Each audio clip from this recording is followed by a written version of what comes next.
At Punta Roca, the land sets the pace. El brillo solar makes the point stand out. Cobblestones shape the swell. Y la ola takes its form. He slapped on the brakes. What? Johnny Smith gets blown out of the pit. Lays down a rail and just is in sync with the rhythm of Punta Roca.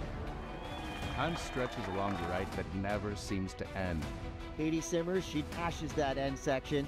Up top, anticipation builds. Down the line, rhythm takes over. So much power. Come on! An absolute masterclass. At the end, everyone finds their moment. Let's go! This is insane! This wave doesn't rush you. It invites you to lean in or let go. Whoa! Come on now. Brian Perez, whose point is this? And long after the last section fades, Punta Roca keeps delivering.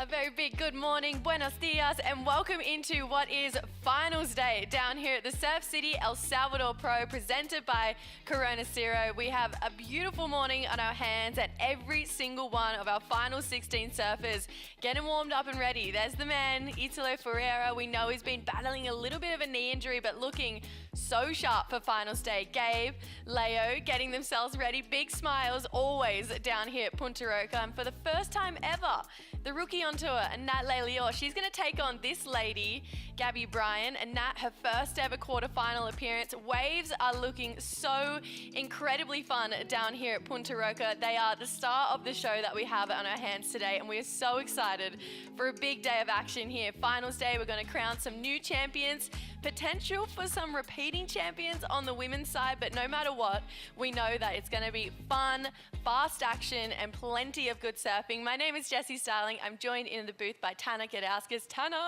it's finals day. I know, we did it. We're here. We've done it. Oh my goodness, and the surf looks very, very, very fun. Only going to be getting better through the day as the tide comes in.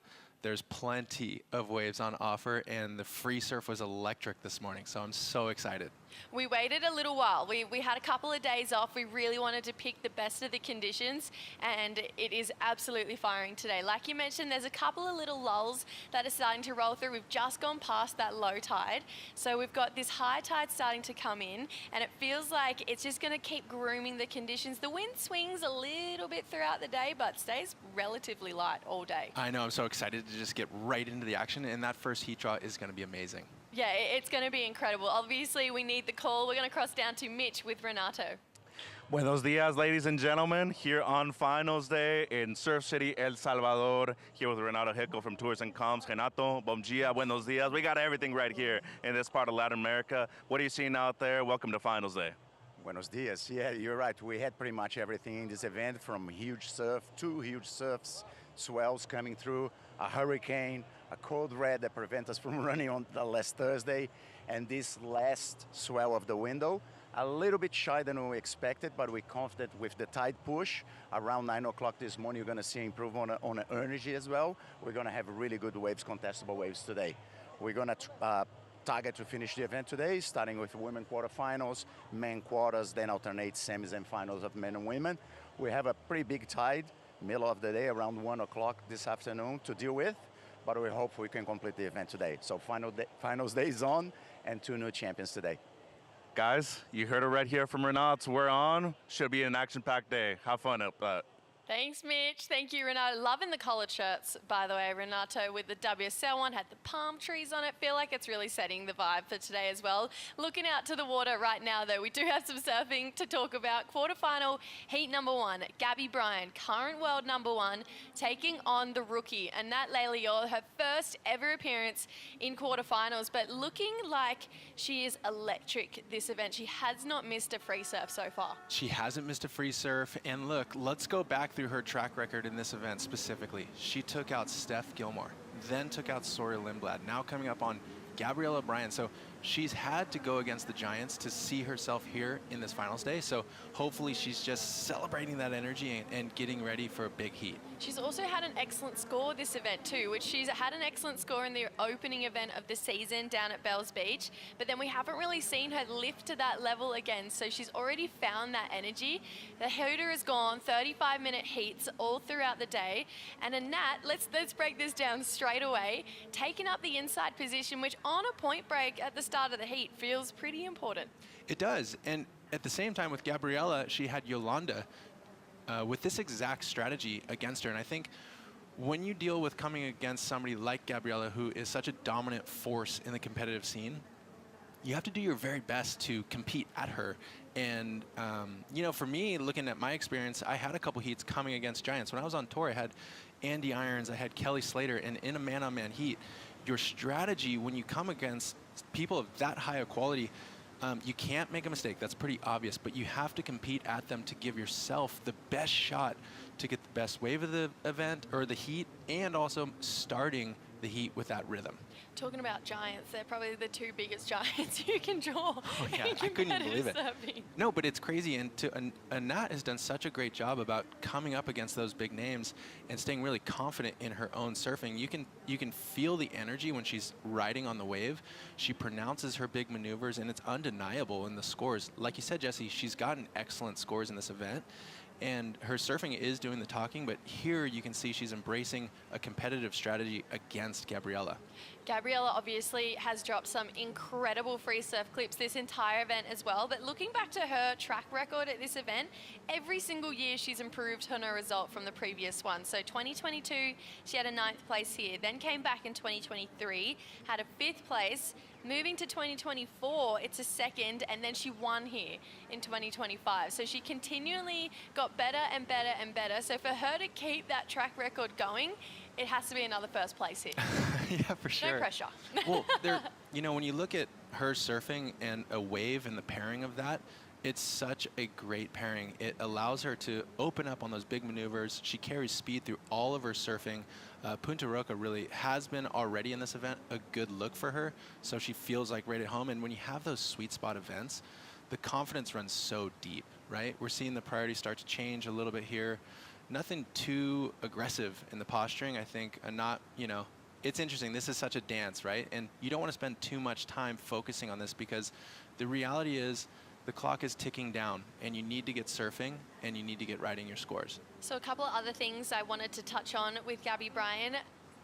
Barbells, she obviously won the first event of the year, and she's been in the yellow jersey already this year. She actually hasn't made it out of the quarterfinals since then.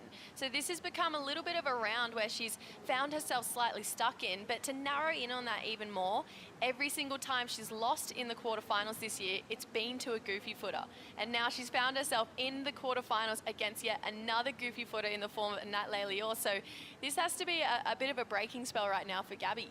What a great stat that was, and that shows somewhere in there's a psychology that might be happening with Gabriella, and to see a knot in her draw, you wonder, is she thinking something like that? Oh my goodness, here's another goofy foot. Is this my year? Am I stuck here in the quarterfinals? Obviously time will tell, but I think she would be contrasting that against how much she's gotten results here in El Salvador, how much she loves the wave, and I hope that they can break what they're doing now and just get involved with this heat and start to play the game. I love the shift right now of position. I had a look over my shoulder when they missed that last set that rolled through, and it had such a beautiful wall down the line. It's actually still going way past where the jet skis are currently set up. So I love the competitiveness right now between these two ladies. They're forcing each other up the point, but unfortunately it is putting them out of position for some of those good waves that are rolling through right now. Yeah, and it'll be tricky. It's a little bit more, I'd say, tricky than the days in the past, because it's a lower tide. the waves are running a lot faster. So, you know, when you look at your approach of surfing on a wave in timing like this, it can be punishing. We heard Connor O'Leary speaking about it the other day in the booth. Realistically, the goal of this wave is to surf to never get behind the whitewater. So that's a maneuver selection deal. And as a goofy foot versus regular foot, we've already seen so many great bouts in this heat. And today it's going to be a little bit more challenging, especially as a goofy foot, to unleash on the big maneuvers, yet not sacrifice getting down the line. And I think that's going to come into play possibly here in this heat. Looking at the conditions this morning, obviously Renato mentioned we have a bit of a high tide that we're dealing with right in the middle of the day. It's about a 2.1 meter high tide just past 12:30. Right now we've just come past that low tide. We were chatting about it before we went to air. This low tide is actually shutting down that first bit just a little bit fast. We saw a lot of surfers unfortunately get caught behind. So how much do you think staying adaptive, just staying reactive to the tide and the change of conditions is going to really come into play for the competitors today? It potentially could be everything. It could be the make or break factor, especially in these morning heats. We're dealing with a slow heat here, right? And a fast wave. So if you're only going to be allowed 1 or 2 or 3 opportunities to get your score on the board, this is a major, major bracket to make it through. So you have to be on top of your game to definitely not get behind. So you might even be sacrificing a more radical maneuver to make the entire wave, make those sections so you can get a full ride presented to the judges instead of just 1 or 2 radical turns. As you can see, we got a little bit of a pause in the ocean right now. So let's take a look at all of the quarterfinals that we're going to see today. There's a couple of brilliant looking matchups between both on the men and the women's side. Obviously right now in the water, quarterfinal heat number 1, but as far as 2, 3 and 4 go, the energy doesn't stop here. You literally can't find a heat that you wouldn't just kill to watch. These are all packed, and I can't wait to see how they play out. You know, the intricacies of the draw, the Molly Picklum, Caroline Marks heat is going to be phenomenal. Tyler Wright versus Caitlin Simmers. Are you kidding me? And then Lulu's been on fire this year, and she's coming up against the literal GOAT and Carissa Moore. And quarterfinal heat number 3 is actually the world title rematch from last year. Obviously, Molly took the world title. Caroline Marks had 2nd place in the world. So Caroline with a bit of a bone to pick right now. Definitely, and we spoke about it in the first days of this event. Caroline Marks was at a point in this year where she needed to flip the switch on and create the heat for what could potentially become a title campaign or just getting back in the game in these finals day conversations. So she's been waiting, right? If you're on the girls draw, it's been a couple days where you've had time to think about it, and that's what I love is like, okay, finals day's on. Are you creating that momentum to make it to the finals? Katie Simmers, she's chasing her first win of the season. And when you look at that quarterfinal bracket as well, potential for 2 women to take home their first ever championship tour victory. One of them in the water right now being Anat Lelior. The other being Luana Silva, who is coming up in that next heat. Obviously, she's coming against one of the best our sport has ever seen, Carissa Moore. She already won that last event over in New Zealand. So it's been a pretty exciting kind of run for Luana so far this season to where that story is going to go. So she's put herself in a position where there's potential for it. But I feel like other than Katie, prior to Katie's rookie year on tour, we haven't really seen a rookie win for a really long time. That stat is amazing to me because you're changing the perspective, correct? We're looking at Gabriella Bryan. She's got a sweet spot here in this event. You're talking about those big players in the game who we're now utilizing El Salvador as an event for a world title. Yet, okay, let's center back on some of these rookies or some of the women who haven't won an actual event. That is the literal greatest competitive day of your life. If you come away with winning a WCT event, so much different perspectives. It's not a full year. I think it's a heavyweight match. You look at Anat, she has a chance to put her name in the mix of winning CTs. So that's a different kind of competitive fire that you're utilizing there. And should we chat the storyline that we've been chatting all year? Obviously, the new dogs v the vets. There's only 2 vets left in the draw here. It's Carissa Moore and Tyler Wright. Caroline, I know she's kind of been on tour for a long time now, but she's 23. I don't feel like you can put her in vet status yet, even though she's already had so many years on tour. But there's still a potential for those veteran surfers to take a 4th event in a row and really just shut these new kids on the block down another time. Do you see that unfolding again here today for finals day? I do. And, you know, the thing is, the real winner in this whole situation is us, the surf fan and the viewer, because it's challenging both ends of the spectrum there. The crew that have been in the game forever are now being challenged by a younger, and that's a testament to how high the level has gotten in female surfing specific. It is, you know, the women are coming on the scene and pushing the older guard even harder. So that balance has come into play perfectly here at this event. We've seen so many great matchups, and we'll see how it plays out throughout the day. I know, we just need some waves to roll through. The who to when, and we've hit, unfortunately, a little bit of a lull right now, but it is really fun today. When those waves roll through, we're seeing really scoreable rides here. Obviously, today is finals day. We want to finish today, but we do have tomorrow as a backup day. We still have some swell hanging around for tomorrow. Yeah, so throughout this event, like Renato was saying, we've had basically everything thrown at us. Yeah. So there was a long period swell in the very beginning, and then that got crossed up with hurricane energy through the middle point of the waiting period. So now we're back. Everything's settled out, and we have a longer period swell that's filling in. So this is the game that we're playing for finals day. Is there was great rides this morning in the free surf. Now, will it be consistent enough through this low tide? And as the tide comes in, it's going to get great. And then, like Renato said, we're dealing with a very high tide in the middle part of the day to be finishing off this event.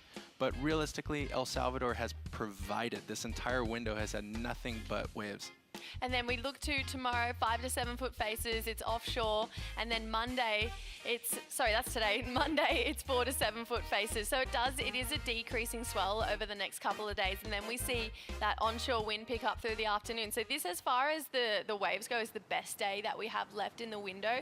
We obviously do have tomorrow as a backup if something happened and the wind just turned on us and came up throughout the afternoon. But what we saw from the free surf this morning was really fun waves. And obviously when there's heaps of people out there, you're seeing a lot of waves be caught. But every competitor that's left in the draw got a good wave in the free surf this morning. Definitely, and it's such a tricky one. This event has provided a very unique dynamic of picking the window for the correct heats for the finals day to be ending with that emphasis. I think, you know, dealing with the bigger swell that we had, it was a little bit mumbly jumbly. You want to condense it and get one entire day on the books that's going to be fun, and this looked like it was the best in the next couple of days.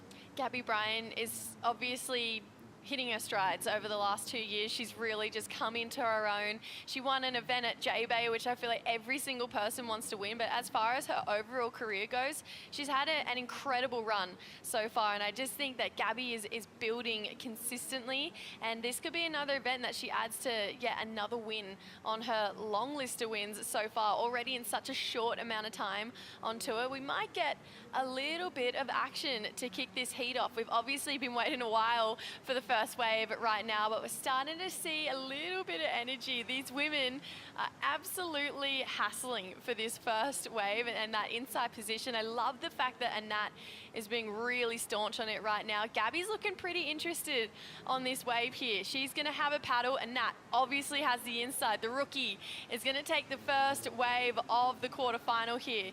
Little bit of downtime to start. Bowls up now. Such a strong, goofy-footed surfer. A little bit caught behind through this midsection here. Pushes hard now. So much power in her surfing.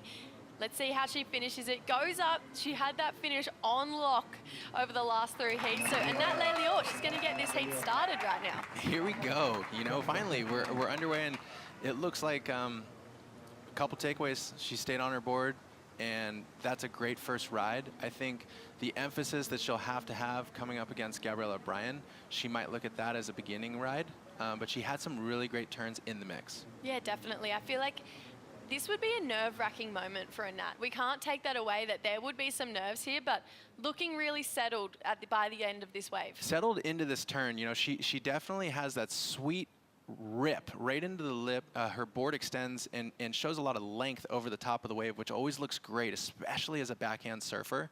And here, really, really tricky timing, gets up high and just comes down. So Anat has made this heat, the beginning portion of the heat, about her. You know, I think she's competing at Gabriella and making Gabriella focus on what she is doing. And so with that, she's playing the games well. 2 more waves here. Okay, and Nat's taken off on the inside. She's going to go for a carve into a nice looking finishing hit out the back behind her. Current world #1, Gabby Bryan. This is her first wave of the quarterfinal. It's a good looking wave too. Fast through that mid part, hits it nice and convincingly as she builds speed for this inside track here. In front of the rookie, hacks it for a finishing turn here for Gabby Bryan. She waited a long time. She had a little bit of style and energy by the end there too. She was feeling that wave. I'm so impressed with Gabby. Her heat against Yolanda had a similar feeling where it didn't start for a really long time. There was pressure applied to her.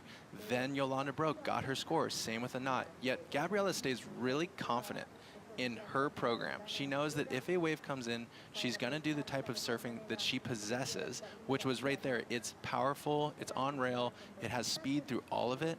That's gonna be a great ride.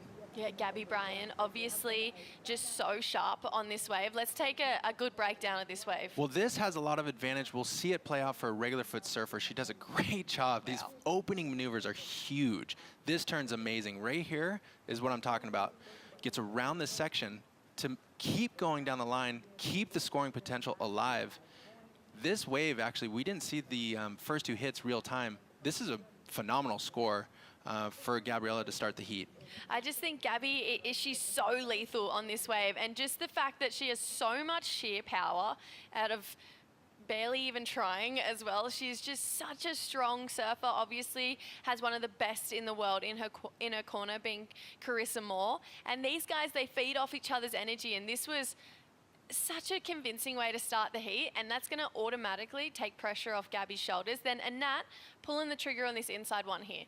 Yeah, again, so backing up her first wave here, that is an interesting combo as a goofy foot. I really do love that. It's a slower paced first turn into a radical second turn, which, okay, Anat, we've seen this entire event. That final maneuver has been a weapon in her quiver, but that section just didn't have the same emphasis. So that's a tricky situation that she's created. Instead of getting out the back around Gabriela Bryan, sitting for what would be the type of wave that Gabriela got, she decided to ride two waves. So we'll see how everything kind of plays out. So Anat Leilior locks in two scores, so a 4 and a 3.5.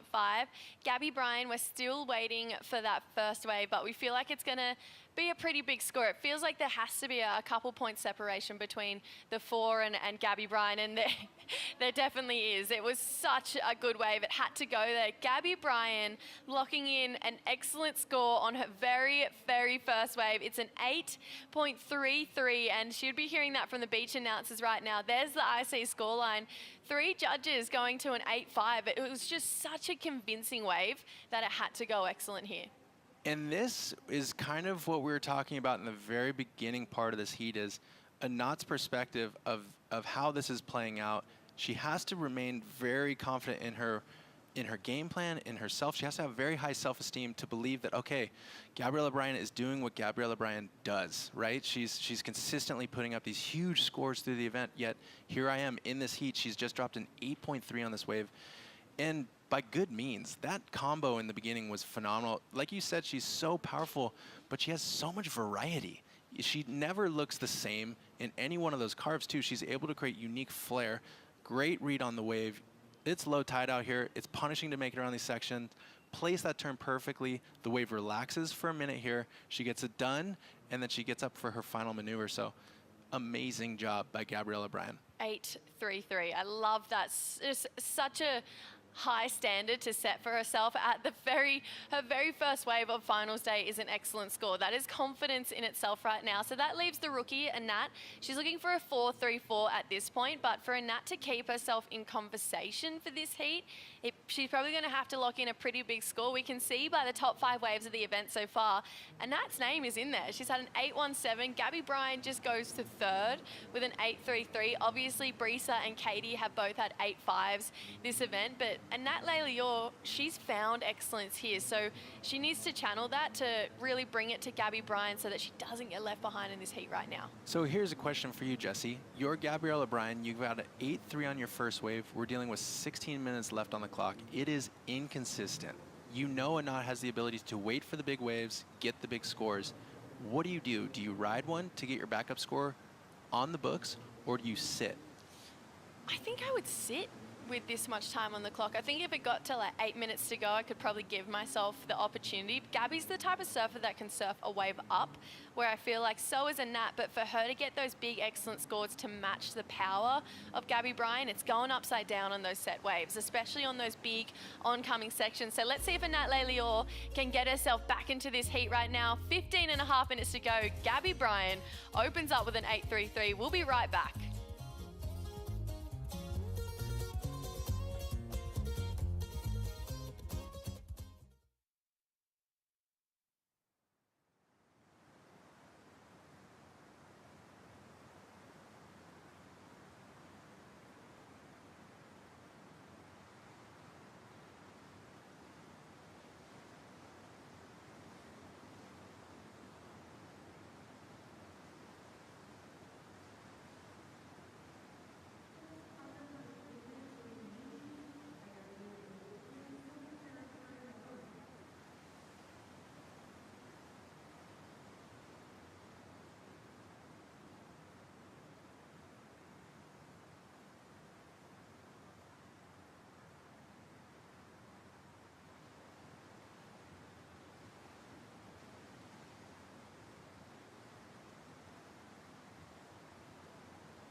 So much fun reminiscing the opening ceremony and just celebrating the culture of El Salvador. I feel like this last week has really proven that this is one of the best places to come for a surf trip or just to come and hang out. There's so much vibrant culture, beautiful people, incredible food. We love El Salvador, and most importantly, we love Punta Roca. It is such a fun wave. We've got great waves on our hands right now. This is finals day, and we're looking at quarterfinal one where Gabby Bryan has set the tone pretty high. It's an 8.33 on her opening wave, and Nat Leilior with a 7.5 heat total. She's got a 4 and a 3.5 in there. She's looking for a wave to get herself back into this right now. So Nat, she's had an incredible run through this event so far. This is her first ever quarterfinal appearance in a championship tour event. She is a rookie on tour, but has a pretty big fan base on the beach. There's a lot of Israeli surfers here cheering her on every single time she hits the water.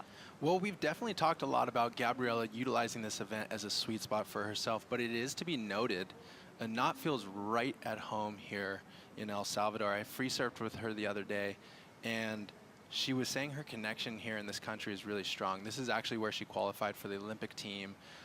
She said that the entire ISA experience exposed her to Surf City and El Salvador, and so she's utilizing that feeling to get this big result on the books. But she had also interesting insights. As you can see, she's utilizing some water, cooling herself down. Possibly it's so hot here with the sun and in the tropics, but we were doing paddle arounds. I was like, Anat, I'm out of breath. I'm absolutely out of breath. And she was saying that the Olympic training team taught her that when you're doing exercise like that, a great way to slow your mind down, control your breathing, which ultimately helps you make important decisions, is to whistle.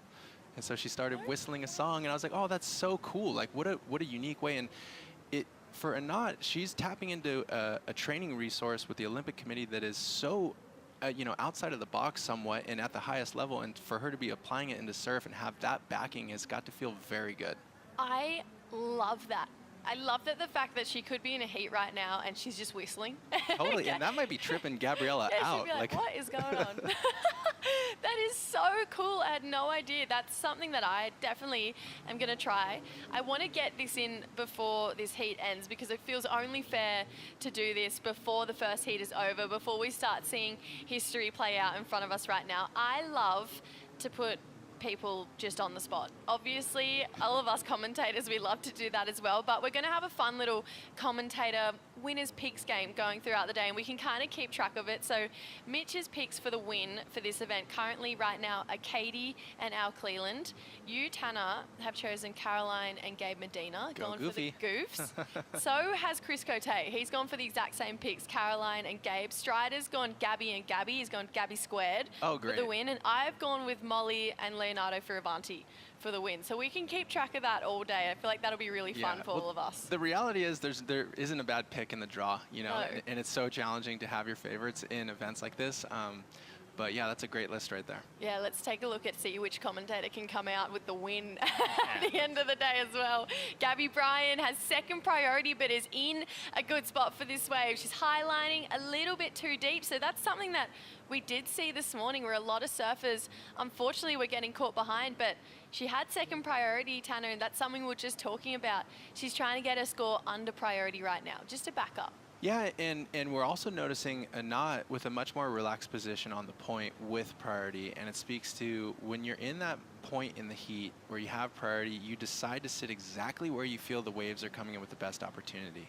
And Nat, having a look, she's not going to go that one. It didn't seem like quite a convincing paddle here. There's more energy coming out the back. And every time I look over my shoulder, it just looks so fun. Even these small ones that peel through the inside is such a perfect looking Punta Roca today.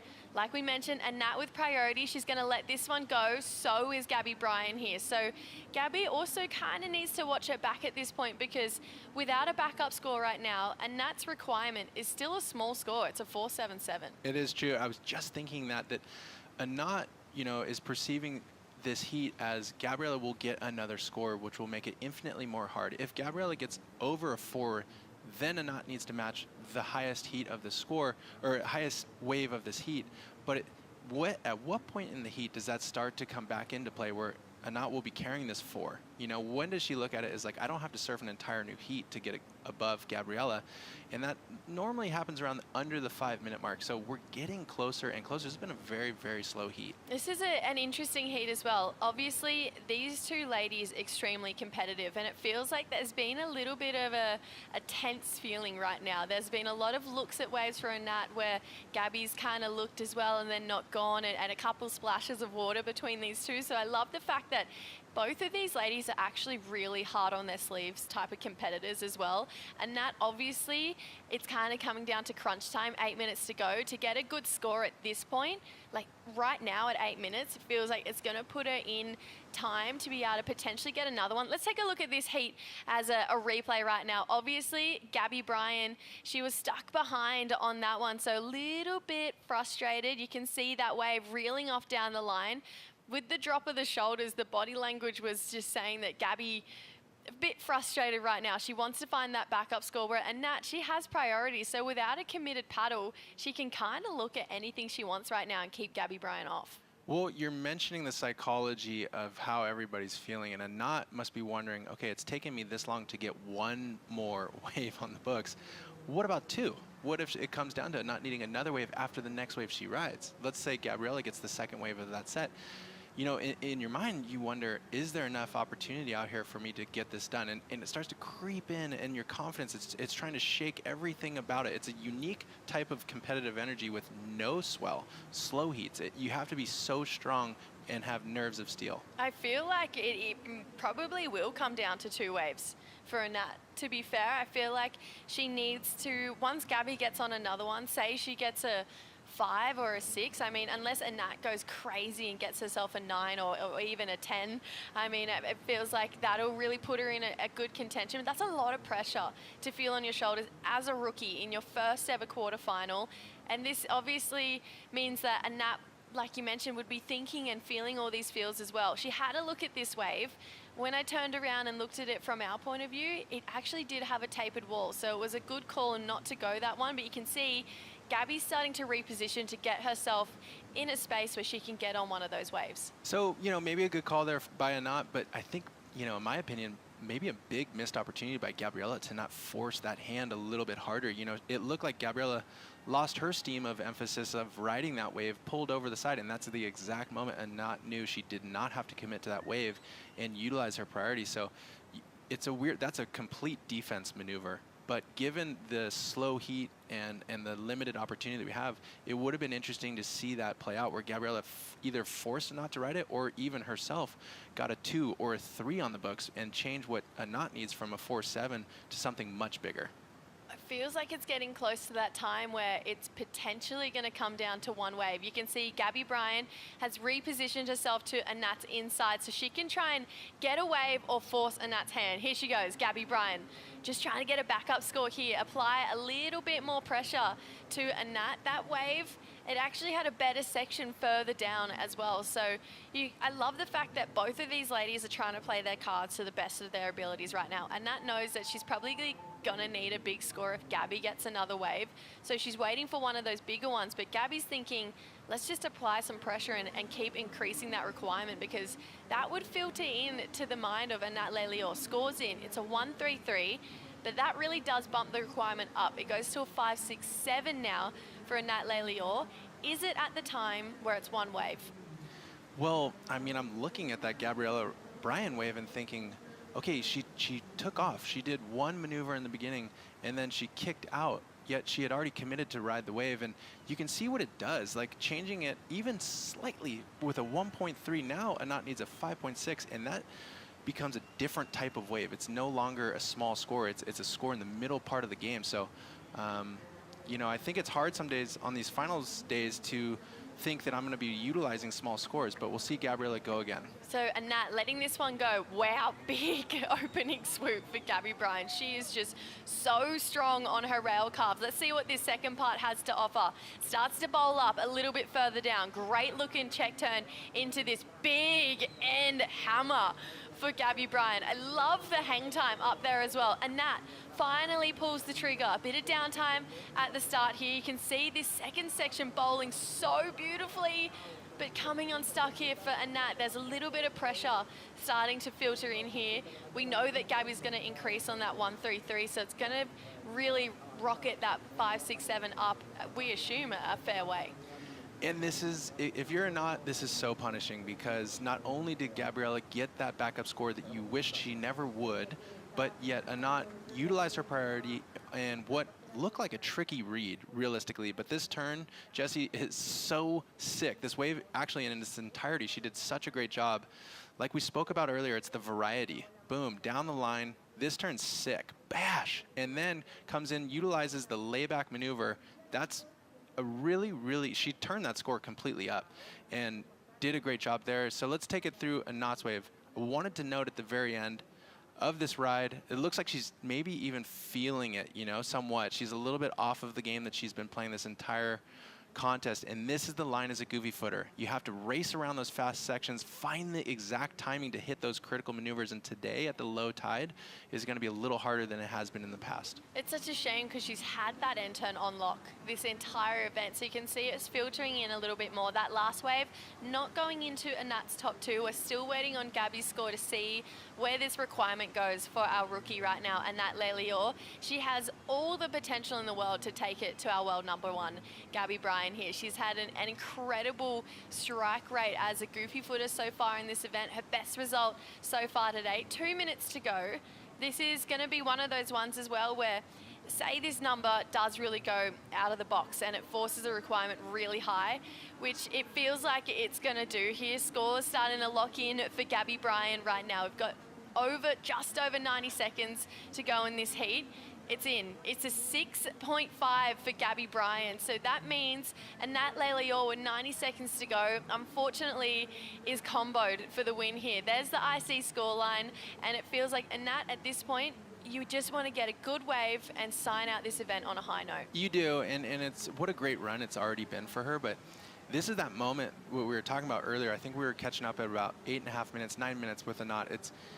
when you only have a 4, yeah, Gabriella Bryant has the 8-3. If she's to back it up with a wave of substance, it becomes a runaway train. If you can't get a horse in the game with a high score, and not if she had been able to create something out of that last wave that she had ridden of a 6-5, let's call it a 6-5, then she would still have that one wave opportunity. So now under a minute, you know, it's been a tough heat how it's played out for Anat. It feels like Gabby Bryant is just finding her strides here. I mean, she's had so many excellent scores. She's actually the second most excellent scores that we've ever had in these 5 El Salvador contests. So she's adding to it already. It's the first heat of the day. 8.33 on her very first wave. She just backed it up with a 6.5. She's guaranteed to go into the semi-finals here unless something crazy happened with priority. But unfortunately, Anat Leilior, she's comboed, needs a 14.83 total. There's not enough time for her to get 2 waves, and there's just such beautiful sportsmanship from, sportswomanship, I should say, actually, from both of these ladies. And Anat, it's never easy to come up against Gabby Bryant, but especially on a right-hand point break. Well, your stat was so impressive earlier. You think about the year that Gabriella has had. She's been in the yellow jersey, and this quarter round has almost been her place where she meets and has trouble getting through. So she's blown the roof off here in this heat, had a great performance against Anat, and I'm sure she's looking to tap into that El Salvador feeling that she's had in the past. Yeah, adding to her years so far. So she's going to go into a semi-final appearance against either one of the ladies coming up in that next heat. It's either Luana Silva or Carissa Moore that is going to meet her in semi-final number 1. But Gabby Bryant, what a way to set the tone for finals day here. Like I mentioned, big looking quarterfinal coming up next. Lulu v Carissa Moore, old friends, but that vet v new school story continues right after this.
The 2026 Surf City El Salvador Pro presented by Corona Cero is brought to you by Surf City El Salvador, home of the right surf. By Corona Cero, made with 100% natural ingredients. And by IC Sunglasses, official eyewear of the World Surf League Championship Tour. One semi-finalist already confirmed down here at the Surf City El Salvador Pro presented by Corona Cero. If you haven't heard, it's finals day today. We are going to crown some champions. We just saw Gabby Bryant win her first quarterfinal, the very first heat of the day, and she set the tone in an incredible way. She went excellent on her very first wave. So we know that we're going to have big and high expectations for quarterfinal heat number 2 because 2 of the most talented surfers are in the water right now. Luana Silva taking on Carissa Moore. This is going to be exciting. World number 2 taking on world number 4. The vet v the new school. My name is Jessie, joined in the booth by Tanner. I love the look of this heat right now. I know. And by the way, like, how lucky are we that we're getting to call these heats? They're so sick. This draw is amazing. I think there's going to be some really dynamic, of course, forehand surfing between the 2 of them. I got to call Carissa's heat. in the last round, and she just went for the buzzer beater moment, blew the socks off. We were watching it. It almost looked like her last wave. She was just making her way to the jet ski, and you could see her then eyeball a section where she threw a huge air reverse. It came down to get the score. So Carissa already showing that she has that magic that she had in Raglan here in El Salvador. And just being such a Lulu fan, I think I'm just so excited to see this heat play out. I love this matchup as well. Obviously, Luana now representing Brazil, but for a big part of her career, she actually represented Hawaii. So she changed the flag that she represents, and she represents Brazil so beautifully. She always gives a shout out to Tatiana, who also is just such an incredible representative of her country, of Brazil as well. But Luana's had an incredible year so far. I mean, she's had 2 runner-up finishes already over at Margs and the Gold Coast. She had a quarterfinal at Bells, which, to be fair, she was ripping, and when she lost in the quarters, you could see she was not happy about it. And then went into Raglan in the yellow jersey for the first time in her career. Unfortunately got knocked in that first round over there in Raglan, where Tyler Wright actually got her in that heat. But Lulu now, you can see, chasing that feeling of the yellow jersey again, because she looked comfortable and confident in that. It was just one of those smaller days where it was unfortunately a little bit slow at Raglan. Well, I mean, let's look at the events that she's finaled in and think, wow, the variety of those waves. We talked about that a little bit earlier. Like, that speaks to the kind of surfer that Lulu is. You know, she has been living on the North Shore of Hawaii, exposure to all the different kinds of gnarly waves that are out there. So Margaret River challenges you in a way that Snapper Rocks does not, right? Like, that's a big playing field, a big wave, yet Snapper is a condensed high performance right-hand point break. So I think right here, I mean, gosh, she's on finals day, she's in a quarterfinal, she's gonna be tapping into that sort of mojo that she had at Snapper to come up against Chris Moore. But I think in a well-rounded sense, Lulu provides everything that she would ultimately need to become a world champion. And by being in Hawaii, I'm sure her exposure to Carissa Moore's path was very, very tangible. So it must be interesting for her to be coming up against her here in this heat and having to compete against her. Yeah, Carissa would have always been a pretty big mentor for Luana. Obviously, Lulu also growing up in Hawaii, so there was a lot of interaction in the early days of Luana's career here. Our 5-time world champion, her best result here so far was a 3rd. If you look back to 2022, she had a 5th here. Both times she's been knocked out of the draw has been by the same lady, Caroline Marks. Now, her kryptonite for this event, being Caroline, is on the other side of the draw. So Caroline is kind of just lingering there. But for Carissa Moore, that really does give her the opportunity to have a good run and potentially take it back to her in the final. For sure. But again, whoever's coming out of this heat is going to run straight into the Gabriella Bryan train. So this event has so many cool, unique mixtures and draws that can potentially come about. But it recenters us here. This looks like a slower start to this heat, and I think no matter what happens, the dynamics of how everybody competes at each other throughout these heats will make the difference of, you know, on a finals day, you deal with the quarters round, semis round, and finals round, which is so obvious to say it, but the intricacies of coming to a finals day and losing out in the quarters, you have to peak at the right time throughout the finals day to get the job done that moves you forward, all the while having that emphasis to be the winner of the event. And I find that Carissa, when you look at it, she's a closer, right? And yeah, you saw that in Raglan, and she has the ability to stay confident through a finals day and just get the job done until she needs to cash in. And she's really well known for that. Carissa Moore and Gabby Bryan actually staying together as well, so that'd be pretty interesting to see them meet up in the semi-final. But I mean, what we saw at Raglan was one of the most incredible things I've ever witnessed. Just to see what she did over there, her performance in New Zealand, and having that chair up with her daughter with her. I mean, it's been such a long road for her to get back to the tour and for her to feel like she's ready to come back. But my goodness, what a statement to make, to have a child and come back and win at a new location that just happens to be where she had her first win on her rookie year on tour. It felt like this perfect, beautiful storyline, and I truly believe, and I'd love your take on it, Tana, I feel like she's changing the game for not just women in surfing, but women in sport internationally. Yeah, and I think it kind of speaks. She's changed the game, in my opinion, a couple times, you know, like even the aerial surfing that she was incorporating at the highest level throughout her career, and now to see where she's at in motherhood and competing with more emotion, it feels like, you know, like in a lot of her post-heat interviews, she's very, very open, very vulnerable about the path she's on. And from a surfing standpoint, it feels like she just is getting better still.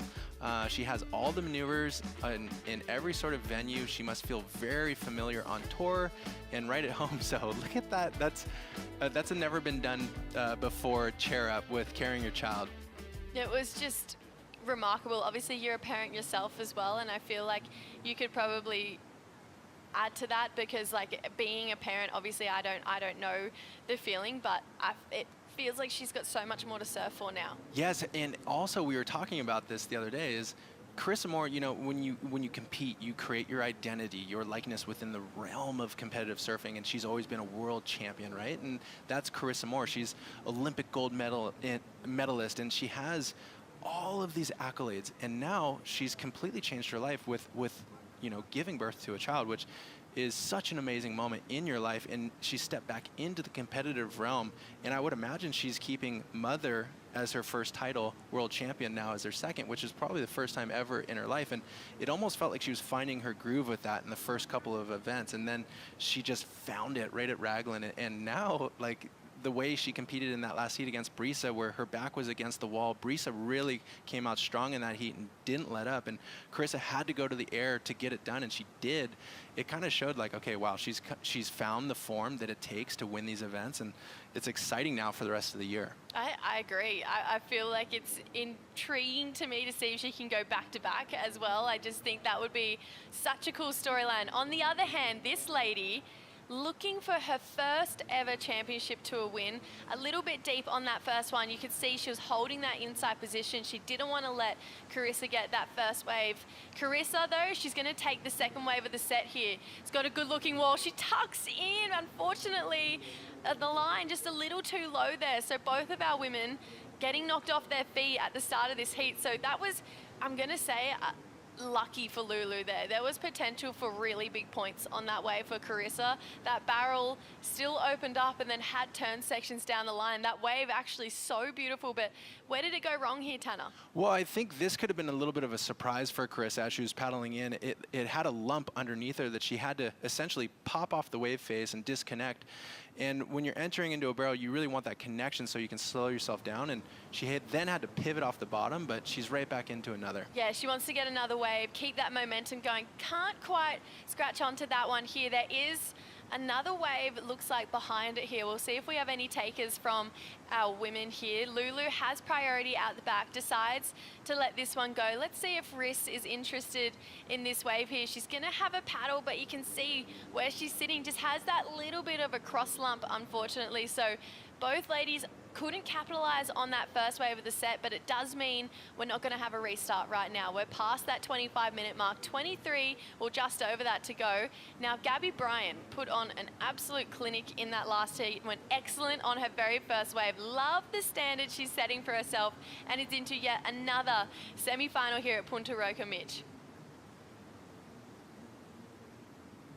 Excellent, but right there at the beginning, just talk about getting into position. This has really been something key with these long period south swells. How do you make sure you have the upper hand when it comes to the opening exchange? Congrats, Gabs.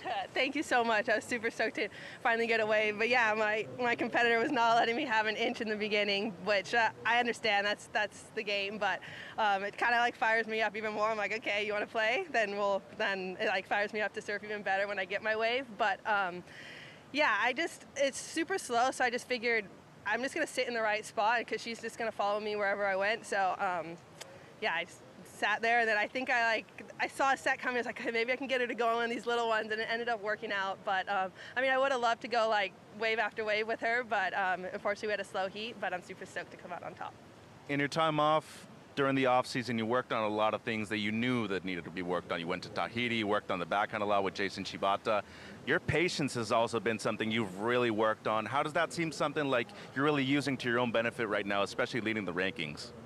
Yeah, I think last year I made a lot of like wave choice mistakes, and it's the worst feeling in the world when your surfing's feeling good and you're just like your decision making lets you down. So if I lose going for the best waves, I feel like it obviously sucks to lose, but like I just know that I thought I did everything correctly rather than being out there taking the bad waves and watching your competitor on the best waves is the worst feeling. So just doing everything I can to make sure I'm on the best wave. Sometimes it works out, sometimes it doesn't, but yeah, giving it my best shot.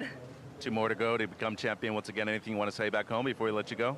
Yeah, I know my family's up watching. My mom probably got up super early, and my brother and sister. So, hi guys, love you, and yeah, get a little bit of sleep before the next heat.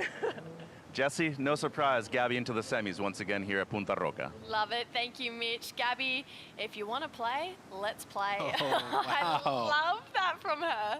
Wow, that spoke to the dynamic we were watching on the webcast, and not having to get scrappy and really compete at Gabriela, but then worst case scenario, she ends up loving it. Hey, you want to play the game? Cool. Let's sit where I want to sit.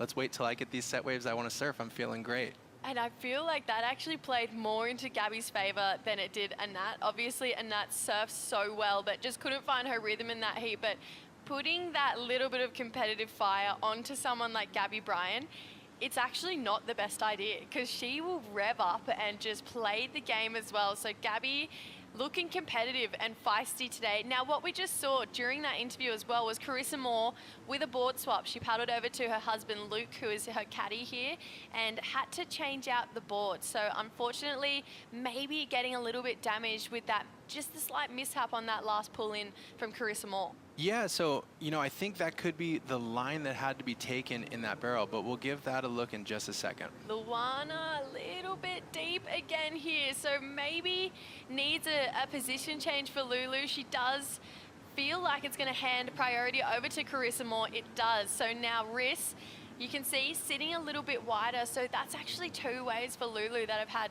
exceptional walls down the line. So this is what we were really talking about earlier when we in that first heat of the morning.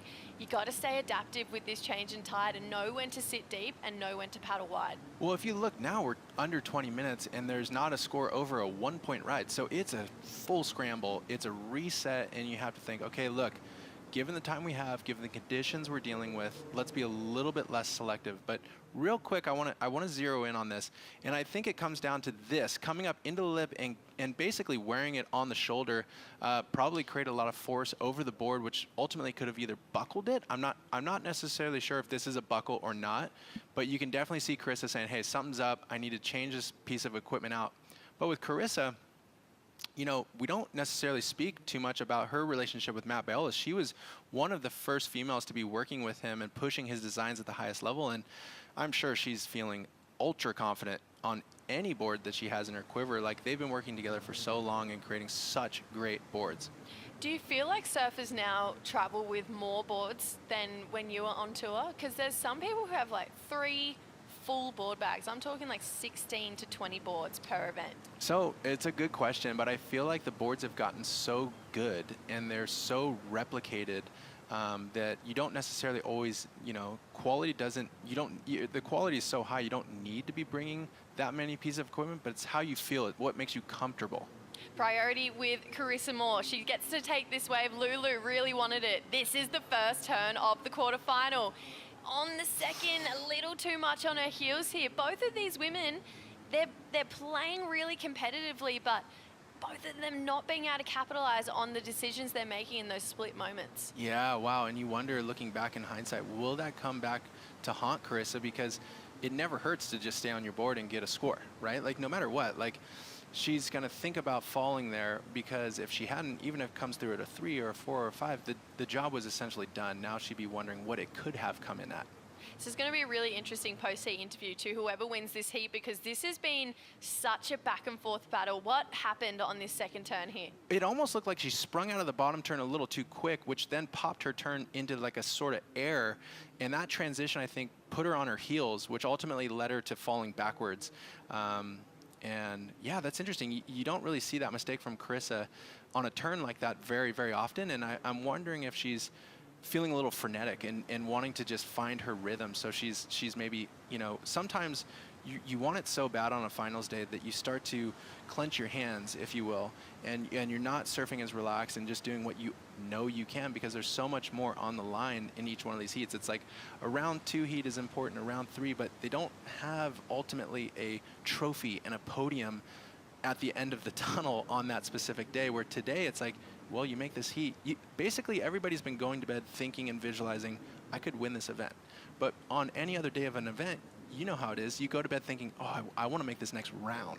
So it's a different dynamic. Yeah, there's a trophy on the line at the end of the day today. Like we mentioned earlier, boards just looking so incredible at the moment. Of course, we have the Surfboard Empire CT Shaper Rankings presented by Bayer that have been a fun storyline unfolding all throughout the year so far. And I love the fact that Lost currently on top. Obviously, Carissa with that big win over in New Zealand would have helped a lot. They still have a lot of surfers still in the draw. 3 for DHD, 3 for JS, 3 for Mayhem, 2 for Sharp Eye, and then Patterson, Pizel, and Silver Surf. Unfortunately, Silver Surf is now out with Anat Lelior and Borst, all with one surfer in. So it's going to be a fun looking rankings to keep track of all through the season. Of course, Lost, Mayhem, they really want to keep that win for yet another season. But if you scan that QR code, you can shop the world's best surfboard, see what Carissa Moore is riding. But as far as what you've seen so far this season, do you see the storyline playing out the exact same? Do you see Mayhem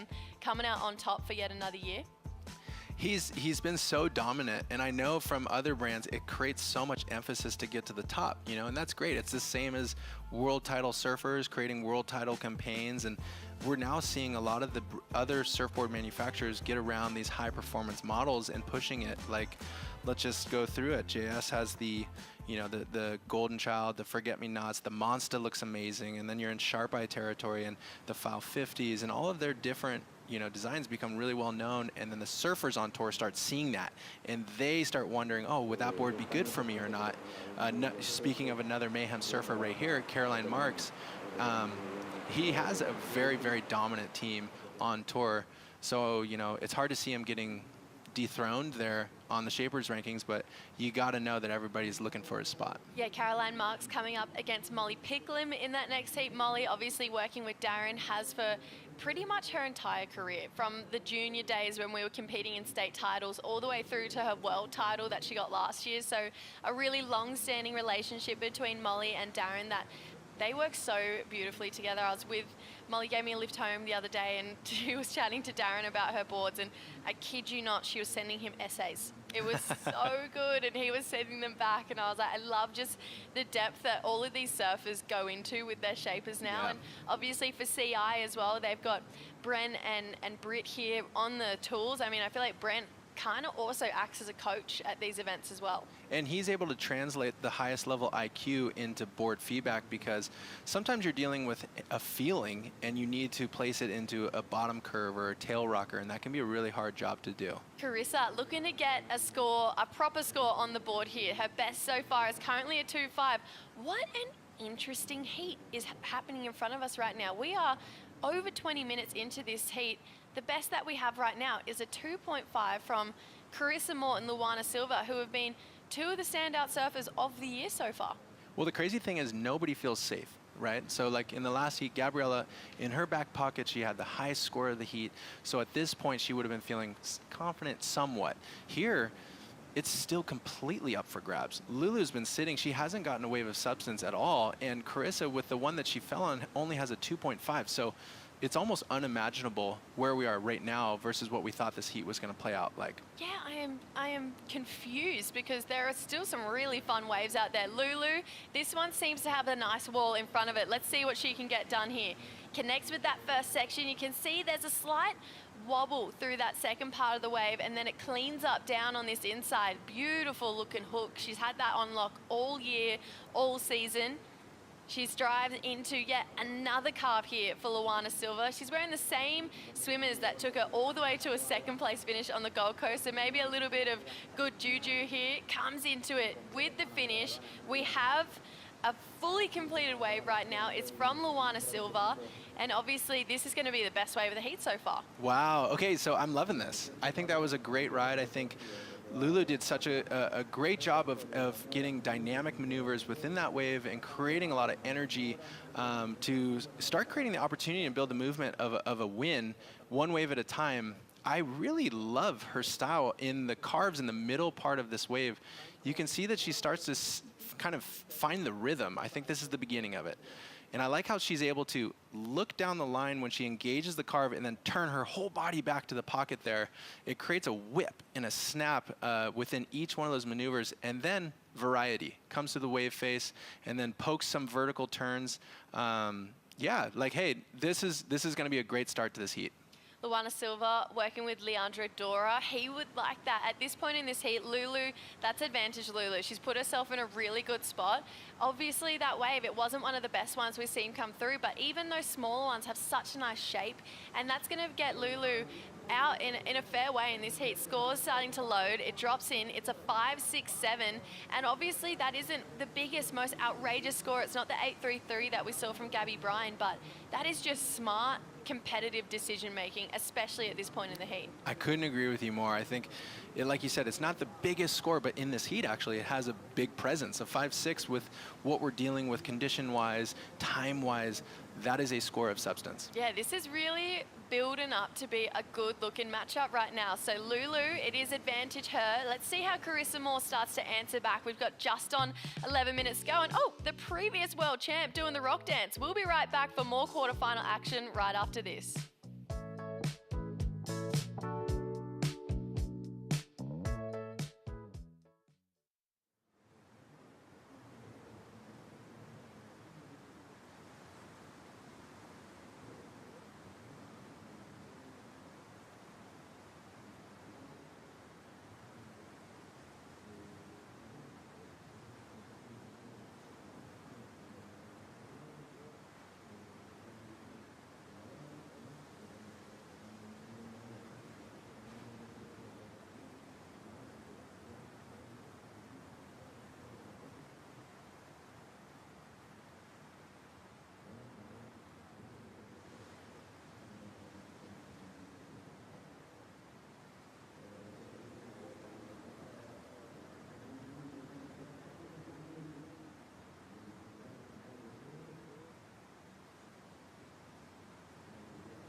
This heat has a fun-looking storyline playing through it. Let's see if Carissa Moore can get herself back into this heat right now. Just over 9 minutes to go. Good-looking wave in front of our 5-time world champ. Pushes hard on the tail, draws out a beautiful-looking roundhouse here from Carissa Moore. Opens up the wings, drives harder through that next pocket. Let's see what this inside track has on offer here for Carissa Moore. Starts to load up. This is this big finishing section, pushes, gets that tail loose and free. This has been such an interesting heat. It's been so back and forth. No one taken hold of it until Lulu got that 5-6-7, but you never feel safe when Carissa Moore has priority and there are still sets coming through the lineup right now. No, you're right. And now it feels like we're well and truly into a competitive heat. This wave is, it's interesting, the takeoff spot of this is well down the line from where we originally were taking off in this heat. Carissa readjusts after she grabbed that board, must have had some words from Luke. These turns, insane. She's making the most of this wave. This is that spot where it goes into the flat zone before your final end section, so she has to readjust and stays on the board now, knows she's got to do that kind of work, and that's a good wave, right? And we're going to clash that against Lulu's, but great adjustment by Carissa to see, hey, further down the line, there is opportunity for me to be putting turns and carves like this together on one wave, a much slower wave, right? We've seen a lot of racing around sections, and this is a great adjustment and wave selection for Carissa. And to be fair, Lulu's 5-6-7, it was smart. She had to make that decision there because at 13 minutes to go, the highest wave score we had in this heat was a 2.5. So Lulu got herself herself a grip on the reins for this heat, but then that left Carissa out the back with priority, with choice of whatever wave she wanted to come through, and that wave has come in, of course, is the best wave of the heat. Excellent. An 8-point ride. Judges unanimous on the IC scoreline here for Carissa Moore, and that's what I was thinking during that break is you can't feel safe with a 5-6-7, knowing that we haven't seen the best waves of this heat ridden so far. A lot of the best waves that had come through prior to that, both of our women too deep for them. So Riss played the patience game and got herself one of those sets, and there was always 8-point rides out there, and she went out and found one. Yeah, so it's funny, right? Like we were thinking about it, she's potentially buckled her board, had to paddle down to Luke to reset, and that takes a lot of bandwidth mentally to then regain yourself in the heat, but maybe unlocks a little bit of a conversation that you weren't going to have, tapping back in with Luke and saying, hey, what are you seeing from where you're at? The caddies are much further down the line. They're essentially in the channel. He might have had that sort of wisdom to say, hey, look, like when you're paddling back out, stop short, you know, this is the wave you might want to be riding. That's an 8-point ride, you know, and I think that's garnered off of the wave's ability to let her go turn to turn to turn and create a lot of flow, a lot of rhythm in that individual ride. And it clashes against Lulu, who had to patchwork her maneuvers together. Let's take a look at this wave one more time. We're going to look at it from a different angle, a bit more of a front-on angle there. To highline that first section, it set her up perfectly with the tempo of the rest of this wave. Yeah, and we've spoken a lot about, you know, Punta Roca having similarities to lower trestles. And Carissa Moore, she essentially built the foundation of her career competitively off of the wave lower trestles. So she knows how to fit her surfing into that style of a wave that is, you know, coming across cobblestones. It has a softer lip. It can be a little bit fuller in the wave face, and you don't want to bite too hard on some of those carves, which I think she did such a great job of. You know, like they weren't necessarily the most radical carves, but she was able to create a lot of rhythm and speed through them, and I think the presentation of that singular ride is what got her to the 8 level. So let's think about these last 5 minutes then. Obviously Carissa Moore has the lead. It's an 8-point ride. Backup currently 2.5. Anything better than that, it's similar to what we saw with Anat and Gabby. It's going to really push that requirement up. But if you're Lulu, what's the solution to the scenario you're in right now? Well, ultimately, I actually like this for both of them because they've made it still, we talked about it in that last heat with Anat, you need it to be a one-wave potential. So Lulu's definitely seeing Carissa has an 8. She's surfing great. She's clicked into gear, but she has a 5-6. So it's going to be balancing your backup rides. Lulu needs to come out on top with a high score in the next exchange to potentially flip it, no matter what kind of ride Carissa is going to get. Riss is going to try and better this 2.5. She's taken off on one of these smaller inside ones here just to try and bank a couple of big turns. Hack to start off with for Carissa Moore. Into it nice and vertical on that second one. This wave, it feels like it's slowly starting to taper through this inside track here. She's going to take it, continue to take it all the way through. It trips the fins up and over, not once, but twice. So she's trying to better a 2.5. She's absolutely done that. The beach loves it. Lulu, she got that wave under her priority as well. So Carissa Moore just doing exactly what we spoke about earlier, Tanner. She knows how to close out finals day. To drop that 2.5 is going to apply a lot more pressure onto Luana Silva right now. Yeah, and I want to tap back into that heat that she had with Brisa where her back was against the wall there. And sometimes, you know how it is, Jesse, when you're in a contest that's challenging to you in your heats, you have a fortitude to get the job done that is much stronger. You've been challenged, right? And so Carissa is going to make it about her surfing hair. She's not going to wait.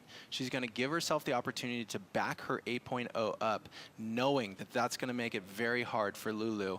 And she did a great job. This wave, she surfed up to its potential.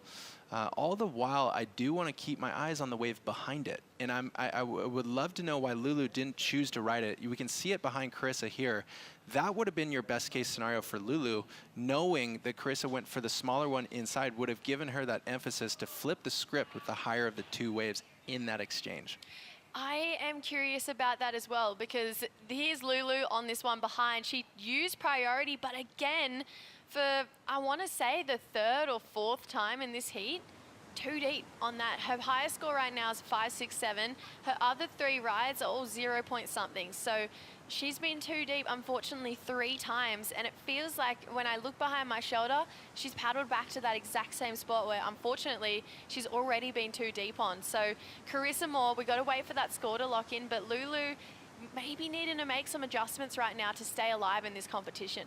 Well, you know, we did look over our shoulder as well to see real time that wave had a lot of potential after Lulu kicked out of it. And that comes down to your positioning in the lineup and understanding what you're really looking for and where the highest scoring potential is.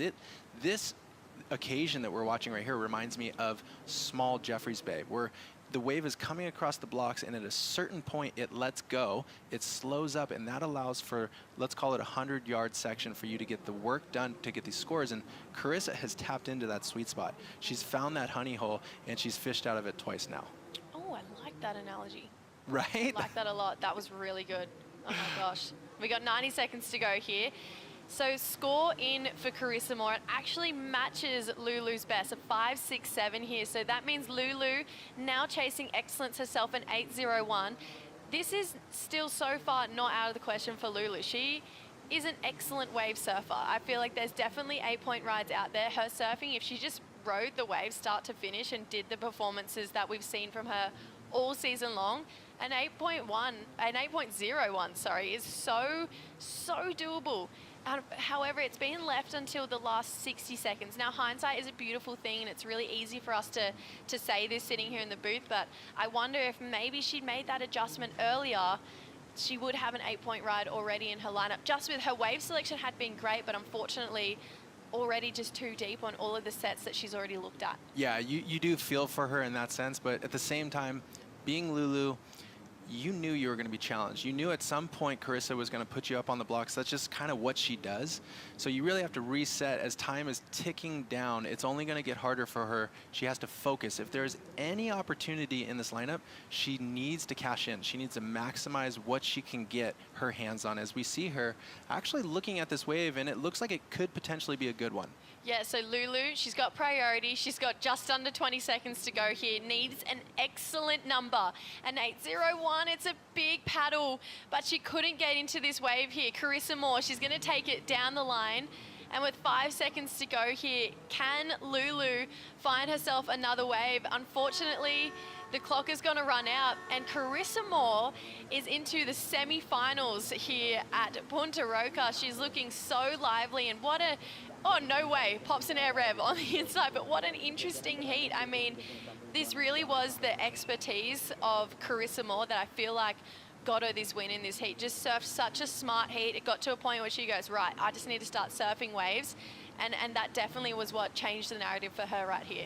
Yeah, it's a testament of flexibility and overcoming a game plan that you have in the beginning of a heat, utilizing something that you didn't foresee happening. Like, you know, Carissa pulled in on that barrel, possibly buckled her board, and then unlocked a completely new strategy of moving further down the point and ended up getting 2 really good rides to close out a great heat. Wow, so Carissa Moore moving through to the semi-finals. She's going to be taking on her current roomie, Gabby Bryan. So that's going to be a really fun semi-final to look at. Coming up next is the world title rematch between Molly and Caroline Marks. We're bringing in Chris Cote, Strider, and Lakey Peterson for the call.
taking a look at what eventually became the title match. This is Molly Picklum, your 2025 world champion, doing it at Chopo in a cloud break in a huge way. Perfect barrel riding on her backhand. That was so sick when she attacked the lip line like that. Just pure confidence, coming away with the win. That was insane to watch her just turn the corner and just take over that, final moment. And there you see Fiji shining and Molly hoisting that trophy. A beautiful victory for an incredible surfer. And guess what, surf fans, we get to see a rematch of that heat. This is going to be epic. Quarterfinal heat number 3, Molly Picklum going up against Caroline Marks. Caroline looking for the turnaround in this heat. Molly looking to defend that top 3 position. Everything is in its proper place. Surfers are set. And this one is going to be fun to watch. We know it. Chris Cote, Strider Wasilewski, and we are joined by one of the best to ever do it, Lakey Peterson in the house. Lakey, welcome to the booth. Thank you for joining us. Give us your take on what we've seen so far this morning here at Punta Roca. Yeah, you guys, thanks for having me. Gosh, it looks really fun out there. It's definitely a little slow. I think as the tide pushes in, we're going to see it get a little bit more consistent. But that being said, when they come, they're pretty darn fun. It's definitely different when it's a little smaller, though, in that low tide. I was just talking to someone out there. It's perfect, but it kind of shifts the takeoff spot, I think, a little further down the point. So curious to see if these girls identify that. I know there's been some cat and mouse up the point a little bit, but yeah, this is going to be a really, really fun heat. They both want it bad. Yeah, you know that there's surfers tend to have a really long memory. They know exactly the heats that they've gone against their competitors. As we see here, ooh, is this a little chippy start? Yes, why not? Love it. And to kick things off, Caroline Marks, quick tester there, but that's going to give us our priority standings. I like to get that out of the way. I'm with you. Me too. It just drives me crazy when you watch them just paddle each other up the Too point. much tension. And when then there's that waves going by unridden. Now where they're going to be in the spot, and I feel like they're going to be, in the lineup where they need to be. Absolutely. I'm with you there. It's funny. I actually feel like girls do it more, like our tour does it more, where we'll battle for 10 to 15 minutes of the heat. Some guys, you see it, but I feel like the guys, usually one of them gets it going a bit quicker or just gets it out of the way like what we just saw. Where the girls, we tend to be a little bit more feisty, and I don't know, maybe we're just stubborn, but you see it a lot on the tour. I'm going to leave that one alone. We're not going to get out. Yeah. 30 minutes to go here. So the tempo of these heats has kind of been, hot and cold, as Strider was alluding to. Lakey, when you were out in previous heats, this lineup, on a day like today, I mean, I think every surfer out there would feel comfortable. It would be so fun to free surf. Obviously a little stressful in the span of a 30-minute heat on those huge day. I mean, experts only. This wave is super gnarly. So if you're out there in a heat right now, is there a type of wave that you're looking for? I mean, I definitely think you're looking for the set waves right now. There's certainly the bigger waves that are kind of shifting over seem to be definitely the best waves. You saw kind of Krista get on one of those, Gabby too, and both those waves were 8-point rides. Obviously, their surfing made them 8s, but also I think just putting those ones together are going to have a way higher scoring potential. So I sort of do feel like today's the day that you want to be patient enough to identify that kind of best wave of the heat. Obviously, ideally, you love when the waves are pumping, and there's a lot of those coming through, but it doesn't seem to be too many. So it seems like in a heat like, these that we're watching, that opportunity cannot be squandered. No. And so you have to, it's a fine line. It's quarterfinals, it's go time, and attacking the wave and finishing is so paramount. But if you try to soft serve it, the judges are going to see it, and they're not going to. I mean, do you agree with that? Absolutely. The judges know. I think they know what we're all capable of, and they hate it if you're surfing safe or soft or a little freaked out, and they can tell in 2 seconds. I almost think I was talking about this with my coach Leandra the other night.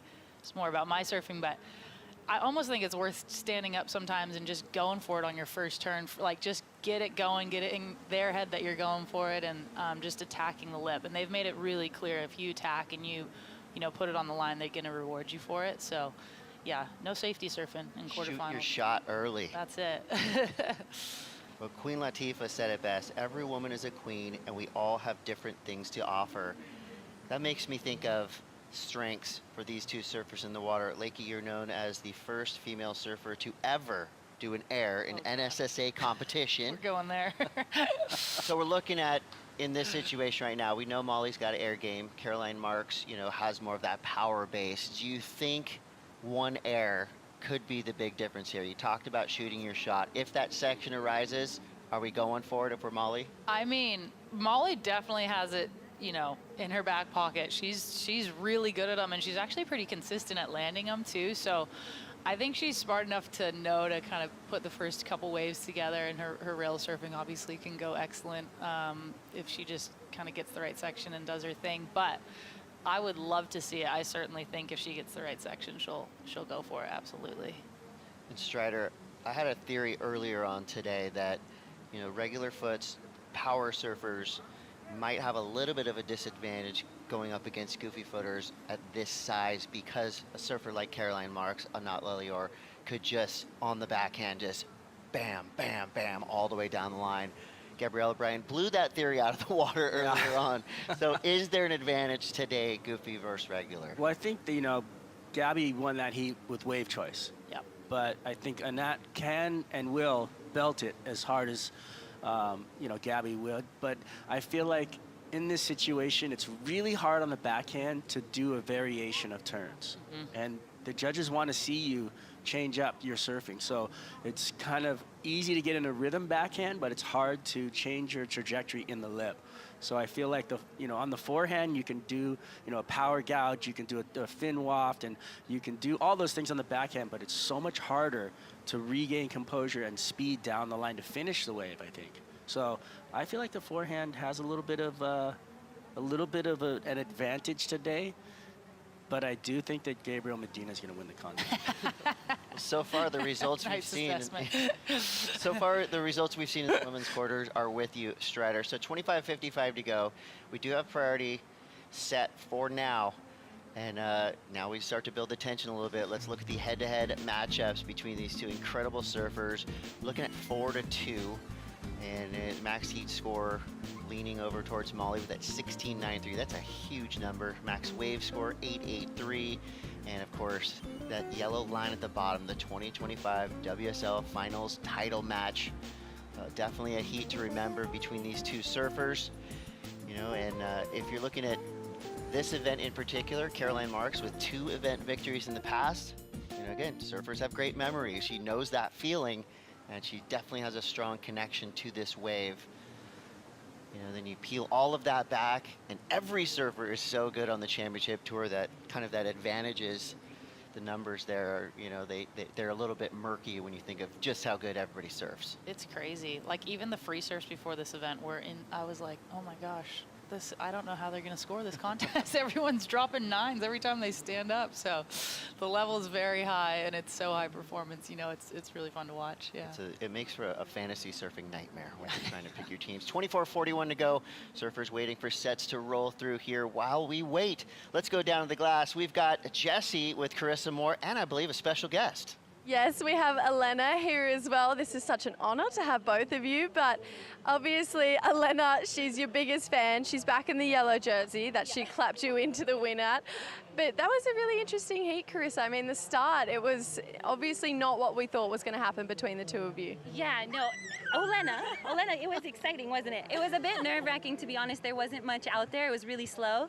And then Luana took a weird one, and I took a weird one. I ended up buckling my board all the way through the deck. And then it was a couple other small exchanges before I was able to get something that caused some separation. And then you did. Obviously, we were talking about it. You give back so much to that next generation. You've been so invested in Lulu's career since she was so young. To have a heat against Lulu, especially in the quarterfinals, it was pretty cool to see, kind of almost like a full circle moment for you too. Oh, I have so much respect for Luana, especially watching the start to her season. I told her it's really cool to see her find her groove and her rhythm, especially since, you know, there's been years where she's worked hard and she's come up just short, but she's finding her flow, and she's such a strong surfer that you can't take lightly. Well, we know it's Elena's nap time, so we'll keep this one nice and short, but congratulations, good luck in the semis, and you enjoy your nap, Elena. Thank you. Thank you. Mom power. I've heard that working with children is not easy. How cool. In Hollywood. How cool. Right there. I love that interview. Yeah, mom power came through there. Carissa Moore, I mean, just proving yet again that even under duress, that was not an easy heat for her, but she just has that knack to come through victorious. And, you know, anytime you get to hear her in a post-heat interview, it's like there's going to be knowledge dropped. And, of course, she always gives recognition to her competitors. So you love to see it, unless, of course, you're in the other semifinals, because when Chris Moore comes through, it's always a scary situation. It's going to be, she's so unbelievably reliable, right? Yeah, great word. And the X factor is there. So I think it's going to be fun to watch that semi. We're looking at 22-24, and, you know, thinking back to the very start of the heat, that little chippy paddle battle, you know, we talked about how the tension can be built when there is no priority early on, and you see those paddles way up the point, but now it's a different kind of tension because it's the waiting game. With 22 minutes left, just a .43 on the board, Caroline marks. There's Molly well out the back, and plenty of swell here. Just the cadence right now, hopefully will build through the morning here. The hardest thing about this situation for me when I'm watching this is you have priority. You're sitting out there. Do you take the first wave that looks really good? It's like, are you waiting for the second one? Has there been a recipe today?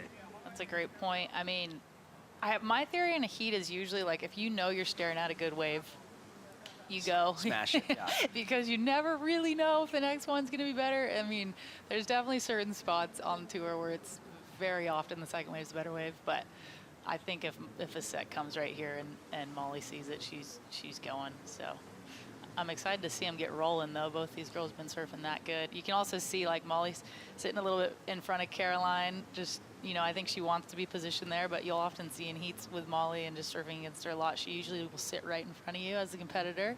I don't know if it's something she learned. I know Mick Fanning used to do that, too, just, like, always make the competitor think about, you know, you and what you're doing and where you're going.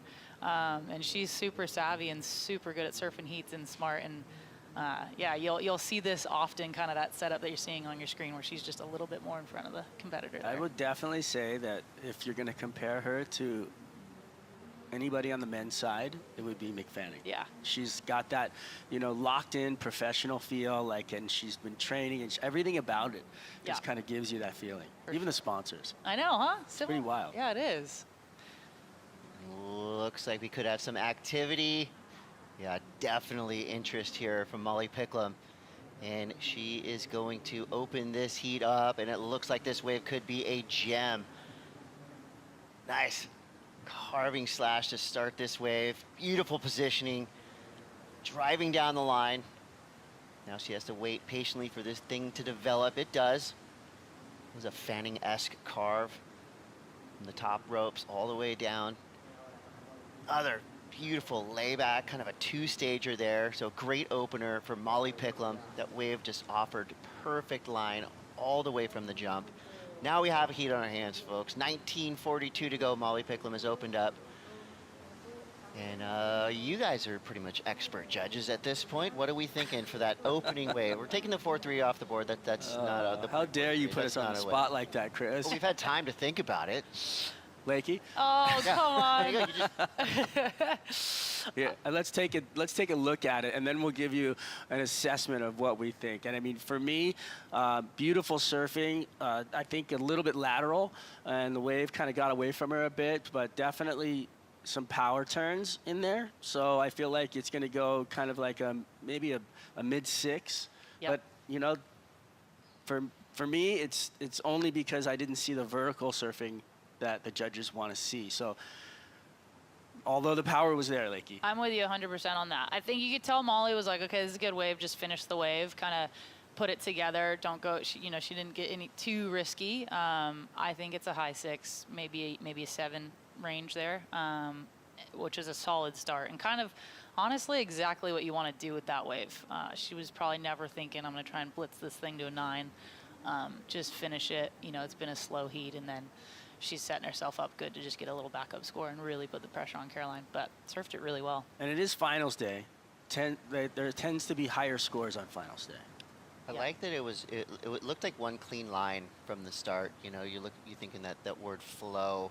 To me, it looked like a calligraphy in a way, just one stylish, smooth line all the way through, nothing really broken up. Little pause in the middle to wait for the wave to redevelop. but it was a good single line all the way through. So I think the judges will appreciate the flow element there. She's going plenty fast and put some power into a few of those turns. So I think it's a great start, just a solid foundation score. It's going to be interesting because we had this conversation to kick off the heat. Yes. You know, is she going all out? Can the judges feel the tempo on that wave, and how is that going to play into the score? So, you know, I'm just glad I'm not a judge. Me too. Me too. Hardest job in the world. Someone's always mad at you. Luckily for Lakey, you know, you were saved by the bell because the score did come in a 7-point ride. So the judges appreciating Molly Picklum's opening wave, and as they should. I mean, thinking of the waves that we saw in previous heats, which the judges don't. They think of just the heat that they're watching. The size of the wave, there was a few critical sections on it, and again, that one clean line all the way through. So the judges appreciating it. I feel like this is a perfectly appropriate score for that wave, and a great tone setter from Molly Picklum. I mean, if we're thinking that, of course, she has more to offer and more radical surfing, to get a 7 with, you know, 75, 80% surfing from Molly, imagine when she goes 99, 100%, things are going to elevate in a big way. Yeah, I feel like, you know, that wave was absolutely perfect. And when they do arrive, they have the best line on them today. And the tide is moving in over the rock, so it's kind of giving it a little bit of a better angle now. I feel like you can attack it a little harder and give yourself a great pace. I feel like that score is going to lead to, you know, Caroline Marks and some vertical surfing. Yep. I can't wait. I'm with you, which we might see here. Looks like she's swinging. Oh, can't wait for this. Always love the first setup bottom turn from Caroline Marks. Takes the high line and the wave runs away from her. So she uses her priority. And the wave just, that was probably one of those waves that looked so perfect on the takeoff. And Lakey, I mean, you've surfed out here a bunch for many years in contests and also a million free surfs. What are you looking for right when you take off? Because some places you're looking for a wave that looks like a closeout. What's this spot? Honestly, yeah, this spot is actually pretty tricky. We were all talking about that in the free surfs because it was pumping before this event, and we were all surfing a ton. And honestly, that wave Caroline took, often those ones are the best ones. They kind of grow down the line into like a really nice steep section with a good finish on it. I think sometimes with this dead low tide, like I was saying earlier, it tends to break up the wave and kind of shift it a little further down. So I feel like the ones you want when the tide's a bit higher are similar to the wave that Caroline just took, but you can make it around that first section, then it really gives you like a nice solid face to work with once you sort of get past that. But it's a tricky wave, Punta Roca. Some waves work out that you kind of didn't think would, and then you take off sometimes thinking, oh, I'm on a great one, and it can go a bit fat and funky. So it's not the easiest wave in the world to read, to be fair. And today you're seeing it a lot. A lot of girls starting to get caught behind that, you know, that top first section, which is tricky. But I think with the higher tide, that'll get a little easier to identify. And both of you can attest to this one. Is it harder to get around a section on your backhand or your forehand? Strider? I'm going to watch. Oh, okay, I thought Caroline was. I thought it was too. You know what? I don't think there's a difference. Not a difference. No, I feel like at this level, when you're driving and you're in control, I feel like you're just master class, just nothing but pedal and just flying around sections. It is interesting though, because on the backhand you might catch a little bit of the water touch, and that can slow you down a lot. You just have to skirt it so perfectly. So, but you know how we do that on the backhand. It is a dance. 14 minutes to go here. Looks like a potential wave coming through. We'll see if anybody likes the look of this one. Molly Picklum does have priority, so she is going to give it a go. Here we go, a little bounce on the start of this wave. It looks like it could be growing down the line. Bam! First snap, pretty critical. Gets around it nicely out into the open face. Beautiful roundhouse cutback, one of the solid fundamental surfing maneuvers from day one. So packs in 3 of them there. That wave just kind of went nowhere. Here we go. Activating on her backhand, Caroline Marks. And one thing is for sure, when Caroline Marks gets up on a wave at Punta Roca, generally speaking, big things happen. So a couple good turns down the line, out the back. You know, she's looking towards this inside section, hoping for a big finish. kind of materializes, gives her one quick finish. So Caroline Marks will be on the board. Generally super consistent, especially here. I mean, her strike rate is among the best of the best. We'll see if that one, how that wave compares to the 7-point ride that Molly Picklum opened with. But now we have an exchange to talk about. Now we have some waves for the judges to think about. I feel like for Caroline, she needs a little bit bigger of a wave. I feel like she's going to get like, a pretty good score on this wave, but I just don't feel like it's going to give her the bomb she wants. And I feel like that one wave that she had to kick out of, if she, that was kind of detrimental to the heat, to be honest. Yeah, I mean, this definitely puts her right back in it, and it's going to be somewhere like mid-rangey, I think.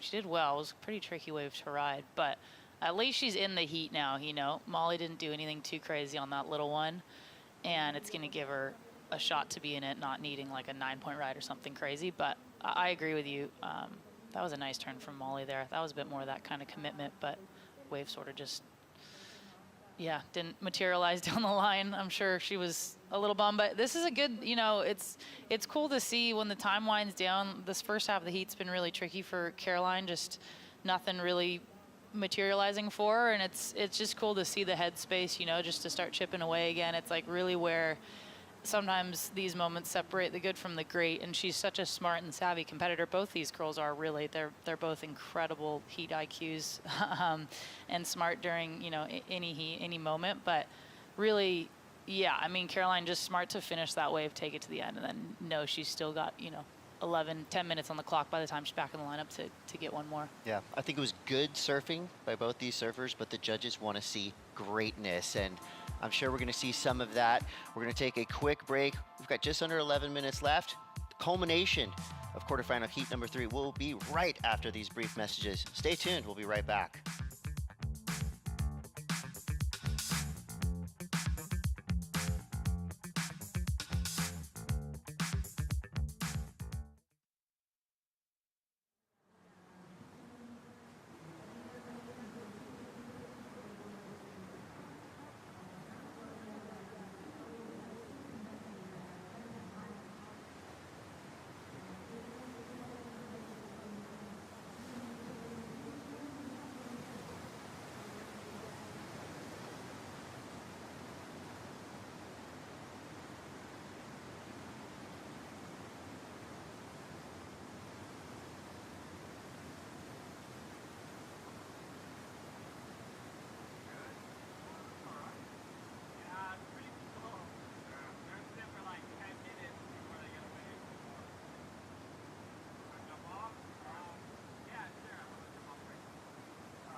Welcome back, Surfline, or welcome back, Surf fans. Speaking of Surfline, we've got a gift for all of you watching. Get your phone out, scan that QR code, and we're going to give you 2 weeks of premium for free. You can check over 1,000 cams all over the world. No card, no commitment, no worries.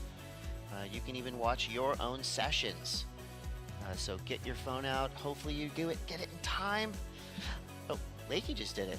Yep. Oh, Lakey's getting 2 weeks free. Scan. Yeah. I'm going premium. First one's free, right? And then next thing you know, you lose it. You're like, oh my goodness. Yeah, you know get you're to gonna see sign the up. cream of the crop, and you're like, oh my God, that looks so good. And then it's gone. You're like, oh my, I'm going to pay. Yeah. Look, it is, It's worth it. I do it. That charge shows up on my credit card. And you got your own filmer, There's nothing wrong with going back and checking the tapes. I do that all the time. Oh, yeah. I do that all the time at lowers. I'll go look at the There's no shame in website, that. I yeah. do it too. I've spent literally 2 hours looking for one wave. Yeah. And when I found Chris it, I was has like, scrubbed some serious footage. I've scrubbed some time on Surfline Premium, but yes, highly recommended. But let's get back to business here. We're inside of 8 minutes left. Score has dropped for Caroline Mock, putting her right back in this heat. 5-5-0, pair with a 1. She's got a 5-5 or 6-5-0 total. She needs another 5-5-1 to advance, which is a good number for her because she now knows exactly how that feels. So the judges liking it. Caroline Marks, that wave didn't offer much, but she made full use of it. And I like that she kind of surfed to the perfect pace that the wave offered as well. She's having a look at this kind of medium-sized wave. On the huge days, the talk was that the medium waves were the go, but it seems like today it's bigger the better because the sets are not going to overpower where they're coming in, and the bigger waves have really just seemed to offer the bigger scores today. 100%, and that's why like that first wave for Caroline not to be able to capitalize on that little set that she had, like that's going to be sitting on her. And you know, right now sitting out there, number 2 on the priority, she really is feeling that. And the pace of the sets, you know, it's like kind of feels like one every like 8 minutes. And it's been pretty much right on 8 to 10, like right in there. Like they sat for almost over 10 minutes before that big set came through that Molly got. So I think it's going to be it's going to come right down to the wire. Well, with 6:33 to go, Molly Picklum in the lead and has priority. Here's that opening ride for Molly, a 7-pointer. What a way to start this heat. Yeah, I mean, obviously that's ideal. You know, she kind of forced Caroline into that first wave and then had priority and got this one wave. It was a one-wave set. It was a great wave, and obviously, you know, she just kind of pieced it together. This is the ideal start, and yeah, Molly's savvy and smart, and so is this girl right here. It was cool. Caroline's got this fight back wave and still completely in the heat though, Strider. Yeah, I feel like, you know, I love the ability to go vertical on the backhand, and it gives you so much more opportunity. But and the variation of turns was there. I was so like, it's so hard to do that. Like you get stuck in a tempo on the backhand, right? And you can just attack the lip, but you do get stuck doing the same turn over and over again. And for Caroline to be able to switch it up that's really impressive. And I think she's so consistent on her backhand, as we see Molly Nossi back this one up. This is her 4-point ride. Yeah, I mean, I think she was on her way to, if this wave materialized, you know, this could have been kind of in the 6-point range with that first turn. So she was probably a little bit bummed that it kind of fizzled out there on her, but still smart to get a 4. You never know. That could definitely, matter at the end of the heat, and obviously keeps her in the lead. So I just hope they get another good exchange here. I want to see it. I want to see both these girls get their time and lay it down. You can see it, like from that overview, there's different lines meeting, which means a new swell is coming. So like if you know, there's a little bit of that leftover one, and then the new one's coming over the top of it, but that can make for a hard wave choice. Definitely. Again, it's kind of that broken up little funkiness this morning, and hard to identify unless it's that really perfect set, which there's not many of them. But yeah, hoping I'm sure it'll start to iron out. And there are still such great waves out there. There are just not many, and you know, I guess that's just competitive surfing. We got 4 minutes, 20 seconds left. Picklum out the back with priority. Marks in second priority, needing a 5-5-1, which is well within her reach. You know, if she can pick the right wave and weaponize her backhand, I mean, we've seen that so many times, especially here at Punta Roca. It is only a matter of time, and right now, the thorn in her side is that priority. So Lakey, we're inside of 4 minutes, right? Let's say you're sitting out there, you do have priority. At what time do you start to feel really comfortable with it? Because we've seen that it happened where when you have priority and there's 6-7 minutes left, it's kind of like spooky. So what time frame is Molly gonna really kind of just go, okay, I got this? After the heat's over. So no time frame. You have Caroline Marks sitting there needing a 5-5. You're not feeling comfortable at all until you've won the heat. So yeah, Molly knows that though, and you know, she's very good at identifying waves and kind of reading the ocean naturally. She's kind of got that instinct. So she's going to be all over, but it would just be cool to, yeah, you know, I'm sure Caroline knows too. She's got the firepower. She doesn't necessarily need a set wave to get a 5-5 just doing her solid surfing. She's that good. So we'll see. Hopefully they both get a chance here. Yeah, I mean, we don't have audio mics out in the water, but is there really ever any talking at the back half of these heats in a situation like this? Not too much, I don't think. Too much talking. I wouldn't be talking. Here we go, 2 minutes 45 left. Picklum in priority. So she's gonna have a look at this one. Caroline's gonna keep her honest. And she's gonna let Caroline Marks go. Oh. We'll see if that comes back to haunt her as Caroline can't quite get into it. Oh no. Oh, that hurts right there. Sorry to say, but that wave had 5-5 written all over it. That was a masterful look into that wave because she didn't really have a deep paddle into it. You know, it wasn't enough for the priority judges to strip that, and just didn't give Caroline enough time to really. They were both too far out, though. You could see how the tide's getting higher, and so it's moving in a little bit on the rocks, and I feel like where they thought the wave was going to break. So Molly's potentially luring Caroline a little bit further out. I don't know. I think Molly, she wants the wave too. She was out there thinking there was a bigger set behind it, I think. And, oh, man, that was tough. Tough to watch. Brutal. Yeah, this was a nice little wave. I agree, Strider. This had 5-5 all over it for Caroline.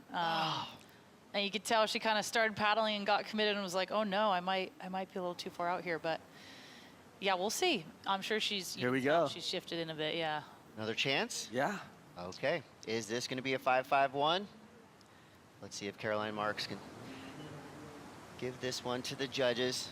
There's the turn we're looking for. Huge backside snap for Caroline. Winding up again. Goes back to back. Adds a fourth turn. Whips into the inside section. And that's the Caroline Marks that we have come to know and love. Looking for a 5-5-1. Has a good feeling about it. Yeah, she got the score. Yeah. No doubt. But Absolutely. I just saw samurai sword on that wave. I mean, she just sliced it and diced it. I mean, she took a swing through it so quick. It was unbelievable. That was rad. That's why she's so gnarly, you know? She's... Look at these sets coming on the outside. So Molly... Oh, bomb set's coming is here. about to get a really good wave, and she's gonna have to execute because this score is gonna drop in pretty solid for Caroline. Big wave coming through. Inside of 30 seconds left. Molly Picklum. On a bomb. On a bomb, coming around a big section. Cranks into it. Hard carve to start. Deep bottom turn. Another wrap back into the power section. So this wave going a little bit dormant through the mid portion, so she's gonna have to do a couple of placeholder maneuvers, setting things up, hoping for the big finish. Looks like she's got her eyes on a section, nails it. Tail into the lip, powers through, so a solid surfing there for Molly Picklum. The crowd loves it.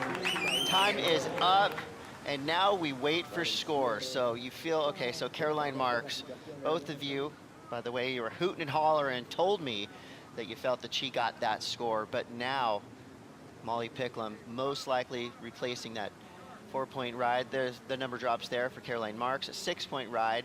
So now Molly's looking for a 4.5. Seems pretty obvious, yeah, sure to me and the rest of the viewers out there.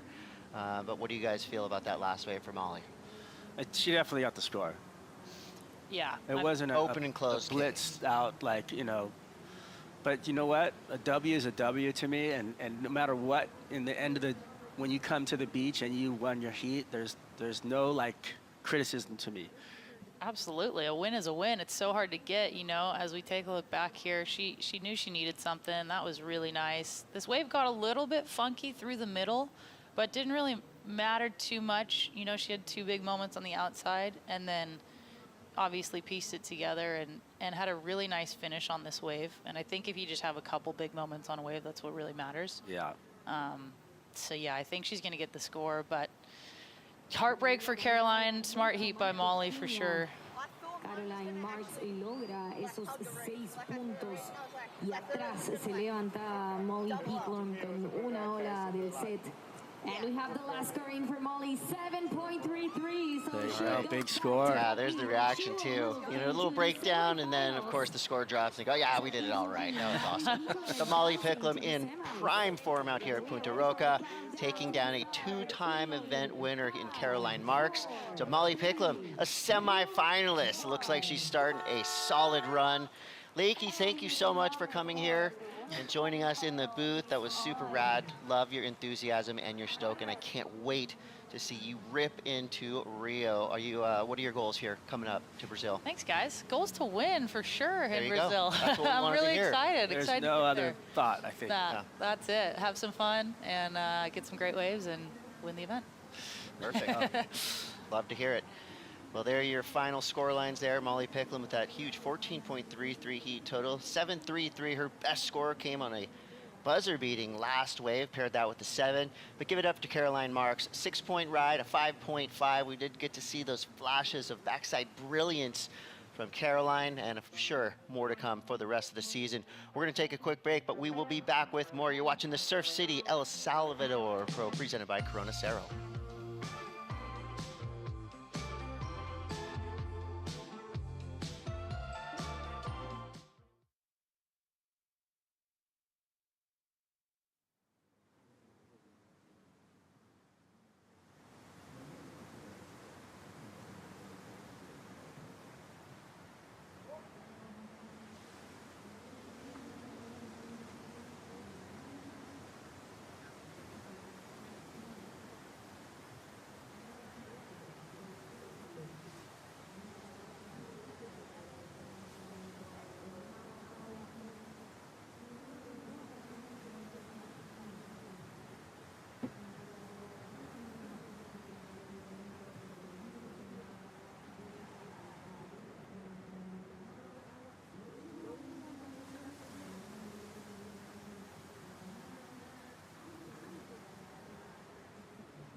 WSL One Ocean is a global initiative to inspire the surf community to protect and conserve our one ocean to preserve the future of our sport. Para mí es muy importante porque soy surfeador. Creo que el devolver al mar y a la tierra. So what we've been doing is collecting plastics before it gets to the ocean and recycle it into usable products. Now you can go to the beach, Punta Roca, you don't see that many trash because they save it. It can change so many lives, and see that for me is so beautiful to see.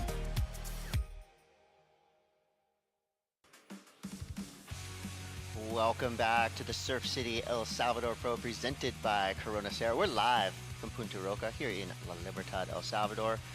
And so far, some wild heats in the lineup. Some big scores have come through.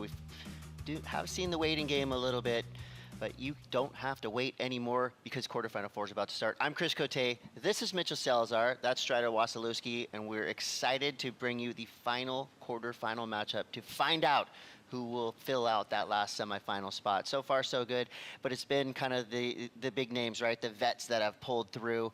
Carissa Moore, of course, on a roll, all the way from Raglan, New Zealand to El Salvador. It seems like she is in amazing form, but quarterfinals 4, this one is going to be huge. Tyler Wright going up against Caitlin Simmers, 2 of the best surfers on the planet in a right-hand point break. They're both regular footers. Tail of the tape. I mean, this one is too close to call. But Mitch, why don't you tell me who's going to win this heat? We're starting that earlier. Yeah, why not? I actually have Katie winning the event overall. I just love her style at this wave. I think especially with the size today too, she's probably going to be a bit more acrobatic than other people too. But so far, I think the standout of the round, in my opinion, has been Gabby Bryan, our defending event champion right here. Tyler Wright, though, she's made the final at this location 2 before. So, Chris, this is a good one. I think patience is really important right now. And if I'm truly honest, I think you need to be a bit further inside. I liked your comment last heat. Caroline missed that wave. She was a bit too far outside. With the tide coming up right now, and I know the swell is still on the rise, though, Chris, you need to be a bit further inside. You want to make sure that it's a guarantee that you're catching these waves. Strider. We got power versus progression. So it's going to be fun to watch. I think the patience game, like you're saying, Mitchell, is a big deal just because of the time it takes for these sets to arrive. It was pretty much on the money on that last heat. Beginning of the heat, middle of the heat, end of the heat. We had 3 sets, really, in that heat. And with those sets, you know, there's usually 2 waves. So you can get work done no matter whether you're in priority or not. But you do got to be, you have to capitalize on each one of those opportunities, because there's, you know, that's only 3 opportunities for you to really get the score. And you can't squander anything in this kind of situation. Yeah, with 29:22 to go, we just saw Katie Simmers on screen there. Looking calm, confident, poised, and ready to strike if given the opportunity early on. Katie with a couple third place finishes here. Did give the opportunity to send a flare out to the Simmers family chat on Instagram. Just asking them if the family has any like good luck rituals when they're watching Katie surf, and they're actually all at Ventura right now cheering on Jessie, who's got an outrigger race. Oh, and, sick, Jess. They said no rituals, just hoping Mother Ocean gives her some waves. And they said the whole family watches. There's group chats across the family. Jesse's side, you got the aunties, uncles, grandmas commenting, all watching. So what's up to the whole crew? And brother Timo, an absolute ripper, also has a video part premiering tonight in Ventura. It's a former video called Defect. So this could be a huge day for the Simmers family if Katie can get past Tyler Wright and make her way into the final, maybe in a win. By the way, she was surfing the other day. I know it's completely different conditions, but definitely put on the performance of the draw and the performance of the day. She's got 2 high 8s. I mean, absolutely ripping. We're talking classic Katie Simmers highlight reel. Big, one of the biggest scoring heats we saw of the event. So all we need now is for the waves to provide. And for Tyler Wright, in her earlier heats as well, she's just feeling footloose and fancy free. She was actually having a conversation with her coach and squad saying, guess I'm an air girl now. She was throwing a couple haymakers out in her heat. So if she does get a section, we could see the other side of Tyler Wright, known of course for her power, but we've seen some of her video parts, we've seen her free surf. She has a chance, she'll fly. So with 27:27 to go, it's all about who strikes first now. And we've seen early on that priority has played a pretty key factor. It hasn't really been a difference maker in the heats just yet. It's all been about wave selection. And in some cases, on a day like today, when the cadence of these sets is pretty obtuse, there can be some luck of the draw going on. Well, I feel like, Katie's already given up priority. She's like, I'm not going to fight for this. I'm just going to let Tyler kind of be the dominant surfer in the beginning of this heat. And so with that, she's kind of sitting down and wide a little bit, which could give her a benefit, because if a good set comes in and she's in a better position, she could flare on one of these medium-sized waves and really come away with a big score because of the opportunity she has in the lip line and her progression. As we wait for opportunity to knock, let's take a look back at Katie's performance just the other day out here at Punta Roca, putting on the Katie Simmers show, which of course when that happens we all tune in. So this was in the afternoon. You can tell the conditions were a little bit tricky, but obviously pumping and consistent, and these are the exact waves that I would pick to watch a Katie Simmers video part in. I mean, and that's kind of what we're watching right now. That was an 8, and then she got the 8.5 afterwards. So in the history of this event, Chris, she has 2 of the biggest single maneuvers of this event. And, she did one a few years ago, didn't get the score against Gabby Bryan, and then, eventually in this heat, she was able to drop an 8.5 with a single turn on a big section too. So the skills are there, of course. Competition's there. She's been able to win a world championship, one of the most accomplished surfers in the history of the sport already at her young age, and has the top heat score so far, 16.5 talking excellence right there, Chris. You know, and style doesn't necessarily factor into, you know, what the judge is looking for. That's part of the element of flow. But I think, if you ask me, Katie Simmers is on that Mount Rushmore of style. I think she has one of the most beautiful, elegant, perfect styles in all of surfing. And it's not something that you can necessarily work on. I mean, you can tell that she was born with something special, and it's, you know, where her arms are placed and just how she rides waves. It's truly is remarkable. So hopefully we see more of that very soon. With 25 minutes to go, still waiting for something to come through for these surfers to activate on. While we wait, let's go down to the glass. We've got Jessie standing by with Molly Picklum. Molly had me on the edge of my seat at the end of that heat. Tanner and I in the green room, I was screaming at the TV. I was like, come on, Mo. You had to make that last wave. It was crucial, but into the semis in Punta Roca. Yeah, I think it's my first time. Oh, no, I made semis here maybe last year, but obviously just stoked to be making heats. Like, I'm still trying to sharpen up a bunch of my competitive and making decisions, and I don't know, it's nice to like get away maybe with a couple mistakes, but to have another opportunity excites me, obviously. It's so exciting, and the waves are a little slow, but they're fun when they come through, so it's exciting stuff. I really love when you match up against Caroline. I feel like you two push each other, you draw the best out of each other. Obviously, that was the world title rematch. To get another win on her, I know you're competitive and maybe don't clock on those head-to-head matchups, but she's the type of surfer that makes you the best that you are. And the fact that you won your world title in that scenario but are still continuing that flow this year shows to all of us fans that you're in a good space here in El Salvador.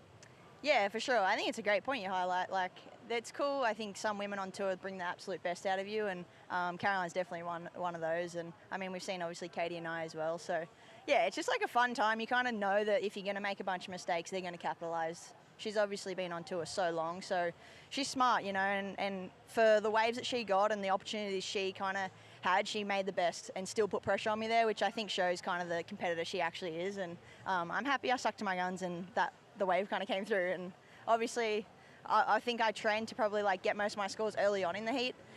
So it's cool to like do it maybe in more of a clutch moment. And obviously you've got Chris Bond in your corner, but you also have one of your hometown best mates, Zoe Ifield, here as well. You guys have been my neighbours, so I've seen how much fun you guys have been having, but it feels like this is a really cool crew for you to be travelling with. Yeah, exactly. I think we've seen, like, I bring friends along, and it's cool to bring some home friends now, and they obviously see the person I am at home and kind of like around the NSB Central Coast kind of life, but she's been like woman of few words. I think she's been in awe kind of what we do on tour here and just how it all unfolds. So it's just been nice, and obviously bringing a slice of home however you can do it, and having Chris too, just to like dial in competitively, and my surfing has just been such an honour to work with him as well. And yeah, it's been a good time. Like, I'm around, like, if I'm not happy, I'm not competing good. So I think like having friends, having Zoe here is a huge part of that. Well, no pressure, but I picked you to win this event. So into the semi-finals, one step closer. So congratulations, good luck in the semis, and hopefully we get to do this again. I know. If you're commentating that final, I hope I'm in it. So let's see. Thanks, guys. Love it. And just as they start to talk and have fun, we get out to the business at hand in the water. Tyler and Katie both getting involved here. Back-to-back waves, 22 minutes to go. Quick note on Molly there in the hunt for the yellow jersey. If she gets a win here, she could be wearing yellow in Rio, but of course there's a lot of math and science that goes into that. If Gabby makes the final, you know, heat scores will come in, but just in the back of her mind, there could be a shot at yellow after this contest. Was that Mama Roca or was that Katie Simmers that Tyler Wright took off of? No, that was Katie. Did you see that? That was Katie. So to your point, she gave up the inside at the beginning of the heat, right? She tried to get a little cheeky right there, and look at this. Tried to get the inside, and Tyler pretty much runs over her right there. But you're entitled to that, Chris. You have better positioning on that wave, so, I mean, fair game. And she goes on a blistering run right here. Couple great turns, more of a setup right here. Really good quality wave, too. Love the way she brings that one all the way around. That Paisel looks great underneath her feet. And when we talk about competing and just making sure that you're accomplishing your goals in the heat, good tail slide right there, Chris. So she's going to be on the board with a strong score to start this thing off, and excellent use of positioning on the outside to catch the first good wave of this heat. That's classic Tyler Wright to me. Pure power all the way down the line, staying on her feet. Now we go to Katie Simmers. Her opener's looking solid as well. Yeah, it started out a little sleepy, though, and then she went to work right there. That was an insane drop the knee into the lip line turn. And had to play catch up, but then went right back to work, right on the face. So, you know, these turns were so precise when she actually got up into there in front of it, where it was just beautiful to watch. That second turn was just money. So I feel like it's going to be interesting to see the power and then to the progression, because that second turn where she dropped the knee and blitzed the tail out in the lip like that, and the style, just everything about it was perfect, but the wave didn't line up all the way down for her. So whereas Tyler, she was just belting it one after the other, just, you know, really putting in the power on the corner, finished super strong on a bigger wave as well. Like axe versus scalpel, right? I mean, you saw Tyler Wright just powering through every turn she did, whereas Katie, more of a serpentine line. And again, just those flashes, Katie's style, when she dropped that back knee, it's the subtleties that just make it so... I think those moments are amazing, but I just don't think that it's going to add up to being a better score than Tyler's. Well, I mean, the spray that Tyler is throwing too, like spray in waves does count. It does factor in, because it shows that the position that you hit the lip, and of course the power that you're putting into your turns, and the score comes through a 7-point ride. So a great start for Tyler Wright. And again, I think a very appropriate score from the judges as we get things started here. And the first score comes through for Katie Simmers, a 5.67. So Strider, spot on there. So the power all the way down the line, more opportunity on this wave, better sections. There's the start. Ooh. And props to Katie for getting out of the way so quick. And of course, you saw blinders on for Tyler. I love that opening snap to slide. Super cool way to start this wave. And then just the eye line, looks up into the lip, and bam! I think this is title I'm run gonna style take Tyler back just Wright the power comment on Tyler, because she went power and progression on this wave. I mean, those are tail whips to dropping it out, and it's, you know, putting both of those things together. I feel like she's doing that, and you know, my hat's off to her. She just blitzed this wave all the way to the corner and showed that she's got both the power and the progression. So thank you, Tyler. And no call, by the way, too, right there, which is good. Let them surf. It's like your Knicks, you know, leave it on the hardwood. If you're going to go out there and compete, let them be a little physical, as long as there's no contact in that sense. Still got 18 minutes to prove who's the best right here. Showing your knowledge of the rule book, Mitch. I like that. It was, I mean, if Tyler would have like thrown her hands up or done something crazy right there. I think there wasn't enough interference. But I do love the fact that Tyler did not even budge. Nothing. She went affected straight her, into a turn. And she went just that wasn't even there. That was just Mama Roca to her, and she just absolutely popped onto the wave and went to town. Yeah. Talked to Tyler earlier on. I said, what is inspiring you today? She thought about it for a second, and then she said, no thoughts. Let it flow. So, you know, there's probably a lot of surfers out there, they're being coached in the morning, they're thinking about all the scenarios, and she just said that the best situation that I can put myself in is to not think, just surf. And it looks like it's working so far. You could tell no hesitation in that paddle. She didn't even see that blue jersey, went straight into that wave, and she made that wave pay. A 7-point ride today, that's a really good way to start your heat. Solid surfing, and I think that's something that Dog Marsh is really good at. They're taking away all the elements and getting rid of all the noise, and that's what, you know, he as a coach, I think, is doing for Tyler in this contest. We're inside of 17 minutes now. Tyler Wright with the lead, but Katie Simmers is out the back with a decent start at 5.67 and priority. We're going to take a quick break, but we will be back with more surfing. Do not go anywhere. Quarterfinals will continue at the Surf City El Salvador Pro, presented by Corona Cero.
Let's jump straight back into it. Katie Simmers with the answer. We're live from Punta Roca, La Libertad, El Salvador, and Katie streaking down the line.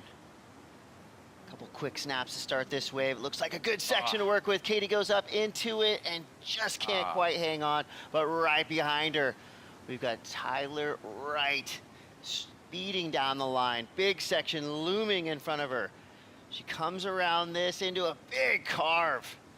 We're talking title fight Tyler right now, leaning into a couple solid turns. This wave not super critical, but she's doing everything she can to maximize the scoring potential. Can she get a finish here? She does, goes vertical on the inside. That's another quick snap there. Can't quite get the finish, but a great exchange there. Just if, of course, Katie Simmers had ridden out of that last turn, it would have been a completely different story. But you know, to all the folks out there making fun of me for jumping on the Knicks bandwagon, I'm going to throw it back there because I'm seeing a lot of new bandwagon soccer fans. And a term that I'm seeing now in World Cup soccer is called gegen pressing, immediate high pressure. That's what Tyler's doing right now to Katie. But let's take a look at what happened here. Well, she was on her way to a big number right there if she pulls that last one at the end. Biggest combo of the heat, no doubt. Unfortunately, incomplete at the end. I like the high line that Tyler takes right here, though, Strider. Doesn't try to push it. She's competed very well so far in the first half of this heat. This is a leg burner. This first turn, she get a little bit sticky, but then she could tell, she's like, okay, I'm going to clean it up. And then she just went to town right here and really started pushing hard, clean rails, and everything about it felt good.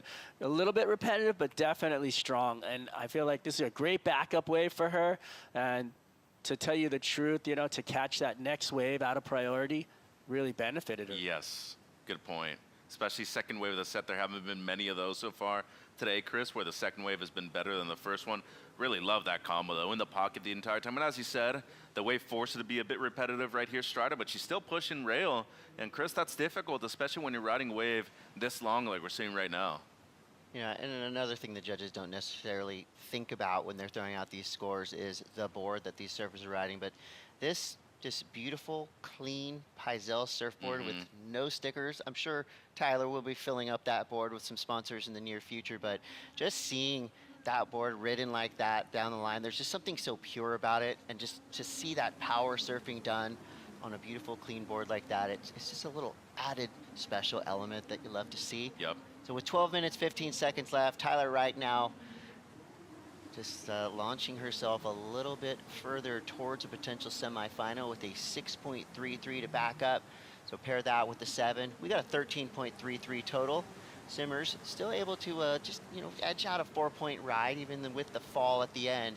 Leading a 7.66 now. That would be the best score of this heat so far. The good news for all of us surf fans is there's still 11 minutes and 50 seconds to go. And I don't want to jinx it. I'm knocking on wood here, but it feels like the tempo of the surf is rising a little bit. Coming up. Well, we've had the sets come exactly on 10 minutes just now. So that's an interesting thing. Right, it's an indicator, It was, yeah, I think it was like 23 minutes, and then that set came in at about, I think, 12:30, you know, minutes on the clock. So that was pretty interesting to watch that the sets line up like that and actually be on time for, you know, the pace. So going into these heats, I would be taking notes of how long it takes for those sets to come in. Tide's coming up too, so that's in our favor. Just afternoon as well, and look at the results so far of Tyler this year. The 5th at Raglan, her best result so far. A couple of 9s in there, and the one real big throwaway over there in WA, Chris. But, you know, just realistically, looking at the time on the clock, both of them have chances to improve right now. As you said, consistency's coming up right here. But this is a perfect example of not letting waves go. Yeah. You know, I think there were opportunities in the first 3 quarterfinals this morning where they just let too many waves go. They were prioritizing being too far outside and maybe pushing each other a bit too far up the point. Right now, they haven't let a single wave go with scoring chances, and a 7.66 by Katie Simmers standards, that's maybe a combo on the outside, Chris. We've seen her drop 8s, especially in this event already.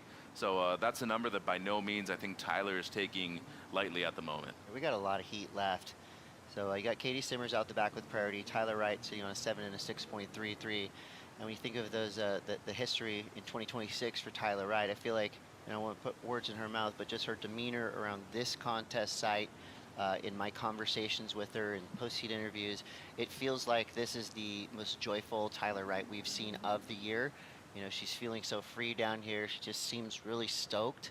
And that's when you surf your best. You know, we have seen in times you can lean in on some, you know, anger, like, oh, I'm upset about this, I'm gonna go out there and rip. But usually when you're feeling free and feeling joy, you're gonna surf your best. And I feel like that's where Tyler is sitting right now.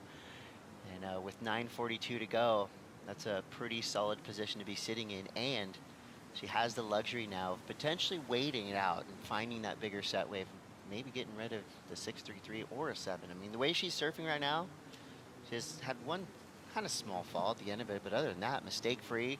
She's put herself on the best waves of this heat. Tyler Wright's looking strong right now. Katie Simmers has priority in her back pocket. So still, the time is starting to tick by, or inside of 10 minutes to go. These surfers have come up against each other multiple times in the past. 2 quarterfinals, 2 finals between them. 2 for 2 with heat wins. And Katie winning a final in Tahiti over these ones as well when it comes to the 4 matchups they've had previous to this. What really stands out, the average heat score is pretty close, even Stevens. Max heat score and the max wave score though, Chris, 15.6, 8.6 in favor of Caitlin Simmers. And of course, probably one of the most important surfers, if not the most important of her generation. And then Tyler Wright, 2-time world champion. She's been, you know, a pioneer really for women's surfing in the last decade and a half. And I think the cool thing between these two surfers is neither one of them is going to be intimidated. You know, we see the eye of the tiger with both of them. I feel like Katie Simmers has that like perfection thing though, where if the things aren't perfect, she's not going to do it or jump into it. And she's got this like this I'm going to sit and wait, which I like. And I'm hoping that she does it right here, you know, for a really nice looking wave. 8 minutes left. Tyler having a look. So Tyler was in second priority. So she didn't, she kind of had a look at it, but. Oh, look at the lines. Mm-hmm. And for Katie Simmers, I mean, we just think of her as a consummate winner. And, you know, obviously she's one of the best surfers in the world. She's one of the best to ever do it, but she's been in a bit of a wind drought lately. You know, thinking back, it's been a minute since we've seen Katie Simmers hoisting up that trophy at the end of an event. So for her, she wants to get a title run going. I feel like here in El Salvador, it'd be a huge start for her. We know she's deadly in Brazil. We've seen that in the past, but this could be a super meaningful result for Katie Simmers to get herself back in that feeling, that winning feeling, which unfortunately we haven't seen in a minute. Mm-hmm. And Seen amazing surfing. I mean, every time she stands up, we see amazing surfing, but we're looking for ones in that score line. Numero uno is what you're saying right here at the end of the event. That's what you want to see. And when it comes to, you know, the rankings, of course, you want to move up into the top 5. There's Rich Dog Marsh, longtime pro surfer himself, back in the 80s and the 90s. Coach of the Superstar Strider. Yeah, he's keeping people's heads at bay and trying to take away all the little things that might get in the way, right? He's always super nervous, like outside of the water. It's so funny to see his reactions. Here we go, Chris, important wave. All right, Katie Simmers uses her priority. Beautiful snap to start. Comes around this section. Ooh, perfectly placed whip. Vertical on her third. So a trifecta. Big turns for Katie Simmers. She's gonna just work her way through to this inside section. Let's hope for a big finish here. She gets it. Quick snap there. More on offer here for Katie. So a nice sliding finish for Katie Simmers. Just, of course, it's gonna be beautiful surfing from beginning to end, but I saw some savagery going to a couple of those turns. That second turn for me was just as good as it gets. Caddies in the lineup. Tommy Witz. We know these guys. Yep, River Biolas back there. So Tyler, despite riding for Bizel now a couple of years, she rode for Mayhem during her 2 world championships, and she stayed at the Biolas house a lot. So cool to see Riv out there being the caddy for the event for Tyler too. Just being pretty much a member of the family still right there, Chris. That's cool, really cool. Back to the exchange right there of, you know, I feel like this wave is going to be really close to what she needs, but I think the wave height might let her down a little bit. This turn right here, though, like we talked about, was savage. I mean, she just kicked so hard. she's small but mighty and just made it look like she was just attacking. The wave kind of laid down, and the rest of the wave is inconsequential in my mind. It's going to be interesting to see this heat play out now, though, because there's, by the numbers, the next big set should come in around 3 minutes left on the clock. So I think Tyler's going to get a really, really great exchange out of this. But look at this kick. Nice, beautiful sweep, but then just deep bottom turn. I'm filming it. And then comes right into this corner. Look at the push. Whack! It just drops the knee. He just pushes so hard. This, though, that to readjust like that is so difficult. You're going so fast, and then all of a sudden you pull a deeper bottom turn right there. That is something super mature for somebody her age. It's almost like you don't see those lines. She had a lot of tape on her knee, too. It's like you took all of your favorite surfers and just put them into one person. Dane. I mean, I Jordy, saw Archie, Kelly in that. I saw Steph Gilmore. But look at the score. Score comes through. She's in it. 6.6. I mean, that puts her in a little bit better of a position, but Strider. So think of Tyler Wright's first wave, the 7-point ride. So in looking at Katie's wave, it's just under that score. So what was the difference there for you? I just think size of wave. And I feel like opportunity on the wave. And I feel like, you know, Katie Simmers might have jumped the gun on taking that wave because I feel like she needs a proper set wave, and that wave was a medium wave. So I feel like in about, you know, whatever, in the end of this heat, I'm hoping for another exchange so we can see them battle. Well, we still got time, 3.5. You've been timing the sets pretty well, Strider. And I think that's a good amount of time right here in the back end of the heat. And, you know, the 6.74, it's not that far off from the 6.6 that she already has. All right, 3:23 to go. So now let's look at some waves side by side here. This is a replay of the 7 and the 6.6. Yeah, actually pretty similar in size. First carve probably just a bit better from Katie. That second turn, no doubt, the best of the exchange right here. And I think the length of ride, the more complete wave, it's not something that you'd necessarily take into account when you're judging, but it's going all the way from the top of the point to the bottom of the point. So there is disruption of flow at this point on Katie's wave, whereas Tyler's still going rail to rail the entire time, guys. And we're just seeing a more complete wave. I think the combination on the outside of the stronger part for Caitlin Simmers, but everything top to bottom down the line for Tyler Wright was super well done. Still not far off from scores, though, a 7 to a 6.6. I mean, you're really breaking small, minute things down at that point. Yeah, They've it's close. stayed bigger for longer. Stayed bigger for longer. Also, you gotta like think about how the frame of and how small Katie is in comparison to Tyler. It looks bigger. It right? looks, yeah. you know, it is just a little bit bigger of a wave for Tyler. So either way, apples to oranges. That's surfing, dude. Great surfing from Caitlin right there. Sport of appreciation, Chris. You know, you have a criteria, obviously, but in the end, there's some things that you like a little bit more than others.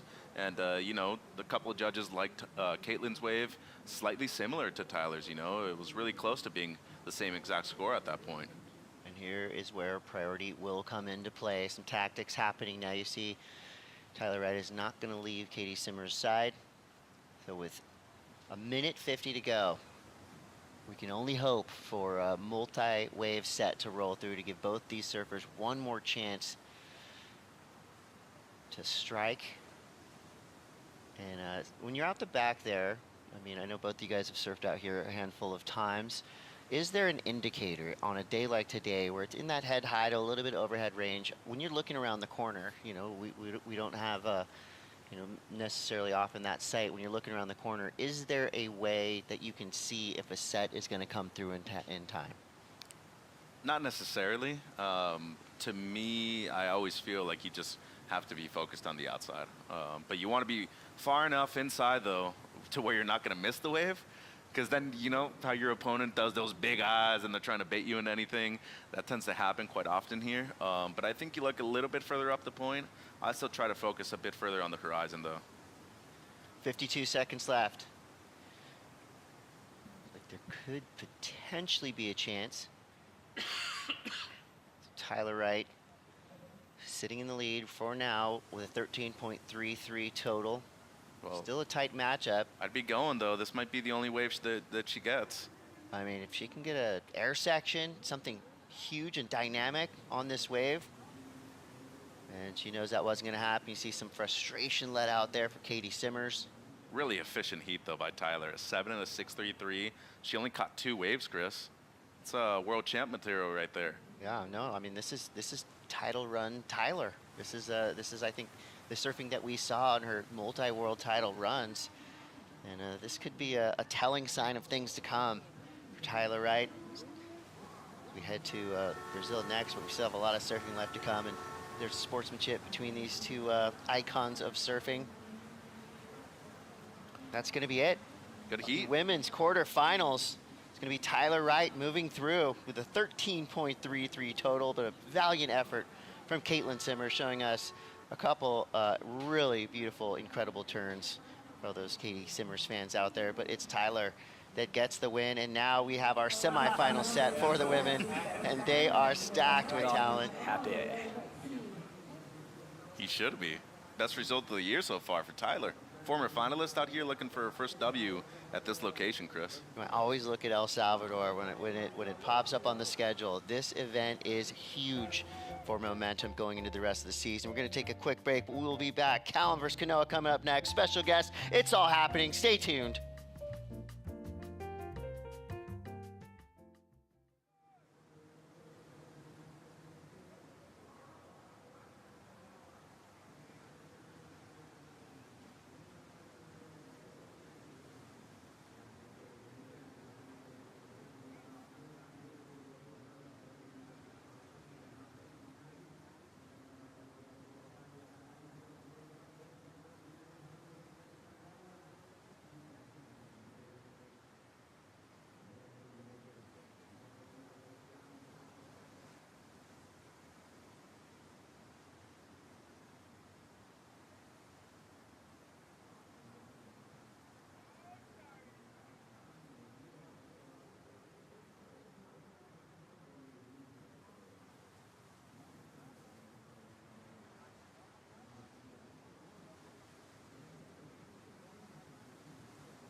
Punta Roca es una ola realmente perfecta.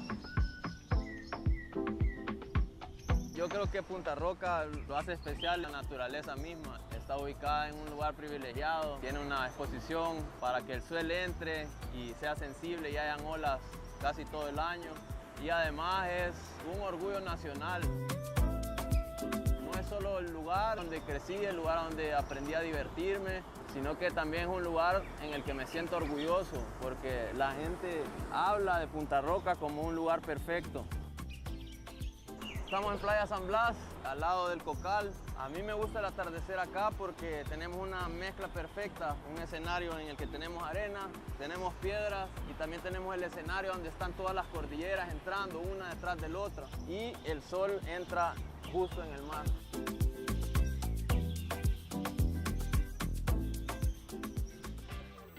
Finals day is up and running here at the Surf City El Salvador Pro. Kanoa Igarashi, first wave of the quarterfinal on the men's side of the draw. Good looking wave here. Great first turn, comes into it hard on that second one.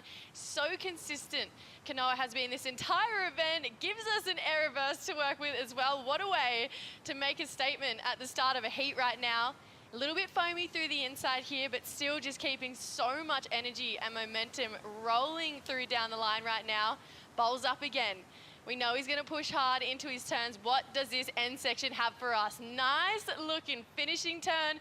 Kanoa Igarashi starting off strong here in the first quarterfinal. He is coming up against Callum Robson.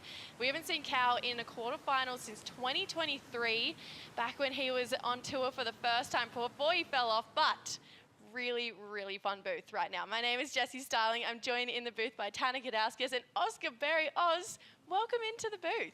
Thank you guys. It's the first time in here. This is this is sick. Oh, Rough to be in epic, here. epic. Yes. This is fun. Obviously, Tanner and I have called a lot of heats this event, and I was like, you know who I want in here? Oscar Berry, because we obviously have Cal in this heat as well. You guys have been staying together all trip. First of all, give me an insight into what it's like to stay with Cal Robbo. You guys have a big boys' house going on right now. Yeah, we got a big house going on. There's about, I think there, at one stage there was 10 of us in there, so it was pretty close quarters. I was rooming with Cal, and then a few of the boys have moved off, and so Cal's going into the big suite because he's still in the comp. Yes. So he's living at Lux in the big room. So it's been unreal staying with all the lads, and it's good to get to call Caltex in this one. Hopefully, it'd be good to see him rip in, and the boys have a good heat. It'd be cool. It's obviously a hard matchup, especially when Kanoa starts like this, Tanner. Yeah, for me, honestly, this is kind of your classic Kanoa start. He is so efficient at providing himself the best opportunity and then unlocking all of his variety. Nice stabbing first turn. Did not see that coming. Right out of the bowl into an air reverse turn, and then regroups and sets himself up, slows the pace down, which is really nice to see. And these ending maneuvers at this point, the final maneuver, in my opinion, is the classic Kanoa push turn, where he places his turn so perfectly, then pushes the spray out the back and creates so much emphasis. What a great way to start the heat. He is just such a calculated competitor, and to start with that much energy, it is just going to really skyrocket him into more momentum. The score drops. It is excellent on the very first wave of the quarterfinal, but for Kanoa as well, it's an 8-point ride. So he's going to gear up again. Let's back this wave up, because why not? 35-minute heats. We're not even 7 minutes down. Big looking hack to start this one off for Kanoa Igarashi. It's a smaller looking wave, but he is just never not going to be all systems go. I mean, Oz, no matter where you are across the world, Kanoa is actually a really scary draw, just with how spreadsheet-like calculated he is as a competitor. Yeah, 100%. He's an incredible competitor, and I guess, yeah, that sort of shows. Starting off with an 8, it's pretty bloody good start. You can't really hope for anything more than that, and yeah, it's put Caltex's back up against the wall from the first 5 minutes, so it's going to be cool to see the fight back from here. Yeah, and we've talked about this specific case a lot through this day already, where, you know, a competitor comes out, you had Gabrielle O'Brien with an 8, you then had Chris Moore with a big score, and what happens, the dynamic of man-on-man heats on these finals day? I'd be curious your perspective, right? Like, Callum, we know he knows how to get it done, but what are you thinking when you hear those scores drop? You kind of wigging, yeah. I'm not going to lie. Like, I think especially at the start of a heat like this and against a guy like Kanoa, like, you just know that another one's probably coming at some point in the heat, and I think, you know, it sort of can put you in a bit of a shell, and you sort of feel like you have to, like, the next wave has to be a huge score, or you have to, like, get something similar, and it can really put you in a box and can make you wig out on sort of what waves you want to pick and the surfing that you're going to do. So yeah, I guess it's going to be interesting to see what Cal does from here. Oh, but my wow. word. Crazy start to this heat for Kanoa. 2 big turns already. This is a wave that Callum let go under his priority as well. Fun looking inside track here. Full roundhouse for Kanoa into his 3rd turn. Just that board is looking incredible under his feet. So much speed, but yet so smooth with the perfect amount of tail release and flare. So whatever, we spoke actually to him the other day in the booth. He said he's on like an old Parco model, Caltex now. He's gonna open up his semi-final, biggest looking wave of the quarterfinal, I should say, so far. Draws out the carb here for his 3rd turn. Power is his friend in this matchup. He definitely has the edge there. This one's starting to hit that weird wobble through this midsection here. Then it starts to clean up. Cal is going to race through it, gets that completion in. So first wave for Callum Robson, start to finish, done. I mean, this is definitely, we knew it was going to be a good heat, but that is Callum Robson not backing down from the fight right now, Tanner. Whoa, gosh, I mean, that's a way to get back in the game, right? That's him surfing to his strengths. It would be unnerving, like you were saying, Oscar, to be seeing Kanoa get rhythm early in this heat, then backing it up. You're hearing the cheers on the beach. The second turn that Kanoa did on his last wave was electrifying. He's starting to tap into that finals performance. He has the mojo, and he's performing so well. So good waves here. Let me walk you through this first replay with Kanoa. The turn I'm talking about, great opening maneuver. That's spicy. But this turn, coming straight out of it, creating the speed, getting over your rails into a full blowtail reverse turn.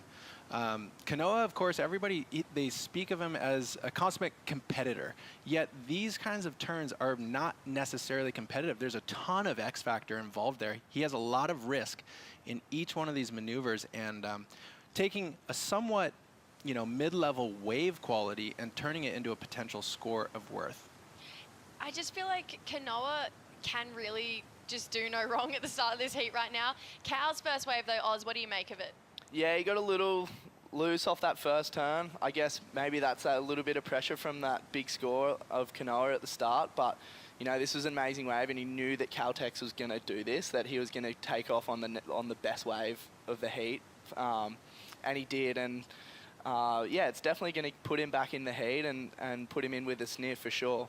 What's your take on Caltex for this heat, for example? Obviously, Kanoa can turn smaller waves into scores, but for Cal, he's a bigger guy, and he's bigger than Kanoa too. So your take on Cal probably only looking for set waves in this heat? I think so. He's going to bank on that money, like that power game. It's sort of, you just know that Cal's going to go to that because it's such a strong asset for him, and it's something that he's obviously put a lot of time into. And I think another thing that he has put a lot of time into is his big moments as well, and especially lately you've definitely seen that come through with his performance in Newcastle, some like clutch buzzer beater airs and stuff as well. So you know that he actually does have that, and it's something that is starting to really shine through in the Rashi for Cal, which is really cool to see. Because you don't really think of Cal as an air guy. It's not the first thing that pops into your mind, but this year I feel like he's really proven that he kind of is, to be fair. I mean, the airs that he was throwing down at Newcastle, I'm talking like 10 seconds to go in the heat, and he was launching these full rotations. So he actually has that, obviously Kanoa with an air game as well, but do you think Cal is wanting to bring that out in this heat right now? 100%. I think with Kanoa dropping an A, it's definitely not going to be the first go-to for him. It's probably more so a little bit of the end of the heat if he needs a score and it's sort of going down. Like, that's when he's going to go to that. But I think for probably the next 20 minutes, he's going to be looking for a big wave and to drop some hammers. Look how close those two were paddling. Kanoa was literally tangled up in Cal's arms for a second there, Tanner. This is intense out there right now. I mean, there's a lot on the line, and I wanted to ask your perspective of that, Oscar. Here we are, it's a finals day, right? Like, you've had some incredible performances on finals day coming off the Challenger Series yourself, like places like Bolito and Sakurama, I'm thinking. When you choreograph an entire day, right, you have the pressure, you have to make these rounds incrementally. How do you, from a mindset perspective, not peak too early, yet you need to get the job done? Look, Callum is in this heat properly. So Kanoa, this door isn't shut. He's surfing at his top level. What's your take on that? And not coming out of the gates too hot, but presenting that you want the win through a day on finals day? Yeah, it can be super hard. I guess just obviously the expectations can be so high sometimes. You're like, I really want to get to the final, like I want to be there, but it's sort of, you do have to bring it all the way back and be like, I have to surf this not just one heat at a time, but one moment at a time, and you can't be thinking about even the end of the heat. You got to stay in the priority order, the waves that are coming in. You got to stay super present, and I think that's probably the key to going as far as you can into a finals day and actually getting to the final. And I think even then it can be a bit of a trap when you're like so stoked that you make the final or the semis, and then you sort of can be like, it doesn't matter from here. And I think, Caltex both of these guys are such like wily competitors, and they're always trying to be as good as they can in every heat that they surf. So, I probably don't expect those boys to be doing that, but, it can happen and it can creep in. So, yeah, I think that's sort of how you go about it. I just quickly wanted to note, Cal's first score just locked in, and it has put him in this heat so equally right now. 7.5 to Kanoa's high score of an 8-point ride. So we're talking 0.5 difference between their high scores right now. So Cal, kind of doing what you were just touching on there, Oz. He's surfed that heat moment to moment, or he has so far. And so he is well and truly in this. That smaller wave for Kanoa is a 5.67. Now I know that Cal's board caddy right now is Morgs. Obviously, we touched on just the house being full of all of you boys. Obviously, it's kind of the Aussie and South African house at the moment, but this is your rookie year on tour. How helpful has it been to kind of have guys like Morgs and Cal and Lobby, even Maddie McGillivray at this event in your corner and kind of guiding you through moments in your competitive career so far this year? Yeah, it's been amazing, and especially, you know, sort of the start of this year has been pretty tough for me. So I think having these guys around to help sort of pick me up and sort of guide me through it's been amazing. And you know, Callum's like very inspiring product of like hard work and having such good routines and such good habits, and watching him sort of go through this event and as well as like sort of being home and being lighthearted and having fun and joking around with all the boys over dinner, and you sort of the mix of that, I think he's balanced that really well this week, and yeah, it's been really cool for me to watch. Yeah, I feel like he's also just shown that you can have a career. Well, obviously you can, but he's really recently proven that, like, even if you fall off tour, you can make things for yourself happen outside the competitive surfing realm. Obviously, Project 6 is this incredible initiative that he has where he's giving back to that next generation, coaching. He travels all around Australia for it. So Cal works really hard in and out of the jersey. You can see this is a bit of a smaller wave there. That's the first time we've kind of seen Mama Roca rear her head today as well. He's going to get out of that one there, but for someone like yourself, Tanner, who's been on tour and also fallen off, when you look at guys like Cal, he really has made something of himself outside the Rashi as well. He really has, and that's what, when you zoom out of being in this heat, on this tour, in this year, you start to understand that you're a part of the surf community at large. And Cal, like, he's really done a great job of being a vehicle to inspire younger generations to take a pathway that he has taken. And it's contagious, right? As a fan, you get into his corner and you really want the best for him. Let's see what this wave has for Cal. Ooh, drifts the fins on that first section here. Similar looking wave, size to what we saw for Kanoa's 567. Again, though, we're still kind of filtering in on that mid-tide. It's still relatively low in the scheme of things. And Tanner, that's just that inside section that has unfortunately been reeling off for a lot of our competitors today. It has been, and look, we saw Mama Roca, like you said, pop out of the water on Cal's last wave. They're still on the blocks, right? And so I think what I'm seeing Kanoa do is he's sitting for a specific wave, which is the set wave, which gets you a little further off the cobblestones. So Cal just staying in motion. But Oscar, your perspective of that, I mean, you've competed against Cal even this year, correct? So what is it like having a competitor like him doing that work underneath you?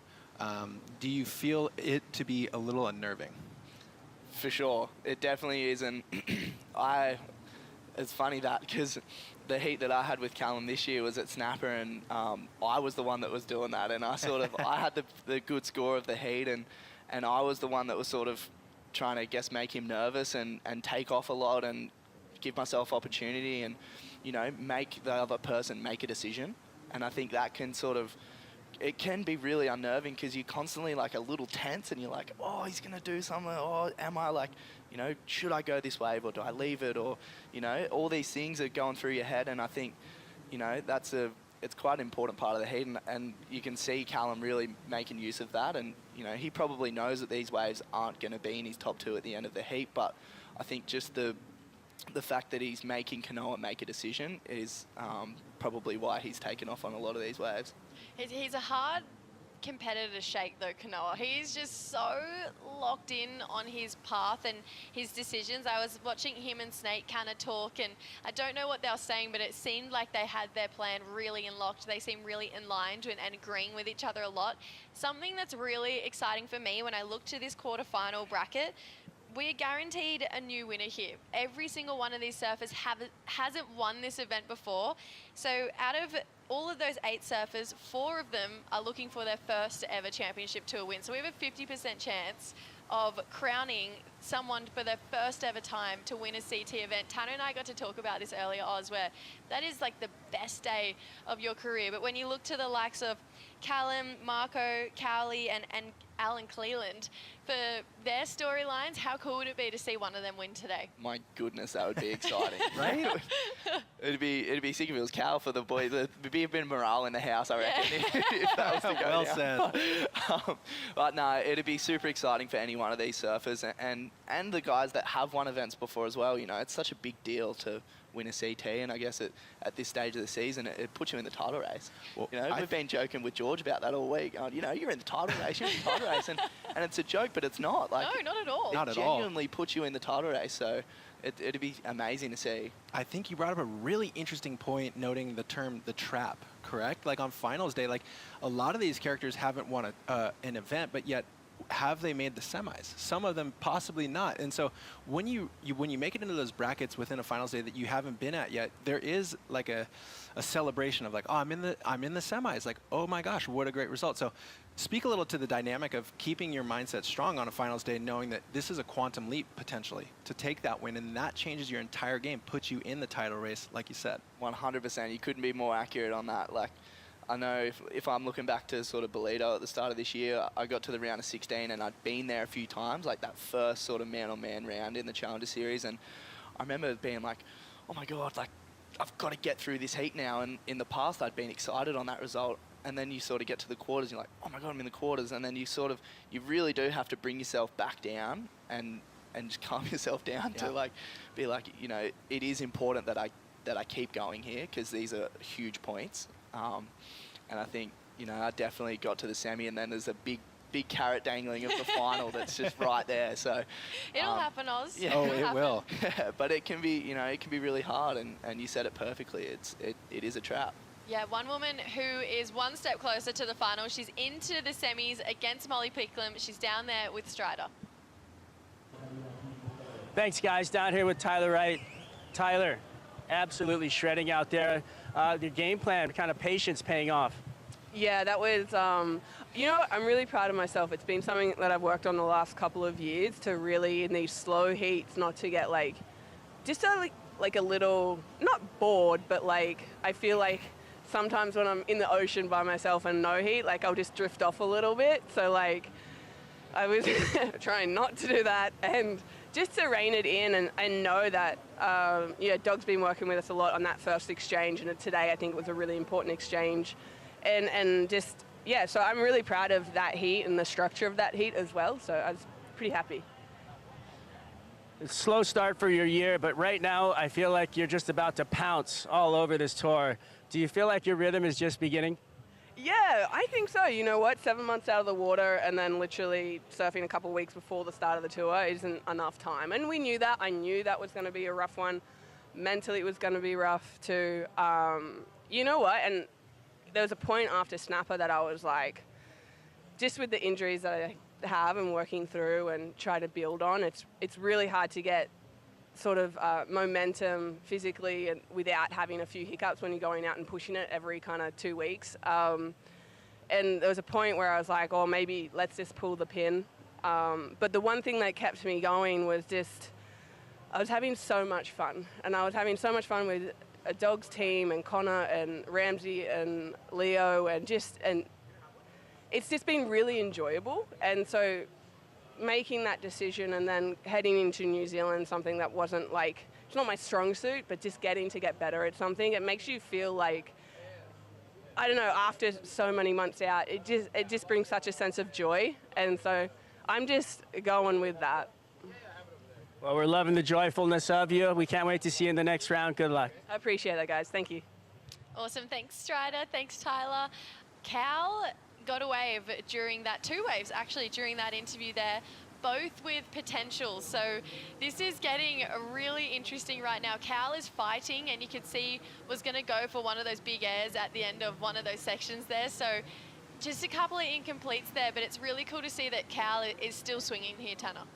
Well, this, I feel like throughout our day, we've seen some fairly inconsistent heats, which can be punishing for those who have the priority, and it's a bit of a luxury for those who don't. And I feel like Callum doesn't necessarily have anything to lose by trying.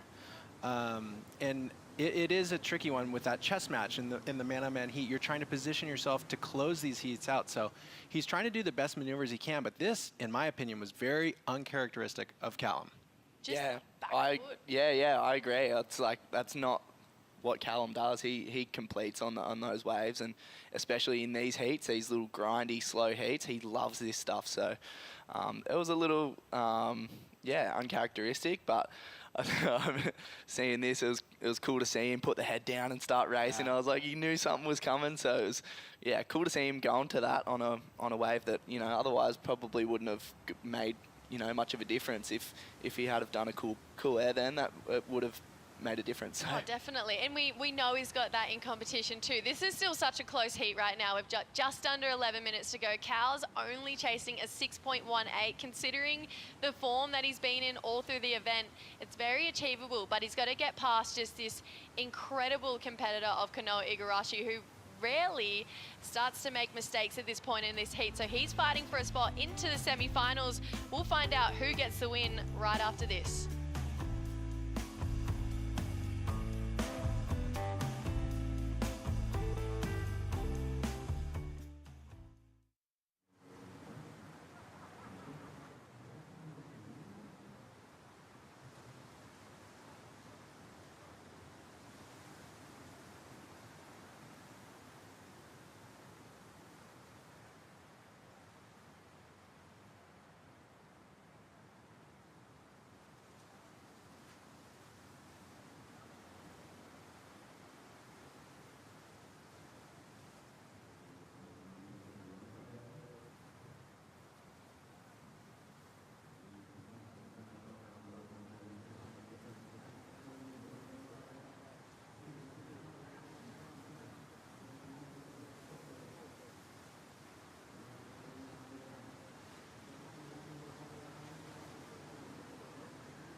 The 2026 Surf City El Salvador Pro presented by Cero is brought to you by Surf City El Salvador, home of the right surf, and by Yeti, built for the wild.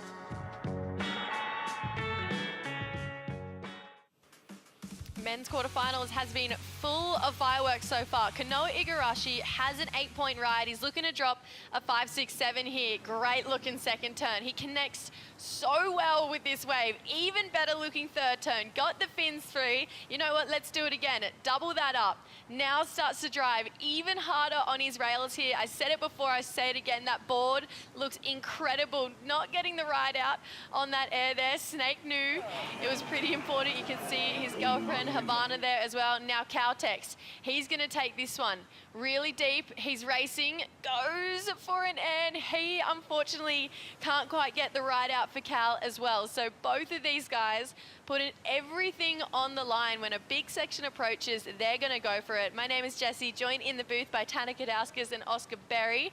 These are the exchanges that we love. Obviously, Kanoa looking to build and make that requirement harder for Cal here, but Cal is just going to keep swinging here, Tanner, and it just feels like this matchup is just going to keep heating up as the clock winds down. Totally, and all the while, the door feels like it's getting a little bit more close to being closed with Kanoa surfing waves like he just surfed. If he had come down with that final air reverse, you would have been looking at an incredible score on the merit of what he provided on that wave. I can't wait to watch it as a replay because I want to break down so much of this. These front turns here, he does such a great job of allowing himself to progress down the line, yet getting those vertical snaps in the pocket, not sacrificing any degree of difficulty. And that's the perfect example of that. And then he comes down, mixes it up, and then knows, hey, here we go, into that classic Kanoa blow-tail air reverse turn, which he's so consistent at pulling. But yeah, I feel like fundamentally, Kanoa, he has precision with personality. He is very much so precise, but his turns look unique to me. and they're not in any way robotic. There's a difference in each one of these, so really great ride here. I'm obsessed with your vocabulary. I just cannot get enough of it. Precision with personality, and then Oz, obviously Cal, he's going to keep going for it. Do you think that maybe if you want to get hypercritical, it's not the time to start going for those big maneuvers? I think Callum's wave behind Kanoa's end was a little bit of a free hit. Like Kanoa was all the way down the bottom of the point. Cal certainly closed out. There's a free hit there, especially with it sort of being a little slow. You probably know there's not another set right behind what was already a really good set, and so I kind of like that. I think that shows that he's thinking right now, and that's good to see. But he's got a bit on his plate here. Kanoa just dropped a really nice backup score to that 8 and just made it quite a lot harder. But it is only of 7-1-8, and you saw what Callum did on the 7-5. He's got priority now, 5 minutes, another set, and and this, I love this. Guys, I always giggle when two competitors get so close to each other, because you're like, it must be so tense out there. I mean, like you mentioned, Oz, Kanoa just got a 6-6-7. Cal only needs a 7-1-8. This is a priority use here for Cal Robbo. This is going to bowl up really nicely. First turn has power. Spray goes out the back here for Cal. Grabs and holds an air reverse here on a tricky looking section. There was so much speed coming out from where he landed there. Connects nicely through the inside. Let's hope that this one offers more and just loses the fins on that end section. It is such an emotional roller coaster with wanting to see the athletes make those end sections there, Tanner. I love Callum so much. It feels like whatever the job is, he will lift to get it done. That second turn was out of the box. I did not see that coming. Oscar, give this a call right here, because I know you know his surfing really well. Yeah, this was cool. He sort of set this one up. That was really nice to sort of find this bit. And I wasn't ready for this either. It was so kind of wild, but really sick, super technical. He did so well to ride out of that and position his body. And then, this was really sharp, this in-between stuff here, and I was not ready for that. That's a bummer, because that was on its way to being pretty close to the score, I'd say. But, it was... It's so cool to see him do that mid-wave. I'm so hyped on that. It's really cool. Yeah, it's amazing. And it's his competitive ability to just know he needs to lift his game on a wave to get the score. Kanoa is having a great heat. But I do want to note, Oscar, and you've been free surfing a fair amount out here, this final turn, there is a rib that comes off of the cobblestones late in the wave, and you see him kind of progress over it, and he changes the angle into that last maneuver. And it looked like he was left hanging mid-turn, and maybe that was the reason he fell. Yeah, it was just a little tight. Oh, Kanoa behind. Wow. Oh, just on his heels a little bit too much there. I totally agree with you, Oz. I felt like with that completion, it probably was the 7-1-8. I would love to know where you see that going without it, though, because when you watch that replay back, they're two pretty big turns with the air in between. Obviously, Kanoa, his 8-point ride was a really completed wave and had that mid-wave air in it too. Did it need the finishing turn to get over the line? I think so. I think out here it's been a bit of a trend all week where there actually is a lot of points in finishing the wave and finishing it sure of what you've just done. And I think even sometimes if you finish a wave and you chase the last section and don't get there, it's a little bit of a sour taste. And it's been super important, I think, to be finishing waves, and that's, no different. Cal, a little bit angry maybe about the priority that's going down right now. So it's pretty interesting. Let's set the scene. There's just under 2.5 minutes to go. Kanoa has priority and the lead right now. Last wave for Cal Robbo drops in. It's a 5-7-7, so he now needs a 7-1-8, still the same score. Has second priority though. You can see he's paddled himself up the point, trying to create some space, but these are the moments where you really don't want to draw Kanoa Igarashi, because he knows how to close out these heats, especially with only 2 minutes to go, and we just saw a set come through, Tanner. Well, you basically said it perfectly. Like in this situation, Kanoa is very well known for being very smart, and he knows how to close heats out. Both of these guys did leave meat on the bone with their final moves on their second scoring waves, and I feel like that's very interesting, because Kanoa, you could argue, could be sitting on a 7-5 backup if he had finished his last aerial maneuver on his wave, and Callum the same. So Now here we are in these slow heats is when you really start to settle in with the reality of the situation. You're sitting shoulder to shoulder with Kanoa, and it must truly feel like it's going to be a challenge to get there. Yeah, it's probably starting to feel a little bit over for Callum, but I know that that Callum does never say die. Oh, you know that well. He will never die. So, you know, that if another set comes through, anything can happen, but it definitely, you know, if it's me in that situation, it doesn't feel great.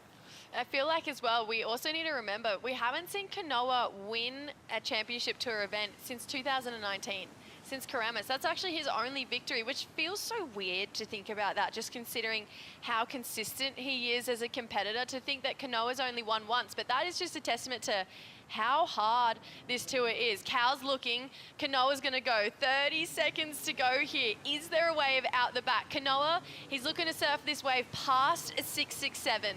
Connects on that second turn here. Again, just such beautiful rail work from Kanoa. Goes to the air. Is there a completion? No, looks like he slightly buried the nose right at the end there with that front foot landing a little bit far up there. Less than 10 seconds to go. Cal, the shoulders are dropping, feels a little bit defeated, but what an incredible matchup between those two. I mean, to see Cal back in the quarterfinals, first time since 2023, but Kanoa Igarashi one step closer to his second ever championship tour win here, Tanner. Yeah, and when we look back on this heat, Kanoa came out of the gates, so much emphasis with exclamation points, right? He had his 8-point ride and he backed it up, and he has looked aggressive for the win, and Callum did a wonderful job of waiting, executing on his 7-5. In reality, I'm sure he's going to be thinking about that backup score to see if he could have gotten the job done, but ultimately a great result for Callum for sure, getting that rhythm going into Sakurama, and Kanoa will keep going. Yeah, Kanoa's ripping. Yeah, he's looking so sharp. I mean, Tanner, where do you see this kind of momentum go for Callum? Well, for Callum, I think it's a building block, and I think it's wonderful to see him in his stride. Like, he's being challenged in many different ways this year competitively, and that, I think, puts your back against the wall somewhat to create new opportunities. He did it great in that heat, you know, to step out and include aerial surfing at a super high level mixed within his power surfing. I expect really, really great things for Callum. Cal is going to go to Brazil, but such a great result for him, especially at this part of the season. Kanoa into the semis. We have a fun matchup. Oz, we're going to keep you for it. All European affair coming up right after this.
Estamos en Playa El Zonte, a unos 15 minutos manejando de Punta Roca.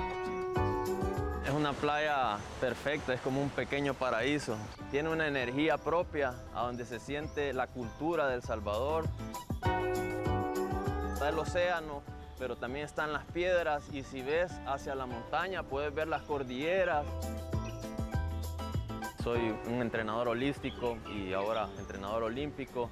y me encargo de plantar semillas en las personas para que sean su mejor versión. Tenés que tener momentos en los que te liberes y te relajes y dejar de hacer, que es en el mundo en el que vivimos ahora, es hacer, hacer, hacer, hacer. Brian lo tiene bien presente porque es disciplinado. Para ser un atleta de ese nivel también hay que aprender a parar. Love El Salvador, such a beautiful part of the world. Punta Roca, such a fun wave in this part of the world as well. We're watching the world's best do their thing out there right now in the quarterfinals. Heat number 2, Marco Mignot taking on Leonardo Fioravanti, number 13 in the world, v number 5 in the world. Leonardo has made some rapid jump up the rankings over the last few events, just being so consistent this year. My name is Jessie Starling. I'm joined in the booth by Tana Gadauskas and Oscar Berry. Oz, you've known these guys for a really long time. I'm not sure if you've had the chance to compete against Leo yet, but from what you see, he is a gnarly competitor to draw.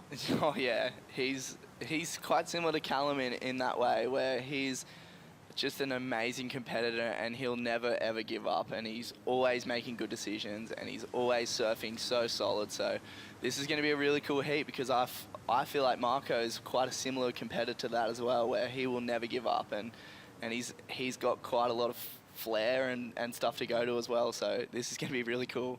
Marco has also said that this event that he's that guy when it comes to buzzer beater finishes, and he really has proven that not just this season but last season as well. One that really stands out to me was a heat over at J-Bay that got him into the quarterfinals. This is equally his best result for his entire career, but Marco, he really doesn't go down without a fight. Well, I do, 100%. He never actually, yeah, he truly doesn't go down without a fight. And I feel like competing against that, it's always interesting. You want to try to put your competitor into a box, at least how you define them, and say, like you talked about, Leo similar to Callum. With Marco, he is, yet he has this other box of like ultra radical X Factor maneuvers that he can use. So it's like, with his confidence in buzzer beater situations and his entire tool shed, he is one of a kind. Yeah, he's going to take off here. He's got a small score already. Goes for the full rope to start this one off. Lofty looking air as well. And why not throw a second one in there? Air rev on the second one. Are you kidding me? This is just that kind of tiger-like approach that Marco has to heats. Just what you were saying. He has an incredible amount of X factor. He's so confident with it at the end of the heat, but to do it at the start, this is different for Marco right now. You legitimately couldn't have found a better example of Marco Mignot. So, Leo, preparing for this heat. I'm on the spot, priority, looking for the best wave of this heat. Marco says, killer deal. Watch this little inside wave. This is an anomaly. That's one pump into a fully rotated air with no grab down the line into a very tricky closeout section where he had to pop to the flats. And basically right here, Marco says, okay, my name up first. Let's get a huge score on the board and see how that feels. Marco is actually one of the most, on average, busiest surfers that we have on the championship tour as far as it goes for wave catching. But this combo here, Oz, it's not very often you see 2 airs, 1 wave. That was incredibly sharp. He came out of that first air with still so much speed and just knew exactly what he was doing when he was racing to that closeout. Like, got it nice and tail high, rode the lip and got it straight to the beach and just greased it. Greased it, for sure.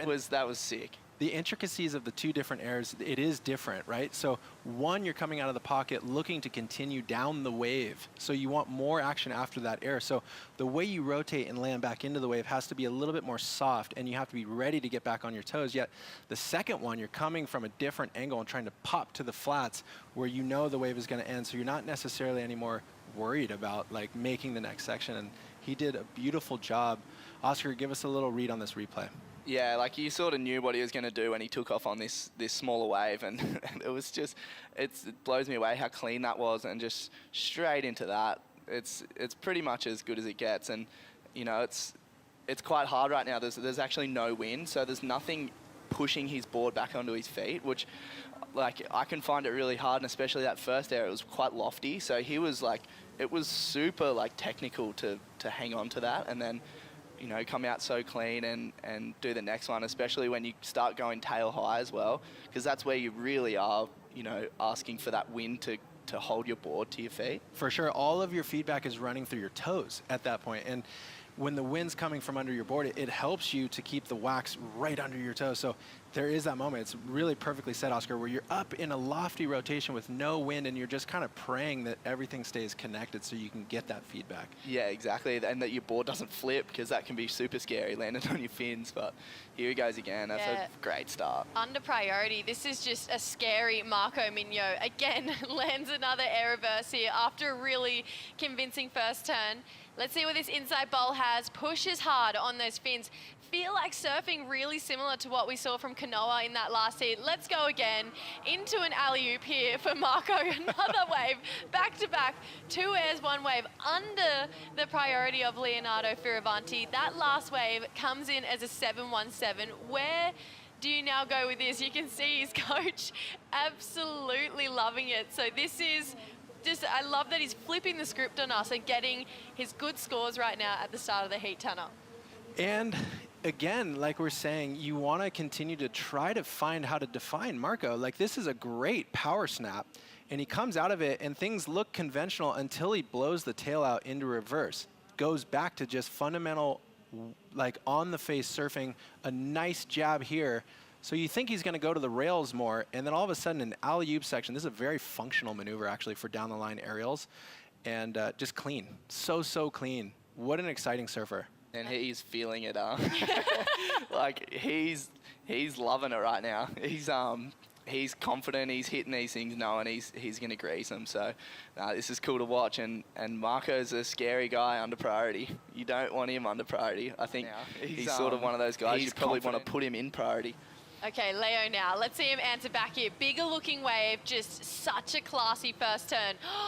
Loses it on the second. That is so unusual to see for Leo here. So maybe starting to creep in under his skin, just what Marco is doing. I was just thinking to myself, if there was anyone that you'd be okay, that you'd be thinking, all right, it's fine if he gets scores under me, it's probably Leo. He's such a smart, sturdy competitor. But that was so bizarre to see him fall so early on a wave just then, Tanner. So, Oscar, actually, this is a question for you, because Leo, to me, wouldn't be necessarily shook by what Marco is doing. He's creating a lot of noise in the heat, and he's imposing himself very strongly in this heat with a 13 total right out of the gates. But Leo, probably in his mind, he's thinking, well, this is a 15 total kind of heat. And when you see somebody getting that rhythm going under you, whether or not it's a part of your game plan or not, you start to surf a little bit more condensed, and you hold your hands a little tighter. You're a little bit more tight over your rails of your surfboard. And I wonder do you think that came into play with Leo? Because very, very rarely do you see him fall. And even though he waited for that best set wave, he was well onto his way to a good score. What kind of psychology do you think Leo's playing with right now, knowing Marco has those scores? I mean, no matter who you are, everyone's human. So there's no way that the noise of what Marco's doing, the claims, all that stuff, there's no way that that's not playing into Leo's mind right now. Like, it's human. It just happens. So he's definitely dealing with that, and I'm sure that could have had something to do with that slip, or it could have been the slime from the rocks, you know? Yes.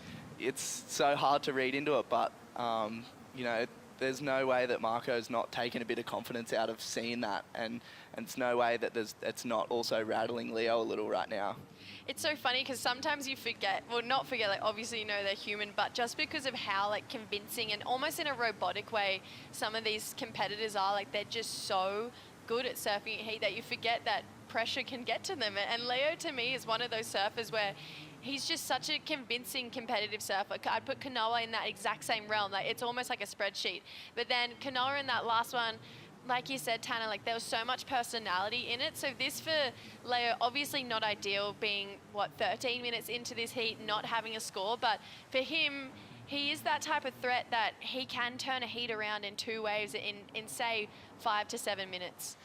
I think, and to know how valid of a statement that is, you really have to rewind Leo's entire career, right? Like, I think it was 2015 in the Volcom contest in Hawaii. He ends up falling in a wipeout, breaks his back, has to go through an entire rehab operation that took for a really long time. And overcoming that kind of adversity is one thing. Getting back all the way onto tour, falling off 2022, and coming back yet again, This dude, I think, that is my opinion of Leo. What makes him a one of one is his ability to overcome adversity and to handle that kind of adversity.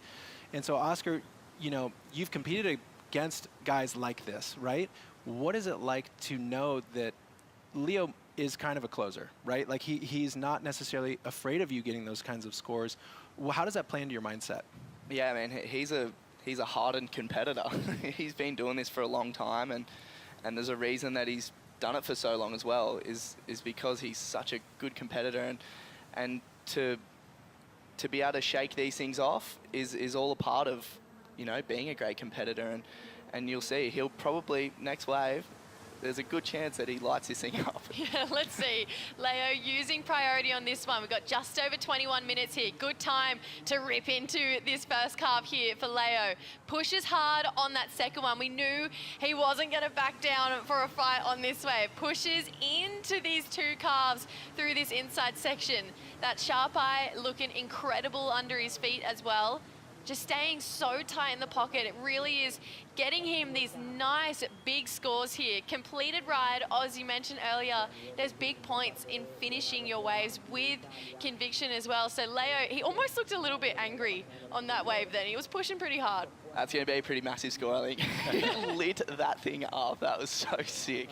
Those layback carves he's been doing this week have been so sick to watch. I love that turn, and he's been doing it so well, and he couldn't have put that wave together any better, I don't think. You nail it on his carves as well. They've been really noteworthy here in El Salvador. The way he's able to utilize speed through all of his power turns is incredible.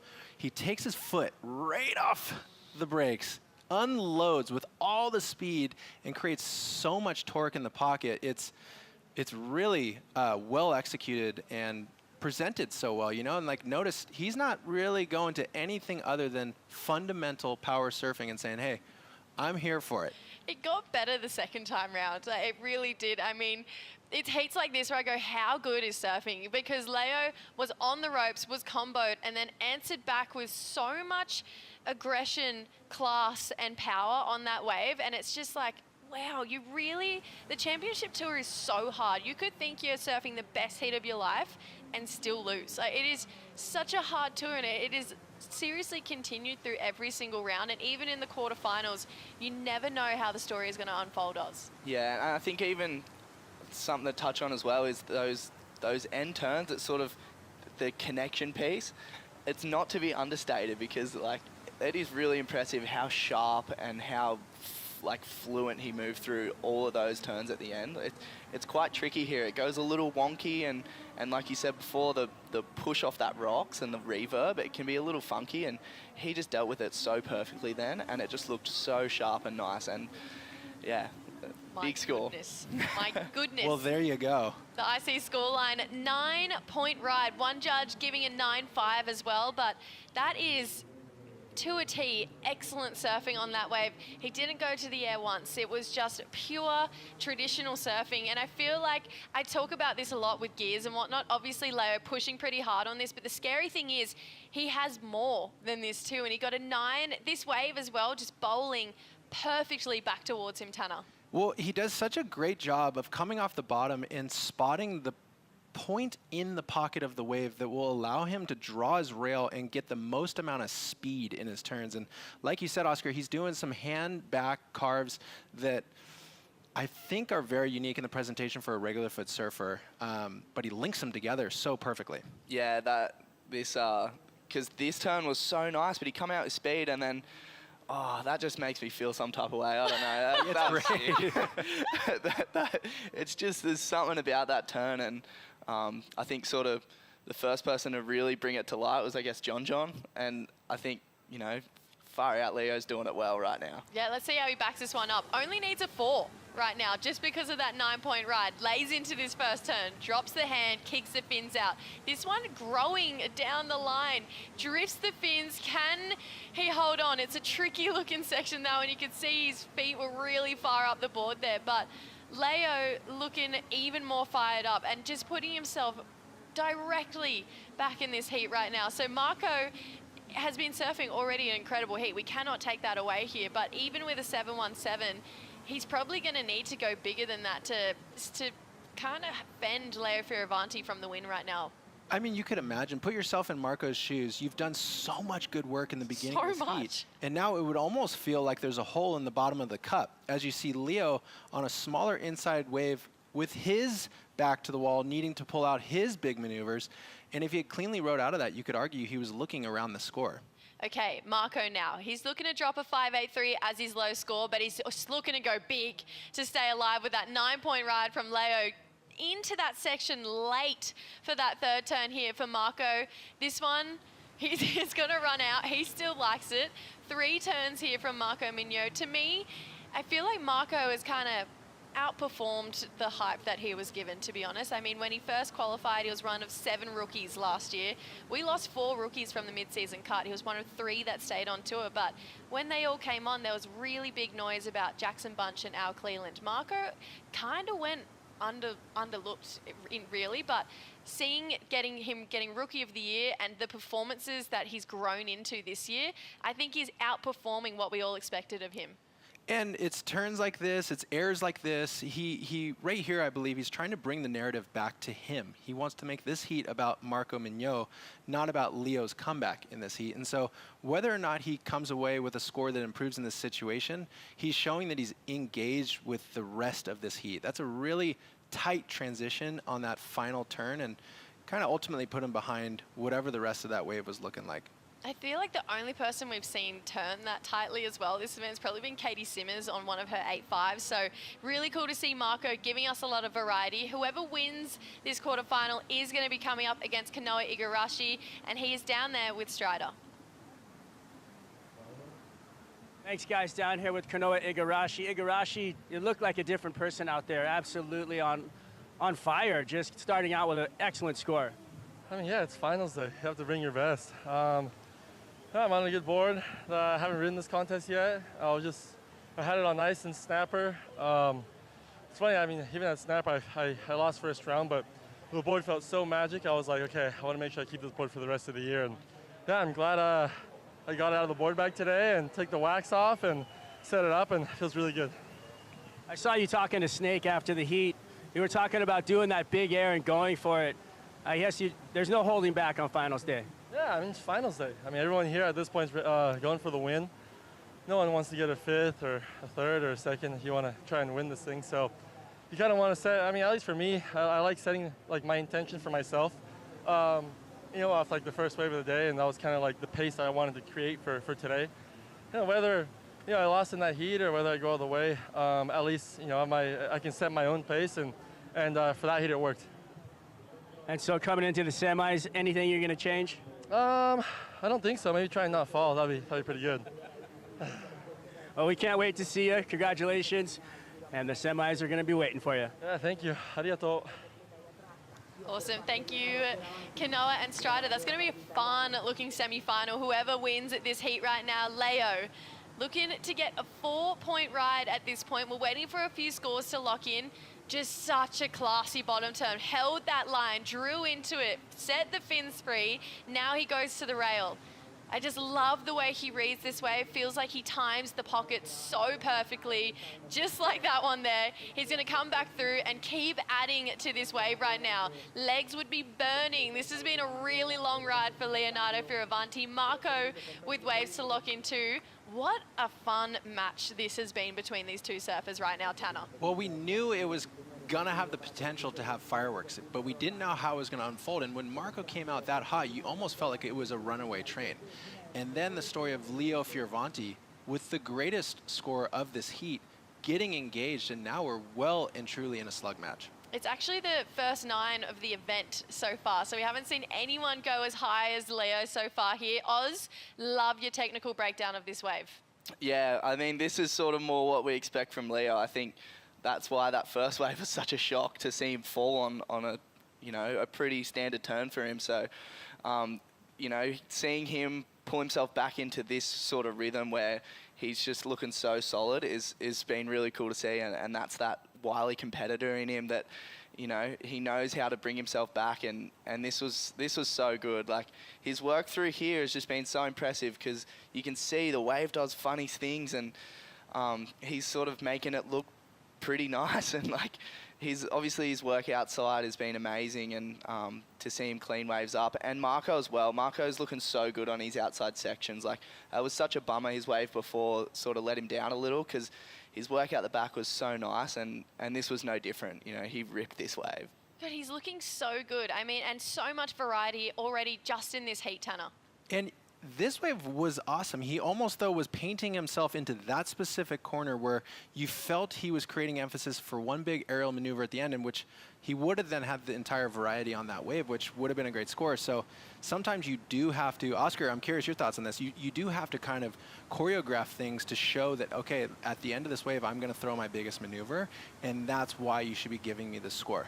Yeah, he does it really well. He builds this moment up, and I think, you know, out here, I think sometimes it can be sort of easier to do the airs mid-wave because the end sections are so unpredictable, and it can look like it's going to do something and then go away and then stand up again and then fall back down. And, you know, you saw that. It looked like it had that nice ramp for him, and it sort of pushed him over the back, and, you know, that's why it was incomplete. It wasn't Marco's fault. I think his technique and everything, that's a 99% air for him nearly, I think so. So, you know, it was a bummer that it did that for him, because that would have been a really well put together wave.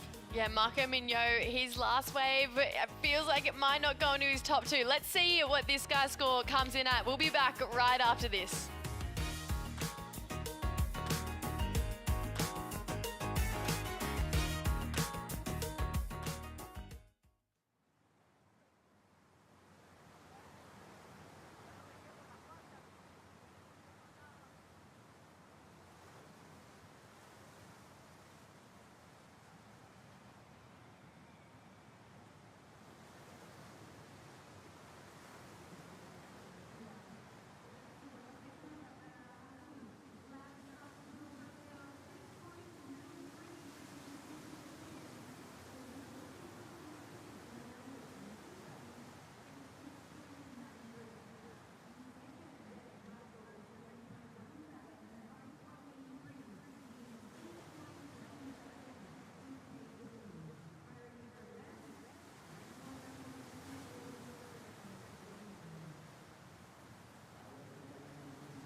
Something we love about professional surfing is stats and dynamics. So we're going to take a look at the Apple Watch dynamics board, because this is a really, really long wave. And currently, Leonardo in round 3, his 817 is the longest wave ridden so far in competition. He actually is the 3rd longest wave ridden as well. And Lobby there with 2nd, but a long way surfed by all of these surfers here, Tanner. Well, how crazy was that round 3 heat for Leo? Think about the athleticism that he would have had to get not only the highest, but 3rd highest or longest wave on the point. So, Oscar, you could speak to this though. I mean, paddling back up after a long wave, that is exhausting. And especially here, the water's that hot. It's 30 plus degrees, I swear. It is so hot. So, I think it's super impressive to see him have 2 such long waves and be able to, you know, keep his brain, because I was melting out there. It's so hard to like keep your head when you're just so hot and there's no way to cool down. You can't splash water on yourself, you get hotter. No, I know. It's so funny when you're doing the post-heat interview, like, a lot of guys and girls come in just a little bit red because it's so warm out there. Leo, though, that last score locks in. It's a 6.93, so puts him into the lead now. What a fight back from Leonardo Fioravanti. 7 minutes 40 to go. Marco now needing an 8.77. You can't say that he hasn't given us variety. Obviously, we've touched on that. There's been alley-oops, full rotations, air reverses, snaps, carves, everything you could want right now. Thinking back to the 717 and then looking at the 877 Oz, as an entire package, how does he get himself across the line right now? Yeah, I mean, no one wants to be sitting with 7 minutes to go needing an 8.77, but I think Marco knows what he's going to do, and that's a big step up in my opinion. You know, he doesn't need the most perfect wave ever to come through. He just needs something that's got a bit of, you know, a bit of something about it. And, you know, if there's a big section there, then he can get that score with what he's got in the bag. Yeah, do you see it being a total package of airs and everything, carves, turns? I can see it being that, or I can see it being a huge closeout and him doing a huge punt. So, you know, it can be anyone, and I think this wave looks like it might be a package. Oh, this is the moment. Big old first turn here from Marco. Love how he keeps drifting that tail around. Can see a little bit of downtime in between, and he's going to have to kick out. So that was a use of priority here. Now we can kind of start to see a different picture unfolding where we've got just over 6 minutes, Tanner. He's going to paddle back out. He is good under priority, so this actually might play into his favor right now, but Leonardo, he's a shark in situations like this. And look, we're actually watching it happen in real time. The movie has changed. Leo is paddling down the point to come and sit not just on, around, all over Marco Mignot, because this guy even has exclaimed it himself. He knows how to basically be an enigma and make it happen. He needs an 8.7, which is a really high score, yet he's just done it time and time before in these different kinds of situations. All right, so he's found himself a wave with a little bit of size. Never a good sign when the shoulders drop there. You know that not much is going to happen. So Marco, he's going to have to sit back out the back and pretty much hope for a 2-wave set right now. So 5.5 minutes to go. He's never made it out of this round, Tanner. So he really does have the whole package to be able to do it. If we look to CT by the numbers, 9+ waves in El Salvador. It's actually pretty short. John with 1, which is just an enigma to me with the performances that he has out here. Leo now with 2, but Philippe, Yago, and Griff all with 3. So it's actually a pretty hard place by the stats to get 9-point rides and above here, Oz. Yeah, the judge has been stingy this event, especially those early rounds. Like, it was hard to get scores. You're watching people rip waves and they're getting 6s, and you're like, oh my goodness, like, what am I going to have to do to get an 8? Like, what even is an excellent score out here? Like, what do I have to do? So, you know, to see these guys and see guys like, you know, John getting 10s out here and stuff, it's pretty amazing. It's pretty wild to sort of imagine, you know, what that would look like, especially in real life. Because I know that, you know, you watch on the TV and sometimes and you can be like, you know, yeah, that was pretty good. Like, you know, oh, that score was overscored, whatever. But when you see that stuff happening in real time, it's so amazing to watch. And I think, again, that's what I mean. I'm like watching waves and going, how do you get an 8? Whereas on TV, it's like, you know, oh, that's so doable. I know, we're definitely pretty lucky in here to call it and not be out there and try and do it. But Leo, obviously with the 9, he's looking pretty good going for the semi-finals. Like we mentioned, Marco's so good in these end moments though. But Leo, currently 5th in the world. If you look above him, it's Miggy and Yago. He's got a lot of room to jump up the rankings. Like, he's deep in Brazilian territory right now, Tanner. Yeah, and what a cool maneuver that would make for him to enter into Brazil and be in that conversation in the mix of basically the Goliath Brazilian crew. Leo, I would love to see him mount this as the beginning of a world title campaign. He really is great in the full variety of what the tour offers. I think a lot of people think of him for his iconic forehand power surfing, but loves big barrels, right? He can do it on his backside too, and he can go to the air. He has all the X Factor maneuvers, so when he's coming to places like trestles and that, he is the Swiss Army knife, and if he gets that kind of a rhythm, it would be really great to see what the rest of his year looks like. Yeah, he's so well-rounded. I mean, you know, he's made finals at Pipe. He's done it all, and a lot of times he's been on tour for a long time now, so he's quite well-versed at all of these waves, and I think that's something that, you know, myself, it's my first year on tour. There's a lot of these waves I haven't even surfed, so he's so well versed everywhere, and he's got such a big advantage over a lot of the field. Guys, I have to correct myself because I got something wrong earlier. I said there was only 4 men in these quarterfinals that could potentially take their first CT victory, but I didn't believe it, but Leo actually hasn't won a CT event yet either. We haven't seen him back in the semi-finals since Pipe last year, which then he eventually made the final against Barron over there, and that was a really close final. It was a tie-break decision at the end, but that is crazy to me that Leo hasn't won a CT event yet. Well, this honestly is looking like he's hungry for that, you know, and I think really cool insight, Oscar, back to your point of watching these guys like that, and you being on your rookie tour and your perspective of these events as you come to them in real time. I want to shift the lens to you real quickly. As we are here in El Salvador, we know the Saquarema is somewhat of a sweet spot for you as you move forward. Like, where are you at? Like, what are you thinking, and how are you looking to close out this year for yourself personally?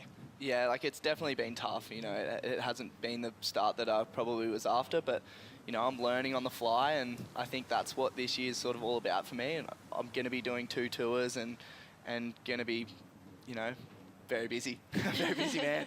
So, you know, but I'm lapping it up. Like, I'm enjoying it, and I'm just enjoying the chance to get better and just keep improving. And, you know, it's such a long run thing. You see a lot of these guys coming into their prime in their 30s. So, you know, it's such a long way away for me right now. And I just want to, yeah, just make the most of it and learn as much as I can surfing against the best guys in the world. It'll come, Oz. We know it. We know it. Know it. Yes. 60 seconds to go right now in this heat, though. Leonardo Fioravanti is holding down the lead with a 9, the first 9 of the entire event so far. Marco needs an 8.77 here. He has second priority. He's paddled deep up the point here. Looks like Leo is going to let him go. He's building speed, so we know it's probably either going to be a kick out or something big. Unfortunately for us, it was a kick out. So 40 seconds to go. There's actually a couple of waves rolling through right now. There is one behind here. So does Leo need to go this wave right now? 30 seconds to go. He's racing. He's going to come around this first section here, throw the fins, give us his variation of a cool reverse here for Leo. Again, just looking so loose and free through this inside track. Puts it on rail for yet another time here. With 10 seconds to go, Marco's actually up and riding out the back here. So Leo took the second wave of the set, Marco now on the third. This is really interesting to see these 2 waves unfold in front of us right now. Leo with the completion through the fins again. He's going to turn around and see this. Marco chasing a score. The clock's wound down, but this is going to count here. It has to be big on this finishing section here. You can see he's racing. That this is one of those end sections, unfortunately, that bowls away from you. And so Marco, it doesn't feel like it's going to have that 8.77 edge on it, Oz. You knew exactly what he was chasing at the end there. Like, he was telegraphing it all the way down the line. He never really sunk into those turns because he wanted the end, wanted a big ramp at the end to go to the air, and it just didn't eventuate. Sort of did that weird thing on the end where it's, you know, steep and then it's fat and then it's steep, and it teases you. So you know, it was a bummer to not see him get the ramp. That would have been pretty exciting. What a fight back, though, for Leo. I mean, I was worried at the start of that heat, but what a convincing win, Tanner. And just what a great heat, you know, taking a moment to just celebrate Marco and his performance within this heat. Even that it didn't come together at the end, he launched into his 13-point total, like, out of the gates to put Leo on his heels somewhat and challenged Leo to do some of his best surfing. And that could arguably be why he pulled the 9 out.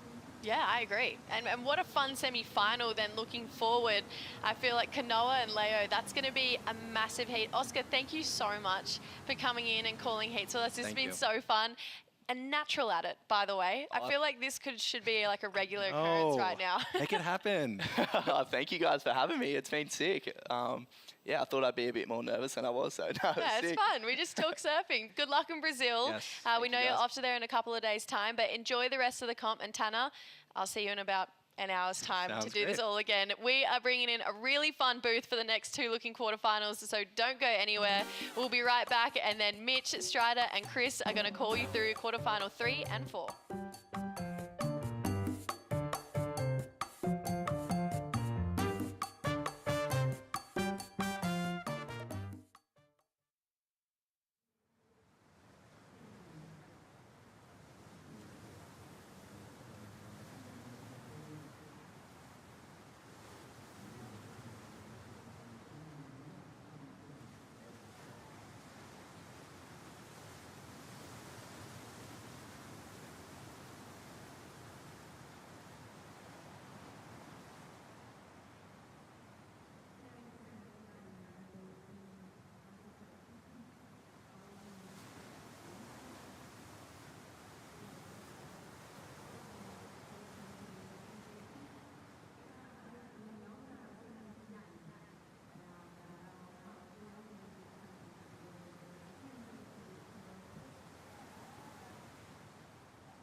The 2026 Surf City El Salvador Pro presented by Cero is brought to you by Surf City El Salvador, home of the right surf.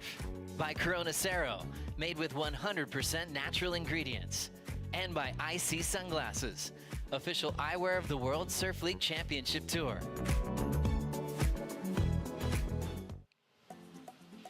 Things are escalating here at the Surf City El Salvador Pro, presented by Cero. That last heat was incredible, and guess what? More to come. We've got an intense battle. We got 2 more men's quarterfinals left, starting with this one, Battle of the Goofy Foots, rookie versus veteran. This is a duel of Olympic gold medalists. So for the first time in history, 2 men's gold medalists going head to head. And I don't know if this is a first, but it feels like a good sign. Pretty much everyone involved in this heat right now is a goofy foot. Yes. That's right. Italo Ferreira, Kali Vast in the water. You got Chris Cote here with Mitchell Salazar and Strider Wasilewski. We've been watching this kind of line up for a little bit here, and this is a super exciting matchup. Both these surfers, obviously very powerful, very consistent through this contest. This one's basically pretty even in terms of who's got the edge out there, but as we normally do, I'm going to go ahead and throw it over to these 2 guys. Who's got the edge, Mitchell? I think with the speed, it's undoubtedly the former world champion in Italo. I think when it comes to power, it's pretty evenly matched. It is cooking out there right now, gentlemen. I mean, when the sets come through, tide's perfect right now. But I do think that right here, experience is going to be a big factor when it comes to Italo playing the bait game out there with the first wave on the line. Was that a paddle, Strider? Well, they both paddled for it. They both pulled back. Yep. So there's you can paddle. That's a no-go. But I feel like, you know, just kind of posturing in the beginning of this heat. Hopefully they get that over with as soon as possible, because I just want to see them going blow for blow. I want to see them trading off waves. And, you know, that's exactly the type of surfing and heat that we come to watch. We want to see them, you know, having all the opportunity in the world. There's been lots of waves, lots of sets in that last heat. So I'd love to see that again. Well, both these surfers right now, of course, well aware of each other. You know, Kali Vast has no doubt seen what Italo Ferreira has done throughout his career. 2019 world champion, the first ever Olympic gold medalist. Of course, I mean, one of the toughest surfers to beat in any conditions ever, even when he's wounded. Earlier this week, you know, a bunch of stitches in his knee, but as you're about to see, he will not be affected by that. Boom, lightning fast to start for Italo Ferreira. Another big hammer, but too much energy. He goes over the handlebars and down, and that's the one thing that you could say about Italo. The past has shown that every once in a while, his energy gets the better of him and just a little too over-amped right there. But you know what? I love that. That's a sign of big things to come from Italo. What happened there? That was like, everything was winding up for perfection, and then he's gone. You know when you like kind of get in your car and you turn the speakers up to that normal volume? Well, he put it a little past the normal high and it blew out the speaker. So he was just really excited right here. You could see the energy, but then kind of comes up and pushes a little too hard. I feel like he got a little bit over the back of that rail instead of like pushing the rail. And so that way when he came back in, that outside rail caught in and then he just went, you know, over. But definitely some intense surfing and really turned up. So we'll pull it back to the 10 volume instead of the 11. Here we go, 28-28, and our first look at Kali Vast. Super powerful surfer. Shows a quick, precise snap to start this wave. He gets up late to it and goes down in his second turn. So, as expected, an even matchup, but maybe not for the right reasons on the opening exchange. Both surfers go down in their second turn. Yeah, and you could just see right there, though, it seems like the wind slightly came up on that wave too, so a bit off balance. Olympic gold medalist back at home in Paris, in Tahiti over there at Chopes. Second place at home also during the Championship Tour event as a wild card against Miguel Pupo. Won the Challenger Series last year. This guy is as decorated as they come right now for his age group. And Chris, we're talking about two of the most talented goofy footers to qualify for the Championship Tour in the past couple of decades out there right now. Great matchup with the waves, but it does seem, as you can see, that the wind is slightly picking up right now, which is good for the guys that can go to the air on the backhand. And that means Italo got the big blow tail reverses on lock too. Those two words, air, wind. and one of these guys in the water can take full advantage of that. You know, I think Callie Voss probably underrated for how good he is in the air. What we're seeing with Callie is pretty awesome because, generally speaking, and for probably the majority of his life, known as hard-charging barrel rider. You think chopo, you think pipeline, you think those big, gnarly barrels. One of the best ever to do that type of surfing. But how cool is it that he had to come up just like everybody else through the QS, through the Challenger Series, grinding it out in beach breaks, you know, showing us that he's got the complete package. There's his list of accolades for now. That 5th place finish on the Gold Coast, his best so far. So has to hang on to a couple 17ths there. But again, as we've said before, as we've seen in the past 5 years, you know, this El Salvador event has a way of flipping someone's trajectory. So if Callie Voss can get a big finish here, that could be a completely different turn for his season. I feel like it's also going, this wind is gonna shift their game plan of you know, where they're placing their board on the lip and how far out in front of the you know, section they need to be to go straight up into it. I think you can hit it a little further on the corner, a little further out, but that little bit of wind chip is going to be there. So you're going to have to be able to control the board in the lip line as that little chop happens. And so, you know, when it's nice and smooth, you can kind of like feel and slice through anywhere you want. But when it's like this, you really got to place your board perfectly to like hit that lip line and then get the drift in the fin on the lip. And I feel like, you know, Italo's, even with his knee, I feel like he's got the, he looked like, to me, in the warm-ups, like he's still just going to go huge. Yeah. And above the lip, like he's not scared, so I can't wait. Coffee talk this morning when the surfers were showing up, had the chance to ask a couple of them, what's your inspiration for the day? And with Italo, when I asked him that, he said, my inspiration for the day, finish this comp and leave that history of the injury behind me.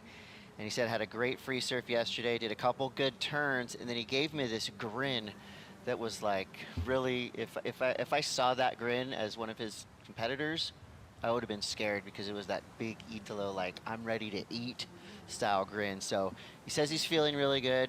You know, we've seen him injured before, and it didn't hamper him at all. I think that injury is way behind him by now. When I saw him in the competitors area, he was making, like, you know, he's ultimately, they're serious. They're here to you know, have a job at hand. But he was, like, making fun with his friends and, you know, being kind of lighthearted, which is, to me, dangerous. Like, when you see somebody who's comfortable enough to be making jokes on finals day, that's a scary person. And Callie Voss the same way. I mean, he is just locked in right now. Every heat that he surfed, Chris, he's been on the best waves. There's a reason why he's been in such stiff and difficult competition out there. And once again, I mean, for his age right now, having qualified in his early 20s, having won the Challenger Series, an event already over there in Edeseda, and not just that, handling the pressure at home to win the Olympic Games when you rarely have that, right? When you have an event literally at your home break, and it's the most important at that point, maybe, you know, in your life. To be able to do that against a veteran like Jack Robinson, having already surpassed his achievements of being able to qualify for the Championship Tour. And in his defense, over at Raglan, lost a razor-close heat against Jack Robbo, too. He actually had the highest score of that matchup. So right here, you got to use those psychological advantages, and every now and then remind yourself why you earned a spot right here at this point. Well, you guys are going to love what Callie's inspiration was today. He wants that yellow jersey. I said, what's inspiring you today, Callie? I was feeling philosophical this morning. What's inspiring you today, Callie? He said, looked at me dead in the eye and said, I want that yellow jersey. And he walked away. And I love that answer. I mean, that tells me he's here for business. 23:20 to go. At the moment, just a couple of twos up there. We know those two numbers will definitely be eviscerated when something comes through between these two surfers. So as we wait for the next set to roll through, let's go down to the glass. We got Jesse standing by with Leo. Leo, what a heat. I mean, I got to call that one, and at one point I was stressing out for you. I was like, my goodness, Marco's just put on a clinic. And then you came back and dropped the first 9 of the event so far. That was such a brilliant performance. Congratulations. Thank you. Yeah, I knew Marco was going to do that. I knew he'd like catch these medium ones and go to the air. And obviously he's an amazing surfer, but I just focused on myself. And yeah, he started good, but it was only 13 points. The waves are really good, so I was like, wait for a good one. Then I fell off on a good one, and I was like, okay, that's okay. Reset, there's still 22 minutes. And then this one came, was a perfect medium-sized wave. And obviously because I slipped on my other one, so I was like, I have some wax in my pocket, so I waxed up my board a little bit. And I just went, all right, let's open up right here. And yeah, I knew it was going to be a big score. I wasn't really expecting 9 points, but let's go. It was brilliant to watch. We had Oscar Berry in the booth with us calling that one as well. And when we saw you slip, I was like, what do you think? Is that nerves? He goes, no, it's probably just slime from the rocks, to be honest. But then you came back, got that 9-point ride. And I think we were all just blown away with how incredible those rail calves were. I mean, Oz touched on, we haven't really seen anyone push that hard out here since John. And he said he's putting you in that same bracket, which in the surf world, that's an incredible compliment, especially with big, hard rail calves like that. Yeah, thanks, Oscar. I mean, John is one of the best in the rail game for sure, and we all aspire to do turns like John. And if I can do anything close to that, then I'm definitely happy. It means that I'm heading towards the right direction. And yeah, the waves are fun. It's a little bit slow, but when they come, it's the perfect size for Punta Roca, and it's going to be a really fun day. Now, last question before I let you go. We haven't seen you in the semi-finals since Pipe last year, and then you eventually made the final. Kanoa is your opponent in your semi-final coming up next. I am so excited for that matchup. You guys, old friends, but just really good competitors as well.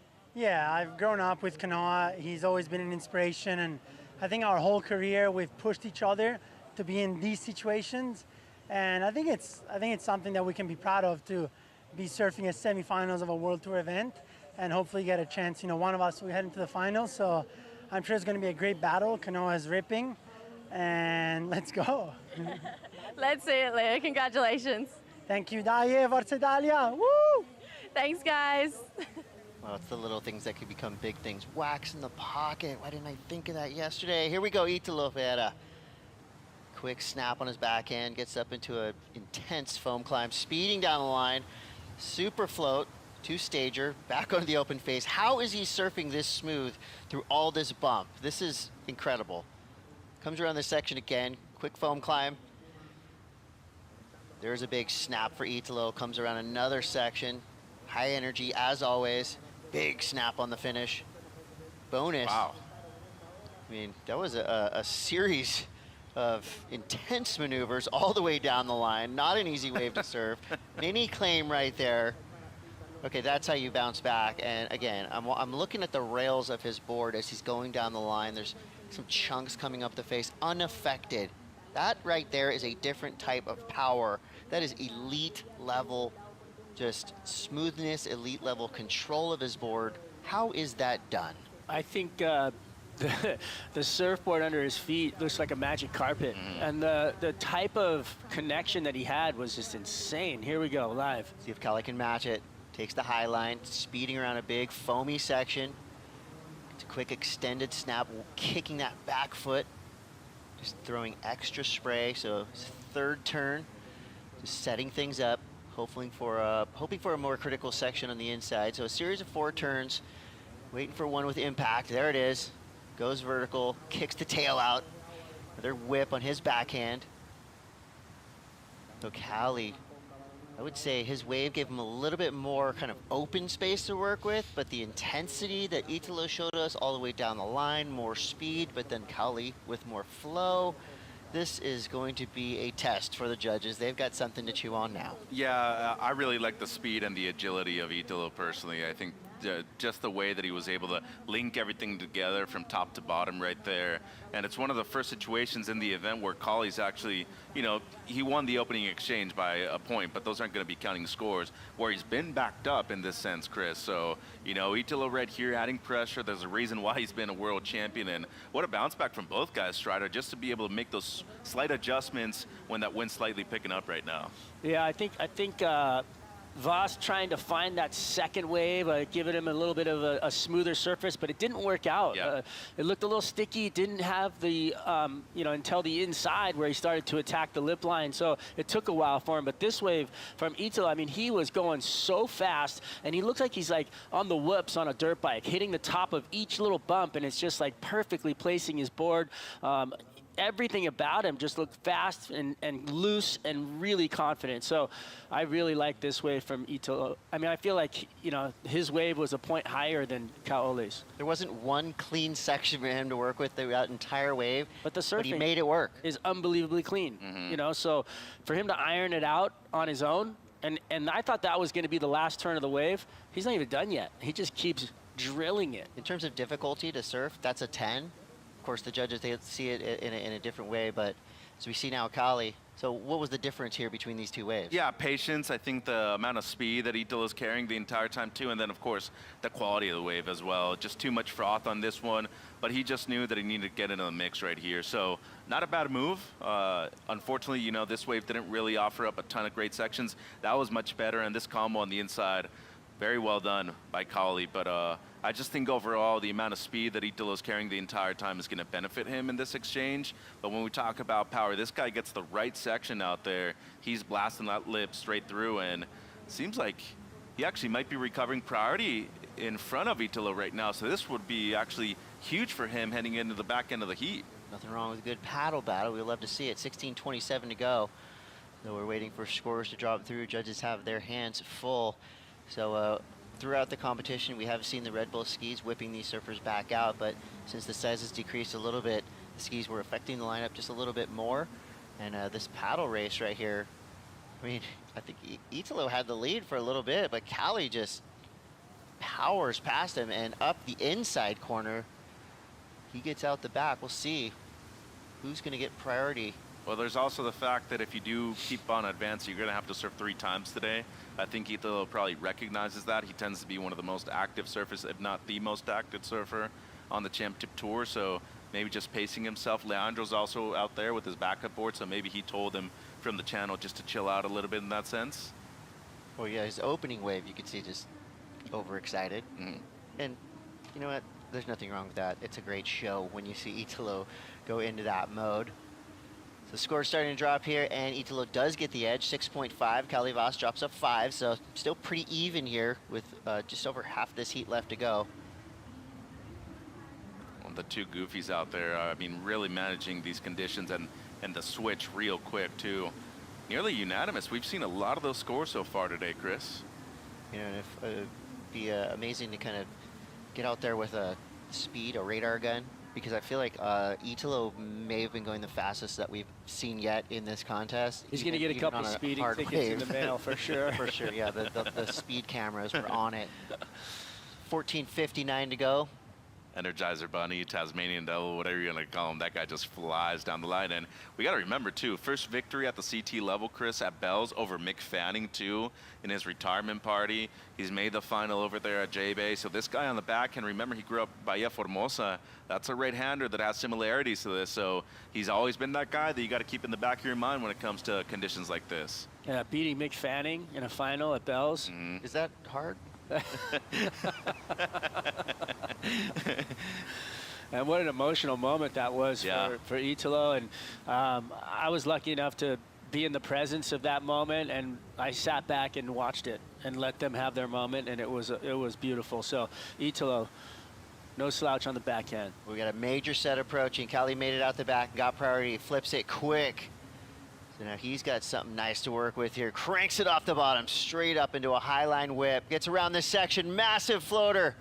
Tries to come down with it, just gets slightly chewed up by the whitewater there. So you saw his back heels just kind of a little bit too engaged in the whitewater. And he's got a front row seat to the Italo show.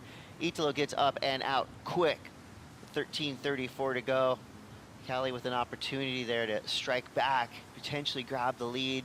His first turn was pretty solid, but that backside floater went a little weird. And that's actually I think, underrated for kind of how sketchy that maneuver can be when you're up there hanging it on a backside float, looking down at flat water, as you're about to see here. First turn was good. Yeah, it was. And a larger wave, too. Decided to pull the trigger on the first one out of the set. But as you said, really covers a good amount of distance with that floater right there. Just the whitewater getting the better out of that exchange, though, Chris. So, you know, under priority now, needing the low 3, but got to consider that Italo only has a 2 as a backup right now. So I think You know, Leo did say it's only 13 points out there that Marco dropped. Conditions have changed. I think 13, 14 points by now standards is actually a great heat. We've got 12:40 left. Both surfers back in the lineup. Now Italo holds priority. Yep. There, uh-oh. Machine. Here he comes. Monstro coming up next. Well, we're going to take a quick break. We'll be right back with the culmination of quarterfinal Heat 3. Stick around.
Welcome back, surf fans. Are you ready for the biggest, best event of the summer? That's right. The U.S. Open of Surfing is coming. The music stage at the U.S. Open this year is epic. Beach house, local natives, and more. Get out your phone, scan that QR code, get your tickets now. You know that's about as much fun as you can have at the beach. And that'll be coming up around the corner after Brazil. I'm sure there's people already probably camping on the beach on the south side of the Huntington Pier, getting their prime time spots. It's free to come watch the contest, but if you want to get those front row seats to the concerts, get your tickets now. 10 minutes to go here, and it looks like Italo winding up, straight up into it. Cool looking vertical foam climb there, another quick snap. These chunks coming up the face of the wave. No effect on Italo Ferreira. This is like a battle of foam climbs. Italo is showing us that that can actually be a scoring maneuver as well as a kind of a trick that can get you down the line with the quickness. So with a 6.5 currently on his score line, he's going to get rid of a 2 with that last wave. I mean, he's looking unstoppable right now. This is a scary situation if you're Cali Voss, because when Italo starts to turn things up. I want one of those boards. Yeah. I mean, he's just ironing out like super lumps on waves that just look like they're, you know, I mean, the control and the tactician on the lip line just throwing it up there, and it's so risky because of all the lump on the face, but not a wobble, not one. Hit up Tico Teco. We're heading to Saquarema right now. They might have one ready for you. Really fun to watch, really. Oh, switching boards. Maybe he heard Strider, and he said, you know, give this one to Strider. I'm going to grab my other one. Oh, maybe like a little buckle or something, you know, could have happened. Could be, especially with that little chop right now, too. But you would have common. But Leandro would have been running for another board if it was buckled. Oh, watch out. Finding some clean face to work with. It's Kauli Vast. With 2 big turns on the outside section. Niagara Falls through the middle, but he did get some work done. And that first turn looked potent. Yeah, it was strong. I mean, it's time. With 8 minutes to go, you got to bomb atomically. And if you think about it, the Socrates philosophies and hypotheses tell us that all of these heats are going to go down to the wire. Well, Inspect the Deck told us that, but that's what we're about to see here with 8 minutes left. You've been listening to the Wu-Tang, haven't you, lately? We got Kali right here. So as you said, this first turn, explosive, gets into the lip. Very strong. I think at this point with the chop and how many different sections you have available, you might need to have to skip one and just alternate down the line, get one more critical section after that. He went for the 2-for-1 right there at the beginning though. But I mean, just the quality of the first maneuver, no doubt the single best moment of the heat. How high will they go, though, especially considering now that Italo is also going to improve on his 2 as the backup, too, Chris? Yeah, so that score comes through for Italo, 417, kind of expected there, even though he's in this heat had the incredible knack for finding a place to turn on the waves that he's been on. You know, you can only do that so many times to where the judges go, okay, we want to see you, you know, find something a little bit more meaningful. 417 though, nice backup for Italo. Kali Voss does improve as well. He beats that 2.83 that he got on his opener, pairs it with a 3.33 and a 5, so he's got an 8.33 total. Here he goes, double up. Ooh, he puts himself in a good position. Yeah, you said it. Cranks around that section, and he goes to the air, whips it around with the back 3. Wow, that looks like a fun, weird wave to surf. That ball on the outside takeoff. I mean, I think you gotta go for it. You know, you gotta swing for the fences at this point because they're still pretty evenly matched. I mean, Kali needs a 5.68 for him. That's maybe one huge snap. So I think it's time. Unleash, gloves off, let's go. Okay, one big point right now. Kali doesn't land the air, gets out in front of Italo, as we see. Junior right here coming up against probably the biggest matchup of his career. First time he's made the quarters, Chris, against the 3-time champ, Medina. Yeah, that's such a fan favorite matchup. I mean, Al Cleland, he's got more fans on the beach down here than anybody. Gabriel Medina is getting in Medina mode. And I said I wasn't intimidated by him anymore, but now that I see this, I think we all should be. Well, he's got, you know, He looks sitting out serious. there in the water too, Adriano de Souza, you know, just a super coach. Just so much knowledge in that camp right now. Brazil holding on to just everything they need. So They got Kali, they have all the cards. He did recover priority, so didn't land the air. Italo was still paddling back out. Typically, if it's close, Chris, it'll go to the person who got the first out of the exchange. That was Italo in that sense. But I think priority judges determined that he was, you know, far away enough or by the primary takeoff zone. So this is a big moment of this heat. Under 6 minutes, only needing a mid-5, attainable right now. You know, every surfer that has kind of reached the elite level out of you know, Tahiti, the French Polynesian region, are absolute water weapons. Yes. I mean, we're talking not only surfing, and you know, when you're surfing a wave like Chopo day in, day out, you gotta know how to paddle to keep yourself safe and to get yourself into waves, but also, you know, all the canoe paddling that they do, the training that they do, they're just constantly in the water, and the water is very active in Tahiti. So, you know, a guy like Kali, I mean, he's got to be considered one of the best paddlers on the championship tour. I think they're more comfortable in the water than they are on land. Yeah. And when you're in Tahiti, like a jet ski or a boat is more important than a car. True. It is. It's just the only way you're getting out to those waves, you know, is by using a water vehicle. Right. And as kayaks count too, right? People Kayak, have done it. paddling. As a visitor to Tahiti, a friend with a boat is very important as well. So 4:34 to go. This heat now is, it started, you know, with a boil, and now we've kind of gone to a simmer, but you know things are going to flare up again. We're inside of 5 minutes. You got Italo in the lead for now. Kali Voss needs a 5.68.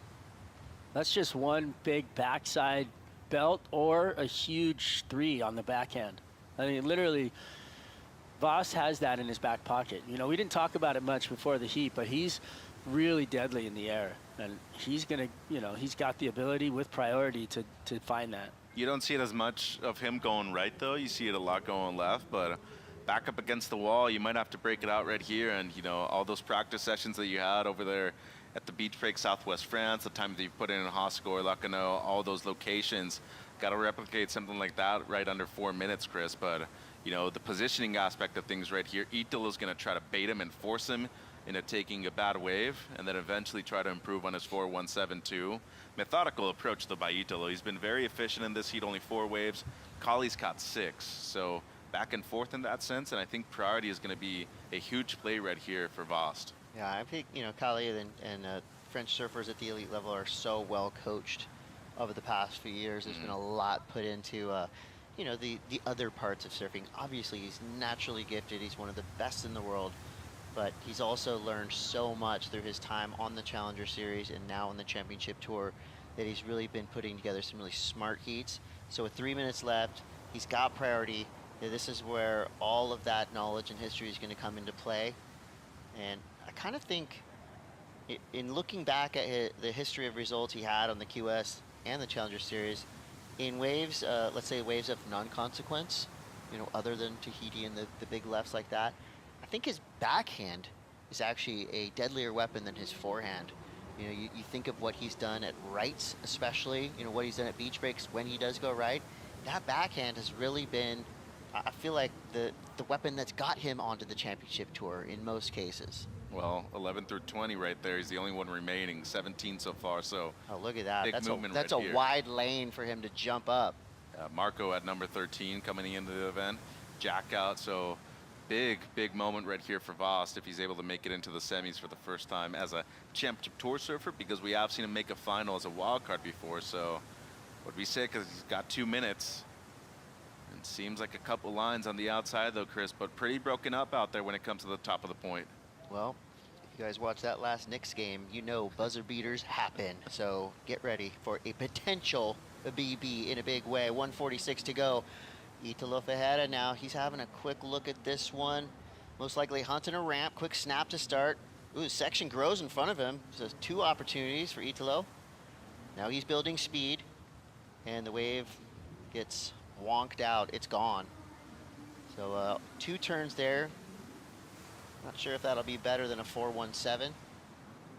Mitch, you called it. He went up the point there trying to draw his opponent into a different position to get him out of place.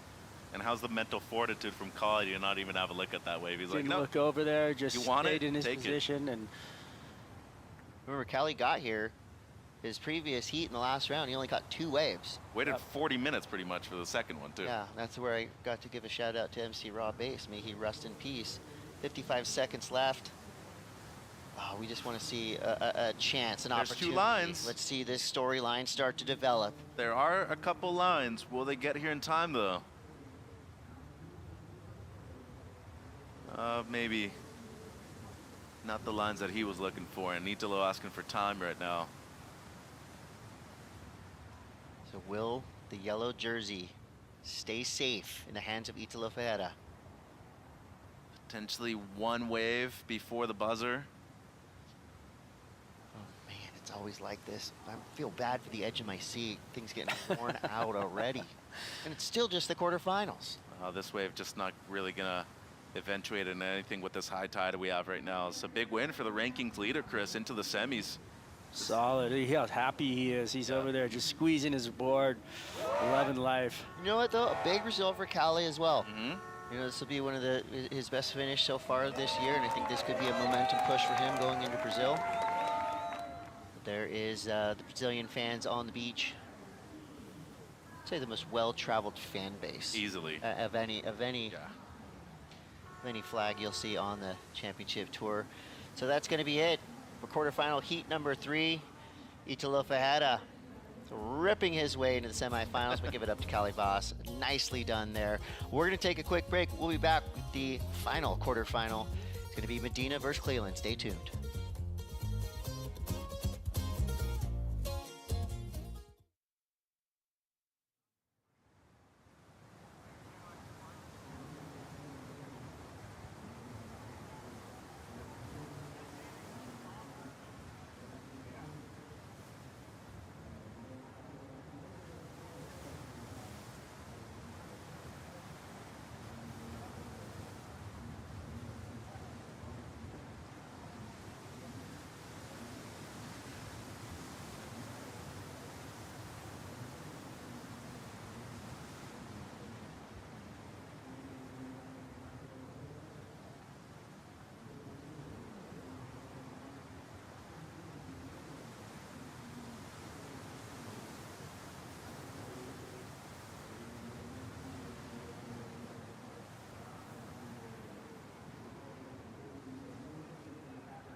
The 2026 Surf City El Salvador Pro presented by Corona Cero is brought to you by Surf City El Salvador, home of the right surf.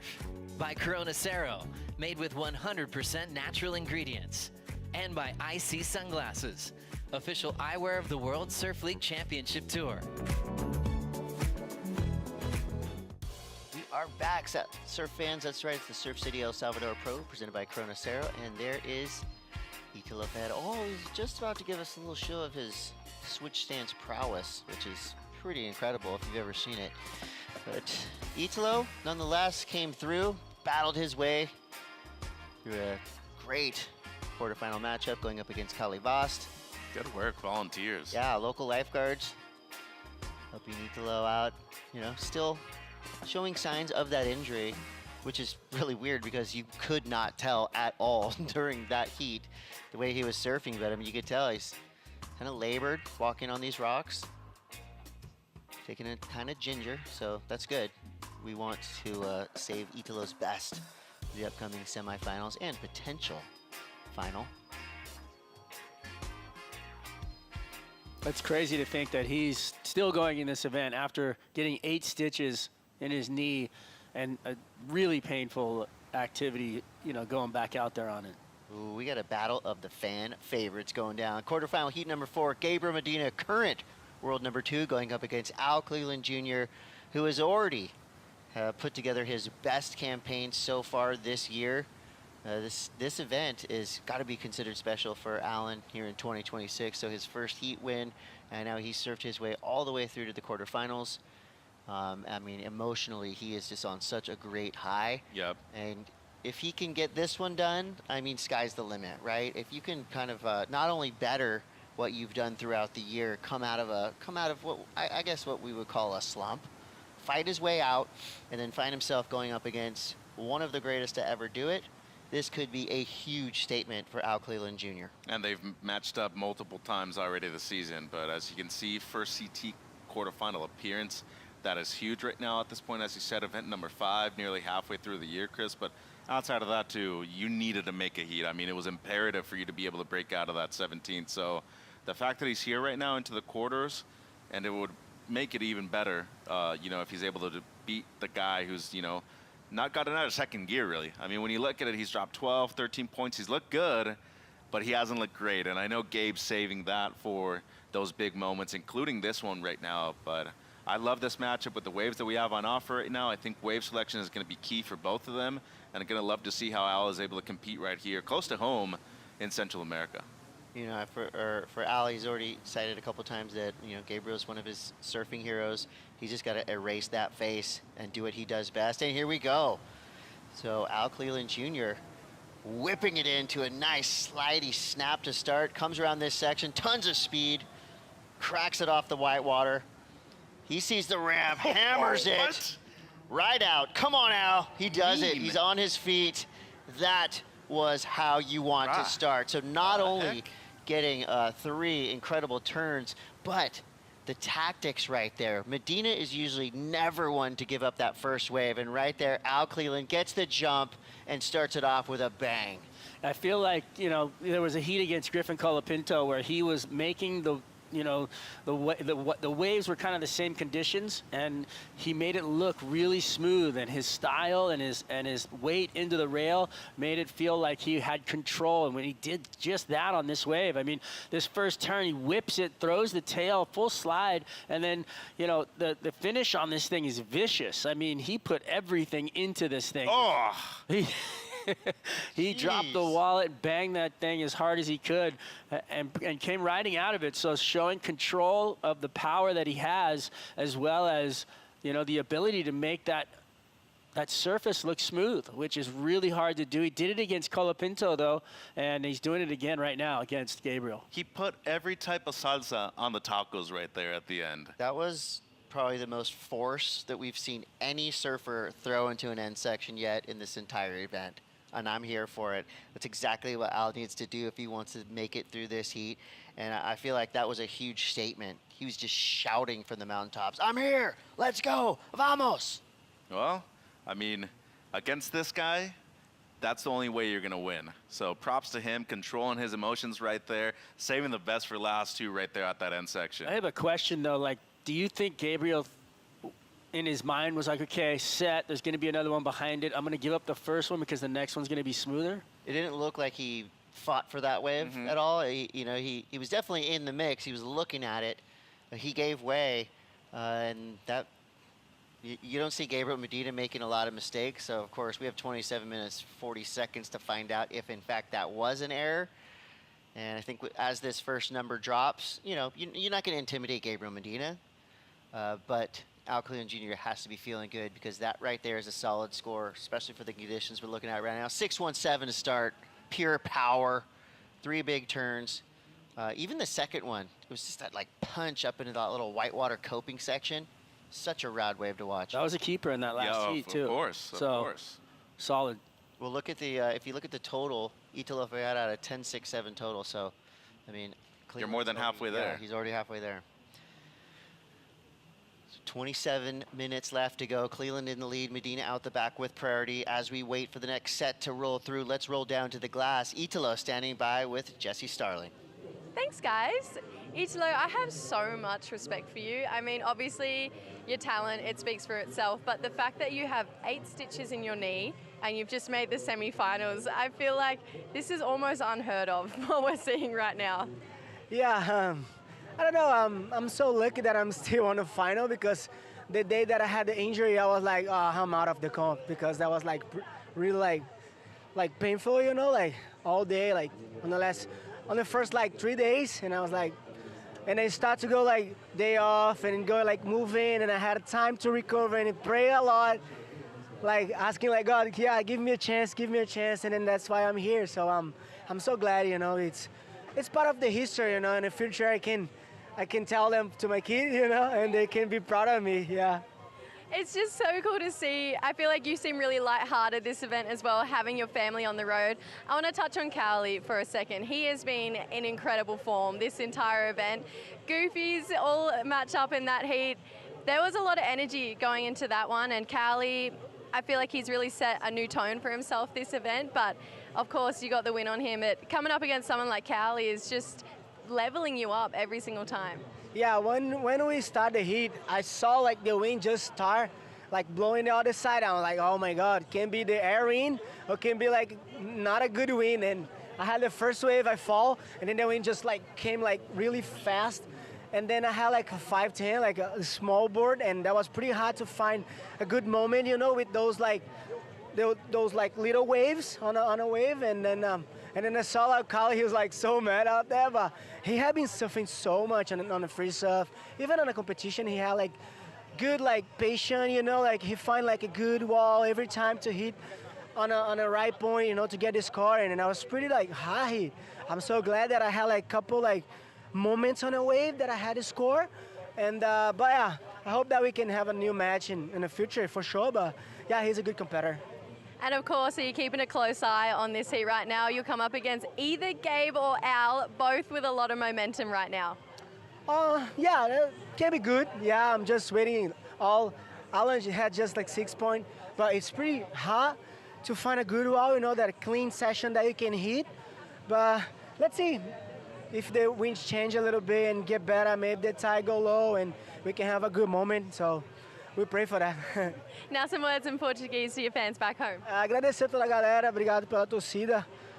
Tem sido dias incríveis, né, de recuperação, de momentos ali com a minha família, né, com a Sofia, com a minha esposa e o meu bebê, né, e tem sido irado dividir esse momento, não só com eles, mas com toda a energia que tem, né, ao redor ali da galera torcendo, da galera mandando boas energias, e isso te deixa forte mentalmente, né, isso te prepara e te faz continuar, né, com muita fome, né, então assim, e agradecer a todos que estão na torcida no Brasil, espero que a gente consiga finalizar o evento hoje e continue na torcida, faltam 2 para o objetivo final, e é isso, vamos nessa, obrigado. Let's go, Italo. Thanks, guys. Parabéns. And wow, Italo's fired up as usual, and I'm here for it. That was super rad, and what a sign of respect he had.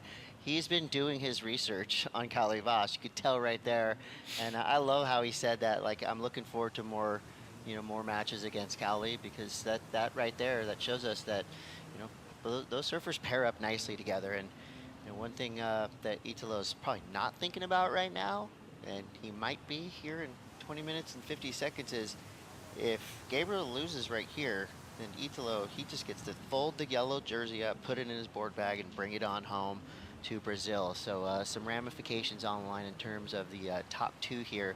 It's Gabriel Medina out there with Al Cleland Jr. So far, Al Cleland is helping Italo hang on to that yellow jersey at the moment, but still, there's 22 minutes, 34 seconds to go, and we're talking about Monstro Medina out there. I would say, in terms of tactics and competitive savviness, especially when the waves get a little strange, like, he is the best of the best. He's up there probably with the top 3 all time to do it. Well, this is interesting because the tide is still rising, so it's going to slow down the pace of what's happening in the lineup. So, even Gabriel Medina will have to dig in to find the right wave out there. It's going to be interesting to see, because that first wave of Allen's was a keeper in my book, and to me a mistake to give that one to Al, because now time is ticking away. We got 10 minutes coming off the clock, and you got something where you haven't even ridden a wave yet. So, although I must say, 2 waves, that's all you need. Yeah, I mean, you got to keep it efficient, and this guy knows how to do that. He's been competing at this level for 15 years now, Chris, 3-time world champion.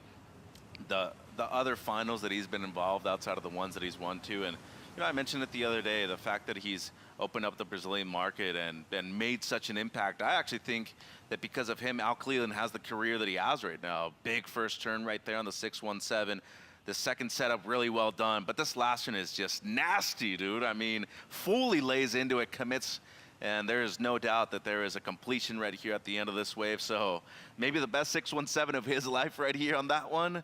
But I mean, you talk about just throwing everything into it right there at the end. Commitment is definitely the word to look at. Just power. I mean, pure force going into that end section and literally throwing everything he had into that oncoming whitewater. That's a highlight moment for sure.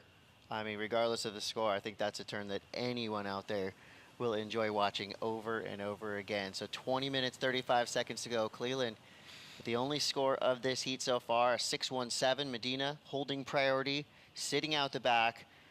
So Strider, as we're kind of, we get a good overview of this lineup right now, at what point is Medina just going to roll the dice on one of these kind of smaller inside waves? I mean, I don't think he's gonna. I think he's just gonna wait for the set and understand that he needs a waves of substance, and then whether he takes the first one or the second one, but on that first set there was only one wave, so it's kind of an interesting thing. You think like, okay, I'm gonna wait for a wave that's got a little smoother face.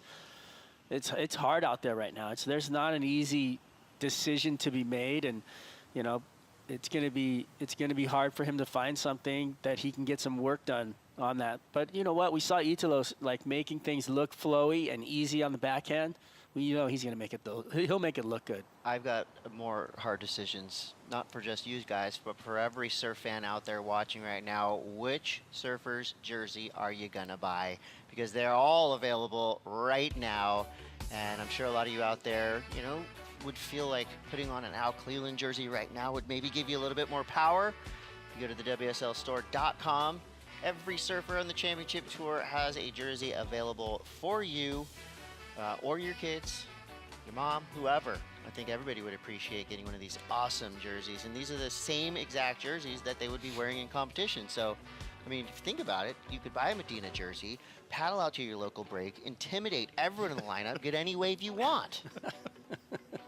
Sorry, you should try that. Well, if you've got the Al Cleland jersey on, you're gonna definitely have a lot of friends. Yeah. Because I have seen him out every night in town, just casually going to have dinner, but he's not trying to like hide out. He's not trying to like not be available, and it's something to say. He's a man of the people, and all the fans love him. I mean, I haven't seen anybody bummed to see Al Cleland. I think the same could be said for Gabe too, right? Like when he came through the ranks, his popularity level came soaring after he won the first World Championship. We talked about it the other day that it became a surfing nation because of him when he won in 2014.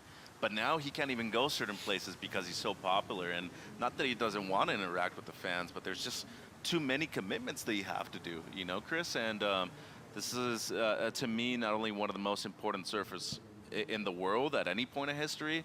I also think his achievements alone, what he's been able to do at certain locations, the win in Tahiti back in 2014, beating Kelly, to me probably still the best event ever. The guy has major victories, milestones, and I think when it's all said and done, it's probably him, Kelly, John, Andy, Aki, TC. Like, there's a couple guys up there that you're always going to put in the GOAT conversation. I think he deserves a lot of respect in that aspect too, Chris. Oh, and he's got it. For sure. 17:27 to go, and we could see our first look at Gabriel Medina as he's paddling hard. And he is going to get into it. Here we go. Gabriel Medina winds up, takes the high line, building speed, cranks it off the bottom, straight up into a powerful backside kick. Comes around the section again. Nicely placed backside turn with an added flare. And he goes for the third, and that is a rare occurrence to see a slip from Gabriel Medina. That was a super tough section to get at, but those first turns, wow, that was just whip crack surfing at its finest. Second one especially too, nasty right there on the back end. He has such a good read of the wave too. He's going down the line so fast, and he can adjust his speed according to the section right here, Strider, but I really like the approach at the beginning. Give up the first section, look down the line. Yeah, you know, and the speed that he hits this next one with is just insane. I mean, the way that he places the board and kicks the tail out like that, I feel like he's probably one of the best backhand reads on a wave that you'll ever see. And you know, that wave to me, and I haven't really identified it as much before as I've seen right here, there's a lot of Aki in Gabriel Medina's surfing. Those two turns especially, I'm seeing Aki at Bells, I'm seeing Aki at J Bay, how he kicks that back leg out. That's going to cost him, though, that last little fall right there. Tax. Yeah, there's going to be a little bit of a, 0.5 difference on that score, I think, between him and Cleland. We're at the halfway mark, 15:48 to go. So basically, he's not deducted for the fall, but of course not as rewarded as he could have been had he finished clean. You're scored up until that point, pretty much. And but that does interfere with the flow of the criteria. Yeah. So well, that part's taken away. You're not finishing the wave. Yeah, it's not a complete wave up until that point. But, I mean, that second turn, though, and anything around a mid-range score is going to be a keeper by this point, Chris. So if he gets on the board right there, it's going to be something solid for him. Comes through 4.0. Yeah, so 2 points under. Judges really appreciating the combo on the outside, the difficulty of Al Cleland right there with the 617. So really just the one major moment right there with Gabe, a 4.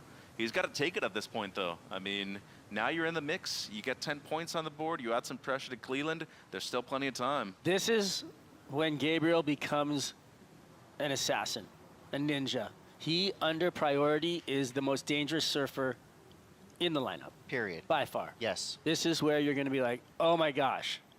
And I guarantee you he's just going to go find a couple of those mid-sized waves with a little bit of that, sheets pulled tight vibe, and he's going to go to work. It's almost like you want him to have a priority as one of his competitors. Yeah. You want him to be sitting with that P by his name because, I don't know, there's just, like you said it perfectly, Strata, there's just something about Medina when he's in second priority. We've seen it a million times. He makes his competition pay. With 14-14 to go, we'll see if that storyline comes true. For Cleland, I mean, he's sitting strong now in priority, the 617, all the power in the world when he goes into those sections. So he knows his strengths, and if given that opportunity to roundhouse kick one of these waves, he's going to do it. And the judges have shown us that not only are they looking, the power will be rewarded, but judges love a good completion. They do, and seems like Gabe right here having a look at a double up. High tide. These ones end up becoming some good waves down the line, Chris. You had to say it. Under priority. Here he goes. Medina. 2 big snaps there. Gets a little fins free on the second. So adds a fourth. Another little tail slide for Medina. Wow, that was a hard carve. How do you do that on a wave this small? Jeez, Medina. Uh-oh. Winding up through to the inside. And another quick float there. And I don't know how he does it. I do not know how he does it. All the way down the line from the outside on a wave that looked like nothing. I'm speechless. So am I. We all are. I guess Strider's gonna have to talk then. He drug he drug his opponent across the lineup right there with like a lure on it, and you know, to Alan's favor, he didn't bite. Yeah. But then he capitalized on it, putting up another score that's gonna be probably a little bit better than his 4. So I feel like he's doing what he does best. He's starting to get his rhythm. He's gonna get his roll on. There wasn't anything crazy on that wave, right? And so we were here on finals day. That one crazy like whip it in the corner was really good. That first turn, really solid as well. But I feel like you're like on a mid-range score. Yeah, no, the entire time. But that maneuver That one. there, Yeah, that wow, was- that was world fun. class. That is crazy. elite stuff. He has so much torque and contortion on that one turn right here. And I thought we were all expecting him to probably take to the air right here, but I just love the way that he was able to clean it up at the end. The board It's just flying. looks like magic. I mean, he is flying on that thing. He has, if you ever grab one of his boards and check it out, he's got a much different setup than anybody else on tour. His rails are full.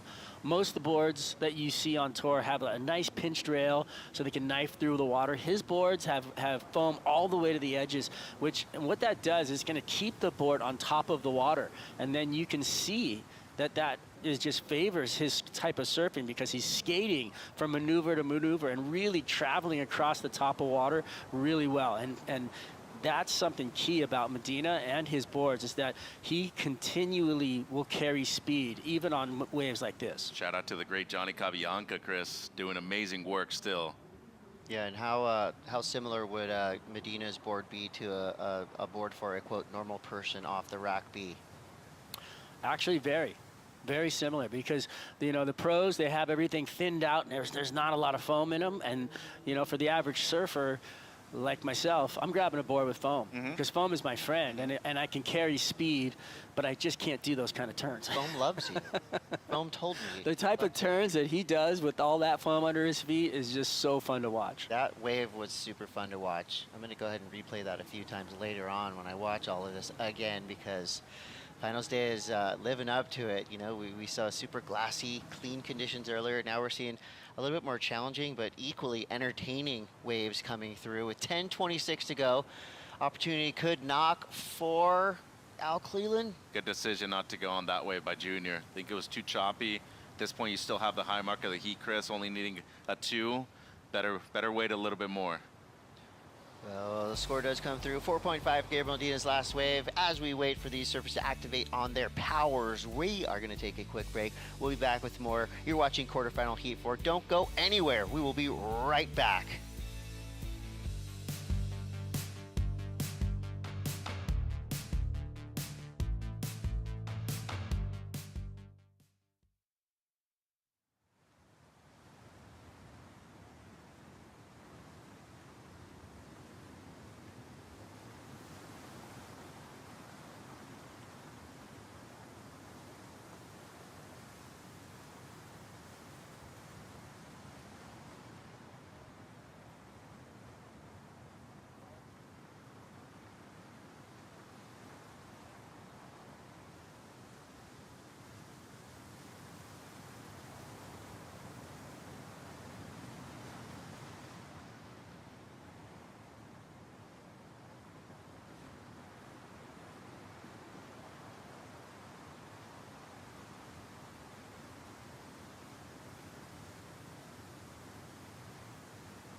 Welcome back, surf fans. We have 8 minutes and 15 seconds left here in quarterfinal heat number 4. Gabriel Medina now in the lead. Al Cleland Jr. trailing, but not by much. Just needing a 2.33. Yeah, Chris Cote here with Mitchell Salazar and Strider Wasilewski. These two surfers wait for a set to roll through. This just in from the top. After this heat, we're going to go on a hold. So next call is going to be 1 o'clock. So it's going to be a brief hold, and I'm sure we're going to provide you with plenty of entertainment. So you're not going to need to go anywhere. We know it's Saturday in most places in the world, wherever you're watching. So let's make a day of it. So we will go on a brief hold after this, and that's going to help us just monitor the wind and also the tide. So I think it's a great call because, while of course these two surfers are really good out there and thriving, these conditions are most likely going to get a little bit better later in the afternoon. So why not get the best of it? And here we go, Medina, just cruising. Very positional play, and also a way to kind of, you know, poke the bear a little bit. And pull him up the point, get him out of position. The guy's a tactician, Chris. It don't matter if you're winning with 18 points or you win with those 2 4s that he has, which, you know, you look at those 2 4s, you could have not surfed those waves any better than he did, and those could easily be 9s at any other Grom comp worldwide. There's a couple of moments on those waves where you're just mind blown with what he's done. But Junior so far, playing the patient game, I think this is smart, and I think right now, with the tide coming up, nearly a 7-foot high tide in about an hour. It's a big tide out here right now. Well, this is pretty much exactly what Alan did in his previous heat. He only took 2 waves, made both of them count. So he's hanging on to priority.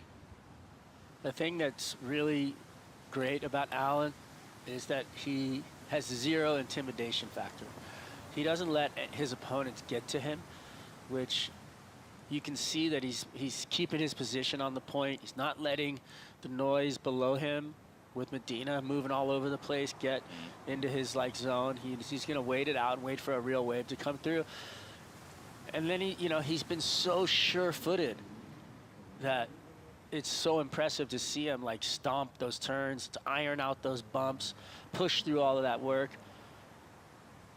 He just needs another wave. So we're getting near that 5-minute mark. This is going to be a good overview. Shout out to our drone ops who have been crushing it all week long.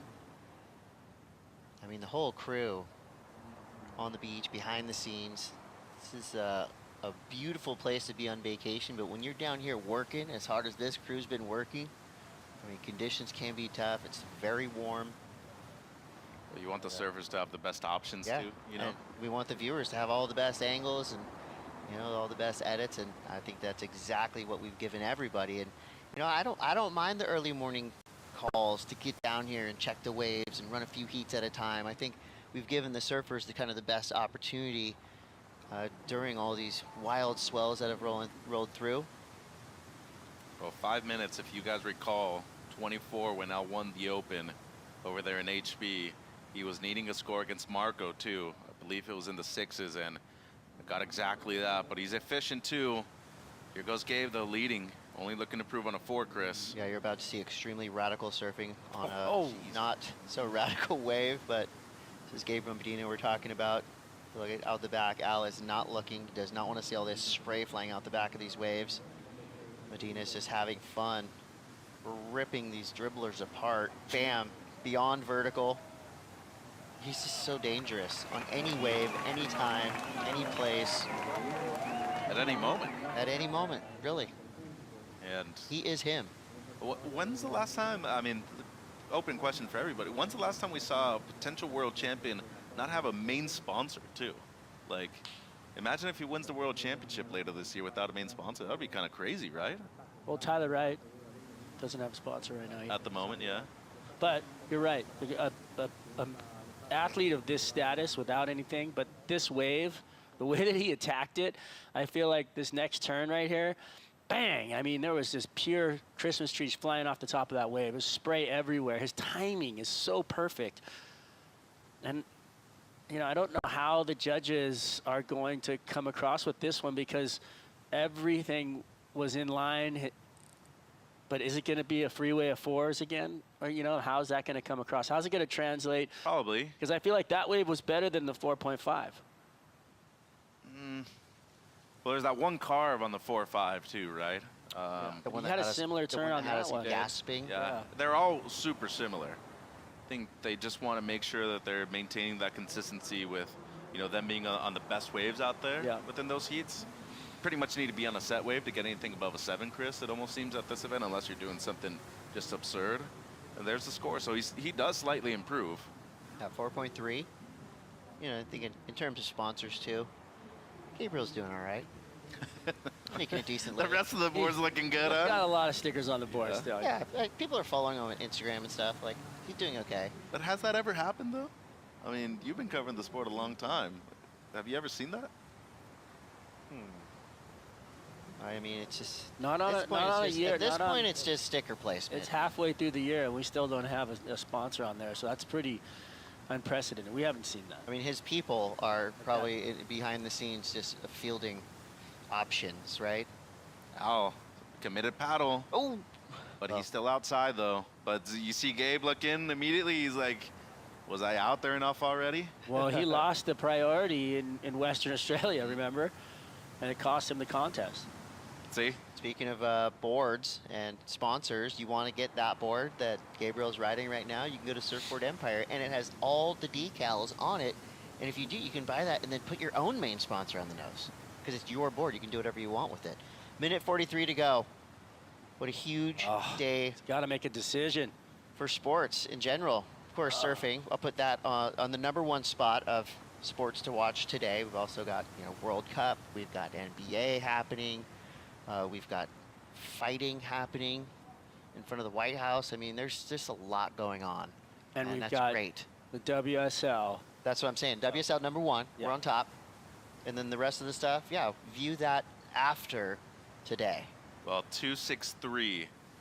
Just look at the 4s that Gabe surfed. I mean, to be able to get to that midpoint of really the judging criteria right here. So a 2 on a small wave, you still got to surf it well. And with 55 seconds, It's go time. You gotta go on anything. Pull the trigger. Now you got to go on anything. I said a while ago that it was a good decision to hold, but with that one look that he had a few minutes ago, now you truly do need just to be on your feet, Chris. Is this something? Is this a wave? Is this a 263? Al Cleland Jr. on his way to the best result of his career. That wave just dissipates underneath him. He bypasses it.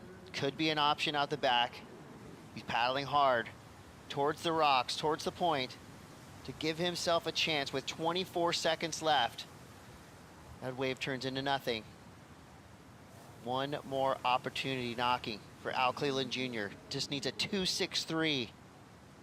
Can he get into this wave? He's got it. He's paddling hard. Here we go. Looking for a 263. He's got to hope for this wave to just pulse up a little bit. Comes around this section, a couple turns. Is there something on the inside? Snaps it vertically. Comes around it again. Will he have anything on the inside? Right onto the rocks. I mean, that's tough. Look at that smirk right there from Gabe. I mean, we are waiting for scores. No, it's coming not up out short. of the realm of possibility. It's coming up short. It's coming up short? Yeah. 2.5, you think? 193. Yeah. Wow. But I mean, that's just though. That's just when you look at the 4s in this heat. A 2, that would have been a well-surfed wave on that size. Well, again, showing respect to Al Cleland Jr. right there. Medina knew that that was a close heat. Give it up for Alan Cleland Jr., though. A great run, his best result yet, a quarterfinal finish here at the Surf City El Salvador Pro. But watch out, world. Gabriel Medina is making a lot out of a little.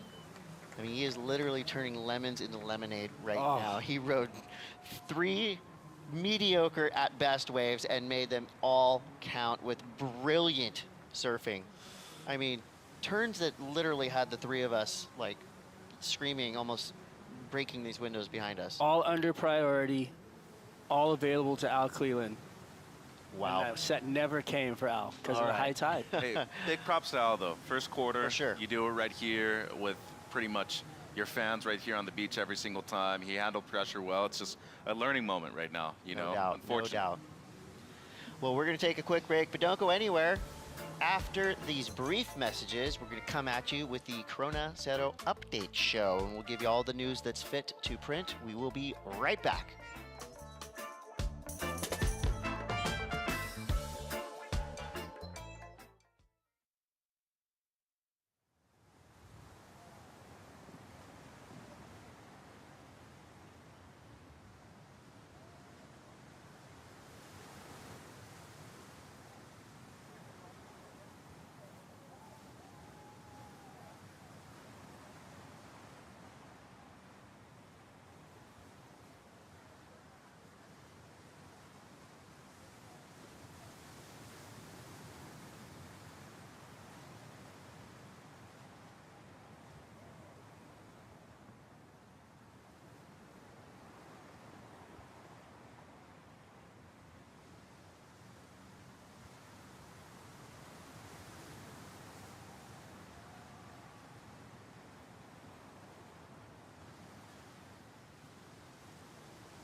Welcome, surf fans. This is the Corona Cero update show, not post show, because we are just on hold.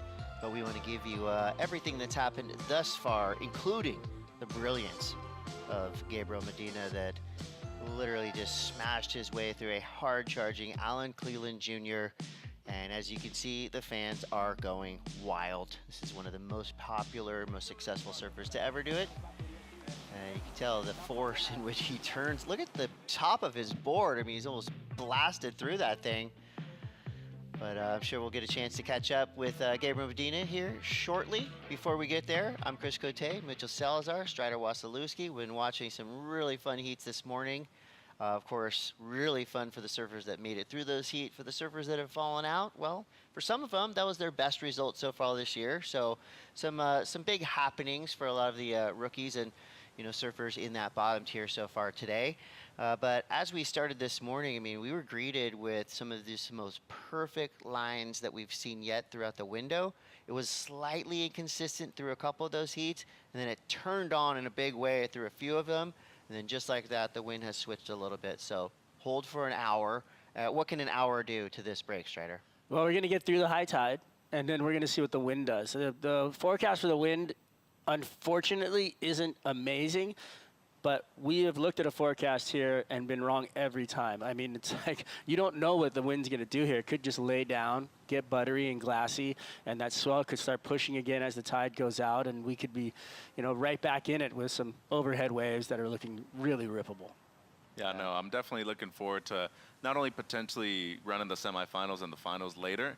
I also think the main thing right here at this point of the event, you want to give people opportunities, chances, right? And, for those people that lost out having their best result of their career, it's those small things that you look forward to, and you're just saying, I need the chance to beat the guys that are ahead of me. Unfortunately, that was the case for Al Cleveland right there.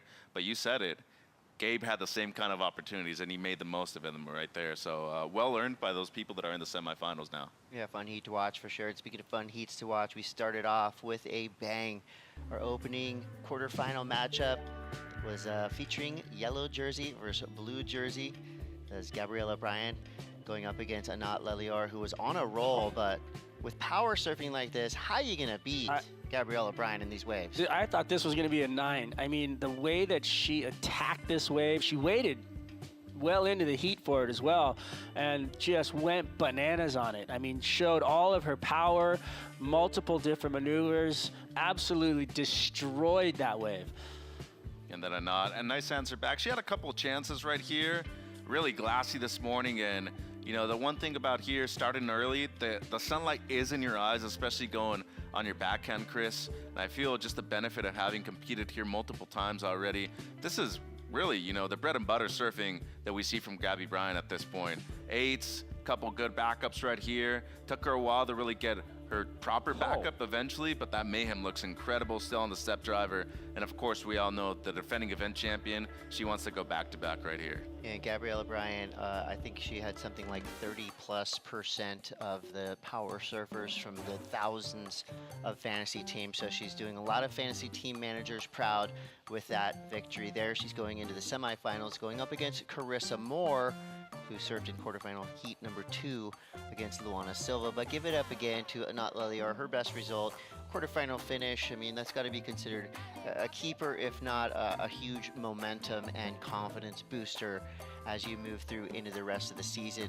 So our semifinal brackets, looking strong. Look at this. Gabriella Bryant, Carissa Moore, Molly Picklum, Tyler Wright, and we're talking about matchups of veterans going up against champions. That right there has the marks of a classic semifinal series. For semifinal 2, I mean, Molly going up against Tyler. Tyler was looking incredible this morning, surfing with so much power, poise, precision. I mean, but all these heats right here, could you ask for more in a semifinal match? Not at all, and I think the Aussies making a big comeback right here too with Pickles and Tyler. And of course, the two people that are staying together in semifinal number 1 as well, Gabby Bryant, Carissa Moore, kind of the prodigy coming up right now, and the former 5-time world champion, Olympic gold medalist Carissa in that first one. Yeah, I'm very excited for those semifinals to start rolling. So before we get to the rest of the Corona update show, let's go down to the glass. We've got Jesse standing by with Gabriel Medina. Yeah, I caught him before he ran off after his heat. Obviously, Al, you'd have to say, is probably the fan favorite down here. He's got so much local support, but you got the heat, and you're in a very exciting semi-final up against Italo. Yeah, I'm happy with my win. I was just believing to the end. It was really tricky to serve, super slow heat. But yeah, win is a win, and yeah, now it's with Italo. He's been surfing really good, and it's always a good hit, So I'm excited for that one, and semis, yeah, let's go. Are you hungry for your first win of the season? Yeah, I just want to surf. I felt like I made the heat, but I couldn't put my surf there. I've been surfing a lot, and but you know how heat is. Sometimes you win hits like this, and that's competition. Hopefully both of us can get really good waves, and yeah, the best wins, Yeah, I'm looking forward to surf. There's a potential for you to take back the yellow jersey this event. Obviously, we've already seen you in it this season so far, but is that something you really want, to get back in yellow and be that top guy? I'm just happy that I made my last heat, really. I'm not thinking about yellow jersey. You know, this last heat was gnarly. Now, whatever. I want to take the win, but whatever. All right, we'll let you soak up this win. Get ready potentially to surf your semi today and enjoy, hopefully, a little bit of waves. Yeah. Obrigado a todos que assistiram. Minha namorada, minha mãe, todo mundo que mandou a vibe positiva, deu certo. Acredita até o final. E é isso. Vambora. Thank you. Thanks, guys. Gotta believe till the very end is what he said right there. Gotta believe till the very end. That was cool. I mean, and telling too. I mean, even when you're Gabriel Medina, some heats are harder than others, and you got to feel that sense of relief when you make it through a heat like that. And he's showing us that. I mean, he is a human being. You know, he felt it like the rest of us. He knew how hard cool that was. A grindy one, and he put in the grindy work, though. I mean, he went to the inside and caught those waves under priority and did everything he could to keep himself within striking distance. And if a set came, right, you know, he didn't have priority, but he was hoping for 2 waves. And unfortunately for Al Cleland, there was never another set in that heat, not one. He did not really have that opportunity in one of the heats of the day by far, and that's just judging by, of course, the scores, by the cheers we heard from the bleachers. We knew this one was going to be a solid matchup between the Euro force. We got Marco Mignot going up against Leonardo Fioravanti. It started like this: Marco flying through the sky, 2 huge airs on this one wave, and scope the landing of this one. Boom, straight to the flats. That right there was incredible. And what a way to start that heat. Easily 7-1-7 right there for the kid from Sayurita. But then the first 9 of the event, which is kind of crazy to say all the way up until this point, but talk about textbook surf and strider right here, especially when it comes to speed, power, and flow. I mean, just destroying it. I mean, we've been talking about how powerful he is, but for him to be able to put in so many different variations of power surfing into one wave, that's impressive. I mean, Nueve all the way to the beach. Yeah, pretty clear that that's the best wave surf that we've seen of this event. I mean, that turn, come on, that's a poster on your wall. Perfect style. I mean, you look at just the subtleties and the nuances of Leonardo's surfing, and everything is just in its perfect place. And I like he mixes up his maneuvers too. He's not just leaning on his rail, he's also giving us some flash, throwing the tail. The thing about the thing I loved about it was in his post heat where there were some comparisons of him and John Florence, and he was so excited to hear that. And he does it on his own type of surfing, which is really key, that he's doing crazy turns, taking his own lines, but in that same league. It would mean a lot to me if one of you guys compared me to John Florence at some point. Anytime. Here's your look at the semifinals for the men's side of the bracket. Kanoa Igarashi going up against Leonardo Fioravanti, a classic matchup. These guys have been literally surfing competitively together since they were 10 years old. So that right there has so much history. And then semifinal 2, I mean, come on, Italo versus Gabriel. These semifinals right here, if I had a pen earlier on this week, this is what I would have written that I wanted to see. Whenever that heat happens, 24 hours later, there's still going to be water in the air. Yes. There's going to be destruction of the lip line out of both of those things. It's going to be so fun to watch. Semi 1, though, pretty important for the rankings. You know, Kanoa coming in this event was outside of the top 10. Leo right there at number 9. Of course, you have the rankings leader with Italo. Gabe just wants to keep making heats and get his first win. But for Kanoa, this is a huge event right now. Making it into the semis. He's looking for his second ever, you know, CT victory. And for Leo, he's looking for his first after, you know, finals too. So he can definitely do it. And this is where I definitely not only appreciate the style of surfing that we see on both sides of the draw, I think for the rankings too, right now, event number 5, this is major, Chris. And we're going to see a goofy versus regular final. So it's all coming together here on potentially what could be finals day. And as we are sitting on the high tide right now in the ocean behind us, it's a fitting time to show you a really cool piece about rising tides. This is what the WSL does in every stop, in every place we go to make sure the future of surfing is in good hands. So check this out, WSL's Rising Tides. We're at the 5th stop of WSL Rising Tides in our kind of expanded program, which is so cool. We're in El Salvador. So we've got the top girls and boys in the federation in El Salvador who are already competing. They're in the ISAs, World Juniors. They get to meet their heroes, and hopefully we see the next pro on tour in a couple years. I'm excited to meet them because they're like the people that I admire. I want to be like them one day. We got Caitlin Semmers, we have Steph Gilmore, Brian Perez, Alan Cleland, Luke Thompson, and we've got Nadia Arosarbe. It's amazing to give them a little bit of our knowledge and of our time so they can dream about it and hopefully someday be here with us. So excited to see so many young girls still involved in surfing, and the numbers of women in the surf around here in El Salvador is growing rapidly. Every year it's been growing, more girls, and I'm so happy to help them, and it's amazing that we can do it now that we are so safe in this country, you know. ¿Qué consejo le daría a ti misma hace 10 años atrás? Enjoy it, be passionate, and be grateful. Erin Brooks has done something that's absolutely incredible. She has donated a Lost surfboard at every single stop on tour this year in partnership with Lost Surfboards. The kid not only gets a board, but a custom surfboard to their dimensions. So we're really excited to give a girl here that board and kind of give her that next step into her career. I feel so excited for this obsequio for Erin Brooks. She's one of my favorite surfers. The goal is that every single one of these stops is to have the next World Tour surfer in our event. We want to see an El Salvador Rookie of the Year, an El Salvador surfer on tour forever. I mean, we hope to make that impact at every single stop, and yeah, we'll see her on tour soon.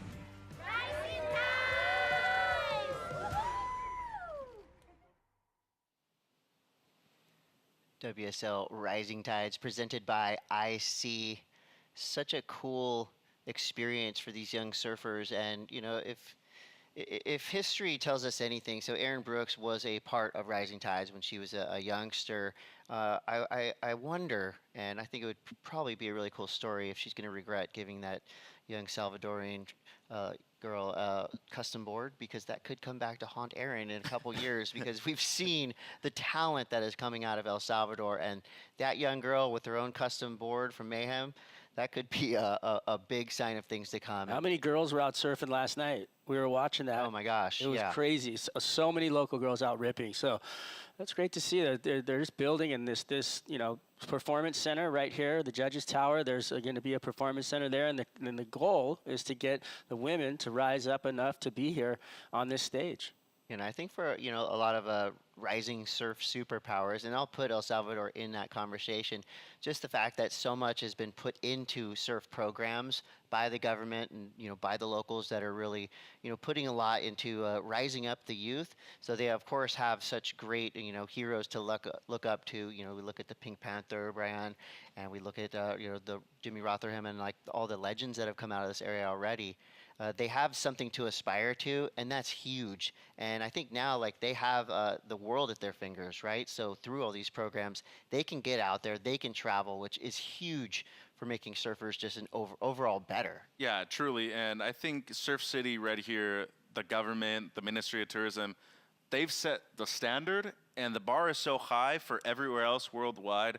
Every year there's been improvements right here. They've made developments when it comes to that. As you said, the High Performance Center. Not just that, too. It's the first year in the history of this event, 5 years into it, where we have 2 local surfers on the men's side of the draw. So I think that's a big step moving forward. I think it's going to have a big impact socioeconomically, not only right here in El Salvador, I think the rest of Central America, too. And I think it's something for a lot of other countries and areas to aspire to be something similar to this, Chris. 100%. So thank you to the WSL for the Rising Tides, and thank you to IC for helping us put that on. And so with that, we are on hold, but at the moment, there's not a better place to be than where our Jessie Starling is right now. Jessie, where are you at? The minute they called it on hold, I was like, I'm coming to the Corona Cero bar. Everyone is down here enjoying it. It is obviously very hot in El Salvador. So get yourself a Corona Cero, guys. They are so refreshing, 100% natural ingredients, 100% refreshing, and 0% alcohol, which, if you guys know me, this is my kind of beer. So come down here as soon as that show's done, okay? Will do. All right. Well, we'll take 3. So we'll meet you in the Corona Cero bar, and next call is going to be at 1 o'clock El Salvador time. And while we wait, we're going to present you the greatest show in surf. Check this out. It's an episode of Inside Pro Surfing. Here you go. Punta Roca welcoming the best in the world for stop number 4 of the championship tour. Come on! An absolute absolute masterclass. El Salvador, the war of attrition. I mean, this place will beat you down and it'll melt you. Risking it all. Everybody is losing it. There's a new lion in the jungle, It's one of the most hi-fi waves on tour. Definitely more like J-Bay today, that's for sure. Gabby Bryan, so much power. You gotta watch out for Mama Roca here, the lurking monster underneath, just waiting to bite your fins right out of your board. Wow, look at the damage. We're still seeing a world champion not only set the bar on tour, but she's still improving in front of our eyes. I think subconsciously I have less pressure, for sure. Katie Simmers, she dashes that end section. Italo Ferreira, he's looking like an unstoppable force. He just matches with so much energy and progression. People have to catch up. Closeout section, a perfect landing. Interference on Kanoa Igarashi. It's time for urgency. It's definitely like back up against the wall. Come on, 3 barrels on one wave. There's the major boss here. It's the local hero. Brian Perez nails it. History will be written. This is as good as it gets.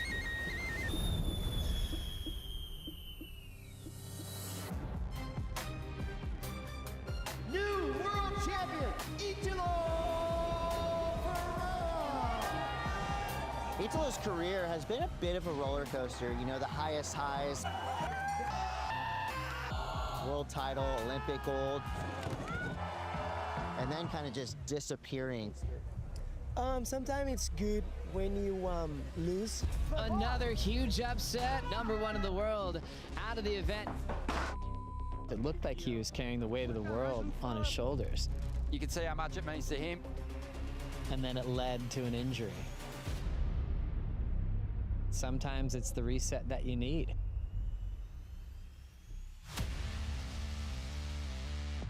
This year, Italo has literally come out swinging. What an answer back from Italo Ferreira. Italo is on the prime of his career. Italo Ferreira in this semifinal #1. He's definitely on 6th gear and everyone is still in like 4th. Everything he does plays out to be perfect, like almost untouchable. The Surf Abu Dhabi Pro Champ, Italo Ferreira. I have fun, I work hard, you know, that's why the results come. Runner-up, Italo Ferreira. Types of airs he's been doing on wave pools, on ocean. He's just blowing up. Talk about going big or going home. He is leaving nothing on the table right now. You need to sacrifice yourself to be on the top, so that's what I'm doing.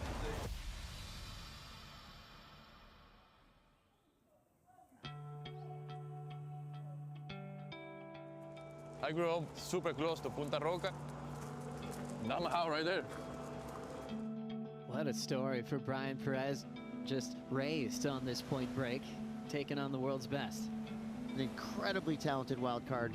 The pride of El Salvador. Brian is an awesome person. You know, his evolution in the 4 years that we've had this event has been amazing. First Salvadorian to win a championship tour heat last year against Italo Ferreira. Italo with everything to lose right now. Watch out for the Pink Panther, Brian Perez. He's setting things up. This guy's got a massive air game. Is he gonna go to it? He does. Make it. Whoa! Come on now.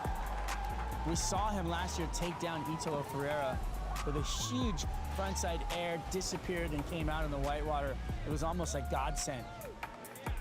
And we've just seen a shocking upset. #5 in the world, taken out.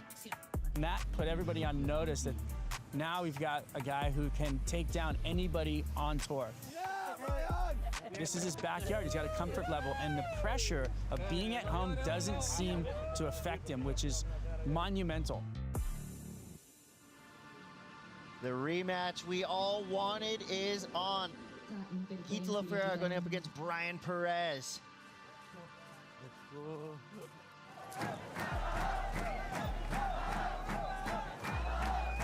Brian knows this wave better than anyone, but Italo, I think he's going to be fired up. He's going to bring the energy, the confidence, and the momentum, and it's very hard to beat those guys.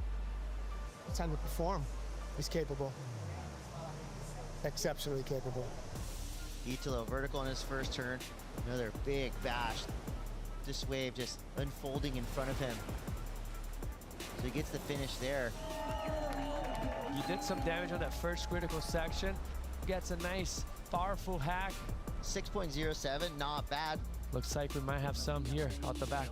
Strider Wasilewski has a front row seat. Wow, look at this man, it's perfect. See what he's got in the lip line, bango. Whoa, buckets out the back, plenty of spray. Another one. Oh, I like the power he's using in his surf. Wow, that thing was mental.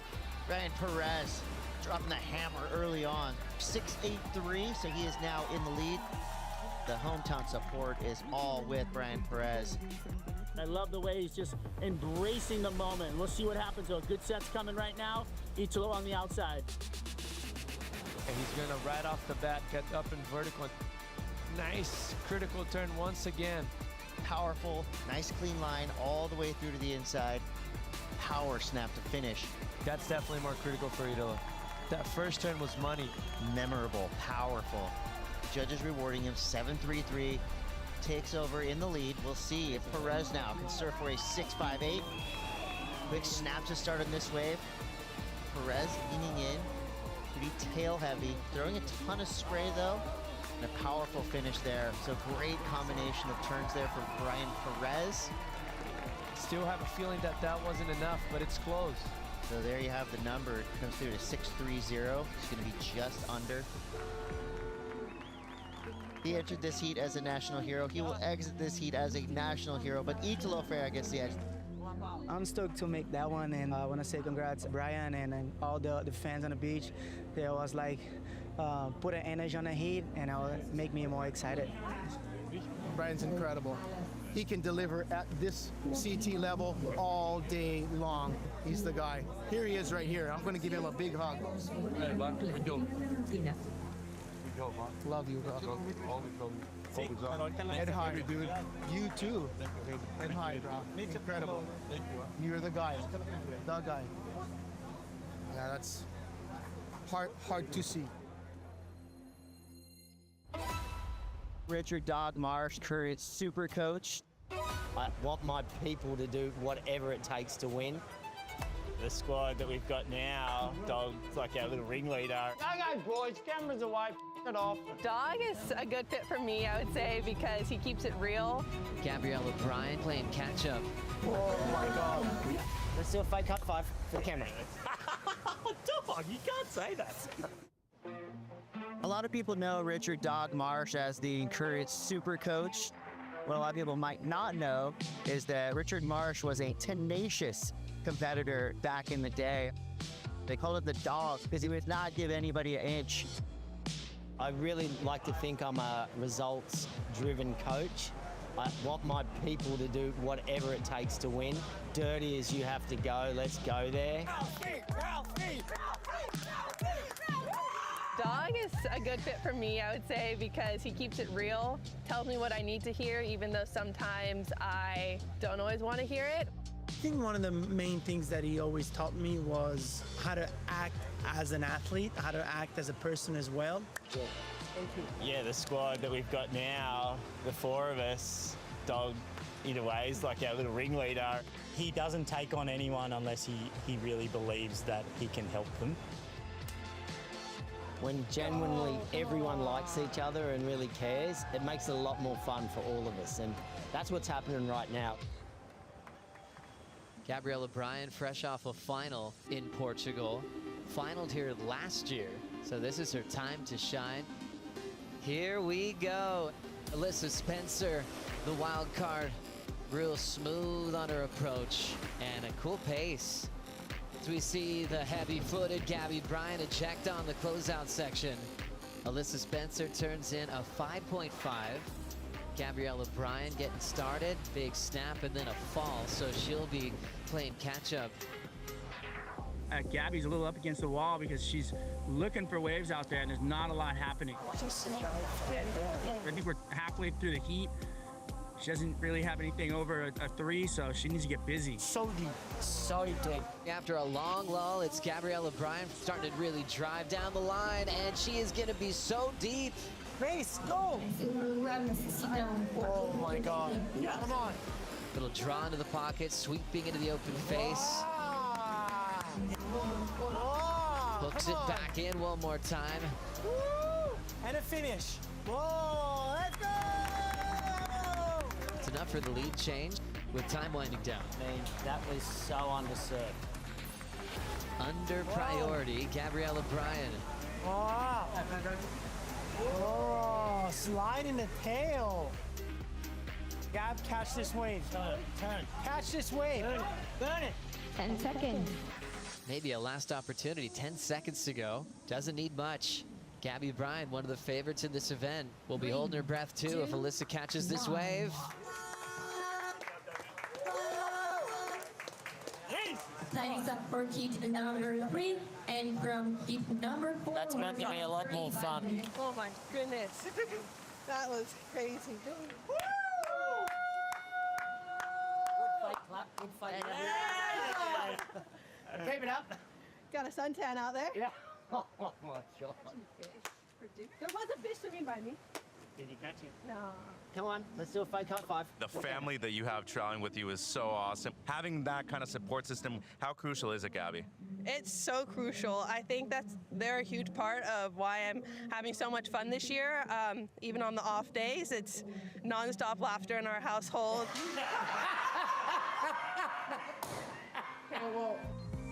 Oh my God, that's the most embarrassing thing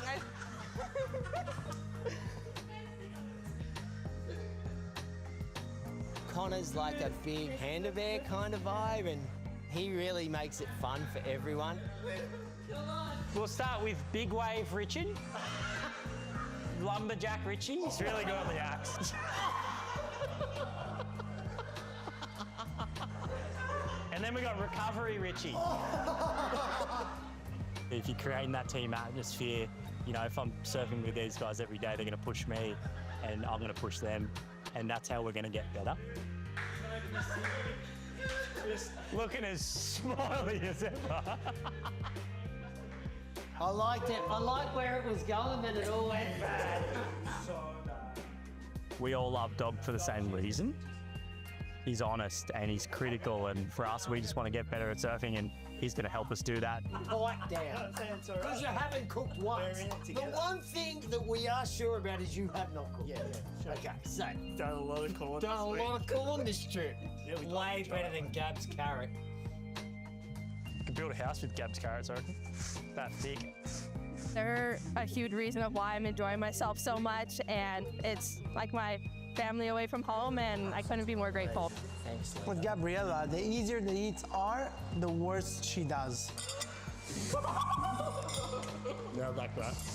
Can you guys back that for me? Yeah. The harder it gets, the better she does. Yeah. This event, I'm surfing against Ryan in the third round. Who's going to get the inside? No idea. If I get the inside, he's pushing me as deep as possible. Yeah, Rhino. I know he will. Of course, everybody thinks he's like Mr. Nice Guy, which he is Mr. Nice Guy. But he's a top 10 surfer in the world. Yep. You gotta have some in you to be top 10 in the surfer in the world. It sucks going up against a friend and somebody that you admire so much early in the event. These two have been spending a lot of the morning together. They're side by side to support Connor O'Leary in his heat win earlier today. You always wonder how these are going to go when they have the same coach. They've got little insights into each other's playbook, so there might not be too many surprises. Well, they've been running a ton of drills the last few days that we've had the late days too, so. Leo Fioravanti and blitzes that first section. Coming around the corner, super clean rail work. Driving into a big section with power and authority. Fioravanti, so comfortable, so confident, and he takes an early advantage against his good friend Ryan Callanan. Come on, Ryan, hands. Callanan, big first turn with the fins out. Deep off the bottom, crushes that second opportunity. He's got his flow down, Let's a go. big hammer off the top again. And Ryan is fired up with a big answer back to Leo Fioravanti. These two have had a ton of time, a ton of dinners together, hanging out in the pool at their house, and now it's just been fireworks. Uh-oh, big fin throw. on that carve. Winds up again, and an absolute perfect carve. Fioravanti will throw down another finish. No falls, no mistakes as he heads in to the round of 16. Man, from that start, I know. Then it was just like, that's top 5.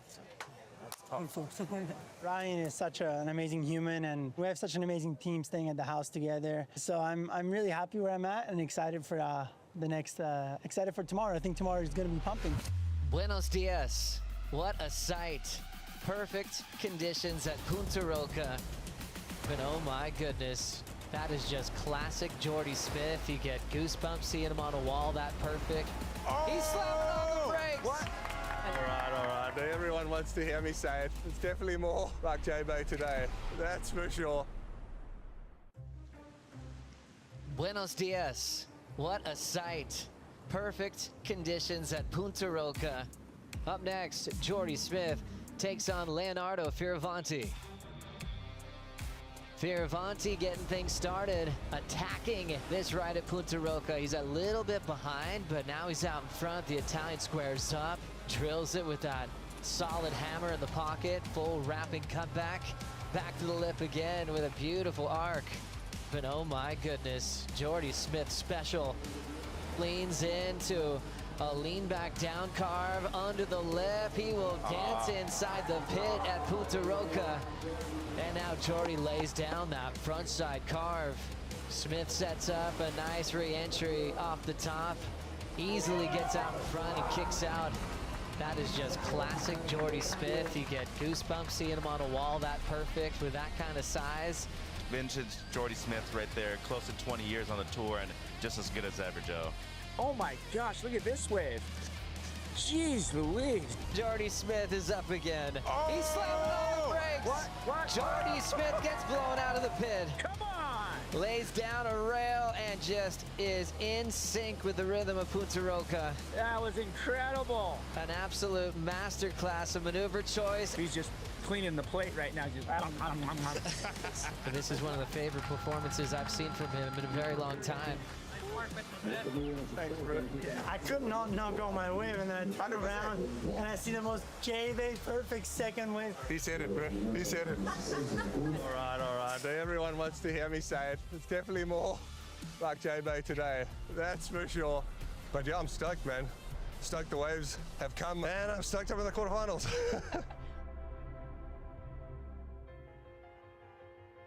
I grew up in Durban, born and raised in Durban. There it is, number 23. Kind of crazy how it brings up a lot of emotions, really, just to stand here. We came from a poorer neighborhood, and I think that just kind of molded me into fighting for everything that we got. We used to play in these flats a lot on the grass patch over there. And after a certain point, a lot of bad things used to go down, so kind of stopped playing there for a while. It's a really special family story there of humble beginnings. He's been in the spotlight since he was a little kid. World Under 16 champion, it's Durban's very own. And for Jordy to live up to the hype, go through those early interviews where he's like, I'm gonna take everybody out on tour, those statements were real, and he did back it up. And it is unanimous, a 10-point ride for Jordy Smith. It's your 2017 Rip Curl Bells Beach Pro Champion, Jordy Smith. The impact he's made on surfing, on the industry, on movie parts, two-time runner-up in the world, that's an insane career. But he's still here, 18 years on the championship tour. Welcome to the jungle, baby.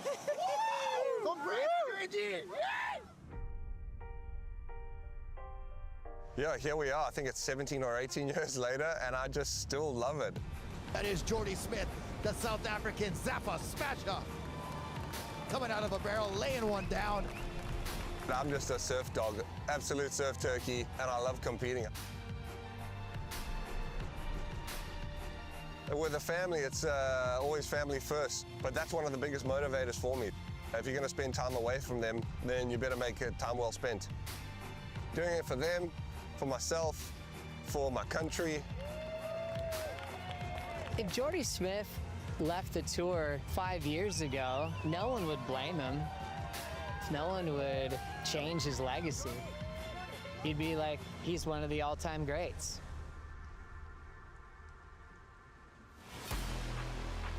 We could be looking at potentially the heat of the event. We've got Italo Ferreira going up against Jordy Smith, both of these surfers on a fast trajectory straight to the top. We're gonna fire it up right now with Italo Ferreira in that yellow jersey, hammering two big backside whips all the way through to the inside. All right, first wave for Jordy Smith. Hammers it at the start. Big carving turn right there. Spray flying 50 feet, another. You can tell he is using every bit of his power with every turn he's thrown. Impressive surfer from the big proof from South Africa. So solid, so steady. A well-earned 8.67 for Jordy Smith. For Crosby, here we go again. Jordy Smith. This one looks like a gem. So we're kind of bouncing around him, but he's kind of riding through the chop with relative ease. He does improve. Now Italo needs an 8.73. What will we see from Italo? He goes down. Jordy Smith is on to the semifinals. That is a statement victory for Jordy Smith.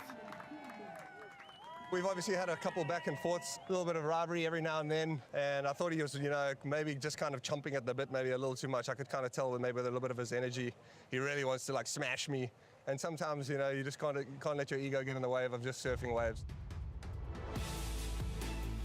You're always going to be the underdog until you prove otherwise. This is the season that she's doing it. Gabby is just all power.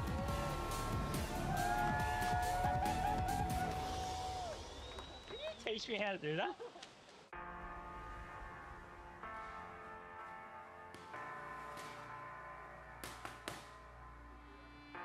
I'm so proud to represent Hawaii and Kauai around the world on the tour.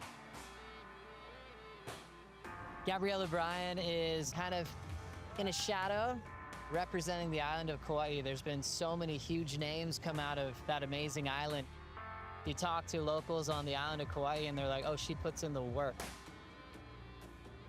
I think one of the biggest challenges I've faced, which has honestly worked in my favor in a way, is always being the underdog. Rolling into this one is Gabrielle O'Brien. Late for the climb, but gets up there and pulls it off. She wins her first ever championship tour event, and it's the Western Australia Margaret River Pro. Man, when I won that event, getting cheered up the beach and then with the trophy over my head, it was an incredible feeling. It was just like, wow, all the hard work has paid off.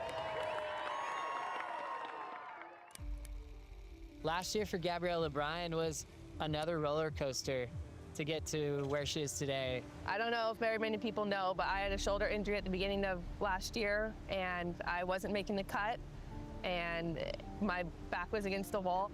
She was worried about falling off tour at Margaret River, and she won it. Now she's got to worry about a world title campaign, which she held on to until Cloudbreak. Incredibly important heat for Gabby Bryan, who still has the lead, hanging on to that 5th spot at the moment. She's in the final 5. Last event of the regular season, she lets a wave go. Pulling up and under, Aaron Brooks, and an upset of world number 5 out of the contest. The toughest loss of her career, being that close to competing for a world title. She made a couple of mistakes. The things I'm really trying to bring forward are just her surfing IQ, and that's something that comes with maturity and hard losses. When you get hurt so many times, it builds callus on them. They're stronger from, they learn how to deal with it. Missing final 5 by just that one spot has lit a fire in me, and I want it more than ever. Gabriella Bryan today, I think, is one of the best surfers on the world tour. In my eyes, the best girl surfer in the world at the moment. I don't think anybody on tour does a a bigger turn than Gabriela.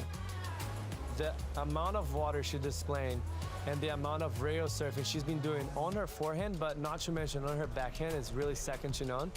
Every time she lays that board over, you can see the power that she possesses. When she comes up against some of the other girls, it's like night and day how much different it is and how much more she can push and hold. You're always going to be the underdog until you prove otherwise. This is the season that she's doing it. It's time for the quarterfinals. Gabrielle O'Brien, who has been just on fire this year, taking on Bella Kenworthy, representing Dana Point. Close up.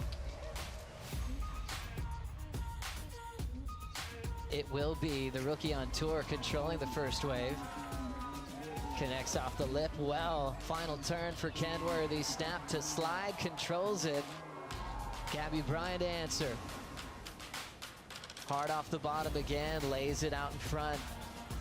Gabby is just all power. Those 3 turns were so impactful, big, meaty sections for her.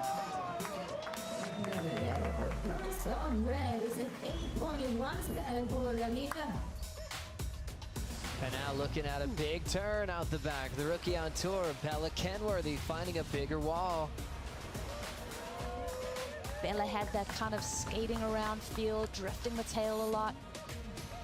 The rookie takes a big lead over Gabrielle O'Brien. As we watch Gabby Bryan looking for an answer back. Nice clean rails from Gabrielle O'Brien to start. The Kauaian lays into her third turn. So much rail and power. It opens up so she can blast that. Gabrielle O'Brien, so far so good. Closes it out with a solid finish and hits the 3 all the way to her camp. 9.23. I've never done a carve like that ever in my life.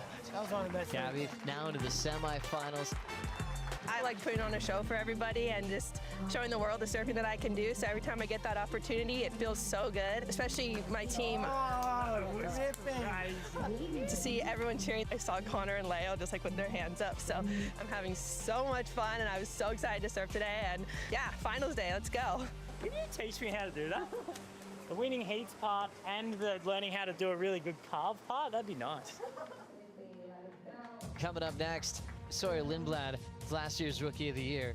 Get your timing right, you're going to go boom, big spray, and then the second one's going to be good. But one of her best friends on tour happens to be a world champ, Katie Simmers. For Katie to now be the youngest world champion of all time, that weight is gone, which is a very scary thing for the rest of the field. She's still improving in front of our eyes. She is nowhere near her peak. Just surf like you've been surfing, you've been ripping. Let's do it.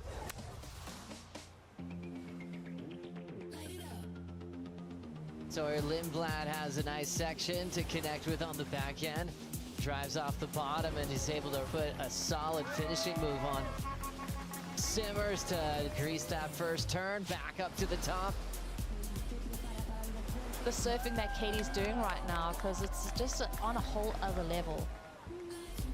Sawyer, first turn, nice placement, right in the pocket. Looking to better a 6, but needs a 6.92 for the lead. Hits it off the lip line. Uh-oh, world number 1 with some speed and flow. Little slingshot wrap. No mistakes from Lindblad as Katie turns in the highest combined heat total of the women's event so far and is fired up moving into the semifinals. There's like a lot of ways to win a heat, but to beat Sawyer, I feel like you kind of just have to surf good. And so I'm happy that I was able to do that. Welcome to the final. History will be written. Gabrielle O'Brien taking on Isabella Nichols. The falls continue for Gabrielle O'Brien. She hasn't fallen this much the entire time we've been here. We will kick off with the women's this morning. Semi-final number 1, world number 1 Katie Simmers and Gabby Bryan, a rematch from last year here in El Salvador. And this is a huge test for Gabby Bryan. If she want to be in that WSL Final 5 picture, she's really got to make the most of these opportunities when she's coming up against the number 1 seed.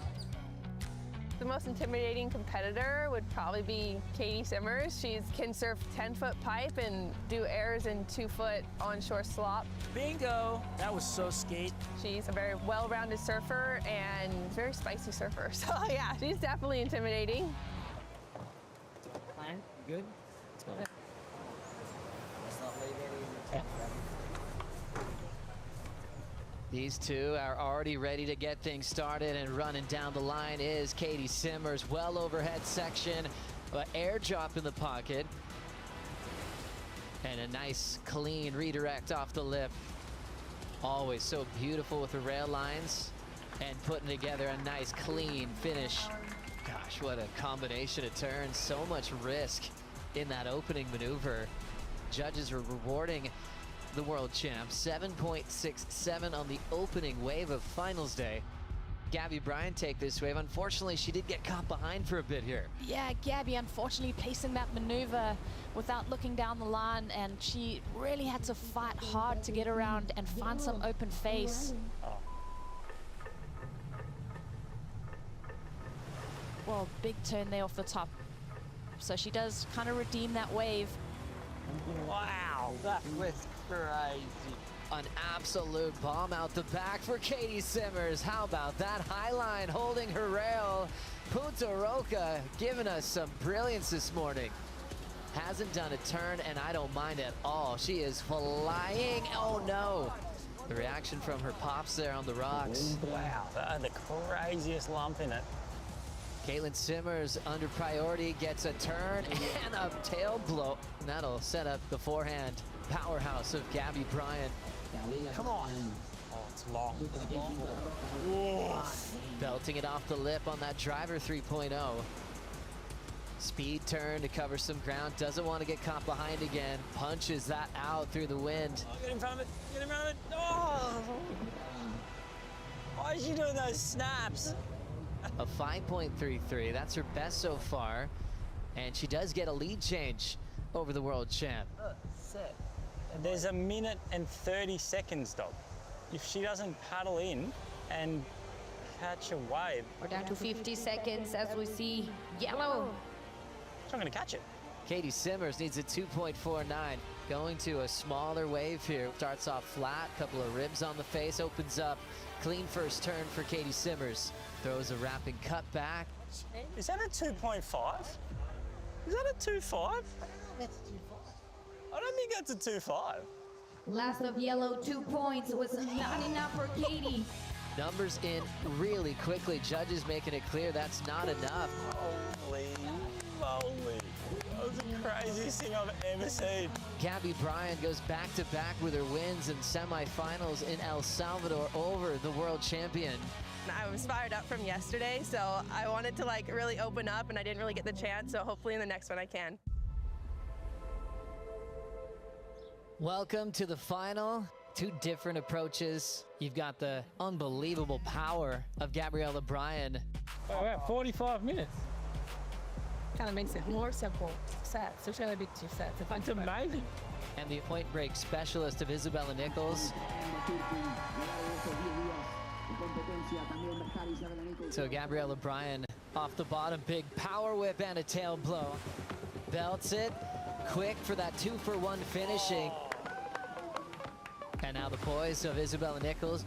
Great section to chuck the fins out. She's reading this wave so well, really looking flawless and turned on at the moment. Oh, go! Gabriella Bryan goes down.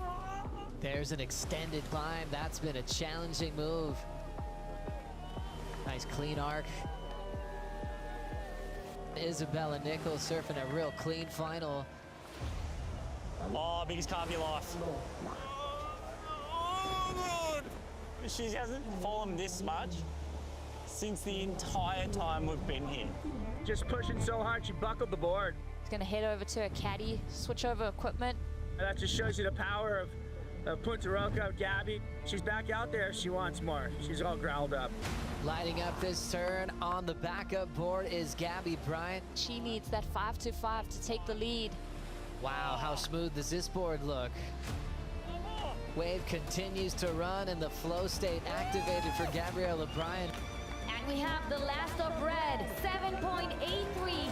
And what a moment for Gabby, the queen of Punta Roca. Gabrielle O'Brien takes out the title here in El Salvador for the first time in her career. Come here, Alpha.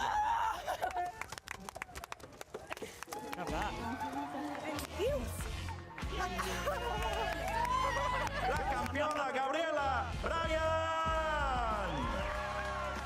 It definitely takes a village, and the crew I've been surrounded with here is the best, and I love them all, and I definitely couldn't do it without you guys. Good job. Oh, so nice.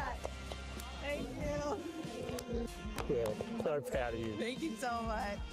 Such a hard one to watch. It just looked like there was some scar tissue there from the last time she got second, last event, and she just had to personally battle through that. I mean, her surfing was great. Yeah, I guess that makes it more sweet.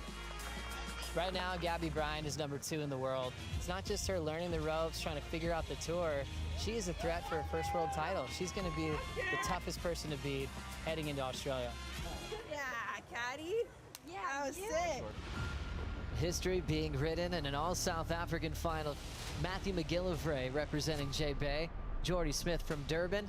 He's looking for his first victory in nearly 8 years. Matthew McGillivray, for him looking up to Jordy his entire life, you got to figure out the way to beat your idol. He's any way he wants at J Bay. Welcome back to the Surf City El Salvador Pro. It is firing. Finals day. Everybody wants to prove that they're the best surfer in the world. Matthew McGillivray, what a way to start his semi. We are talking about somebody who's really been on point. He has been really in form and on fire throughout the entirety of this event. I'd say the dark horse threat from day one. You're in your first championship tour final. How does that resonate with you? I can't believe that I'm here in the final. Could be an all-Safa final, which is pretty cool. One more. One more. McGillivray makes the finals. Who's going to be next? Jordy Smith, Cole Hausman. Two power brokers going blow for blow. Business is about to go down. Straight off the buzzer, Jordy Smith drops a hammer. Oh my gosh. This is vintage. Jordy Smith. An 8.17 for Jordy Smith's opening ride. That's how you want to start a heat. Cole Hausman is blasting the back out of this wave. Wow, power circling to start for Hausman. Score comes through a 5.33. Cole Hausman out the back with priority. Goes into a series of turns. And that wave just dies out beneath him. Jordy Smith now looking like a better wall. Huge layback hook. That could be all she wrote. Nail in the coffin. Jordy Smith closing the door. He looks really unbeatable in this event right now. Ladies and gentlemen, we are set for a South African super final. It's given me a lot of fight, actually, to see the waves when they get really good. To now be in the final with Matt is speechless. Come on, man. Final toss. All yours.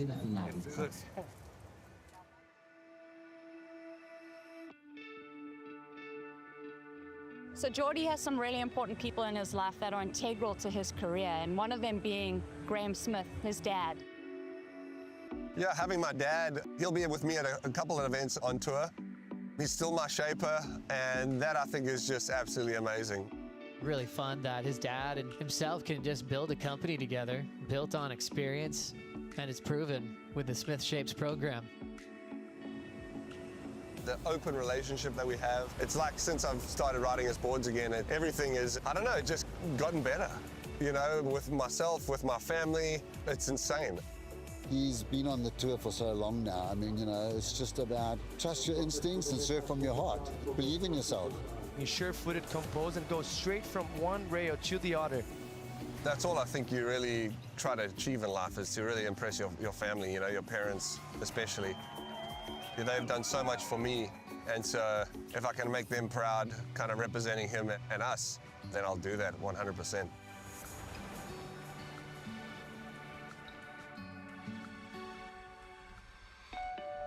History being written in an all-South African final.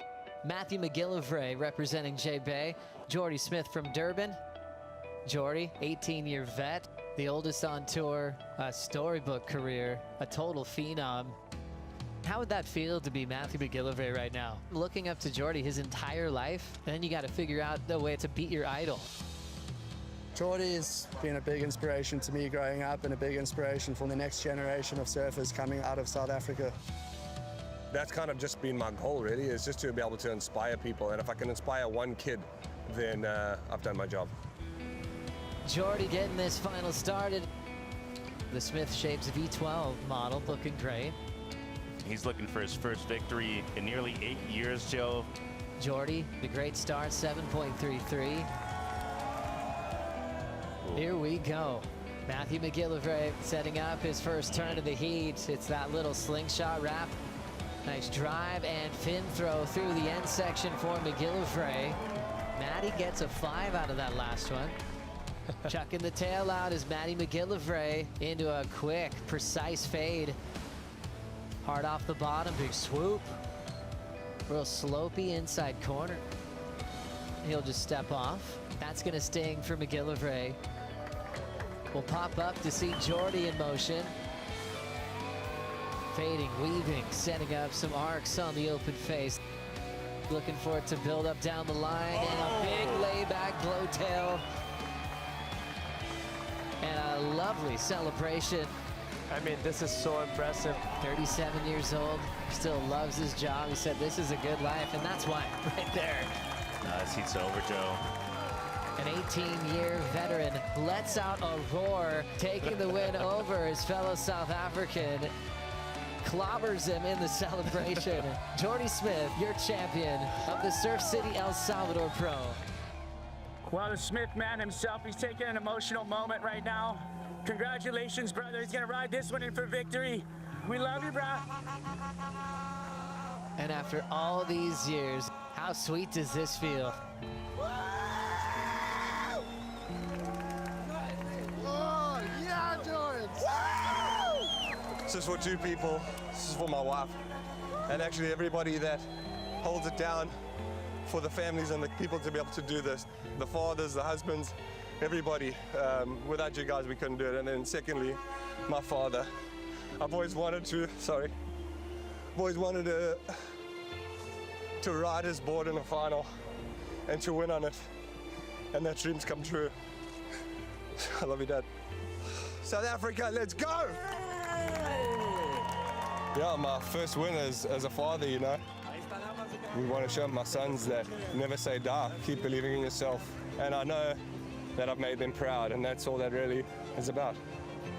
Seeing Jordy win today was just beyond special for the South African surfing community. For South Africa, we're a sport-mad nation, but we're also a third-world country. So to show people that there's a pathway to become a professional surfer, that there's success in it, is a really cool moment. Seeing him back to number 5 in the world, coming into Bells as a former champ. Let's make this the year for Jordy Smith.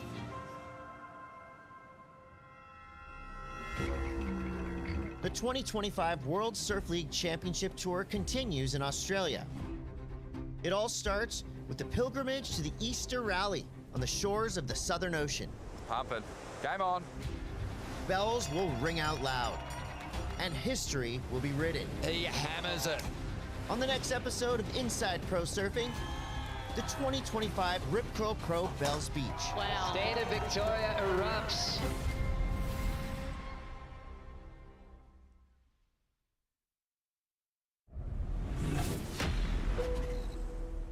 '26 does just kind of feel different.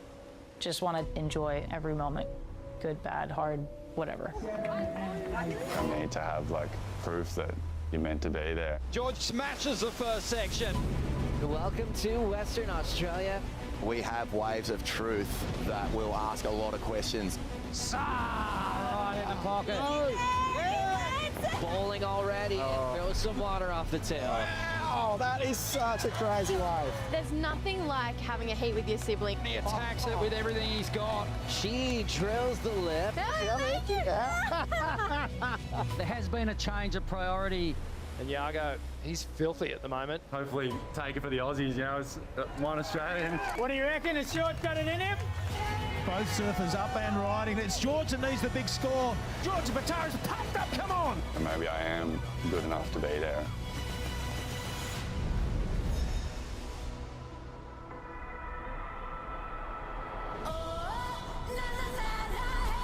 There's an aura here. It's one of the most remote coastlines on Earth.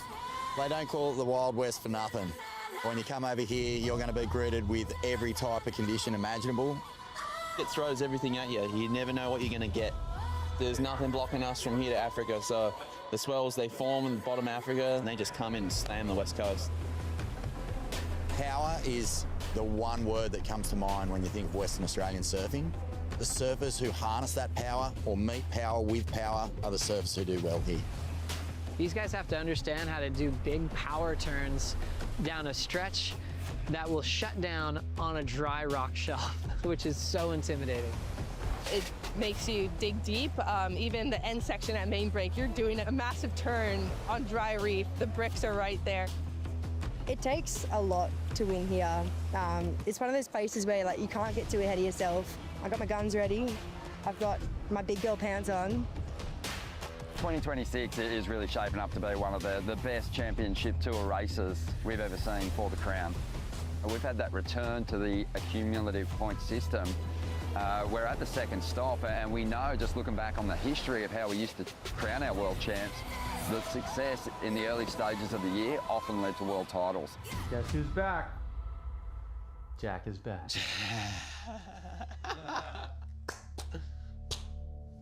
Yeah, it feels good. Yeah, I had a major reset, I reckon. I had a big reset. Jack Robinson's been carrying a meniscus injury to his knee for a couple of years now. And yeah, he suffered it way back in 2023 at Bells Beach. He made a decision after the season wrap last year to get the surgery, to get it repaired. And he has been so committed to getting himself back to 100%. Things don't come easy, and that injury taught me a lot now. So there's just so many things that happen along the way. I've had a baby since then. I had everything. I found out my wife was pregnant that week, and I got injured. And then 2.5 years, I managed the injury, kept going, and now here we are. Let's go, come on, up, push, push, push, push, come on, push, push, push, come on, come on, come on, come on, last one, push, push, push, come on, push, push, push, and pull, pull, pull, pull. Nice. I know I've got way more. I have 70 degrees on the... I was just holding back a little bit. This time I was like, oh, imagine myself at 100%. Hey, don't shake out. But I didn't have to be 100% to win too, that's the thing. That's the one thing I got to remember as well. I think it's just unblocking my mind and pushing past the limits, you know? I'm happy I have surfing again. I'm in that mindset where I'm excited, I'm fired up, but I'm happy I have it. It's lighting me up. He has this zen-like approach to surfing Margaret River and this whole region around here. He knows the break so intimately. He is really the top dog and the one to beat in this event. With the stops on tour, not every surfer on tour gets to go home to compete on their home break. And certain surfers get that and can use it to their advantage. One is Jack Robinson here in Western Australia. I'm back here and you feel a lot of love and support, and I was like that as a kid when I was down here. I'd see Occy and everybody coming in, and now I get to, you know, possibly even change some of their lives and give them the time, and that's a big reason why we do it. You always feel that love. As much as all the wins and all these things matter, just being able to do this at the highest level again, that's the most important for me. The opening day competition here at the Western Australia Margaret River Pro. We're moving into the opening round of the men's event. Jack Robinson proud to represent this beautiful part of the world. Whose house is this? Go, brother. As he takes on Kauli Voss representing Te Hupo'o in Tahiti. Two of the most tuned-in watermen that we have on this tour, both hailing from areas where raw energy, raw power and ocean is really in your face, and those guys understand that. Kauli Voss, a real specialist in the reef breaks. You know, he's an Olympic gold medalist. It really doesn't matter who he draws. He's going to rise to that occasion.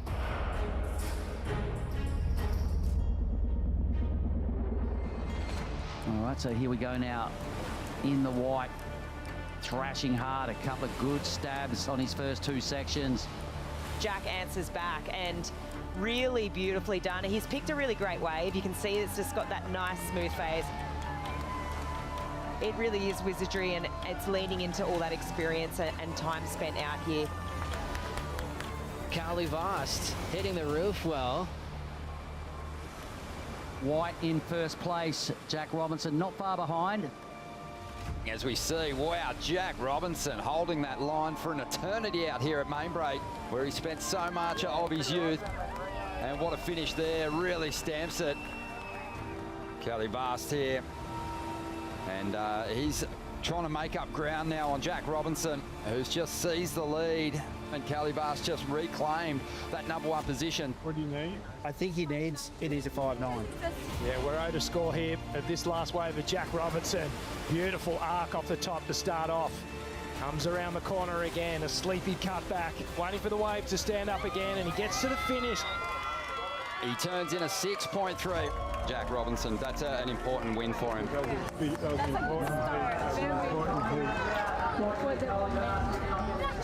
awesome is it to get back to hometown soil? Oh, it's good to be back. I'm just feeling all the love from everyone. So, yeah, it's just good to be back where I grew up. This is where I'm from. This is my home. So, yeah, love it. Does Stephanie Gilmore stay in the hunt? Aaron got her last year on the Gold Coast. Nice drawn out bottom turn, tight in the pocket. Yeah, you should have been on her second right. Is it enough? Will Aaron be undefeated against the GOAT? Hi everybody, still watching opening day of competition for the women. Watching Carissa Moore and Alyssa Spencer fight it out. Your third time being crowned champion here, how good does that feel? Carissa Moore, she's already one of the most successful surfers in West Oz history. Losing early at Bells, she's got extra motivation. It's not going to be enough for Carissa, but still a stunning return to the championship tour. And I think she's going to make a statement here in Margaret River. As we go out the back now, we see Carissa. It's incredible. 5-time world champion, making her championship tour return. 3-time winner out here. Carissa just possessing so much power. Carissa's first score just dropping in, 6.17. 5-time world champ Carissa Moore tracking down the line. Just hugging the pocket with those wrapping turns. Still setting the pace with Alyssa here, Jesse. It doesn't even look like we've lost her for a couple of years. She's picking up right where she left off, just these gorgeous arcing swoops.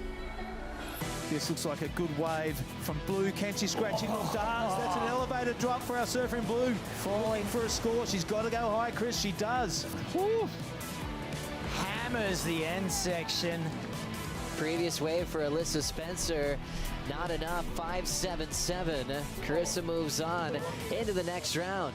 It felt good to kind of like dust off the cobwebs again and reacquaint myself, but I think that I can line up a little bit better and push my turns in the pocket a little bit more. Well, thanks, you guys. Just you get to surf again. Yes, that's it. So much to look forward to as we move through this opening round for the women. Erin Brooks up against Stephanie Gilmore. We just happen to have a matchup of the younger generation and the older. Erin Brooks, Rookie of the Year last year. Stephanie Gilmore, the greatest of all time. 33 CT wins, 8 world titles, and returning to the tour this year. We see a left. Finally, Erin Brooks, of course, finds a left and a decent carve as well. What a great decision she made there. That's a big score. Erin Brooks getting a 6.5 for going left. As we look at a fun right-hander for Steph Gilmore, throws down her signature wrap. Put her in good timing for the final maneuver. And then another left for Erin Brooks. Throws down a beautiful down carve. Erin's score is in. It took her into the lead. It was a 6. 10 seconds to go there for Steph. Shattering off the bottom, but controls it beautifully off the top. The 8-time world champ needs a 6.63. Needs to be the wave of the heat. I reckon this is pretty damn close. Nervous times. Scores are in now. Stephanie's last wave was a 6.37, marginally short of the requirement. The 8-time world champ upset by Erin Brooks, and now in back-to-back events on her comeback, she's eliminated in her first strike, and Erin Brooks will move on. We're just going to make a slip on us. Yeah. One sec. No, good job. That's a good fight back. That's good for your confidence. Well, you know what it's like to defend a title and be successful. What about 3 in a row? How different does that feel? I don't know how it feels quite yet, but I'm going to try to see how it feels. #1 in the world for the women, 2 wins in a row at Margaret River. And just won the belt for the first time. It's good to be Gabby Bryan right now. Yellow jersey, second event of the year. That's the first time I've had this, been in this position. Don't want to get too ahead of myself, but I'd say it's a pretty good start. Clearly the most powerful surfer in the world, and every year gets a little bit better. Every time she lays that board over, you can see the power that she possesses. Good luck stopping her. Just as long as I just keep doing the surfing I'm doing and make good decisions and have fun, that's kind of my recipe for success.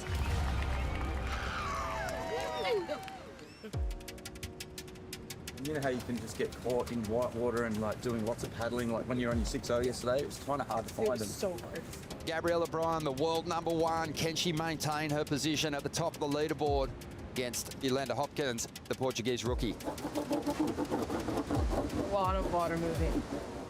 We're officially underway here. Current world #1, Gabriela Bryan.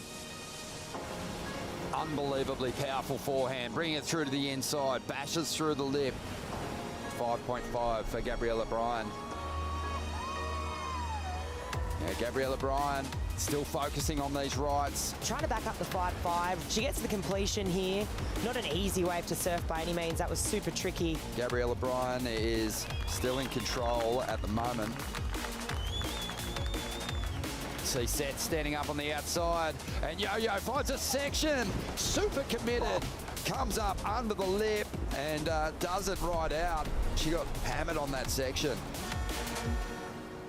Gabriela Bryan's going to survive. 2 will do. My gosh, that was crazy hard.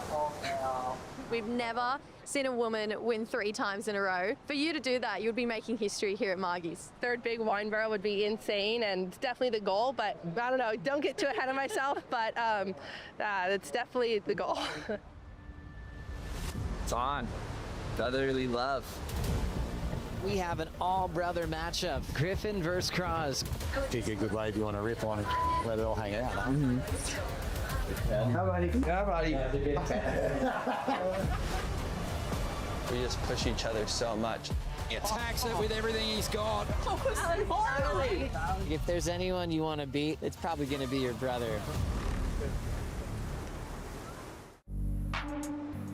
Welcome back to WA, introducing a new heat. 2 past champs, Gabriel Medina, taking on local favorite Jack Robinson. We want Jack! We want Jack! We want Jack! Gabriel Medina's won here at Margaret River. Jack Robinson's won here at Margaret River. Gabby's back. He's in incredible form. Jack comes into this event looking to get his campaign going this year. So this is a matchup of 2 of the biggest titans we have on the tour. Jack Robinson, he's going to get his campaign started. Wow, big extended carve down. Punches the end section, gives himself a little rev up. But out the back, here goes Gabby Medina. The word animal comes to mind for Gabby Medina. He is here to win and dominate. He wants to hit every single section as hard as he can. He's out in front of Jack at the moment. We know that Medina is an absolute master at closing out heats. Jack on the outside now. Doesn't have a whole lot of time left to turn this heat around. Digs into the layback. The crowd goes loony. Meanwhile on the outside, Medina now. Watching Gabriel, he was just so solid, knowing that he didn't have room to recover and fall against Jack.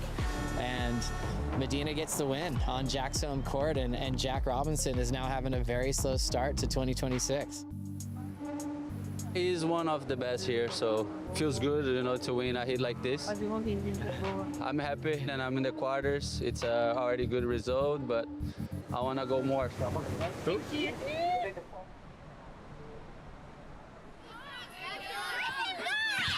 Let's go!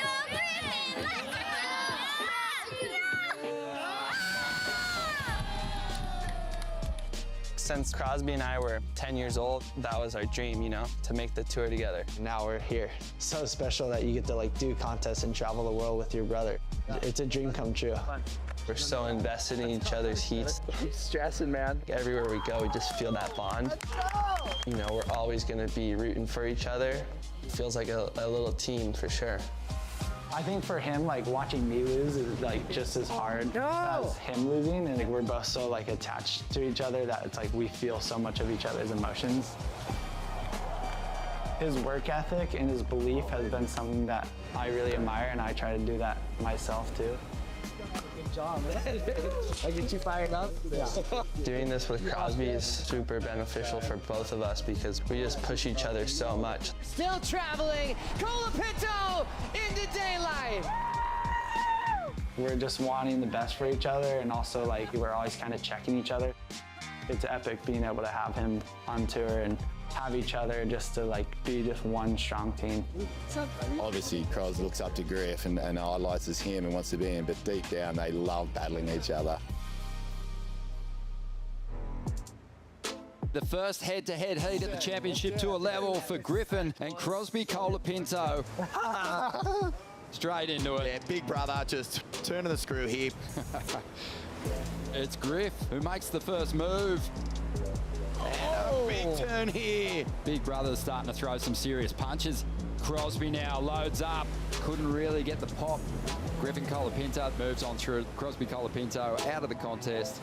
And you just know you'll see these two meet again at some stage in a championship tour event. It was just funny because I was had to shake his hand after, and I was good job. It's pretty rad that Crosby and I ended up matching up. I hope we can get some more because that one kind of left a weird taste in my mouth. Mate, we just heard the hooter blow, and that means there's going to be a big bro matchup. For us to go up against each other and bring out the best surfing, that's kind of what we want. And hopefully we have sick waves and we just go head to head. So it's gonna be a classic battle. Tune in for it. He used to come sleep with me when he was scared, so put the guy to bed, tuck him in. Yeah, I'm excited. We have an all-brother matchup, Griffin versus Cros. This is a much anticipated battle. Sure. I mean, it's pretty ridiculous. Yeah, that way, pretty. She's so stoked to get past. When you get ultimate priority with your brother, it's just pick a good wave you want to rip on and let it all hang out, huh? Mm-hmm. Sometimes the sibling rivalries are the best. It's if there's anyone you want to beat more than anyone else on tour, it's probably going to be your brother.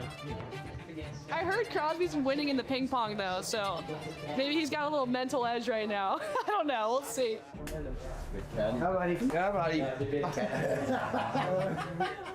Being a big brother myself, I know that the younger brother always has a point to prove, and the older brother always wants to put that little bro in his place. Should we walk out together? Leave him?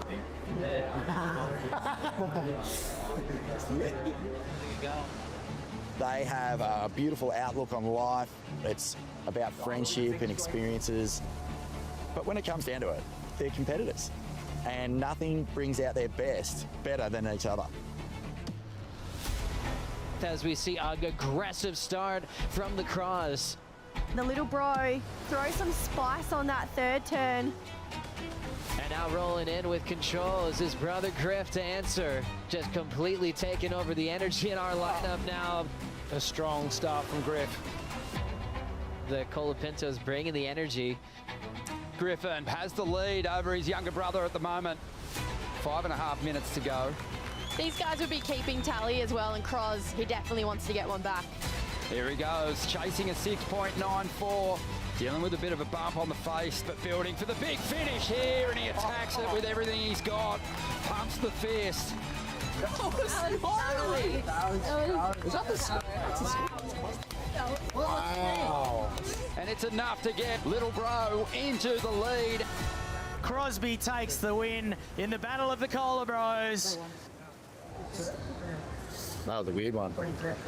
Well done, bro. Thank you. That was a pretty mental battle. Thanks. Yeah. It's such a weird feeling. I know, I thought I'd enjoy it way more. Yeah. I kind of was like there to enjoy it all, and then all of a sudden all I could feel was the person who was not getting through. Yeah.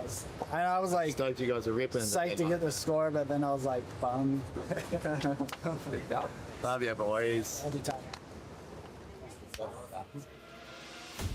I want to become like a genuine tour surfer. How good would it feel to go all the way? Yeah, it would feel good. It would feel good. I really want to make an impact, and I want to stay here. Georgia Batar's pumped up. Come on. Oh, I love it. George packing it. That back door comes flying out with 10 seconds. Numbers locking in for George Pitar. He turns it. A rookie on tour making finals day at Pipeline. What are your biggest goals for 2025? Yeah, rookie of the year, and obviously making the cut. Puts a lot into it. George swinging. And unfortunately for George, he'll be battling it out on the Challenger Series. Think about the year that George has been through. Having a rookie season with a lot of promise, and then just in like a blur, he's off tour. Felt like I was in like a pretty bad place. Like my results and falling off tour really like affected me in my normal life. I just took it really hard, honestly, because I was so bummed. It felt like for him, he's going backwards to the Challenger Series, but he looked back at it and it was probably the best thing that could have happened. I went into the first event at Newcastle and I was like so flat, sort of let that go a little bit and swallow my ego and get a second in the Lido. It's probably like my proudest moment of my surfing career. George Pitar in a big back Wow. second section. Come on out. Oh, but he's surprised. Winning heats again and getting my confidence back and feeling like, you know, maybe I am like good enough to be there.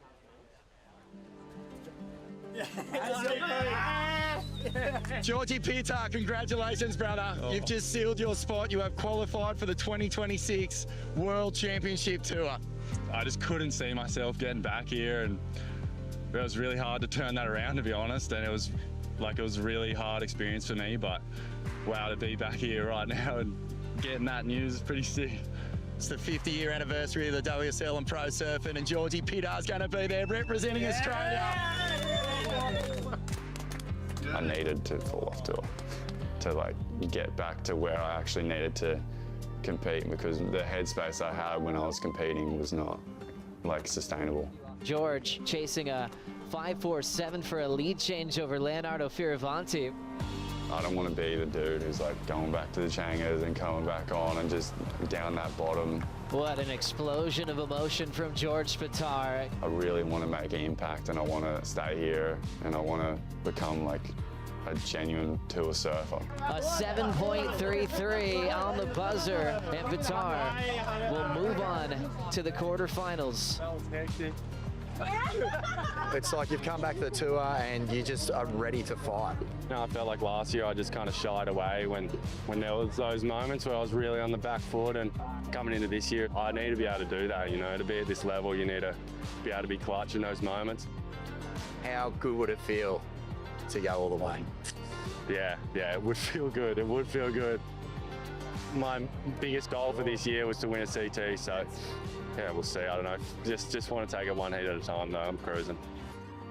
What does it take to truly believe that, you know, you belong on this tour? Yeah, for me, it takes like actual facts. I can't make myself believe that by just trying to believe it. Like I need to have like proof that, you know, you're meant to be there. Yago Dorup, world champion, taking on a really informed George Pitar. Yago, he's just absolutely ripping. He's the best surfer in the world until someone else proves him wrong. George comes in to the quarters with an amazing rail game and nothing to lose. It's already a good result for him. Second event back up to dropping out, so he's on the rise. He's feeling it. George on the right. He wants this to stand up. Yeah, there it is. And he does get the job done in not much water at all. Lush is world champ up at the moment, looking to answer to George, and he's opting for the left, and he's making good use of these steep sections on offer. So multiple moves, a pump of the fist. He's 7 for Yago, George Pitta a 5.5. And priority is now the possession of George Pitta. It's been a pretty scrappy heat. There weren't too many highlights. Yago Dora through in 5, 4, 3. To hold the phone, mate, both surfers up and riding. One on the left, one on the right hand. It's George that needs the big score. George is up, smashes the first section. Another cutting turn into the pocket and gets the finish here on the inside. Pumps the finger. Whoa! Wow, big, beautiful, drawn out bottom turn. And then comes up to this section and just detonates and holds it. So some drama here.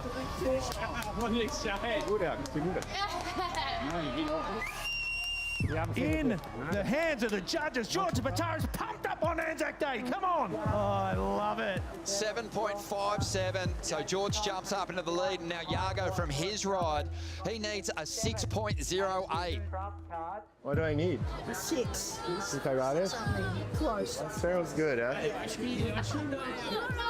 Nothing for Yago Dora. He needs a 6.08. It is a 6. Wow. George Pitta gets the win. Not enough. Wow, George Pitta has come from the clouds to take that out. The return of George Pitta as a CT campaigner. Last year, it felt like he'd wither in these moments, coming up against big names. This year, it feels like he's rising to the challenge and ready to put his surfing on the line. You just beat the world champion, George. Yeah, feels good, honestly. I was just having the worst heat. I felt like I was so lost out there. This is going to, feel a lot of confidence going into the semi-finals for you. Yeah, I don't know. I don't know about like confidence against those guys, but I guess I'm just trying to do my own thing, like trust that what I've got to offer is going to be enough and just keep rolling with that. Finals day here in Western Australia. Here goes George. Drives up into the section. Huge carve to get started. Really rips it through the bowl. Got a real big opportunity here to crack his first CT final. What the heck? He was so close. I believe this is my 14th season, which is crazy to say. Certainly doesn't feel like it's been that long. Maybe does in some ways, doesn't in others. But yeah, it's been a journey for sure. Lakey Peterson, the 2012 Women's US Open champion. And Lakey Peterson kicks off the final with an absolute screamer. Lakey Peterson is your new world #1. Lakey lays into it. Huge carve. Your 2018 Corona Bali Protected champion. And it's going to be Lakey Peterson. I just feel really honored that I've been able to be a part of this whole journey. She's been heartbroken with world title losses, with missing out on the Olympic Games for USA. Just like that, Lakey officially out of the world title race. Yeah, I think there's a lot to learn for me, and hopefully it'll just make me better, and one day I'll walk up this cliff happy. Thanks, Mark. Okay, enjoy the rest of your time. No, that was fun. I appreciated yeah, that. No worries. All right. I mean, when I was young, it's kind of always like chasing. Now it's shifted to surfing totally free. Just go win your heat and come back. Yeah. You got it. Lakey, somehow she's fallen outside of the spotlight, and I think it just cleared the runway for her to enjoy every moment of this journey. I still want to win events and I still want to be a world champ, but I really want to enjoy these moments and enjoy these heats and enjoy the pressure situations, because I don't know how many more times I'm going to get those. Oh, no, I can't believe it. Far out. Yeah. I'm someone who loves life a lot, and I love my friends, and I love the people I get to be around, and I feel very blessed to be in the position that I am. All right, it's beautiful looking. Stop. It is a beautiful morning. Lakey Peterson featuring in the first semifinal of the morning. And the 31-year-old veterans trying to upset this youthful movement, taking on Sawyer Lindblad, who's still just 20 years of age.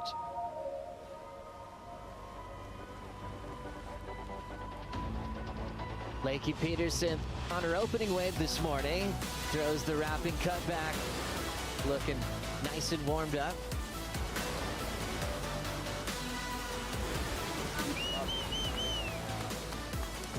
Fun start to finals day. Lakey out in front, taking this wave, drawing that carve into the pocket, showing a lot of intent through every decision. Lakey's seeing red this morning. Look how drawn out and gorgeous this carve is. Easily best wave of the heat. 5, 4, 3, 2, 1. Score coming in for Lakey, 6-3-3, but she's moved on to the final. Hey, super smart decision. Yeah, I was stoked on my decisions more than anything. Thank you. The decision making I knew was going to be like really important in that heat. Even Leandro was like, just make sure you're looking at good waves, like look at the wave before you take it. Every other heat this year, I just feel like I haven't really unleashed yet. So let's keep it going. One more, let's go. Caitlin Simmers and Luana Silva are two of the young surfers on tour. Luana 21, Katie 20, looking for a spot in the final to take on Lakey Peterson. Luana. Here we go. Under priority, and there's that beautiful swoop she has on the open face. Draws it in the pocket again, and she'll get there so quickly with finesse. A 7.0. Luana Silva with priority. Nice clean paced roundo to start. Pushes on the open face and then hits it hard out in front. She will right away. A knifing type finishing move for Lulu. The 7.27 as Lulu will take on Lakey Peterson. Leandro Dora has the whole final on the women's side. Lakey? Yeah? Lakey Peterson is our first finalist down the boardwalk for this year, Bill. It's going to be a great final. Lakey Peterson versus Luana Silva in the women's final, both sharing the same coach, Leandro Dora. Two surfers in the final. Talk about a win. Waves on the way. Peterson loves to just put a rhythm together early. Nice rails to start with that front side hook. Carves it in the pocket. There's a couple steps on the inside corner. Smashes the lip and goes for it again over a sketchy section. Lakey's leading the final. Lulu throwing a big arc. Nice size in this wave choice. Another smooth cutback. 6.83. It's going to put the pressure on Lakey. Chasing a 6.01. Nice, beautiful connection on the forehand of Lakey Peterson. Wraps it on the second decision. Waves trimming in size, but she still has so much energy to try to force an inside corner. Running out of water. Very close final. Lakey waiting for the decision. Was it enough? It's really close. Lakey, you needed a 6.01, and the judges have dropped the score. It's a 6.4. You take the win, Lakey Peterson. That was fun either way. It has been a wait for Lakey Peterson. To win twice out here is like, it's a dream. If you would have told me that when I was 10 years old, there's no way I would have believed you. So stoked. I can't believe it. I cannot believe it. Thank you. Third time. Thank you. Third time. Thanks, bro. Well done. You know, I've been doing this a really long time, and it's cool to just prove to myself, like, I can still do this, and I can still win these events, you know, and there's a lot of chitter chatter about like all the young girls, and they're amazing and they push me so much, but I'm still here. Put your hands together for your Western Australia Margaret River Pro champion, Lakey Peterson.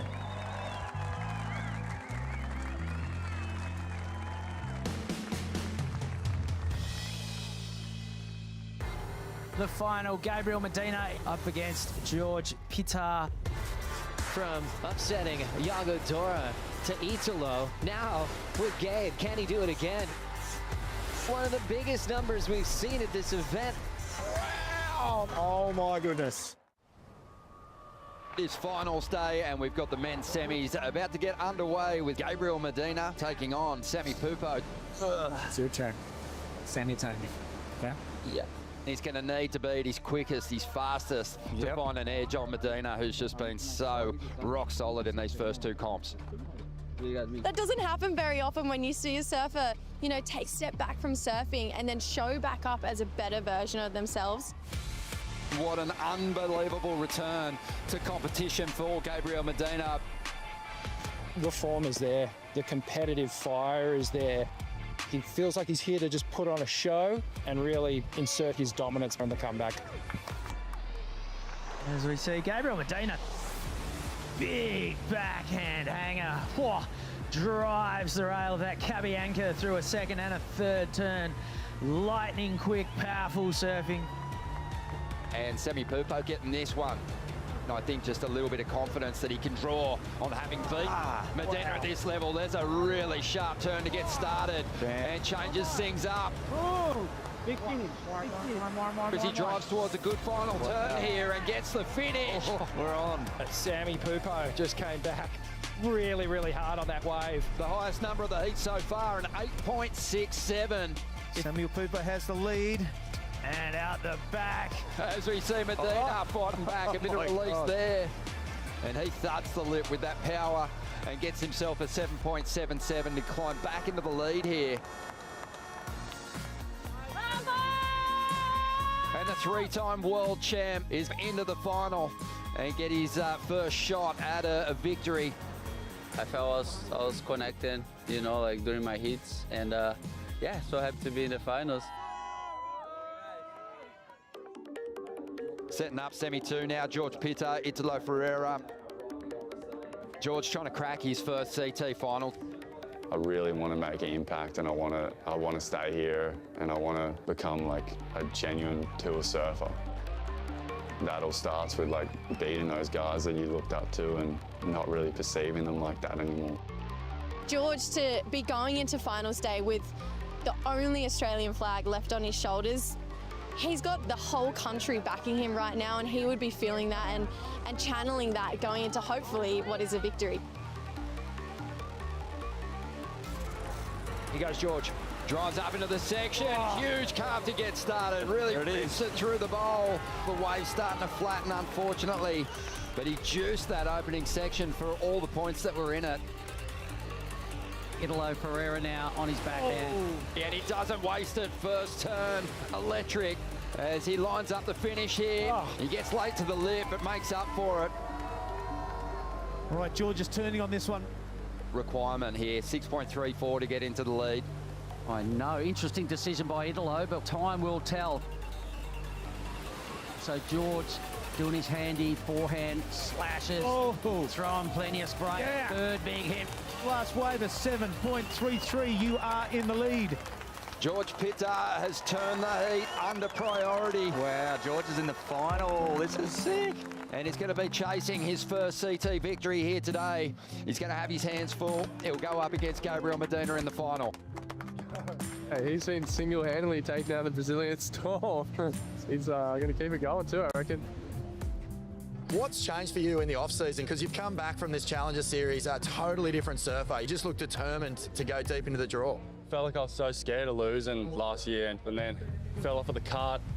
That was what I pictured as being like the worst thing in the world. I just couldn't believe it, and then, I don't know, I'm sweet. I still got 2 arms and legs, and I'm like still doing what I love for a living. Pretty surreal right now, and then to be coming up against Medina in the final, like something I dreamed of as like a little kid, you know, so yeah, should be fun. Hopefully take it for the Aussies, you know, it's one Australian. What do you reckon? Has George got it in him?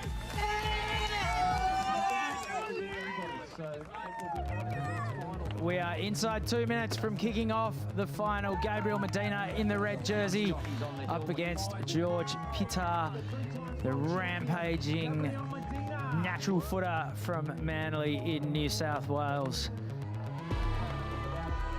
avid surf fans trying to will George to his first win, and he's had a mountain to climb of Brazilian goofy foot world champ after another, from upsetting Iago Dora to Italo. Now with Gabe, can he do it again? Here's George.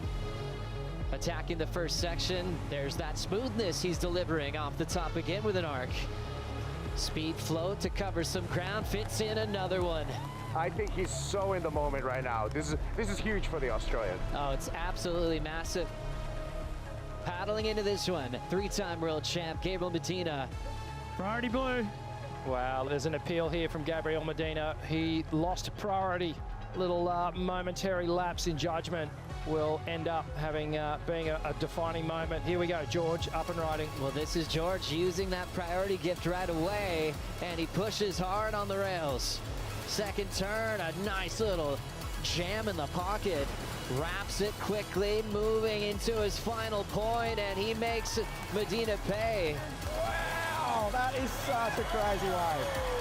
Oh my goodness. Wow. A turning point in the heat. Gabriel loses priority paddling. George turns it in to one of the biggest numbers we've seen at this event, a 9-point ride. And it's a huge day for Australia's George Pitar, his first championship tour win of his career, and it happens to be over Gabriel Medina. Wow, what a way to win. Congratulations, George.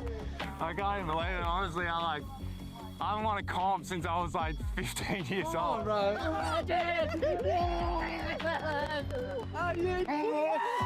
But like, I just want to win one so bad. I want to get cheered up.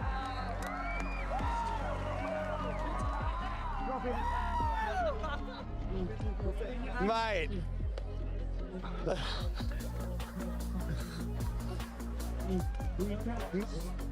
Mate.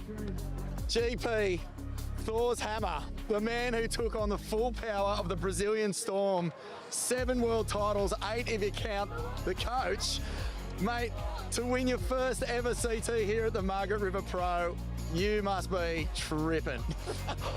Shaking right now, man.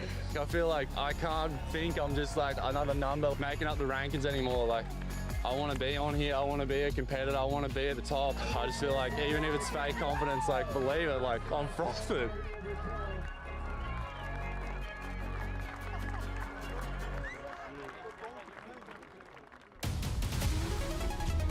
We're leaving Margaret River and we're heading to the Gold Coast of Australia. Monster crowd down here, and this Sunday will go down in the books. Thinking about a pit, grabs the wall. That turn was unbelievable. Oh my goodness. Crowd is going absolutely loony. Take off late, does well to make the drop, tucks in. You've got to love the bravado. What we just witnessed over these 4 days has been legendary.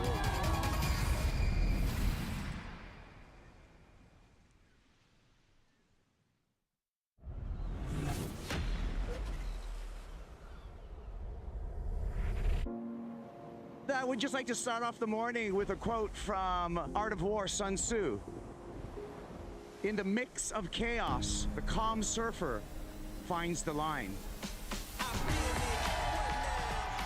Oh my God, 50 years of pro surfing. This contest is the birthday party. Tucks into a little tube. She finds her way through. The energy that was going in, the cheering for the waves. Good surfing was celebrated and screamed at. Nadia. That was exciting. There's nothing quite like watching Steph Gilmore at Snapper Rocks. It's a privilege. Still going. Wow, these turns are insane. It's the Gold Coast. It's Queensland, Australia. It's the Superbank. Crowd was present. They didn't miss a beat. Tens of thousands of people rolling up down the beach every single day. She's going to take off late, does well to make the drop, tucks in. Can chalk it up as one of the greatest events of all time. Tucks in, he's deep, he comes flying out. We're celebrating 50 years of pro surfing. We're having a party. The energy is just booming.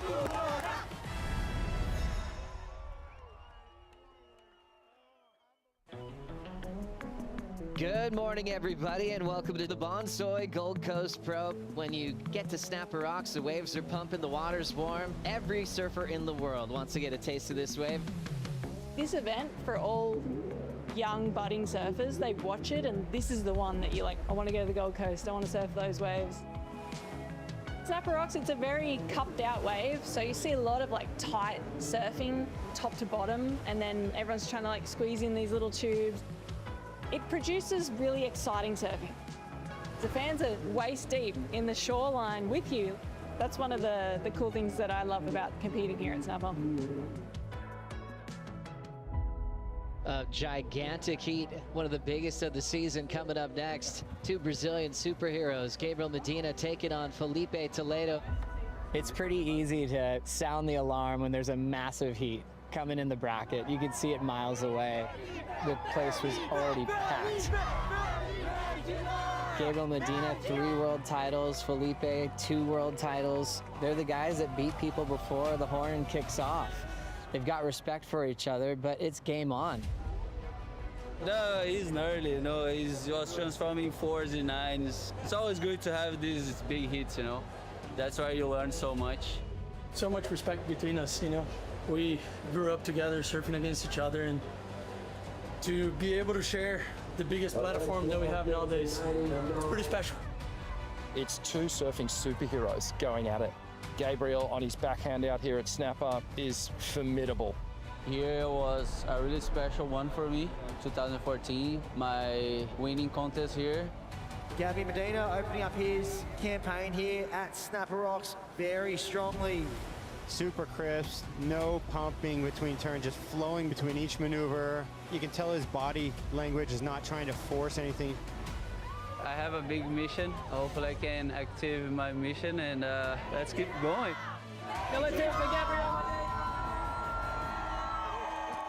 Felipe Toledo, this wave is tailor-made for his style of surfing. One of the best here. He's proven that. He's won the event twice. The magic performance of Felipe Toledo, putting up the biggest heat score total of the year, 18 points. He's sending a message. Felipe just stepped up a different level right here and really added some variety and some risk. It's probably the best I've ever been mentally, physically, and yeah, make sure you bring it on for the next round, and yeah, let's go. These guys just love to perform. When those 2 guys match up, they bring out the best in each other.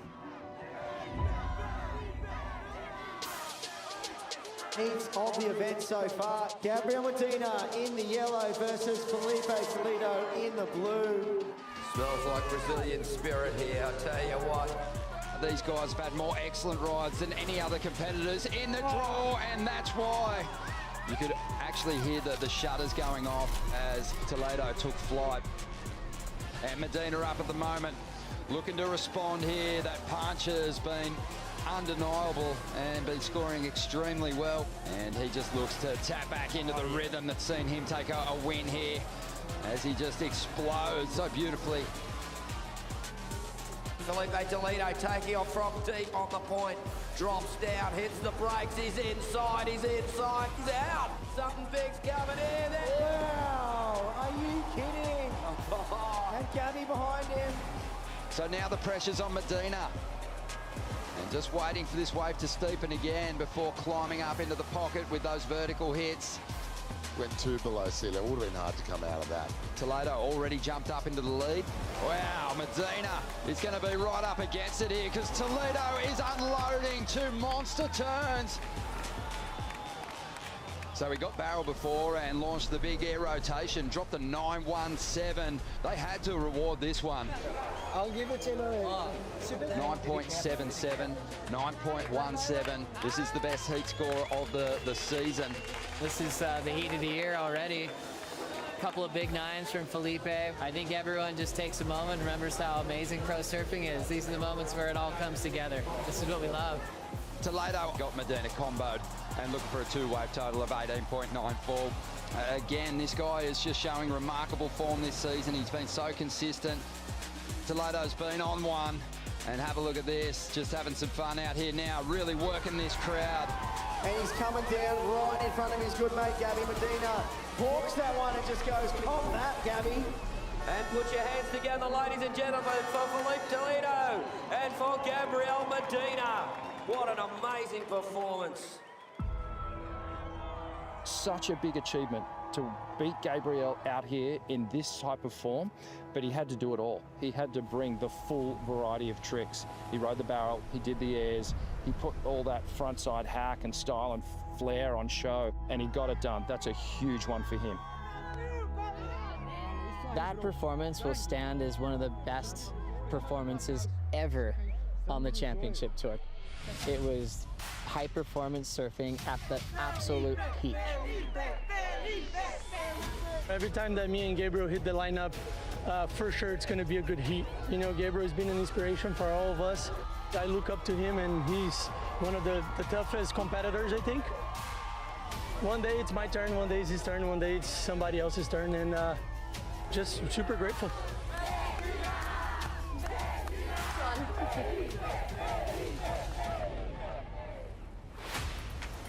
Just so smooth and stylish. Really great to see Steph Gilmore back in her happy place. She knows the wave so well. She's going to tuck in for the tube. The queen of snap arc is sick to watch. She just needs to keep being Steph, and she'll take it all the way. It is absolutely pumping here. The bank is so good. The best surfers in the world are getting to make the absolute most of it. This is what we come to the Goldie for. It's already looking like one of the key days we've had so far this season. I mean, the Gold Coast is just surf city, isn't it? And everyone here knows what good surfing is. They're surfing with the world's best surfers every time they paddle out for a free surf. Everyone's jacked on surfing. They want to be around it. They want to be a part of it. Yeah, Brian. Looking for a big hit. Good.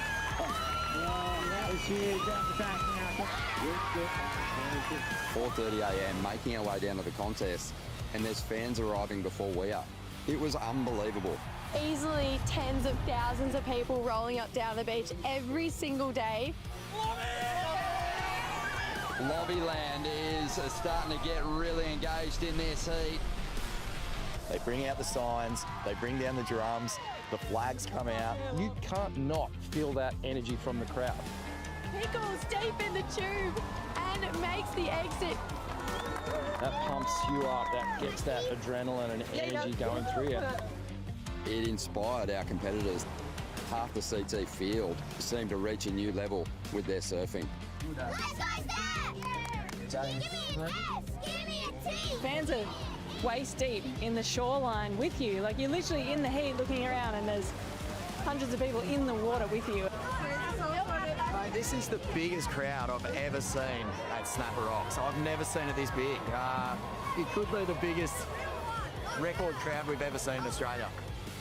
Luana Silva, one judge, going as high as a 9-point ride. This is Lulu's best ever number she's ever had.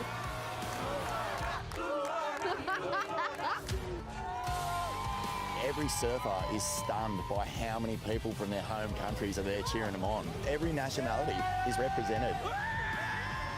The flags waving of who they're cheering for, from Brazil to Italy to Australia. Basque flags, we have the Spanish flags, we have the Italian flags, the Japanese flags. Everyone's got somebody backing them from where they come from.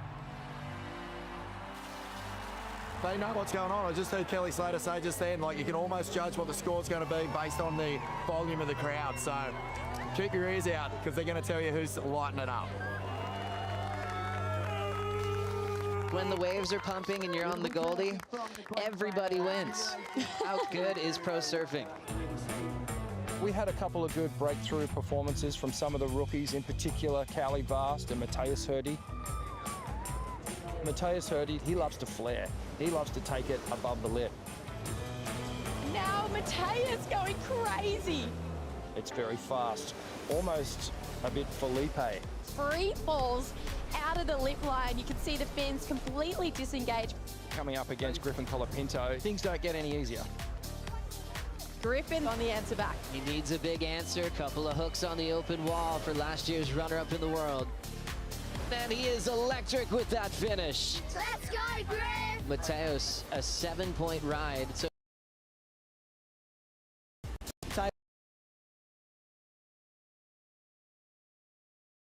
move. This wave's got a bit of everything. Comes flying out. The crowd loves it. 8.33 for Mateus Hurdy, one of his best totals so far. Mateus absolutely flogged him. As a rookie, he's finding incredible form here. Good wave selection through pretty much every bit of variety that you could.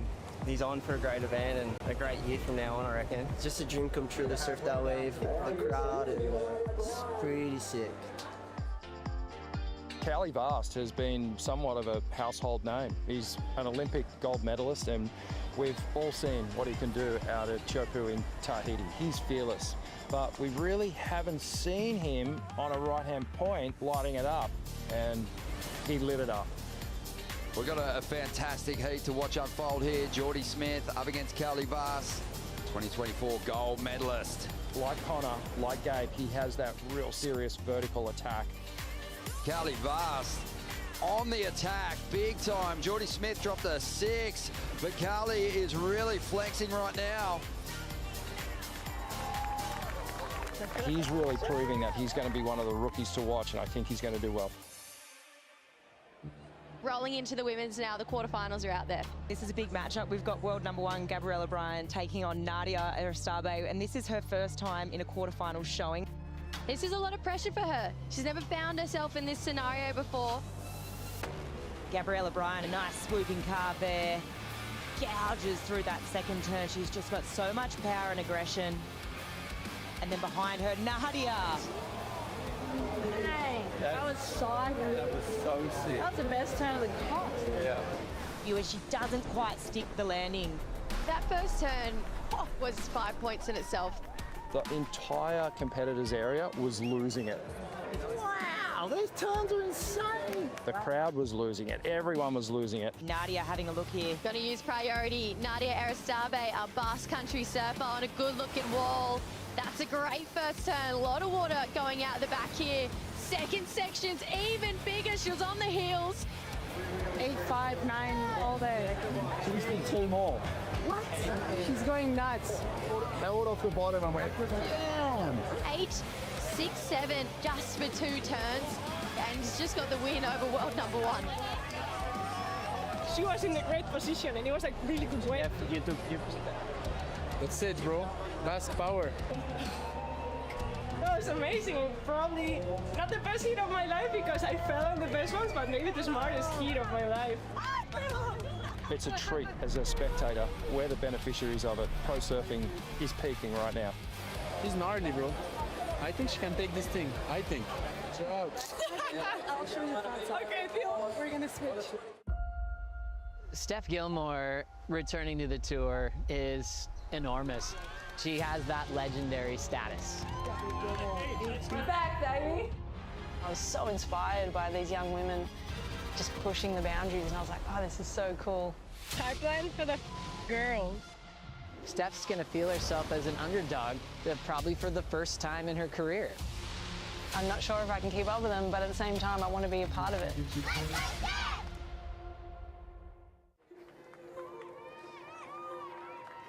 All right, and give a warm Gold Coast welcome to the one and only 8-time world champion, Stephanie Gilmore, as she trots across the sand.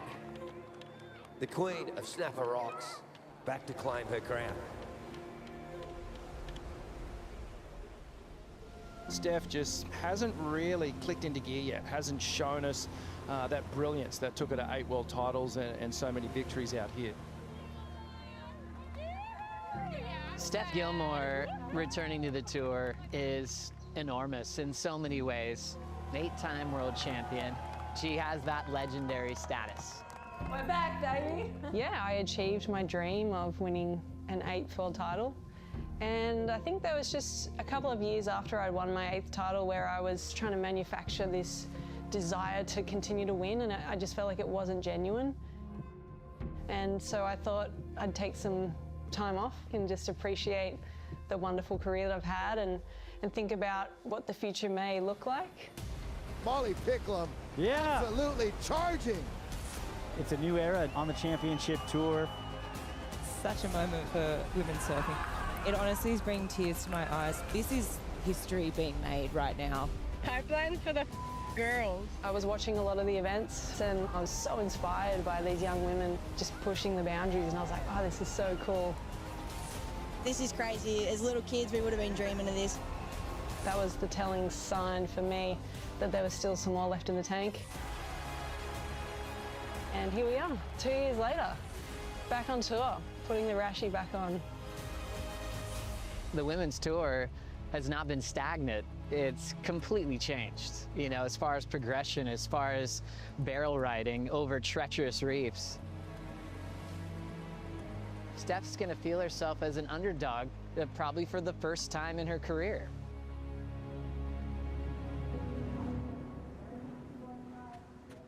All right, scores are in now.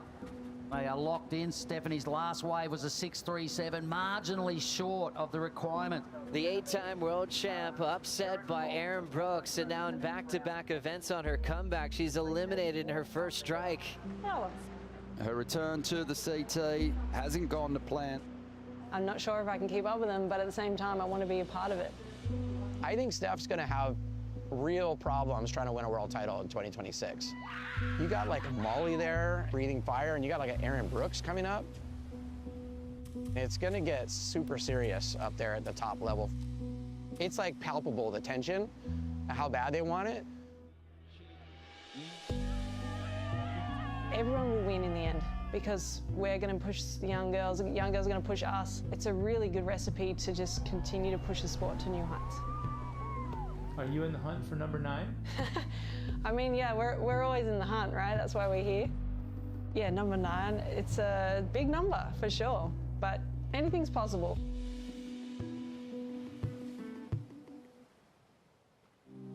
The Gold Coast is the place to be in professional surfing right now. The queen, the GOAT, Stephanie Gilmore, she's going to take on Katie Simmers. Just have a look at these super medium ones if they're right. They're not popular like double in America. They're proper barrel. This has been the big comeback for the 8-time world champion to kind of rattle the cages of the younger guard, and it just hasn't happened yet. When you talk about a matchup like Katie and Steph, the first word that comes to mind is style. They're both so unique. Katie Simmers in the free surf, she was absolutely amazing. And Steph Gilmore, you know, like, has anyone even had a better style than her ever? Katie Simmers, she's going to get us started here. Just a gorgeous down carve for Katie. Really cool, well-constructed wave for Katie Simmers to kick off this heat. And we hear the crowd loving it down there. And looks like Steph up and running. Yeah, Steph up and running. Drives down the line. What Steph got here, snaps it, drives it in the pocket.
Welcome back to the Surf City El Salvador Pro, presented by Cero. We are going to crown some champions today. We had a brief hold. We wanted to wait for the wind to settle and the tide to drop out a little bit, and Mother Nature is definitely on our side right now. That wind has completely swung around. As that tide has started to drop out, we've seen some really fun waves rolling through. We have some incredible semi-finals on our hands as well. Obviously, the women, they're going to be out there first, but I kind of really enjoyed that hold. I think it played in our favour here, Tanner, and the waves looking a lot more favourable than what they did. I would agree with that. You know, at first it felt like it was a wind hold, and then all of a sudden we saw the water come in and the tide come up to a point where the action really lulled out. And so I think it was very smart for that call to be made, and fingers were crossed for sure that we'd be back on. I mean, it's pretty fitting for this event. It's definitely been some ups and downs for the surfers, so thumbs up. We're on. Let's go. Should we catch up really quickly on the commentators' picks, cups, sort of thing that we have going at the moment? Not to brag. I know. Both of my surfers are still in the draw at this point in time. Unfortunately, you lost your women's, but your men's competitor, Gabe, he's coming up in semi-final 2 against Italo. Incredible looking semi-finals that we have to run through this afternoon. And on both sides, right? In the men's and the women's. So on the men's side with that Italo and Gabby clash, that's going to be unbelievable. But on the other side of the draw, you have a really intricate matchup with the Leo and Kanoa conversation. And it's going to be fireworks coming into the end of this event. And with the women's side, Jessie, walk us through that. Oh my goodness. I mean, it's incredible. This entire bracket has been standout heats from start to finish. This first one, semi-final 1, Gabby Bryan taking on Carissa Moore.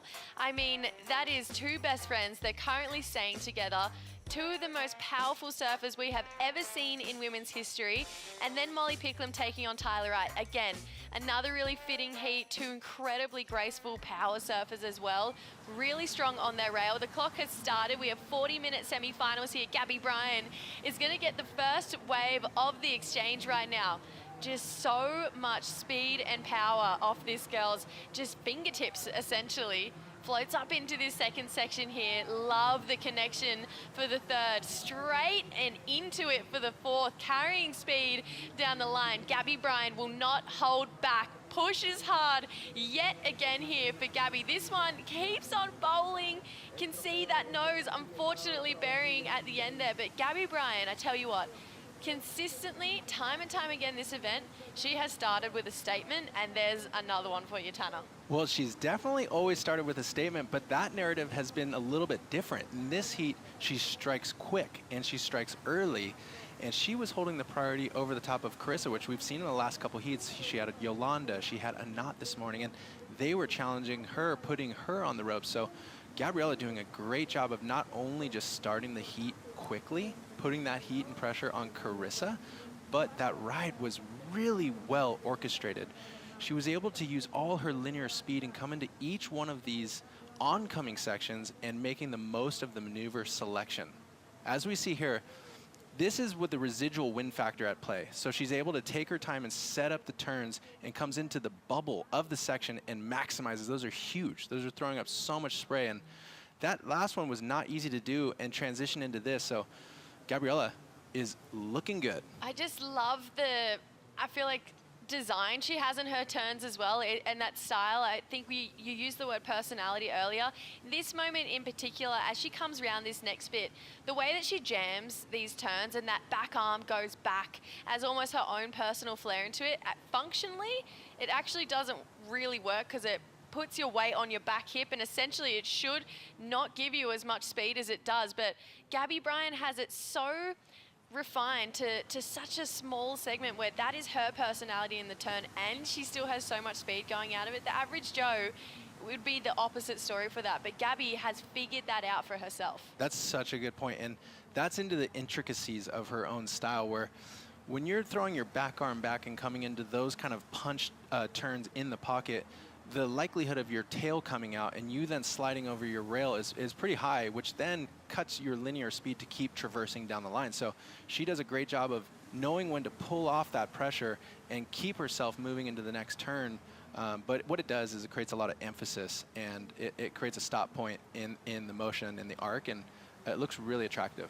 Gabby Bryan's third consecutive semi-final here. If we look back to her first year here in 2022, it was a 9th place. Then it got better to a 5th place here in 2023, then a 2nd in 24, then took the win here last year. So we can't forget that Gabby's the defending champion right now. She wants to go back-to-back here. We've seen, obviously, Caroline Marks do that here at the pass. First wave locks in. There's the IC scoreline, 6-5 for Gabby Bryan here. But let's talk about that for a second, because her momentum at this event, it's not very often you do one-up every single time. And for Gabby to keep that trend going, she needs a win here to match her already equal best result. Yeah, that's really unique. But we did talk about having locations on tour that, as a surfer, being in it year in and year out, they become sweet spots, and they become a place where you look forward to, because you know, you're falling back on memories and trust that you know how to close heats, you know how to make it through long into events. And so for Gabriella, this is definitely coming into play with just how comfortable she looks. Like, these are challenging sections. There is still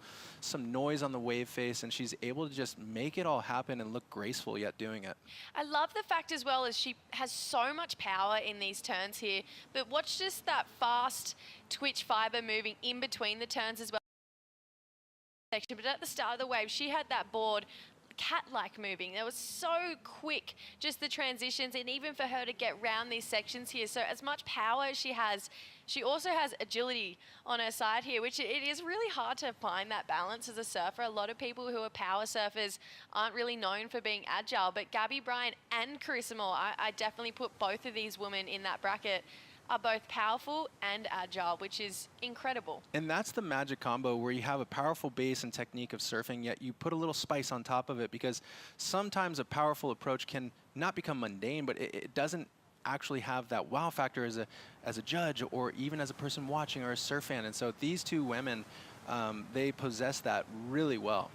And something I want to talk about as well, obviously more on Carissa's side of things, is that the only woman who's defeated her here in the past has been Caroline Marks. She had a 5th here in 2022 and then a 3rd here in 2023, both times being defeated by Caroline. Unfortunately, Molly took Caroline out of the draw in quarterfinal heat number 3 earlier this morning. So the woman that's took her down most is currently out of the draw. Is that an opening for someone like Carissa to potentially go back-to-back here between Raglan and then coming here to El Salvador for another win?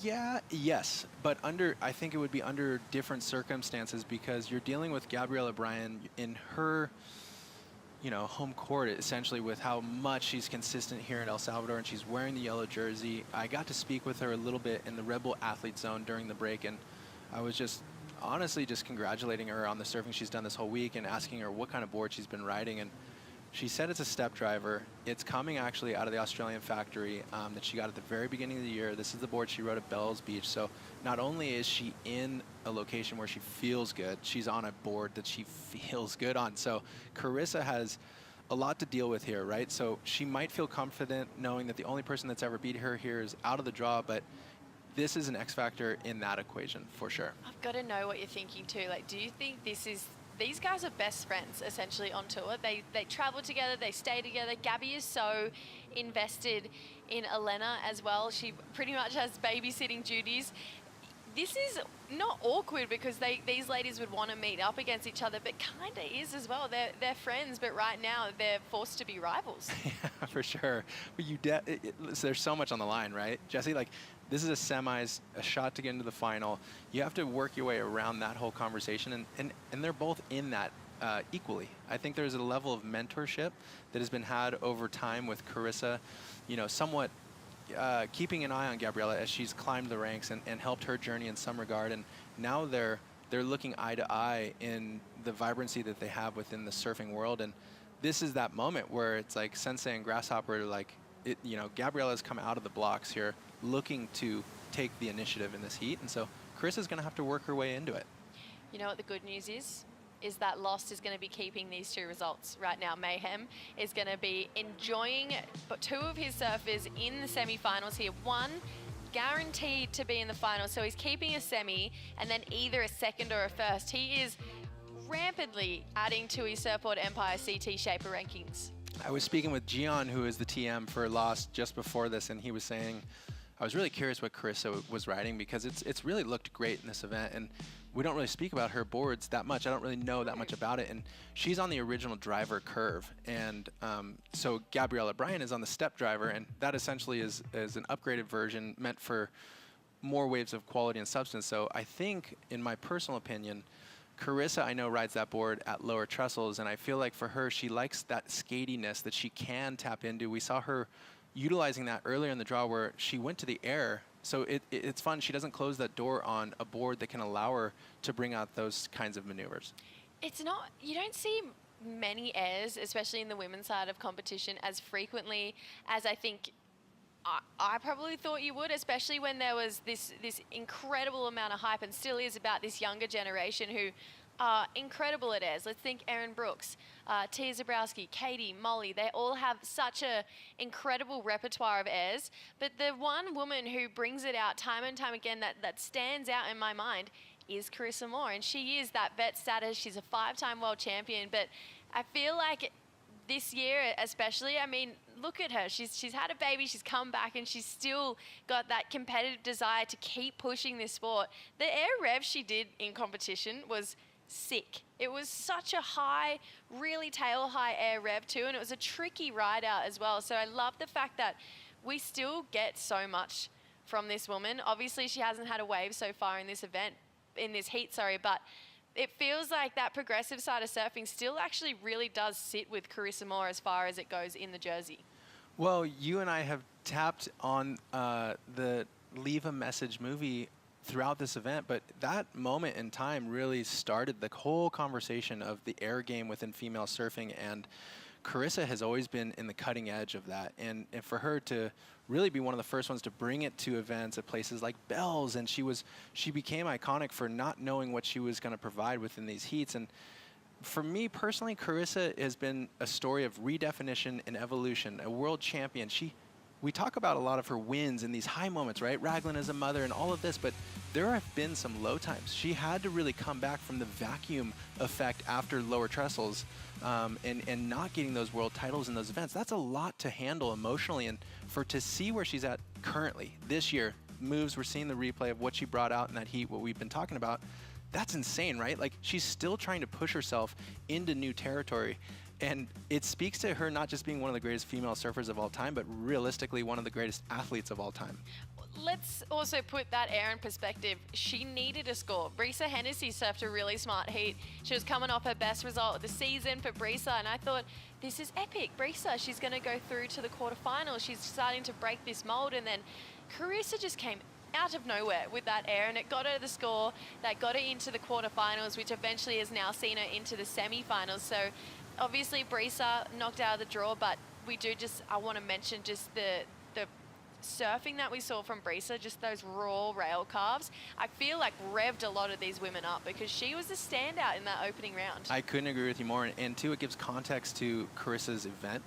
This event, she's been on the blocks in these heats, you know. Even this morning she had a little bit of a tricky, slow exchange happening, and then Lulu put her on the ropes, and then she came back, and I feel like that sort of fortitude to overcome those micro adversities, it in the long run, it can create a win, it can create a title run, you know. So she's staying focused. We had Oscar Berry in her earlier, and he was mentioning that, like, on a finals day, it's all about breathing and realizing you can only change your present moment. You can't think about and worry about what will happen in the final and in the semis. And Carissa's been really focused in these heats. She was very close to not making that heat with Brisa, like you mentioned.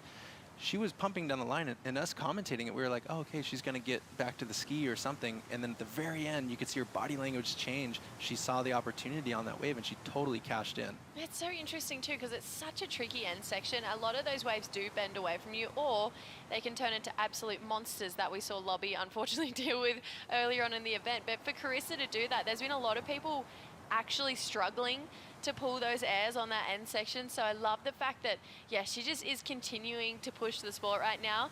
Gabby Bryan, on the other hand, still just the one wave in the heat right now. It's a 6'5". She's traveling here with her dad. I love her dad. Tom is here on the road. Obviously, Carissa as well. Nick Christie is there filming them as a kind of package deal for both of these women. But to sometimes just have a little bit of family on the road in the form of your dad, you can see it's really helping Gabby here. Yeah, and I would say that, you know, we've spoken to a lot of athletes in the booth and out of the booth. Whoever surrounds themselves with that love and that family feeling seems to have a bit more longevity to their career on tour, because it's a unique perspective being on tour and traveling to these events, and it helps you stay focused on the goal of competing at your highest level, because everybody around you is here with you, right? You don't have to worry about what's happening in other places of the world. You can really center in and be focused and be like, okay, there's a job to be done. There's definitely points on the table. Let's go out there and get them. I think it's pretty safe to say both of these ladies are in contention for a world title this year. They both had wins, and they're already up the top of the rankings right now. Let's take a look at the season that we have right now. Obviously, Gabby Bryan won the first stop, but when we look to where we go to next, we go Sakurima, then Chopu, Cloudbreak, Trestles, and then that postseason Abu Dhabi Paniche Pipe. How do you see this really playing into the favor of both of the women right now? I mean, it's a similar approach for both of them. They're so diverse in their skill sets, and all of these events are looking so good, right? Like, it's hard to not have a favorite. They're all amazing, and knowing that it finishes with extra points on the board at Pipe Masters for both of them in their home spot, that's going to be amazing. Obviously, as well, it feels like Carissa, you'd flag her to have a really good event over at Trestles. Just thinking she's, like you mentioned, based a lot of her career from there, and there's been a lot of times where I feel like she's probably really not enjoyed that wave. She lost 2 world titles at Lower Trestles, but now coming back to the season and the fact that she's already back in the title conversation, maybe with a chance to redeem herself at Trestles this year. Yeah, for sure, and that is, you know, that was the concept there, that she was putting everything on the line and she left it in the water. And as a fan, you know, you're watching that, it was so incredibly contagious, right? Like, she truly was giving everything. And I'm sure there is an element of redemption, but she also seems like she's had time in her own way to create her own healing to approach this year, because, you know, for her to come back to this year and be competing against everyone, you know, it wasn't just for one event. It wasn't for just one good result. She wanted to click in and be at the very highest level to compete for a world title again, and she's putting herself in a really good spot for that. Were you there the days that she was competing and unfortunately lost her world titles? I was. You know, those days actually, as a surf fan, there's so much on the line, right? Especially the Steph Gilmore one, and you feel for them, because it's hard to surf that long and hard in a year, and for it to come down, actually, it's very bizarre for it to come down to a finite amount of time. But that's what it is. That's the sport, and that's why all of us watch, because you couldn't turn it off. You couldn't walk away from the beach, and unfortunately in those situations there is always going to be a winner and a loser, but it's not really necessarily what happens there. It's how you come back from those things, right? Like, everybody has an up and a down. I think with Carissa, it's so amazing that she is back up, correct?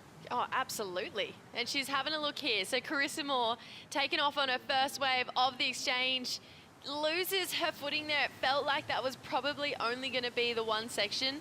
So this wave, it still has this interesting section to it. If you sit just a little bit too deep, it is so easy to get caught behind, because there is that fast part of the reef there where it does shut down on you. So Carissa, I feel like she actually does some of her best work under priority, so I actually don't hate this move for her right now. I agree. I don't mind it either. I think she might even be recalibrating with what she just found out on that last wave, where that chunk that's left over and residual from that wind that we've had for the last hour or so is really hard to manage at times, and not in the way that she didn't know what she was doing there, but it can create a bobble that is unexpected in a turn that you don't think you're pushing your limit or level, so it catches you off guard where you're not ready for it. I also would love to pick your brain on something else. We'll get back to it here. This is the replay for Carissa. You can see that back foot just completely coming unstuck. Yeah, and when you look at where she was looking, she's clearly looking down the line. So she wasn't really stopping to put an exclamation on that point. She was like, okay, let's get to the next one. And that's the kind of conditions that we're dealing with. It'll keep you guessing. Let's have a look and see if we got any takers from our women with these next waves that are starting to roll through here. We knew that on the other side of the tide, we probably were going to see some lulls start to come through here. So they really do have to make the most of when a little bit of energy starts to filter through the lineup. You got to capitalize and make the most of it. Gabby Bryan currently has priority. She can't get into this one here. Let's see if Carissa can get herself a score on the board. She's going to have to high line. There's a bit of wobble on this wave, but it's put her in a good spot for one big turn here for Carissa Moore. Got the tail nice and free on that section there. She's going to get caught behind after that, but even though it was only one turn, I love the fact that it was all or nothing on that turn there. A big theme through this event has been big turns on big sections to get your big score. You know, you look back through in a couple iconic ones with Anat early in the rounds surfing against Sawyer. She laid it up on pretty much one big section and came away with an 8. So Carissa knows that if that section is there and it looks intimidating, that's important to hit it with a lot of emphasis. She did a great job doing that. So for these women, like Gabby Bryan, who when she came on tour, it was the mid-season cut for when she qualified. And Gabby has actually made the mid-season cut every single time. Obviously, it's not with us anymore. I think a lot of surf fans are really stoked by that. And we can see that this season is incredible. All the stops on tour look amazing. But for someone like Gabby, it's almost a way to readjust. She's got a whole year where she's guaranteed to compete. Do you see it being a different kind of strategy for a world title for women like Gabby and Molly, who have dealt with that mid-season cut and then also the final 5, but now it's a whole year put together as a performance? Wow, that's actually a really great point. I had never really thought about that. In the way that you kind of work your way through a year, you might be able to relax a little bit. But real quick, let's get into this turn, because Carissa did such a great job. That was a lot of oncoming water, and she just laid back. And you know, we don't know, because of the camera angle, was there more opportunity that she could have gotten around that foam ball? It doesn't necessarily matter because this turn was so big. That's what Carissa is known for. I just love the fact that she will always find opportunity under priority. I feel like it's a given for it this event. Every single time she's needed a score, she's just hunted around under priority and started to bank some numbers. Scores in, it locks in only for the one turn, a 4-point ride. Let's think back to also Gabby's really lovely wave, that 6-5. It was multiple maneuvers, so that's actually a really big statement for the judges, that only one turn, but rewarding it with 4 points. Obviously, it doesn't seem like a big score, but that for one turn is really good signs for Carissa Moore. And it's in the landscape of the conditions that we have within this heat. So I feel like you just never know. Will it get consistent? That might not be a score substance, but realistically, she did the work that was needed on that specific wave to create opportunities for herself as we move into the back part of this heat. We're hoping for a couple more waves to roll through on the back half of this heat right now. It has been a bit of a slow start, but we know that it'll start pulsing as soon as this tide draws out a little bit more. Right now, semi-final number 1 is being led by Gabby Bryan with that 6-5 on her first wave. She's got priority and choice for whatever she wants when it next rolls through here. Carissa Moore looks like she's gonna take a little look under priority again. She's already banked a score, a 4-point ride. Still looking for that 2-5-1 though. So this one is getting really close between these two ladies who happen to be roommates at this event as well. Let's see if Gabby Bryan can hold on right after this.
Punta Roca es una ola realmente perfecta.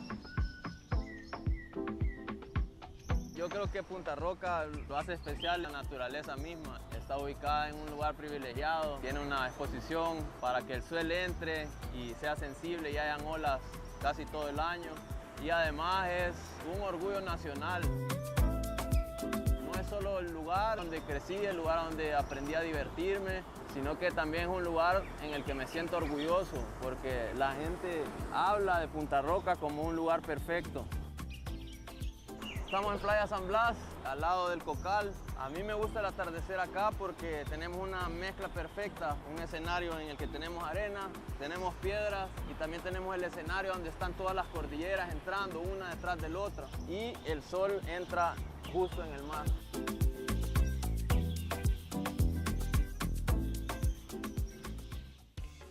It is warm outside today, so it's a perfect day to have a nice Corona Cero during that hold. I was down at the Corona Cero bar, everyone was having a good time, and so are we. Right now, Jesse and Tanner in the booth to call you through semi-final heat number 1.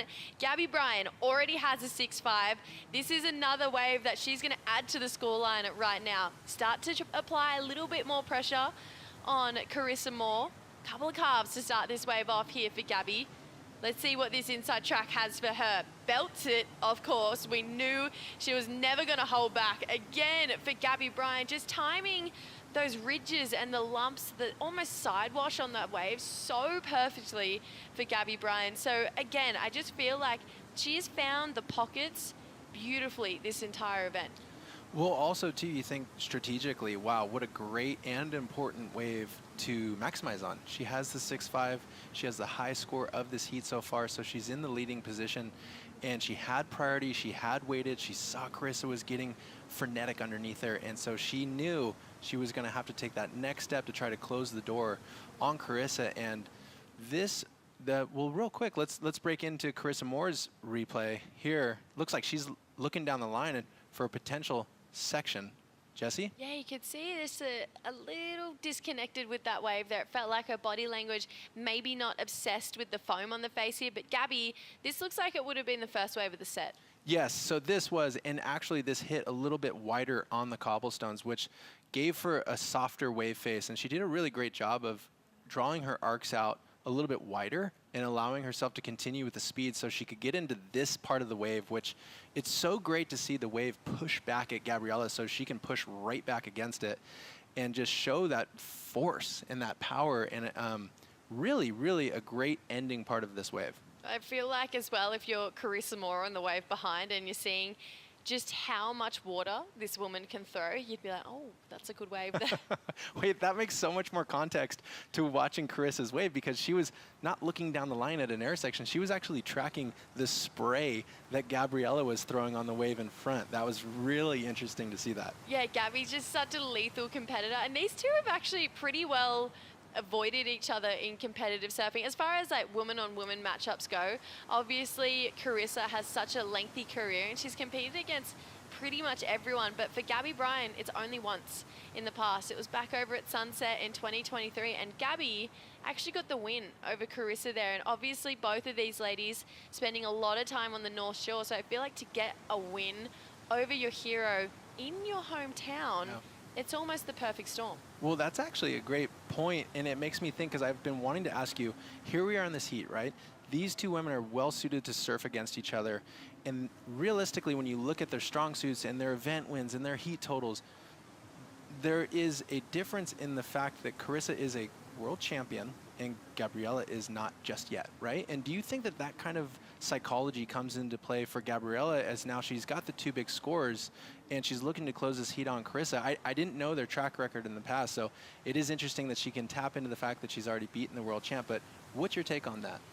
It shocks me that Gabby's not a world champion already, just with how good she is at surfing. I feel like she's really cleaned up her decision-making skills as a competitive surfer over the last few years. Obviously, she doesn't work with Dog anymore, but I felt like the time that she worked with him, they made a lot of grounds in just her decision-making skills under pressure in heats like that, and they actually worked together to a win here last year. So Gabby can also channel some of that energy that she's learnt from Dog as well.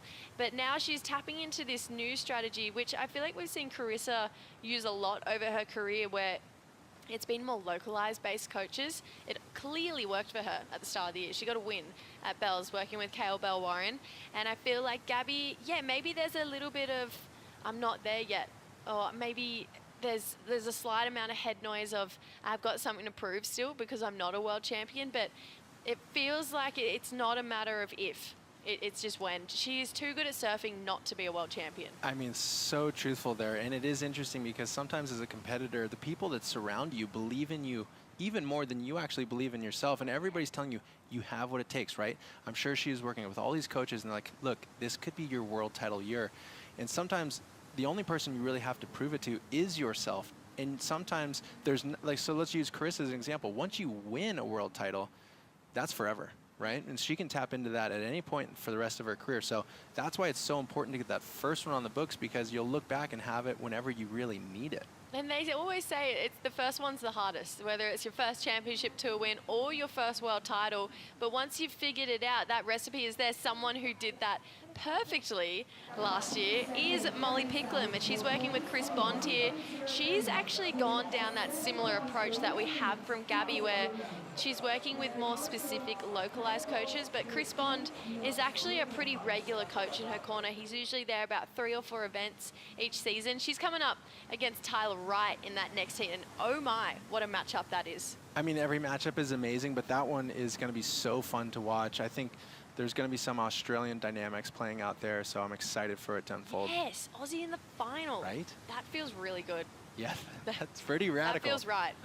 I think when we're talking a lot about the coaches, there is some mystique to what each coach can provide, and I think, you see athletes work with coaches for almost an era or a chapter, you can call it, in their career, and I think it's amazing for them to actually use that knowledge, keep moving forward, transition, and they need to keep growing sometimes, right? Sometimes a partnership lasts a very long time, and others it can be, just like you said, for an event. They come in with something that sparks. Gabriella, we forgot to mention, she worked with Taj and West Oz, and like utilizing someone at the highest level and them being able to hyper-focus you on a location is super fun to see that for her.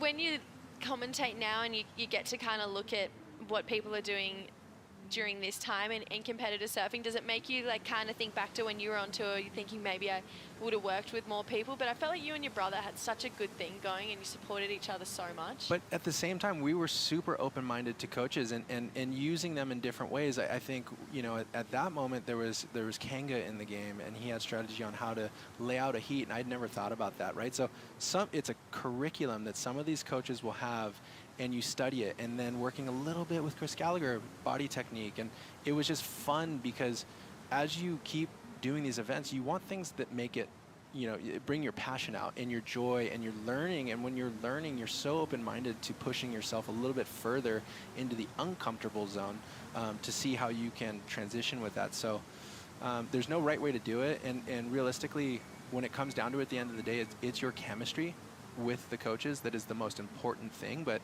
it's totally of merit in these events and traveling year round to have somebody to check in with and connect before you even paddle out. It just clears all of the head noise that you accrue over these lay days, right? We've even just to finish this out strong, it's like we've had a couple days off and you get inside your head, you're looking at social media, you're just distracted, and you got to get back into the zone and know, hey, there is so much on the line here.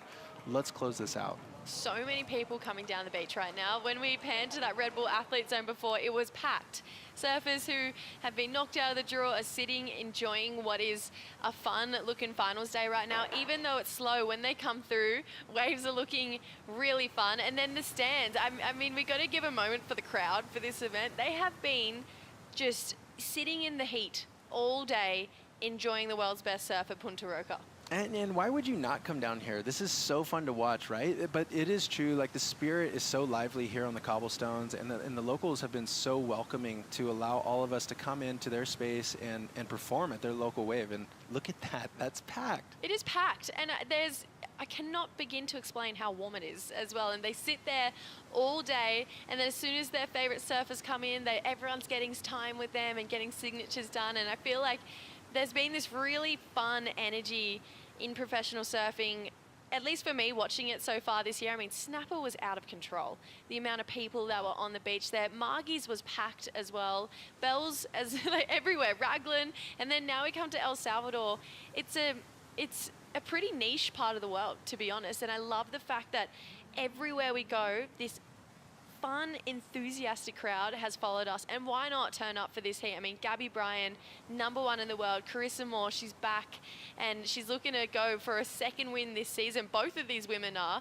So they've got a lot to cheer for on the rocks right now. And you know, when you do bring up and mention El Salvador, now as Surf City El Salvador, coming to Punta Roca, and guys like Brian Perez, you know, you really do start that conversation with the Rotherham family, who opened up the door of what surfing could potentially be here in these local areas. And then you see it traverse through Brian and into the young guys like Melvin coming out of the trials, and then into the Rising Tides program here, seeing so many kids wanting to get involved, and now they have the infrastructure from the government behind them. So it will only be a matter of time that we will be seeing more El Salvadorian surfers on tour. It is also just one of those places where you go for a surf comp, but you want to come back for a surf trip. It's oh, like yeah. You kind of want to Yes. come back where there isn't the pro surfers everywhere. You just get to kind of relish in these really fun waves. And Punta Roca is one of many right-hand point breaks around here. There is just everywhere you go, fun-looking waves. Obviously, the ISA have a really consistent event over here at Sunzal, so it's cool to see that even the longboarders get crowned world champions here. So much of history is now unfolding in El Salvador in professional surfing. And it makes sense. This wave is all of a world-class right-hand point break, and it allows for the entire variety of maneuver selection. And we've already seen it with both of these girls throughout this event, and it kind of actually re-brings me back to this heat, because we've been just having so much fun talking here. It's like, oh my word, there's about 5 minutes left. What? And Carissa has had a relatively quiet heat when you really look at the scope of this. Let's recap this heat. Let's look at it as an entirety, bring ourselves back into it. 5 minutes to go, but Gabby Bryan got us started pretty well straight away with this 6.5. And she came out looking fired up. This is the first time we've seen her attack for these kinds of waves early in the heat, and she maximized. She did so great. Again, like I mentioned, it's wonderful to see the power of these waves coming back at Gabriella, so she can just lay into it and execute humongous maneuvers. Again, massive fan of her style. I just love just the power, the agility. Now, this is the one turn that got Carissa Moore her best ride so far in this heat. It's a 4-point ride, but a 4-for-1 turn in the scheme of things means it's a massive one. So Gabby came back. This wave locks in at a 4.83 here. It's applied a little bit more pressure on Carissa Moore, so this was just a really smart wave from Gabby Bryan. Yes, and this had a different cadence. This had slow start, arcing turns into tight, pivoty pocket turns in the back end, and it really started to lift the volume up into Gabriella being able to make it 4.83 for her backup score. Oh, now we're into it. Right now, Carissa Moore needing a 7.33. Great first connection here from the 5-time world champion. Punches it again on the second and the third. Felt like a little bit of a skater drop out of that third turn as well. This inside section has proven to be a little tricky to read, but Carissa looking so smooth. Hits it again. Let's watch this one bowl up on the inside. There's a little bit more down the line here. Let's see if she can really maximize, get a good finishing turn. Okay, drift the fin out the back here for Carissa Moore. Needed a 7.33. That was a great use of priority, because there's been a few sets that haven't kept that energy all the way through, but that one sure did. The thing that I really have been liking on this finals day is that when you see the greatest surfers being challenged, correct, they need to do really focused, high-intensity, high-performing surfing and not fall. And Carissa did a great job. This wave looked so tricky to me. It had a lot of rib in it with noise from residual wind factor, and she's just hammering away as if it is a glassy, easy to locate right-hand point. So Carissa really, really put herself back into this heat with this ride. Do you see it going there? I love it. Put you on the spot, Tyler. Okay. Well, my honest opinion is that I think it will be just under, because Gabriella's first wave at a 6.5, I think the difference of her 6.5 and this needing to be a 7.3 is too big of a gap for it to get over a 7.3. I felt like it had some pretty big moments on those opening sections there, maybe lacking through the middle to end part until that big punch on the tail drift there. But Carissa, I feel like she surfed this wave so well where she capitalized on those sections there. I do agree, I loved Gabby's wave. That 6.5 was honestly phenomenal, but judges loving it. The IC scoreline 8-1-7 here for Carissa Moore. Now she goes into the lead. Let's flip the script. You never know until it's over. Gabby Bryan now chasing a 5.68. So this is why I love competitive surfing, because the story is never over until that hooter goes. You know what's funny? I knew I was going to eat my words right when I said it, because so I wasn't thinking about it, but Gabriella, her final maneuver on her first wave at the 6.5, she didn't necessarily pull, and she didn't necessarily pull it clean at all.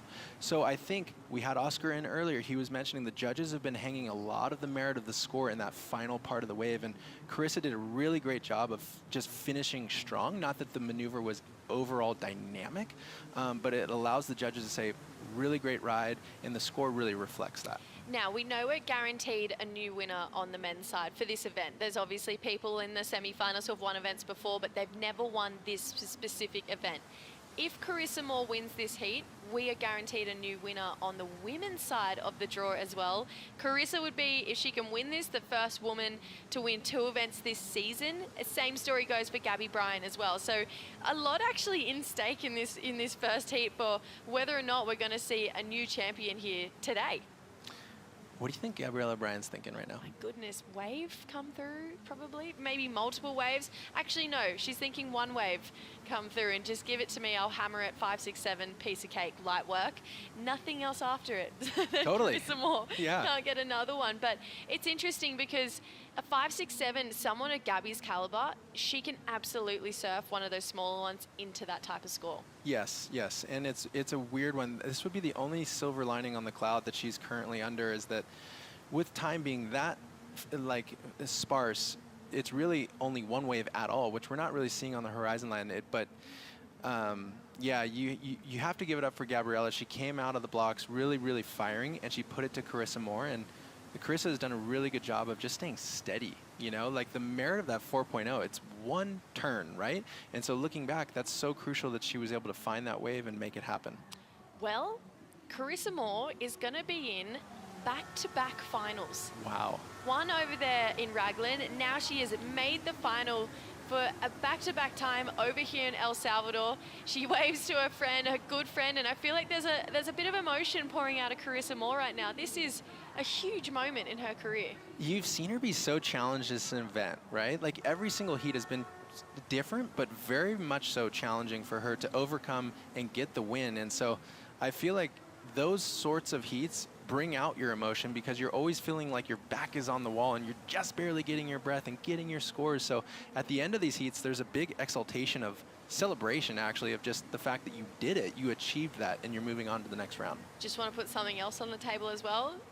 New potential for vets to go yet another win in the row. Right now, for that new school, it kind of all relies on Molly Picklam's shoulder, who is coming up in the next quarterfinal against Tyler Wright. But Carissa Moore is on her way to the final. We'll crown champions today. Don't go anywhere. Semi-final 2 coming right up.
The 2026 Surf City El Salvador Pro presented by Corona Cero is brought to you by Surf City El Salvador, home of the right surf.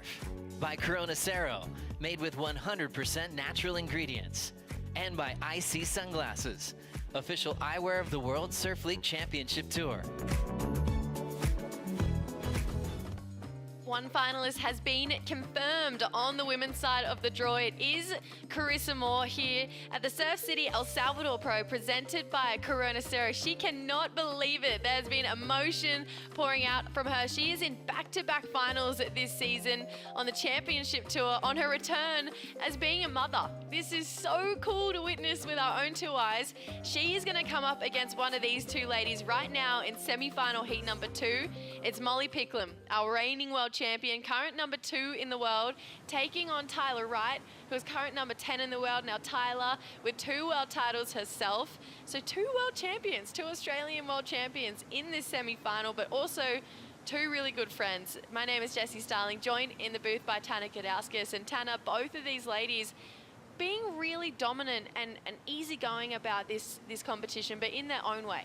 Yeah, in their own way is a great way to put it. I think watching specifically the Tyler Wright journey here, and she looks so free in those post-heat interviews. We had Connor O'Leary, who's traveling with her early in the event, and said she's found this new sense of joy to be competing. In my opinion, Tyler is got to be one of the most punk rock world titles in the game. She is always transparent, very unfiltered with how she communicates on the mic, and it allows us as the viewer and the surf fan to come into her corner, and she feels like, you can actually feel it, it's contagious, like she feels switched on and ready to go. Yeah, she's so open that I feel like as a viewer she'd be really easy to connect with if you didn't know her on a personal level. Like I mentioned, 2-time world champion, 2016, 2017, but this is her first semi-final appearance this season. Obviously, she's had a crazy year. Last season, she came off tour. There was obviously a really big long break, 7 months between last season and this season, and she had a reoccurring injury that she looked to, had 7 months out of the water, and only got back in 3, maybe 4 weeks before the championship tour started. To have that happen in such a small amount of time, and then let's say 3 months later, be in a semi-final in El Salvador, this is a whirlwind that Tyler Wright has had to go through this season. Yeah, you're dealing with a ton of feedback and noise when you come back into the competitive scene. You know, you're on the webcast, we're talking about it like incessantly, and it must be nerve-wracking to take 7 months off of any craft that you do at that high of a level and know when you come back, you instantly have to plug back into the highest level of it, correct? So Tyler here has placed herself in a situation where it's almost trial by fire. And this year, she's found an electric force to see herself in these kinds of heat. It's cool. Now, here we are, midpoint of the season, where she's into the semis, and she's moving forward to look very strong into the back part of the year. Now, Molly started off the year really strong, had a 2nd place over at Bells, and then not unfortunately, it's still good results, but has been kind of stuck in a quarterfinal rut since then. She's gone quarterfinal, quarterfinal, quarterfinal, semi-final here. But to make another final, this is really crucial. I feel like especially at this point of time in the year, to keep her in that world title conversation right now. Obviously, she's number 2 in the world, but a win before the halfway mark in the season feels like that'd be something that Molly would really want to work towards right now. She's going to take the first wave of this semi-final right now, wipes that speed off, gets in the pocket, but unfortunately just didn't get that rail pulling back around there for Molly. It looked maybe even a little tentative, where to place it and how hard to push it. And there is a lot of chunder, a lot of leftover wind factor here on the wave face. So it could have been a placement, it could have been a timing, but either way, she's going to be back out at the top of the peak. So she'll now be working under priority as Tyler's giving a little bit of a look to this wave. Tyler's having a little look, but she says no. Maybe Molly takes it under priority here. She's not really into it either. A lot of foam on the face there. There's actually some energy rolling through the lineup right now. This is what we want to see. This is kind of what we've been waiting for with this high tide to start to drop out. Tyler is going to take this one, but unfortunately, it looks like she got pretty eaten by that whitewater there. So Tyler Wright knocked off. There is one more wave out the back here, but both of these ladies really close right now. Molly is going to have priority. she's going to look at it. But what? Oh, my goodness. Have we not had the most interesting starts to heats all day today? It has been And you can't track it. Like, that was a ballistic foam ball situation there. She was paddling, she looked in the right spot, and then all of a sudden, not only did she have to wear it on her shoulders, but she disappeared. I can't keep up. No, I'm kidding. I just love the fact that these two are so competitive. And as soon as Tyler fell, Molly just put the arms in. She knew she wanted priority there. So now we don't really have any scores on the board, just a small one for Molly there. She has priority. Tyler was second. This is the 4th time that these women are meeting head-to-head on the championship tour. They've actually met head-to-head on the Challenger Series as well. But majority of wins going to Molly Picklum. She's got 3 wins to Tyler Wright's 1, which would be a pretty big advantage for Molly, just considering we grew up watching Tyler. So the fact that she has so many wins over Tyler, especially at this point in her career, that's a lot of confidence for Molly. Oh, it would be exactly like you said. I mean, Tyler is an icon in the sport of surfing, and Molly coming up, just like you said, would be watching and getting a lot of inspiration off her pathway. So very interesting that matchup actually goes to Molly. Yeah, the one win that Tyler does have was a pretty crucial one. It was the 2023 Bells Final where Tyler took the win and Molly was in the yellow jersey there. It felt like she was on her way to her first Bells, but Tyler is so good at that wave. And there's parts of El Salvador actually that kind of have similarities to the Bells Bowl. Yeah, totally. Actually, it was funny. I was thinking it when we were watching Carissa's waves in that last heat, that with the rib and it being that close to the cobblestones, it reminds me a little bit of Rincon, actually, when it's not quite on the ball and you're dealing with a lot of variety in the wave face, and it's very hard for your timing. And so Tyler, you know, I think even speaking a little bit more about Tyler's career and her as an individual in the surf world, like with her brothers, Mikey Wright and Owen Wright, and everybody, I believe, not just in Australia, but globally, looked up to that family and what they've brought to the competitive scene, and drawing a little bit outside of the box. That's how I've always viewed it, where they do it in a right way. You know, the family Wright has taken a path where it's iconic to them, and you know, of course, with the boys, they're no longer competing, but Tyler being the remaining Wright that's here, I feel like as a surf fan, it's so great to see her fire, right? Like, and she's on these Paisels, and they look really good under her feet. She's kind of one of one riding Paisels at this level, and it's just cool. Like, she's found her groove, and we're all benefiting from it. I feel like we haven't really spoken about Paisel that much this season. He's obviously usually a really dominant force in that shaping world, and he still is. But like you mentioned, there's not a lot of surfers on Paisels. John is such a front runner for that. So Tyler getting this, it obviously is giving her points into the CT Shaper rankings, but her equipment, no matter where we've gone all season, has looked incredible under her feet, and that's a long-standing relationship too between her and Paisel. I think it's really, really interesting because there's look at it on both ends of the spectrum. You either ride for a board brand who has a lot of surfers on tour, so there's a ton of feedback on the design. You're almost able to tap into a bigger pool, or you have a direct relationship in a much more intimate way with a shaper, yet it's your feedback that pushes the board at every venue. So like with Tyler, she might be liking that personal attention and just saying, hey, let's make this about me, what I want. I don't want anybody else touching these designs. So I think it's really cool. And it's pass-fail with surfboards. Nobody's going to ride a surfboard at this level that just doesn't feel great under their feet. So you can tell that the board looks really lively. What do you think you would prefer?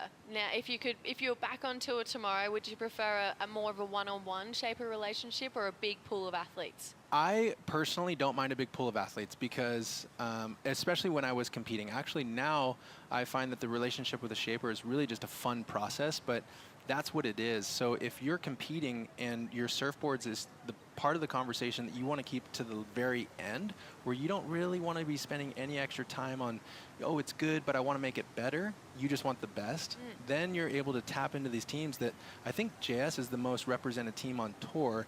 And then you think about their models. Okay, I want a trustworthy board. It's like grab the monster, right? Yeah. So it's like if you're working with a shaper and there isn't anybody else pushing the design to make it as good as it possibly can be, then you have to put that work in yourself. I love it. I love Board Talk with you, Tanner. It's just absolutely phenomenal. We've got plenty more of it coming up for this event. It is finals day, though, and someone who has just made her second consecutive final this season is Carissa Moore, and she's with our man Strider on the glass. Thank you very much, Jesse. Carissa Moore, back-to-back finals. Talk to me. I'm honestly a little baffled, to be honest. Like, I never thought I would make 2 finals in a row coming back this season. I'm just having fun and stoked that a wave came through. I mean, Gabby is the one to beat this year. I really feel her surfing is the best, and she's setting the bar even higher for power surfing and women's surfing. And I honestly was a little bit nervous coming up against her, but I was kind of like, I'm the underdog, so I've got nothing to lose. My back was up against the wall for most of that heat, and I just got lucky with a wave. I know you're not trying to think about it, but how does 6 world title sound? I am definitely not thinking about it. I am just happy to be here making heats, and hopefully we can just keep it going. So you're a vet. You know, you come back on tour after having a beautiful daughter, and you look amazing. You're back in shape. You're ready to go. You know, all this experience is just playing through for you, and it's showing in your surfing. Thank you. I don't know. I've been having kind of some poor heat strategy. I don't really get started until the later half of the heat. So I'd like to kind of learn from that and do a little better in this final. But I am grateful for the years of experience just helping me stay calm and, you know, just breathing through all those nerves and when the moment comes to hopefully perform. Well, Team Mayhem into the final. I can't wait to watch it. We'll let you get ready. Thank you. Thanks, guys. Thank you. Carissa Moore just called herself the underdog, Tanner. I'm freaking out. Yeah. I'm freaking out. Yeah, I'm also a little concerned that she feels like she hasn't put a heat together, and now she's in the final and she's looking to improve her strategy. That was cool. That was really cool. We haven't seen Carissa Moore win back-to-back events since 2023, so this could be a big moment. Obviously, she's had so much success in her career. Like, it's outrageous how much success she's had, but it just feels different that she's come back and she's a mother and she's doing it in such a graceful way as well, in such a humble way. Of course, we know it. She's probably one of the kindest people on this entire planet, but I just think the humbleness she has, I cannot believe she just called herself the underdog. Like, you're a 5-time world champion.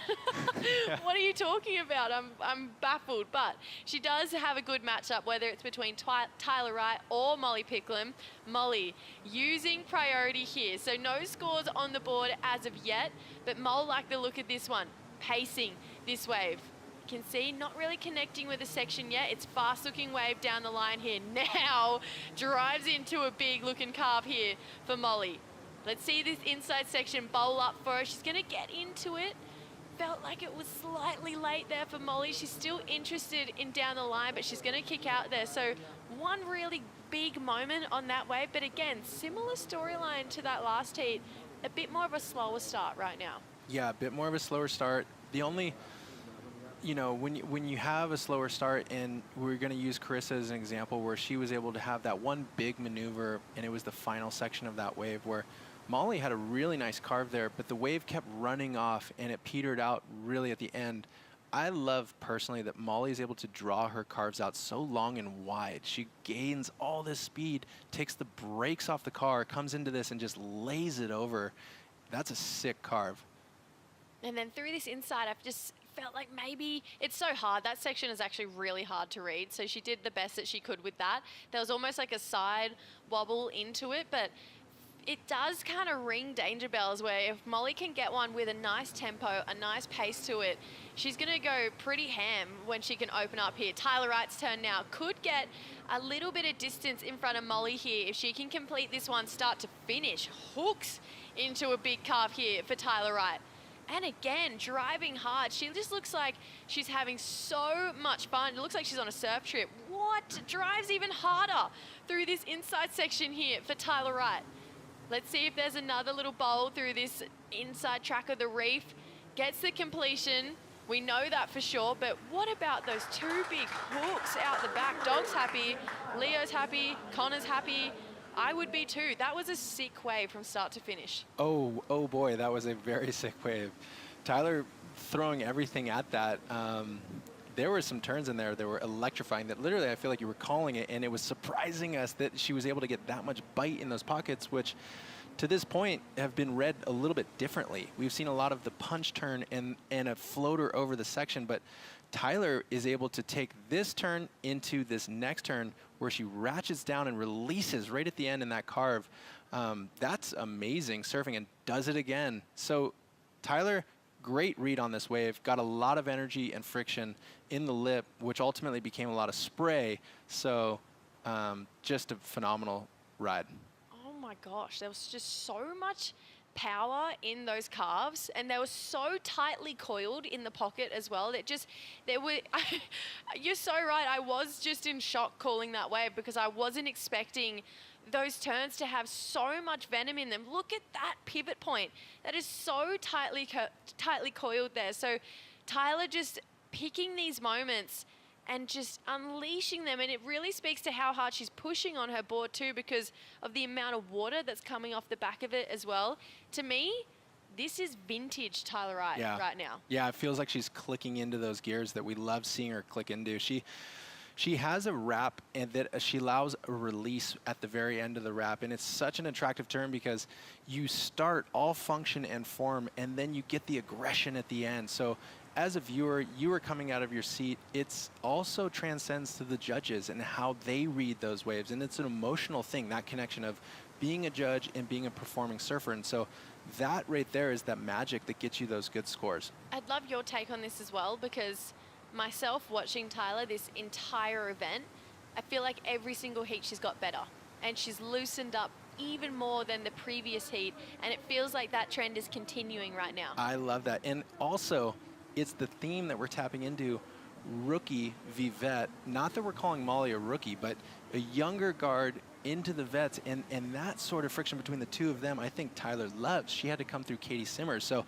her day started red hot yonder, and she's now feeling like she's engaged with the finals day experience. And this is really fun to see her in the middle part of a semi with which the wave comes through at a 7.17.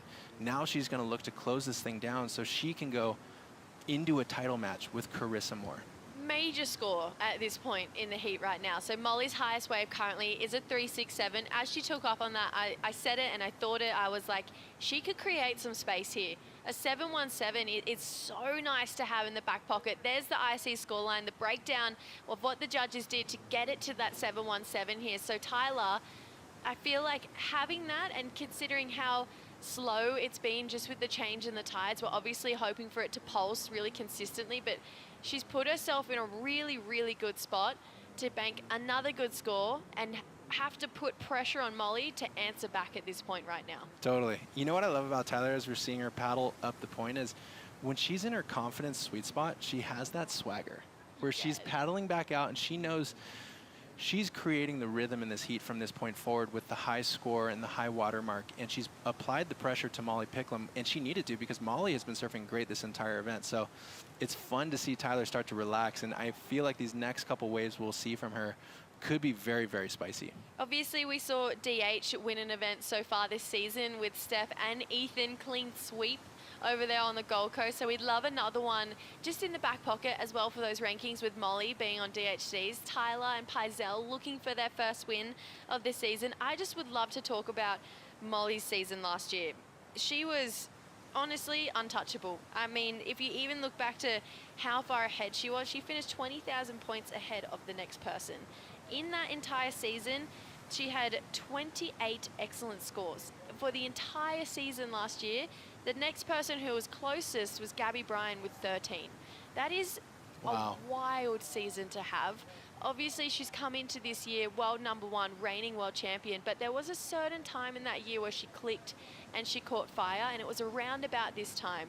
Do you feel like Molly, going into Brazil, where she has a lot of confidence over there, had a win there last year, with a win here, it'll click her into that fire again for the back half of the season? Definitely, definitely she will be clicking in. And when we zoomed out and looked at the rest of the season, there's so many events in there that play to Molly Picklum's strategy. Like, I really wanted to pick your brain because watching her over the years, she seems like she has that ability to charge in the heaviest of water.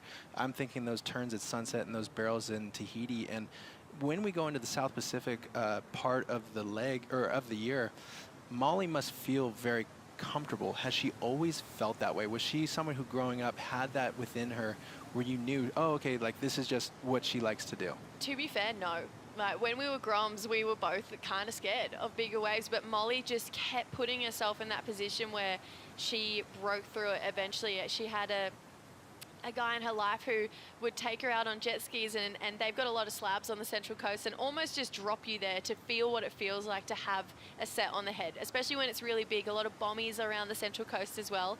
So Molly was adamant to get past that fear, and it's completely paid off. I mean, some of the footage we've seen of her at Chopu is mind-boggling. Whenever she comes back and she shows me, I'm like, Molly, you're terrifying me. I never want to see that again, please. But at the same breath, I'm like, yes, let's do it. But right now, she needs to channel something pretty special here. She's got to really match Tyler on her highest wave score, which is currently a 717. We have 17 minutes to go in this heat, and Tyler Wright, the two-time world champion, is currently holding it down while Molly Picklum needs a score here. Let's see if she can fight back with an in-form Tyler Wright right now. We'll be right back after this.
Welcome back to the Surf City El Salvador Pro, presented by Cero, right here in the Red Bull Athlete Zone. These athletes are getting well taken care of. We got air conditioning, we got everything. We got beanbags, and the best of the best are right here. We got Gabe Medina, Leo Fioravanti, Kanoa Igarashi coming up, and of course you cannot miss our semifinals, and then of course our finals right afterwards. Everything's going down right here on finals day, guys, but Red Bull Athlete Zone, it is loaded with the very best of the best. Good coffee in there too, Mitch, if you felt like getting a cappuccino. I might have an espresso. It's 3 in the afternoon. I might go hit one right now. Do it, do it. And you could get one for me at the same time. Oh, No. will do, will do.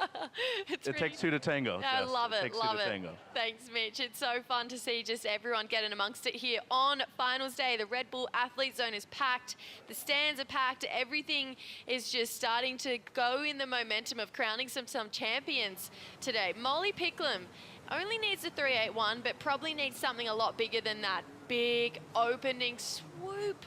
And I look away for a second and she went down on that wave there, and that's Chris Bond, and he's looking a little bit just as shocked as I am right now, Tanner. I mean, to say that's uncharacteristic would be very true, right? Molly is kind of falling a little bit in these moves where you definitely don't see her do that a lot. Jesse, I want to pick your brain on her board equipment. I feel like you're the direct pipeline for me for DH knowledge, and her boards always look very good. Obviously, she's been a little bit bobbly in this heat, but what are they? She usually is on either a Lightning or a Juliet. I'm going to get back to that in a second. Tyler here, raced for a while. Oh my goodness, hacks into such a nice first turn here. You can see, like I mentioned before, just looks like she's having so much fun. Pushes hard on the tail again. Now gets really funky with it. Just sets the fins free on the end of a good-looking carve here for Tyler Wright. Bowls up again. What can she do? Jam on the tail for yet another time on this wave here. Tyler Wright just is not even concerned about anyone else in a heat right now other than surfing these really fun waves. What an incredible backup score right now, Tanner. Wow. You know what? We were saying it, right? She feels like she's loosening up. Her approach is getting even more radical. And on that wave, she did such a great job of reading the right line. her first maneuver, she came at it and essentially banked and threw up a huge amount of spray and created that exclamation point in a pocket that wasn't going to give it to her if she didn't put that emphasis there. So watch this. This is cool. She sets the line perfectly, times it, relaxes, goes past that first section to then produce that, which starts the rhythm of this wave. And this has a lot of rib on it. You had to do a great job of not forcing anything and allowing yourself the pocket. And she did that time and time again. That turn right there releases the fins. Like you said, Jesse, that's iconic Tyler Wright we're seeing. She's tapping into the good form and putting another good score on the board. She just, I know we use this word a lot, but she just seems to be having so much fun. She's so creative in her surfing, and I feel like maybe over the last few years potentially lost a little bit of that creativity, but after having it some time off and healing an injury and traveling with a really cool crew that she has a lot of respect for and pays a lot of kind of tribute to with these good results, you can see Tyler Wright is just enjoying professional surfing at its finest right now. She's going to add to her scoreline yet again here and put more pressure on Molly. So last wave score for Tyler Wright drops in. It's a 5.83. Molly Picklum now needing a 9.33 here. One of the biggest looking sets of the day is rolling through out the back right now. Unfortunately, Molly's going to cop that one on the head. But this is good signs of the swell to come this afternoon. Yeah, this is great signs, and this is what we're hoping for, is to see more action on the point as the tide drew out, with it all the while getting a little bit more glassy, a little bit more easy to surf. So this bodes well for what's coming in front of us. Okay, so Molly needs a score here, but Tyler Wright has just been so convincing this entire event.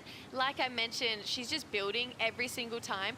And luckily for us, we get to kind of break down those little analytics and those data of the Apple Watch, where we get to see how long the rides are for all of these surfers. Tyler Wright, now with the longest ride that we have in this entire event so far, is a 6.5 in round 2, 278 meters is the distance she covered from takeoff to end of the wave.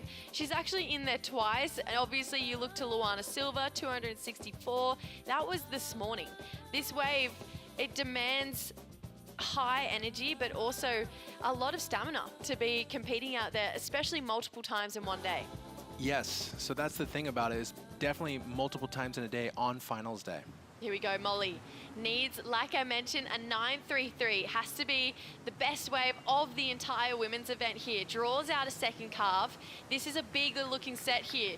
You can see, puts that back arm back, opens up that wingspan and drives again.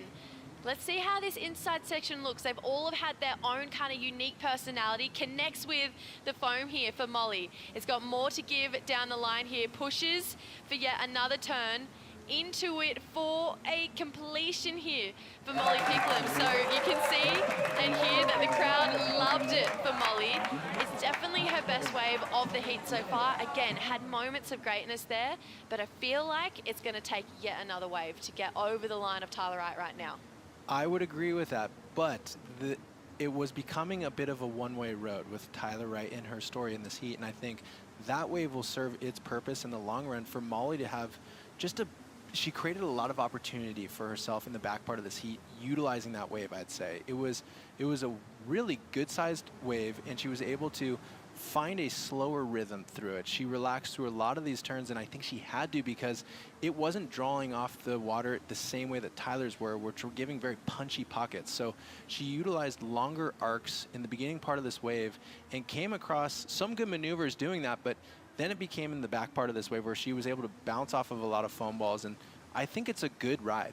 I do too. I love those carves as well. I feel like every single one had a unique amount of variety to it as well. Sometimes carves can get really repetitive, but Molly getting to, or even having that ability to make different carves repertoire, yeah, I think is a pretty unique thing that Molly has. Yes, and the tricky thing is the perspective of the surfer looking down the line, and you see these big oncoming sections at the very end of these waves. It creates a sense of urgency in your maneuvers, and you start to wrap things tighter and shorter so you can just get to those final moves. And I think Molly did a really great job of relaxing in those turns and not even forcing it. I thought that turn she did before that last one was going to be the last on this wave, and she got 2 additional turns. So she did really great with that. I want to say as well, for someone who's known Molly for over 10 years now. She's looking the strongest she's ever looked too. So to be on that wave, you and I have both surfed out there where it's had a little bit more energy. That oncoming section, although it doesn't look tricky, has a lot of power behind it. So Molly, I feel like that's also a bit of a testament to how hard she's working in the gym and staying strong at the moment to almost handle those end sections and kind of treat it like a bull ride, but come out with a lot of power and intensity to go to that next section. Yeah, and it actually brings me back to the question that I asked before all of this action happened, is that her equipment really looks stable under her feet. It allows her to have those arcing carves, but then the tight pivot turns, and she can have a lot of X-Factor maneuvers as well. So, yeah, I've just been always curious, her relationship with Darren Hanley. And, of course, she's a world title. She has the world championship now, so it's like, what has she been working on with Darren? So it's really funny, those two. Molly's obviously a bit of a larrikin, and Darren is probably the OG larrikin. Like, it's just, they're so funny together. There's a lot of love and good energy between those two. But Molly does try a lot of different boards, but I feel like she always comes back to the McFanning DNA. It seems to be a board that works beautifully for her. Scores come in. It's a 7.33 for Molly, so best wave of the heat so far. She's right back into it. Only needs a 5.67 here, so priority starting to play in. But I feel like she's had a round tail for most of this event so far, and one of her best mates from home, Zoe Ifield, is here, and she's got a squash tail in the lineup as well. So Molly, she actually plays around with boards and fins a fair bit, but I feel like from what I've seen, she always seems to come back to what she knows and what she can rely on to work in that moment. Let's take a look at this wave yet another time here, Tanner, because this is currently the best wave of the heat. Yeah, and it is valid in my opinion for that score, and I think you mentioned it, Jesse, that she was ultimately going to need another ride, but this does feel fitting for the score that dropped. That last turn was really nice. She threw the arms back and allowed a lot more power in that carve, and then it was about setting up correctly and timing these, which was going to be really hard with the ribs moving across the wave, and she did such a great job. This turn threw up a lot of spray and then was able to just come over a board clean and get a score way on the board. Yeah, so Molly now brought that requirement from a 9.33 to a 5.67. So much more achievable. Similar story to what we saw from Gabby. She was only chasing around about a 5 in the dying stages of that heat. Molly with a little bit more time on her hands than what we saw for Gabby Bryan. And she's got that same ability that I mentioned with Gabby, is she could take one of those mid-size or small waves and surf it into a 5.67. Yeah, and that widens the aperture of potential for those kinds of athletes, because no longer for them is it about, oh, only the best wave will get me that. So you can have waves come into the catch net of opportunity, because when you look at a wave that's smaller, you instantly have to think, okay, what am I going to do on this wave that will get me that score? So being those surfers that have those dynamic big maneuvers, those X-Factor maneuvers under pressure, become really hard to close out on. So for Tyler, she really has to be smart here. As we are under 5 minutes, she's done a lot of great work. She's sitting on a 13 total, but this heat is not over yet. I'd be intrigued to know your thought. Obviously, we've had this incredible vet v new school storyline the entire season. I feel like a lot of the times that we've seen these new competitors who are maybe in their second or third year on the championship tour, a lot of the things that have hindered them into losing to the vets is about how good the vets are at closing out a heat, especially on finals day. Do you feel like that's kind of what you've seen this season as well? Yeah, that's true. And really, when you're closing a heat out, it's about maximizing your opportunity while taking away their opportunity. So you're doubling up your odds at any chance coming through when you have priority under 5 minutes. So it becomes twice as hard for these younger guard, or realistically anybody at the end of the heat, needing scores to produce them. Molly is going to take this wave under the priority here for Tyler. Wow. Opens up that wingspan, really draws into it here for Molly. It's got to bowl down this next section. She's going to hook into it. It's going to cup out again for Molly Picklum here. A ride out is crucial. She's going to get it. 3 big turns here for Molly. We knew that she was going to, if she got the opportunity, she was going to go for it, and she absolutely did on that wave. Only 3 turns, but that's what I was talking about. If she can get one of those smaller mid-sized ones and complete it start to finish with the intensity that she did, she can surf a wave into a 5.67.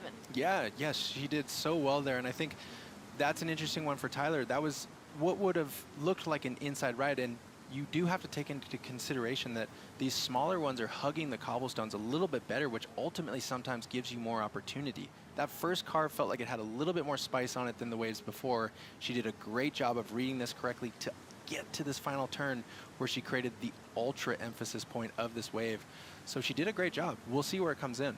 How's when you're watching a competitor surf and they just completely disappear in the foam for a second and you're like, no, you needed that ride out, and then they pop out. It also adds to the drama of all of it, but there was definitely a level up of intensity there from Molly. So this is a crucial wave right now for Tyler Wright. If she can surf this better, it's going to make that requirement harder for Molly right now. So Tyler, she's going to kick out, keep priority, and it looks like we're going to have a little bit more energy for these last 2 minutes here. So this is exactly the storyline we want to see. Two surfers getting opportunities and fighting for a spot in the final. Like I mentioned earlier, for the vets to not go back to back to back to back wins this season, Molly needs to make the final to keep the dream alive for this new guard. So there is actually a bit of pressure right now for Molly. She's also chasing her first win of the season, but so is Tyler Wright. So I love the fact that these two are really pushing each other. Tyler taking out one of Molly's all-time sparring partners, who Katie Simmers, in the quarterfinal. So Tyler, she's taken down some big names already this event. And this is a really interesting end to this heat, because I would imagine if I was a judge, I would be looking at the 5.8 that Tyler has as her backup ride. And I would be weighing and measuring how Molly surfed that last wave to have some sort of a comparison point. But Tyler's not going to wait for it. No, she's not. And I love the fact that she's just in attack mode right now. There's this first turn, but check out the bowl through this mid part of the wave. Again, just getting that tail so loose, driving hard through yet another incredible carve here from Tyler Wright. You can see this is that little bit of water that draws off the rock and makes it a bit hard to read through this inside section, but Tyler has pretty well had it on lock this entire event. Goes into it, okay, drifts the fins around for a finishing turn there. She likes it, so Dog, he loves it as well. Molly still with a score to drop, but if you're thinking, let's be safe in case I don't get that score, she's probably gonna need another wave here for Molly Picklum, because Tyler Wright just surfed a really brilliant wave. Scores are starting to drop in now for Molly, and it's not going to be enough. She needed a 5.67. It comes in, and it's a 5.5, and that's the emotion right now for Mol. But in that last wave, Tyler did not know that. She felt she had to rechange the situation again, and that speaks to that punk rock nature of Tyler. She was fired up after that wave. She likes being challenged so that she can be pushed to do her best surfing. And her last wave was about the timing, and I think that those smaller waves inside have had a lot of benefit to just big maneuver. So even if they're smaller, look at, she's fired up. Like, this is so cool. She's now going to come across Carissa Moore in the final. So we have the veteran class holding firm on some of the best performances of this event. I just love the storyline for the first half of the season. They have been so dominant. We're yet again guaranteed a vet to take the win for another stop this season at stop number 5 here. So Molly Picklum, unfortunately, out of competition. She's going to head to Brazil, where she's the defending champion. But Tyler Wright, we haven't seen her in a final for a really long time. Obviously, she won at Pipeline at the start of last season, but looking so happy and like she's enjoying competitive surfing more than ever. But we do start to shift our attention now to the men's semi-finals. I love the look of the first one. Kanoa Igarashi taking on Leo Fioravanti. Going to have Chris and Strider for the call.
close, but get one more, but like, and then I saw that. I knew there was more energy in it.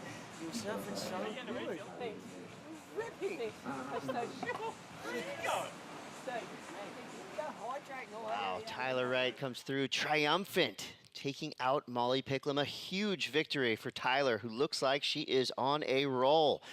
And speaking of being on a roll, we're going to roll right into semifinal heat number 1 on the men's side of the draw. I'm Chris Cote. I'm with Strider Wasilewski. We are both hyped, and I'm sure all of you fans out there are as well, because this is a matchup that goes way back. Both these two surfers, they've been homies forever. They've been sparring partners forever. This is going to be a fun one to watch. Yeah, they were grommets. Complete grommets growing up together, and sparring partners, and both of them riding for Quicksilver, and they had this whole kind of healthy competition, I guess you could say, but definitely pushed each other to another level. And it's because of that rivalry, that kind of like, they're friends, but they're frenemies, in a sense, because they just they did not want to lose to each other. It's such a great point. I mean, they should almost be thanking each other, because they've definitely made each other the surfers that they are today, and we all get to reap the rewards of that. So we have 40 minutes on the clock in these semifinal heats. Igarashi in red, Fioravanti in blue. As we've said, they've not only matched up on the amateur ranks all the way back to about the 2010s, but also on the championship tour for many years. Both these guys, veterans. Rewatched their heat from 3 years ago here in El Salvador. They both went off. Kanoa got the edge in that one with 2 high 8s. And again, 3 years ago, so a lot has changed since then. Kanoa Igarashi, this is his first semifinals appearance of the season, which is actually kind of a shocking stat to me, because it seems like he's been surfing better than ever. It also shows you the depth of field we have in 2026. Well, I mean, I feel like, I don't know, Leo Fioravanti on the sharp eyes just looks as good as I've ever seen him surf. And I feel like he is just powerhousing through carves, and like his boards look literally like knives in the water because of the way that he executes his turns. He drops the rail, his shoulders turn, his core turns. It's almost like a golf swing where everything just follows itself, and just complete perfection within his form right now, which is that's why he's in the semifinals. And it was pretty clear from the early days of this competition that both these surfers were on. They both have had really spectacular heats. You got Leo with the highest single wave score of the event so far. His first semifinals appearance this season, which is, again, shocking to me, just because he's been surfing so well throughout the whole year. 5 events in, and this could be a huge step. Both these surfers in the top 10 for now, with room to grow with some of the top surfers currently out of this competition. I mean, we're at the knife's edge right now. Kanoa Igarashi, he has absolutely turned the corner, and interestingly enough, that board that he's riding, he said he put it on ice, and it was so good that he's been riding it, through the year, and he wants to ride it for the rest of the year, and so he didn't even ride it in the earlier rounds, so that he could just, hold it until he really needed it. And today we got to see that earlier, and it was insane how well that board is. That's confidence. Working. I mean, that's pretty cool. I love that. You think about, he's broken a bunch of boards, he's got a bunch of backups, but he still kept that board on ice until finals day. So if you have 5 boards in your board bag, that's the one he has in the middle. Yeah. With the extra padding around it. And, in terms of keeping the board on ice, what would you do? What would he be doing with that board, between events? Would that thing be under the bed? I know surfers have a lot of superstitions. I feel like they're visualizing it. The board is out. It's up against the wall. It's right by the corner. It's right where you could see it, and he's visualizing it in the lip or in the air or under his arm or behind him, getting chaired up the beach as a winner. At least that's what I'd be doing. I like that. I like that a lot. 32.50 to go. No one's even really looked at a wave. There maybe has been a little bit of opportunity knocking for these two surfers. Comes something into the takeoff zone. So you got Leo playing the deep game. He's way up the point. Igarashi now took the bait for a second. Now he's going to They're pretty far away from the peak from where everybody else has been surfing. I guess, you know, trying to establish dominance and have the priority for the heat and all of this that goes into what's happening now. It's fun to watch, but I like to heat this, you know, get it going. Let's go. First strike, Kanoe Igarashi speeding down the line, looking for a section. I think we know what he's about to do. I think we know what, no, we don't. Comes around it. Now he gets involved. That was a strange start to this wave, but he's at it now, and that's what we were expecting. Tail high, frontside 360. Reverts out of it quickly, back to the open face. Slams it again. Kind of sliding through a flat section. And you're right, Strider, this board looks absolutely perfect under his feet.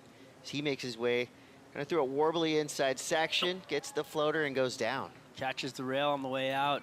Imagine, are you tired after a 758-yard ride? He did so much work at the beginning of that wave, and everything was telegraphing towards a huge air, but the section didn't quite appear. Ripped it nonetheless, but what do you think? Is pretty much scored once he starts turning? I mean, not a lot of credit for pumping down the line. You're not getting anything for that. But, you know, again, I like the fact that he just got it going. And I think there's enough waves out there to get back out there now that priority's set and go through the motions and, you know, find yourself in the right takeoff spot. Fast forward this part. You don't have to do this and go down the line. He probably went down the line 300 yards. I mean, it probably felt cool. He's going really fast. There's nothing wrong with that. But here's where the wave really starts. And then he goes into the corner.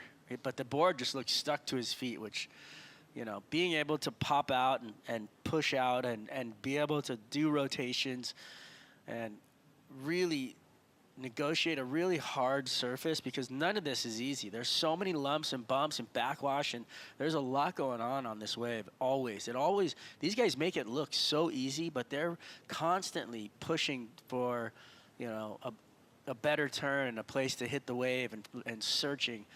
This is, you know, the most high performance part of the wave. That was rad. And like what his arms are doing, it's like crane style. He looked like a Karate Kid right there. It was sick. And having, you know, the tail high out in front of you towards the beach. But, you know, like I said, there's no easy part of that wave. But they make these waves look easy. They make them look put together. But to do that, to choreograph a wave where you're actually, you know, making the section look easy, where you're flowing through turn from turn and not have a bunch of bobble in between. You know, it's like, in carrying speed, it's all so much harder than it looks. Super fun for a free serve. Probably pretty stressful in the span of a 40-minute heat. So you might notice when we did take that break, added some time on the clock to give these surfers a chance to hunt and find potentially a wave like this. So Leo coming from deep as well. Cranks it around the bottom. Nice layback slash. Bam, hits it again. Second one was a kick. Third turn, hard carve. Fourth quick snap. So a lot more room to work on this wave for Leo. And even the middle carves, the setup carves, throw tons of spray. Blast the final section. Solid combination of moves there for Leo. He destroyed that wave. That was impressive, and I love the patience that he had when he took off. It almost felt like we were going to get another speed run down the line, but he saw quickly that there was an opening for him, and right when he hit that first opening, talk about picking comboed it. The perfect wave. This wave had an ultimate corner on it for 5 or 6 turns. I mean, watch, each and every one of these things are just placed perfectly, and he's just smashing it, giving all the power, pushing the fins out, finding a vertical lip line. I mean, it was nonstop the entire wave. He never gave up. He barely ever even pumped. And then he came to the inside and finished with a super strong tail waft. Like, that was a fist pumper, like, win the race kind of stuff right there. That was insane. 8 turns down the line. Leo is revved up. To me, that was perfect surfing, on kind of an imperfect wave. It did have really good sections down the line, but not an easy wave to surf. I don't think you could have done much more on that. That wave had the most incredible corner on it the whole time. That was such a perfect wave choice. I mean, that was excellent surfing in my opinion. It was bending at him too, and you can just unload, and the Power judges for power. The judges just unloaded a big number on him right there. 8.5 for Leo. Yes. And for Kanoa, flip side of that, so 493. You know, again, all the work that he did to get to the sections, and then did a couple really good turns, kind of a messy finish. So that's why that score came in half the power of the 8.5. And also, you know, Leonardo's wave had from the get-go, right as soon as he got up, his first turn was in a critical section. And then it offered a ability to do 5 more critical turns in heavy sections where he was pushing as hard as he could, railing it, then putting the fins engaged, then going to the lip line. Like, he was just offered up a silver platter right there, but he also offered up the gold medal like performance. One of my favorite quotes from Kelly Slater, Black and White. The wave was just saying, hit me, hit me. Yeah. That's what Leo was feeling. Well, as these surfers make their way back to the takeoff zone, let's make our way down to the glass. We got Mitchell and Tyler. Yeah, thanks, Chris. Tyler, congratulations. Great heat. I mean, you backed it up right at the end, too. You did improve, but you didn't know at that point whether or not Molly was getting the score. How'd you feel surfing that wave right at the end, especially with the emotion at the end of that wave? Congratulations into your second final here. Thank you. Yeah, Leo said it was on the money, like it was right. He was like, look, but it's close. So he's like, get one more. And I knew when she took that wave, I've had enough heats out there to know that it was a small wave. There wasn't going to be much for me to improve. Yes, I could have blocked for sure.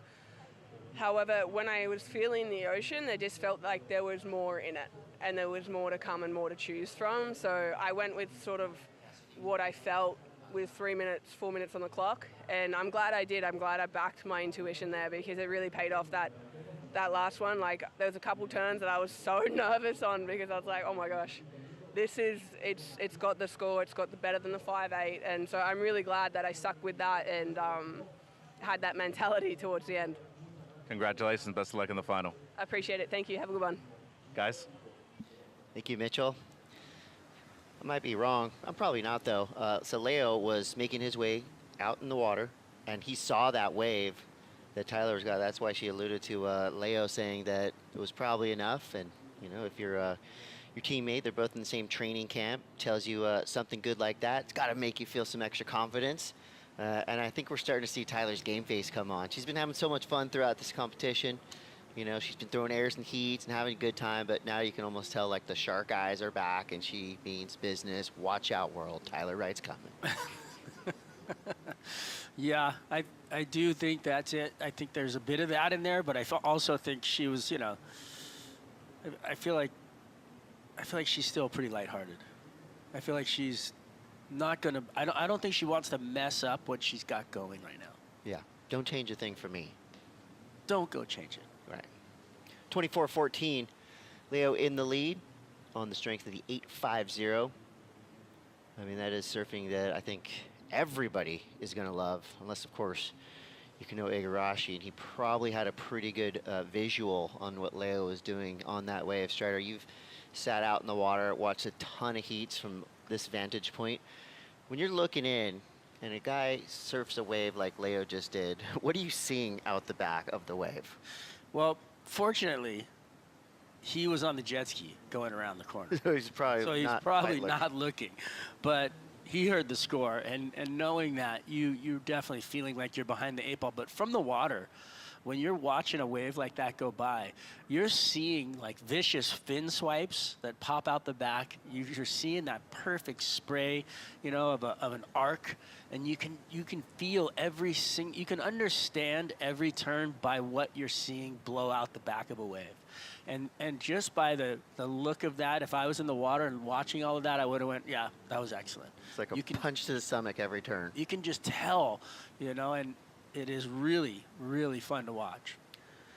Well, Leo and Kanoa, of course, we've been talking about it. They go way back, but let's talk about what's gone on so far in 2026. Head-to-head matchups are like this. So Kanoa's got him 3-1. But look at that max heat score, 1690, 1533, pretty even there.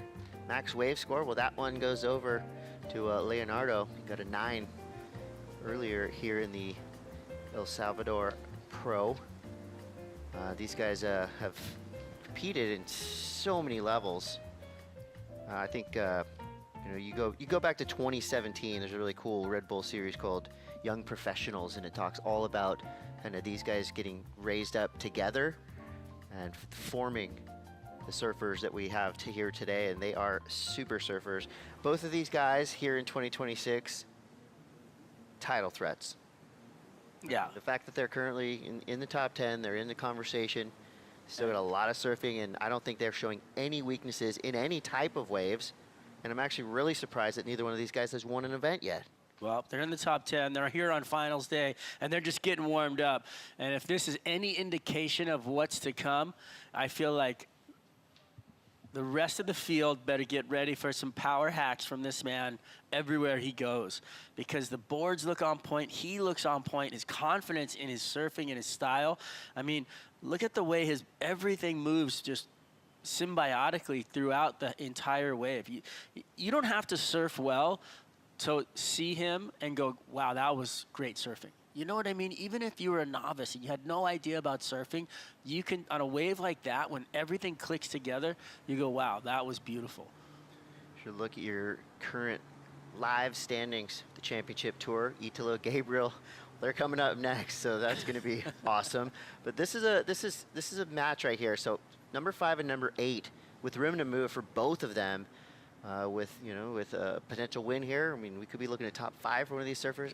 I'm not good at math, so I'm going to leave that one to the experts. But either way, whoever gets through this heat is going to put themselves in a really good position heading into Brazil. And for Italo and Gabriel, I mean, that's a battle for the yellow jersey. I feel like that's not going anywhere. Those two guys up there? Yeah. They're just too good. Their corners are too good. The whole environment around Brazilian surfing is on the money. All right, here we go. Igarashi got this wave with priority. Good, clean style. There's the slash and just has to recover. It looked like his back foot fell off there. It's unlike him to make a mistake like that. Has to go to the air. Section coming at him, so that wave pretty much a no-go from the second turn. I think it's cool that he was able to recover, but again, that basically takes flow out of the equation, and you need all 3, speed, power, and flow, in order to get a near perfect score. Yeah, the bobble doesn't help you through a wave like that. Does it pretty much eliminate that maneuver? And it also didn't give him, that wave never had excellence on it. It just didn't have the wall, didn't have the corner or the length. So it was, I think, a poor choice in a wave choice there for him to have priority. That was a priority mistake. Leo was probably looking back at that wave, and he saw like a kind of a strange spray on the second turn, like a half a spray. Almost like a foot slipped off. And then he saw fins and was probably, uh-oh, and then, yeah, so maybe dodged one there. But in that wave, that means that Leo now has priority with 19 minutes to go. And he's got some luxury right now. And this is a man we know who likes a little bit of luxury in his life, and that's fine. But now he's got the luxury to just be able to kind of wait, sit, and hope that a set comes his way. Gucci man, he loves it. You know what, though? Dropping 9s, dropping 8 5s on your first wave, the efficiency of his heat IQ is on point. And he is seriously, if not the most informed surfer, I feel like is the most informed surfer in the draw right now. I'm going to go ahead. Not that many left, but he is on fire. Not that many, 4 left, but still. He is. When you think of the 4 surfers that are left, that's a pretty big statement, and I'm going to go ahead and agree with you, because now he's put up one of the best 5. There you go. I like that. There's your event's top 5 waves. So that 8-5 you just dropped comes in at number 4. And you look at the highest scoring wave of this entire contest, and it's that 9-point ride. And that wave it's actually pretty similar to the 850. Today. Yeah. Yeah. I mean, and talk about peaking at the right time. Everything coming together for you. Like, his efficiency and his rise to the final is insane. And here we are in the semifinals. Everything seems to be rolling the right way. I'm not going to say that this is over, but he is definitely in a good flow and seeing what he needs. Well, it's pretty clear that he's got the momentum right now. We'll see if Kanoa can get some back. He's up and out, so with 17:22 to go, Leo will sit out the back and maintain that top priority spot. As we wait for the next set to roll through, we're going to go ahead and take a quick break. All right, so we're going to let the anticipation build, and this heat will continue. We've got a full 17 minutes left, but stay tuned. Semifinals will continue. Surf City El Salvador rolls on. We'll be right back.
The 2026 Surf City El Salvador Pro presented by Corona Cero is brought to you by Surf City El Salvador, home of the right surf.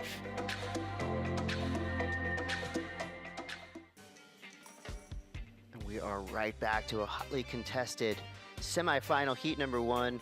Old friends, they go way back. Leonardo Fioravanti going up against Kanoa Igarashi. At the moment, the edge is with Leo, 850.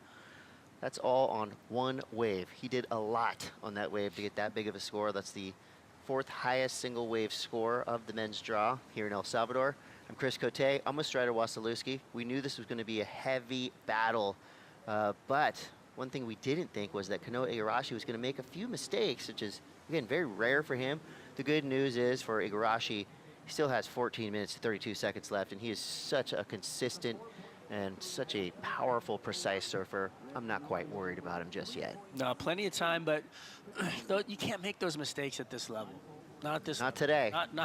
Not when there's long waits. Not when there's you're in the semifinals, and not when you're up against an on fire Leo Fioravanti who is taking no prisoners. I mean, the guy is just firing up, and if you put him on your fantasy team, and you double whammied him, like Charlie did from the Mammoth Surf Nerd. Oh, he is scoring big time right now.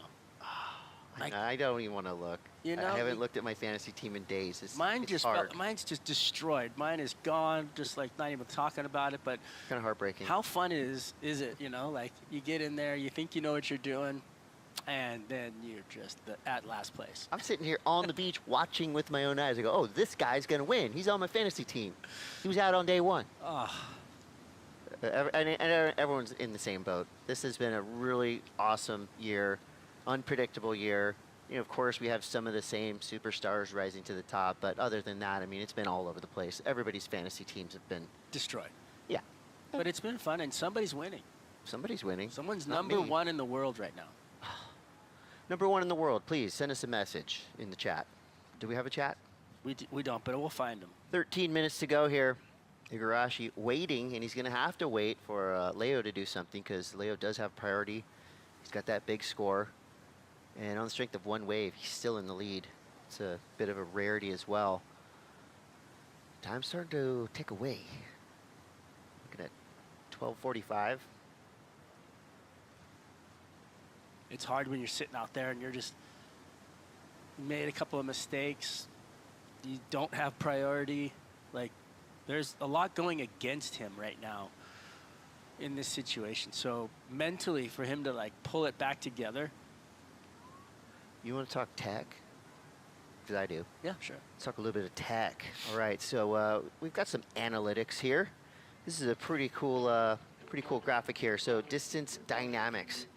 This is basically measured by the Apple Watches that you guys are wearing. So Leonardo Fioravanti, 294.3 meters on one wave. That was back on round 3. It seems like a whole different season. I mean, that felt so long ago. It's almost 1,000 so much feet. surfing.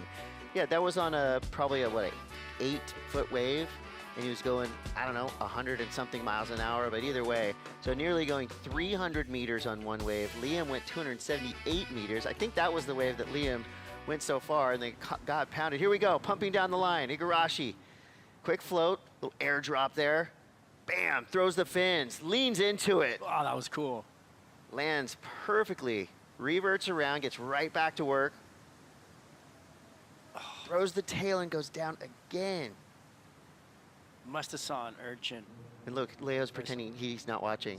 You ever do that to your friends when they do something cool? Look away. Oh, I didn't see that. What do you mean? Well, he definitely saw that air because that was pretty radical. He's nearly upside down, landed on the nose, whipped it around, perfectly reverting into a bottom turn. This is cool. Yeah, again, a lot of down the line lateral surfing, which feels good but doesn't score, but then goes right into this huge frontside tail high, 3 where he kind of nose picks out of it, but then just finds an unfortunate situation where I like the floater. Unfortunately, those don't score that well. Why not? This right here, that scores well. I mean, that was, nose picking out of it where he lands. His front foot was almost on the front of the nose when he landed that. And then he slides right around out of it, so super clean. And then messy. Yeah. Yeah, I really like the look of that air. So that's mistake probably number 3 or 4. I think so. Yeah, so still gets a decent number, and that's enough to get him in the lead. That was for that massive punt, right? That was, but and don't discount that floater. I mean, I think that was a pretty radical maneuver, and I will agree with you that I think floaters are they're underrated and they're underscored. Cool, and it's kind of a transition move. Yeah, the way he did it was almost like a pump on the top of the lip, airdrop, land in the flats, and then boom, gets the front 3. So what do you think happened at the end of that wave? What was that fall all about? Well, we talked about it a little bit earlier, and then how well these guys make it seem like the wave is perfectly seamless. But every once in a while, you get caught with your rail catching, and his tail was completely loose. All 3 fins were out of the back of the wave, so he's sliding across the lip, and then when he came down, there was that little backwash lump, and his board just sunk right into it. So, you cannot always understand and see what's going to happen on the way back down from all your fins sliding across the lip and, everything involved. But, so unfortunately, didn't get to ride out of that. If he did, that whole thing could have added up and put himself closer to an excellent score. Nothing's certain. And even though the Leo has that 8.5, we've seen it many times in the past. It's like the curse of the 10. Yeah, we've seen it. You get a 10-point ride. And it's almost like I don't want to throw it out there into the universe because I think he's going to get a backup score. But we've seen it happen before, a big number that just isn't backed up. There's still a lot of time, 8:40. And I know that Kanoa is probably sensing a little bit of a momentum shift when he landed that air. He's like, oh, okay, I'm still in this. He's in the lead right now.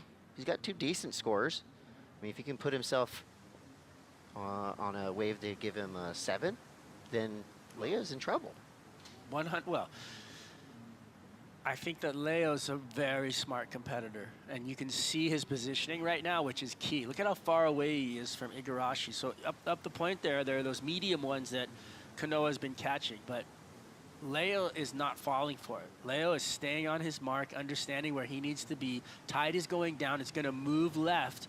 Remember, the tide is going out right now. With that, the takeoff area is going to move to your left, from your right to your left, and get further and further over towards, let's just say, the channel. So there's so many little things that are going to play in if a real set wave comes. But right now, we don't really have that many big ones coming. So From way deep, here goes Igarashi.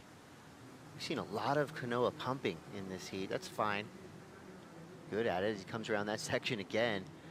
Throws the tail into oblivion. So I don't think that's, you know, I'm not going to call that a mistake because it might have just been a little tester wave. And maybe he was watching Medina in his heat against Al Cleveland Jr. getting, you know, high fours on kind of throwaway-ish looking waves and thinking, look, that strategy worked for Gabriel. Why wouldn't it work for me? 7 minutes to go. I mean, I think he's just trying to stay busy and understand that, you know, he's got a chance at a score because he did get a mid-range 5 there for that one big, you know, air. If he does maybe 2 of those on a wave, he's going to come up closer to a 7. All right, we're inside of 7 minutes now. Oh yeah, oh yeah. Get fired up, surf fans. A clash of the Titans. He was world #1 here last year as well. We got current world #1 and current world #2 heading out into the lineup.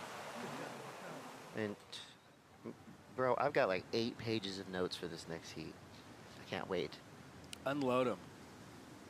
2 goofy footers. So again, we have this kind of, you know, subliminal competition happening, goofy versus regular in the finals, at least on the men's side of the draw. We will have a goofy versus regular final. Right now you got the 2 regs in the water, 2 goofies coming up next. Well, the goofy foots are #1 in the world. There's like 4 of them. As it should be, Strider. You know that. So Medina will be in blue.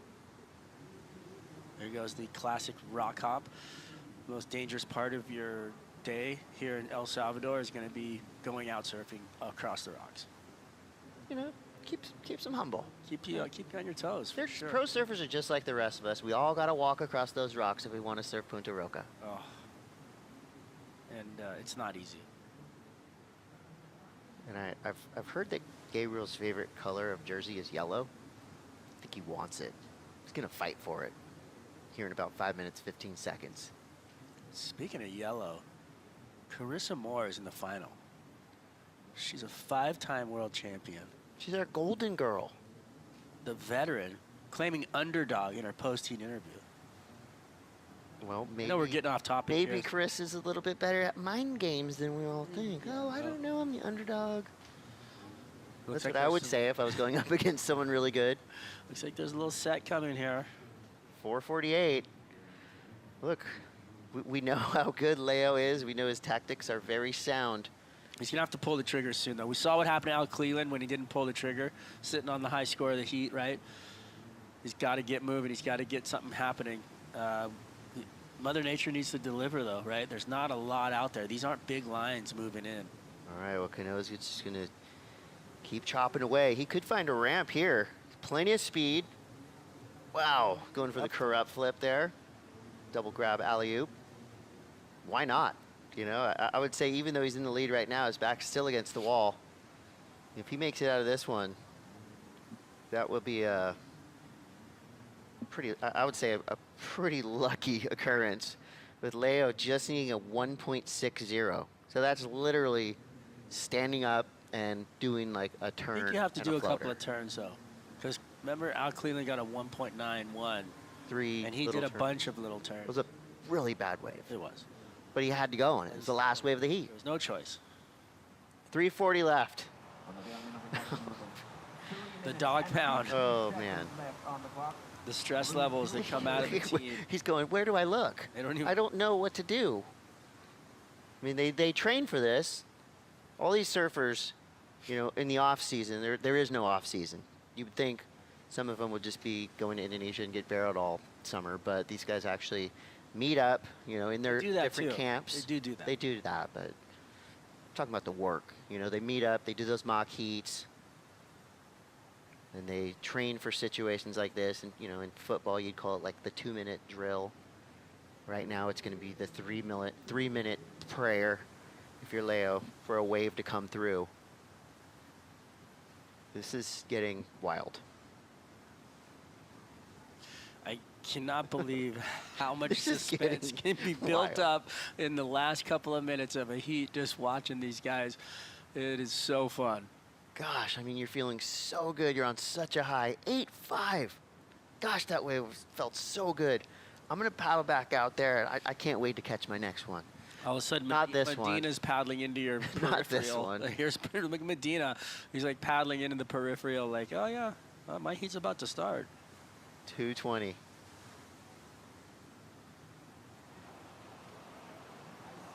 We got battling. Camp Great Igarashi. battling camps, too. One's inside the glass, one's outside.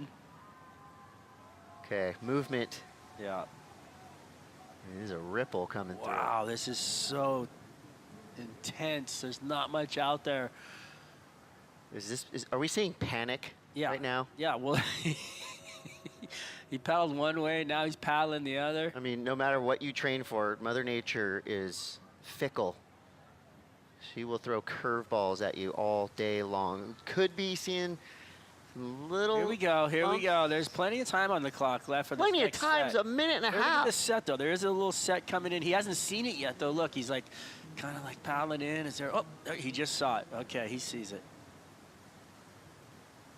I mean, that's a drone angle. Who knows what it looks like from his vantage point? He doesn't even look There's at one it. outside. Here we go. Leo. Speeding down the line. He's a 160. Oh, that was a sketchy start to this wave. Now he gets things back under control. All right, slashing his way through to the inside. A minute left. Strong surfing on a small wave. Definitely got the has score. to feel better than a 160. Now can Kanoa catch a wave in the next 50 seconds to better his situation? That's the question. That little slip on the first turn was one of the sketchiest things I've seen of this contest so far. Yeah, that was almost a. Can you imagine? Never mind, folks. Never mind about that. 30 seconds left. Here we go. Now it's up to Something out there. I Igarashi. see a wave on the outside. There's a wave out there. He sees it. Look, there's a full-blown set coming right man. now. And look at, this is Leo paddling straight back out the takeoff zone. He is going to have a front row seat to whatever's about to happen with 19 seconds left. Igarashi's going to need a 7.5. Ooh, it's one of the bigger waves we've seen in the last 15 minutes. Or 7.4, sorry. All right, here we go. Igarashi gets up with 7 seconds left. Beautiful slash to start. Comes around a kind of strange section. Quick speed float there. Boom, blows the fins out. Little sliding snap. All right, so now the scores drop. While he's up and riding on this wave, he needs a 6.74. He doesn't quite know that number yet because he was fully focused on the task at hand. So he's making his way through to the inside, building speed. He gets the ramp, throws the corrupt. Can he ride out of it? Almost. Do you think he needed that? I think so. A 6.74. Corrupt though on the inside section, like that was maybe a big frontside 3 might have done the job. I mean, I like that. I like the idea. Go for it. I mean, you know, you got to push it. You can't leave it in the hands of the judges. I'm You going got to to make give it that really one to Leo obvious. Fioravanti. What do you think? Yeah. I mean, he was looking for a 6.74. Would have been a different story had he made that final error. Give it up to both these guys. We're talking nerves of steel. Friends that go way back. A lot of mistakes there by Igarashi in that heat. Yeah, I mean, again, it would have been I won't say a miracle if he would have made that one, but it would have definitely been a bullet dodged. But Leonardo Fioravanti, the 8.5, I mean, backs it up. A 3.50 on a wave that small, that's huge. I mean, that's probably the best feeling 3.5 he's had in a long time as these guys make their way back to the beach through the cobblestones. Oh, careful. Careful, that's a good looking board. See, yeah. So the score just comes through a 4.007 for Kanoa Igarashi, and it just kind of makes you think, what if? But this is a game of what ifs, right? Either way, a great show. Almost. By both of these surfers. Only counts. Whoa. We need you. We need this guy. Yeah, you're not safe yet. Yeah. Get to the dry rocks. So this is going to be, oh, he's cut up. Just came in from a battle.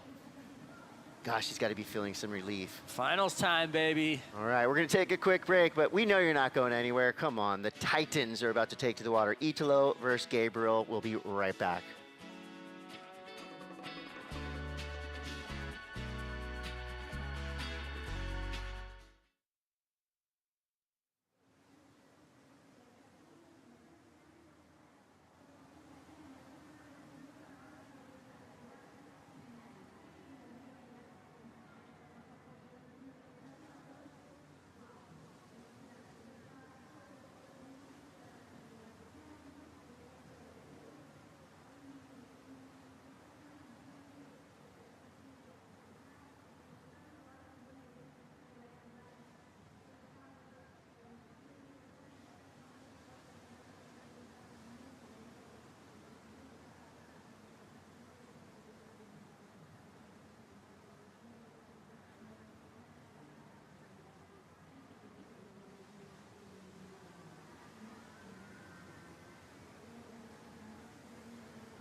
Punta Roca es una ola realmente perfecta. Yo creo que Punta Roca lo hace especial la naturaleza misma. Está ubicada en un lugar privilegiado, tiene una exposición para que el suelo entre y sea sensible y hayan olas casi todo el año. Y además es un orgullo nacional. No es solo el lugar donde crecí, el lugar donde aprendí a divertirme, sino que también es un lugar en el que me siento orgulloso, porque la gente habla de Punta Roca como un lugar perfecto. Estamos en Playa San Blas, al lado del Cocal. A mí me gusta el atardecer acá porque tenemos una mezcla perfecta, un escenario en el que tenemos arena, tenemos piedras y también tenemos el escenario donde están todas las cordilleras entrando una detrás del otro y el sol entra justo en el mar.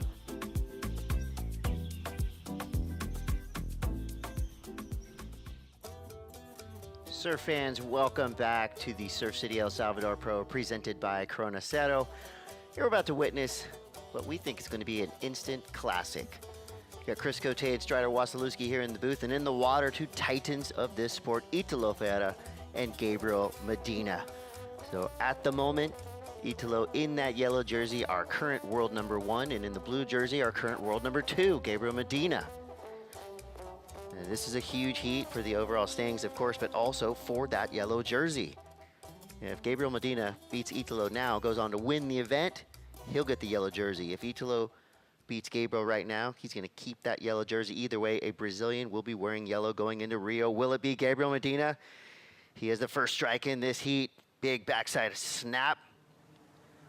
I guess we don't need to say backside anymore because we just know that these two goofy footers are going to go at the lip hard, as Gabriel just did there.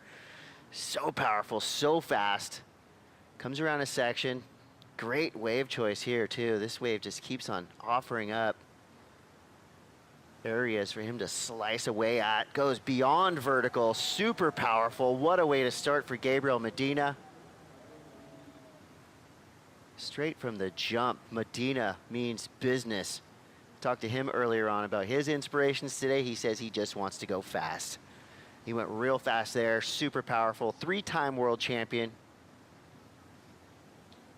Strider's sitting here speechless from what he just saw. That was pure power surfing by Gabriel Medina. How cool was that? I look at it and I'm just going, like, every turn, the board placement is what is so impressive to me. Like, you know, he gets the speed down the line, but where he places his board in the lip line and how he does his turns are so appropriate for each section. And, you know, like, I mean, that was insane how quickly he hit that in transition. But he's not done yet. I mean, even though everything is like, it doesn't look like crazy, but every turn is just set up for the next one. And he does all of this power surfing and execution of maneuvers and board placement on each and every turn that just makes you feel like there's just not a hiccup in there. And he's ironing out all those bumps. That last turn, vertical into a heavy section. When power meets precision, like we just saw from Gabriel Medina, I mean, the judges have no choice, right? I mean, he's putting his board in the perfect place and adding extra to each and every turn and mixing up his maneuvers down the line. The transition turn that he did out the back where he came up into that kind of, there was a lip line into a whitewater section, and he used it to pick up speed, but as a technical move, and then a transition move kind of, you know, pushed into one. That was insane. Well, we're hoping for ample opportunity for both surfers. And you think of competitive history. Of course, these guys go way back as well. Is he floating over the water right there? Yeah. He's a human hovercraft. I mean, and the score comes through as expected. It's a big number. Gabriel Medina starts off with a 7.67. You're in semifinal heat number 2. And now we see Ferreira. Ooh. Quick backside whip there. Tons of spray out the back. Another perfectly executed backside hook. Straight back into it. Leaning in on both rails. Bottom turn through the top turn. Rapid fire succession of power hooks from Italo. There's the stall. All right, here's the wind up. Pumping down the line, generating speed, hunting for the section. blasts it, frees the fins, wanted the air, settled for a big power whip at the end. What an exchange to start this semifinal. This is exactly what we wanted to see. That was a much better wave choice, right? That wave was smooth. It allowed him to, I think, get a little more vertical and spicy. Like I feel like his maneuvers were, his choice of maneuvers were quicker in transition, like right up into the pocket because the wave was so clean. He got to have a clean rail throughout the entire turn. I can't wait to watch the replay here. Look at this wave. Quick setup snap, but then right here it gets the wave, just opens up for him and has, like, it's waiting for him, and every turn is placed perfectly, gouges really hard and fast. Right here, wham! That was a power hack right there. Oh my gosh. He is pushing really hard right there. He's not holding back at all. He's leaning hard into every turn. This is gonna be an interesting score. I feel like the wave was a little smaller, but the maneuvers were really quick and clean. Nice, clean rails. I didn't feel like he was gonna not make anything, so maybe I think the score is gonna come in relatively close. Well, it's cool because I think we're seeing Italo, you know, like settling in.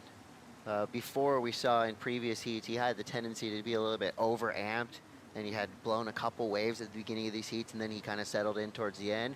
He's settling in early, and that's a really good sign, because if he puts up a pair of 7s on the board, then we're going to see Italo start to get wild and start to fly and start to do those uncanny Italo-style airs. So let's hope for it. Let's hope both of these surfers, you know, put up some big numbers, and then they can really just unleash and start throwing haymakers. Do you feel like the 8 stitches in his knee are affecting him at all, or is it just pure adrenaline at the moment? No. Because he does still have 8 stitches in his knee. No. If this was like a football game or a soccer game or something like that, I don't know if they'd be playing with that. Well, I talked to him at the beginning of the day, and he basically said it's a distant memory that he's erased, you know, and he's feeling good. He had some free surfs already. We saw him on basically the day after he got that cut, and he was looking pretty good at the moment, or at that moment. Then so the score comes through and pretty much matches Medina, 7-1-7 to start. So in terms of, you know, like clean surfing, I'm going to give the edge to Italo on his first wave, but then you just think of the rawness and the speed, the flair. The edge went to Gabriel Medina, but I love that now we have a pretty even matchup to start. Medina's out the back with priority, and here comes Italo. And I feel like that score came in for Italo a little bit under, because at no point on that wave do I feel like he was in jeopardy of falling in a radical position. And Gabriel's was a little bit more intense. And I think that was where I think that a little bit more of the score went. Also, the wave was bigger, so the sections were a little bit more consequential, especially that last closeout turn that had that heavy cup in it. I think we're all just so excited that there's so much time left, too. We got 28 minutes left. Here we go. So decode the 7-1-7. 7-1-7, so each turn was precise and real crispy, and the board just looks like it's a weapon under his feet. Now, every turn that he did, he was using a lot of power into the rail, but it was almost like he could have slowed himself down a little bit. Watch out. Comes Gabriel. Comes around the section, way up into it. So again, Gabriel just putting himself in precarious positions. Goes down on that one, a rare fall from Medina. Looking back at Ferreira's wave, I feel like that wave looked way more fun to surf than Gabriel's wave. Gabriel's wave looked really hard to surf. He obviously made the most of it, but the sections on Italo's wave just weren't quite as critical, even though the surfing was, I guess, technically like just as good. So what happens here? Well, he got a little overextended, so he hits the top corner, and then see how his board got away from him? His back foot came off. The board looked like it came up between his legs, Almost too. got credit card. Yeah, that was a hard fall. So his back foot came off on the way down, and his body just momentum came off the board and rolled out of it. He got lucky there. That was you know, when you put yourself in precarious positions, bad things can happen. Luckily, it looks like he's paddling right back out there. And these two guys, they know each other well enough. I don't think they're going to fall for each other's tricks. So this is just going to be a pure slugfest, and they're going to go wave for wave. Backup score for Medina comes through at just a 1. It's a painful 1-point ride, but now Italo's out the back with priority. And even though these guys have known each other for a long time, I doubt there's going to be much conversation out there in the lineup. Well, there's a lot of pride within, you know, the flag and being Brazilian, and the camaraderie is there off the playing field. But definitely, when you're out there, there's no friends. Yeah, both these guys, champions. Gabriel's got 3 of them. Italo has 1 and a gold medal. And now he's going to be on his second wave. Here we go. Italo, pedal to the metal, gets around a big section. Messy floater, he goes head over heels. This is deja vu. Tit for tat, right? I mean, that's almost exactly what happened to Gabriel. And Gabriel has a look there. I was almost kind of getting excited with Gabriel Medina being in second priority. We know what happens when he puts himself in that spot, but now he's in that top priority position, 26 minutes to go. How do you separate these two? I think a brick wall. I think the only thing to do is, well, there you go. Here's your head-to-head. So they've each made 3 finals. Wow, this stat's a little bit surprising to me. Gabriel has 5. Italo has 7. I would think it would have been the other way, but hey, the facts are the facts. So give it up to Italo. 18.27 max heat score versus 19.50. Edge goes to Gabriel. Max wave score, I mean, right there, pretty much the same. So how do you separate these two? I mean, by 1/10 of a point? Yeah, I mean, it's really, you know, well matched up. And I was, here we go. All right, Italo. Just setting things up, looking down the line, deep bottom turn, goes vertical with the whip, kicks the tail out, adding something a little extra special to that first turn. Little stall here, and he starts to drive down the line. Pair of backside turns as we move on through to the inside, looking for the ramp. He finds it, goes for the back 3, and lands on his board. There are some strange falls happening in this heat. You don't want to ever fall onto your surfboard, and both of these guys have done it now twice. Not that they had a choice. That just shows us that they're going for it. Yeah, well, there's a forceful moment there where you can see the intent and understand how much it means to them. Do you know what I mean? Oh, yeah. So, like, this wave I thought was going to be a wild air ride because of the right here. He looks like he starts to wind up and wants to do a big air, but the section never really gives it to him, so he just goes to work on the face. And then so you can see him just telegraphing the air, but unfortunately, tough section. Yeah, none of it gave him what he wanted. But if he does turns like that on a set, he's going to get some big points because the judges are loving it when you can attack a throwing, throaty section with power of consequence and do a big tail waft like that. They're going to be all over it. Now, if any of you out there, you know this feeling of when you think you've got a good air section, you go to try it and it just gets weird. It's kind of a demeaning feeling. It's an awkward way to fall. Italo, of course, he is such a professional. He is going to just put that wave right out of his head as he rides the Red Bull jet ski right out to the takeoff zone. The score for Italo still comes through at a 3.17, so a decent backup. He's now in the lead with the 10.34. I don't think a 3.17 is going to do anybody any favors in this heat, but again, I could be wrong because in the last heat, 3.17 was the ultimate difference maker. Leonardo Fioravanti, so with 23.14 to go. These guys have had some recent history in right-hand point breaks. They met at Bell's in round 3 this year, and it was a harsh battle from beginning to end. Medina got the edge in that one. They did, I would say, in their heaviest matchup to date, 2019, the Billabong Pipe Masters. Yeah, I was in the water for that. It was in the finals. In the finals, it was for the title. And drum roll, please. Who got it? About 12 minutes left, I looked over and I saw Gabriel's like psyche drop, and I'm like, wow, Italo just won the Pipe Masters and a world title. Clinched it. And it was a bizarre moment for me to see that, being in the water that close to it all. But I could see kind of Gabriel's kind of psyche glazed over a little bit. Well, I mean, it's cool. Both these guys, obvious first ballot Hall of Famers, huge icons, not only in Brazil, but just in the surfing world as a whole. They both have millions of fans. That is not hyperbole, that is fact. And with 22 minutes left, Italo has the edge for now. Gabriel's out the back with priority. And here comes Italo steaming right into the takeoff zone. They've been playing it clean though. You know, we've seen these guys get chippy in the past with paddle battles and all that stuff, but so far it's been a nice, clean gentleman's match.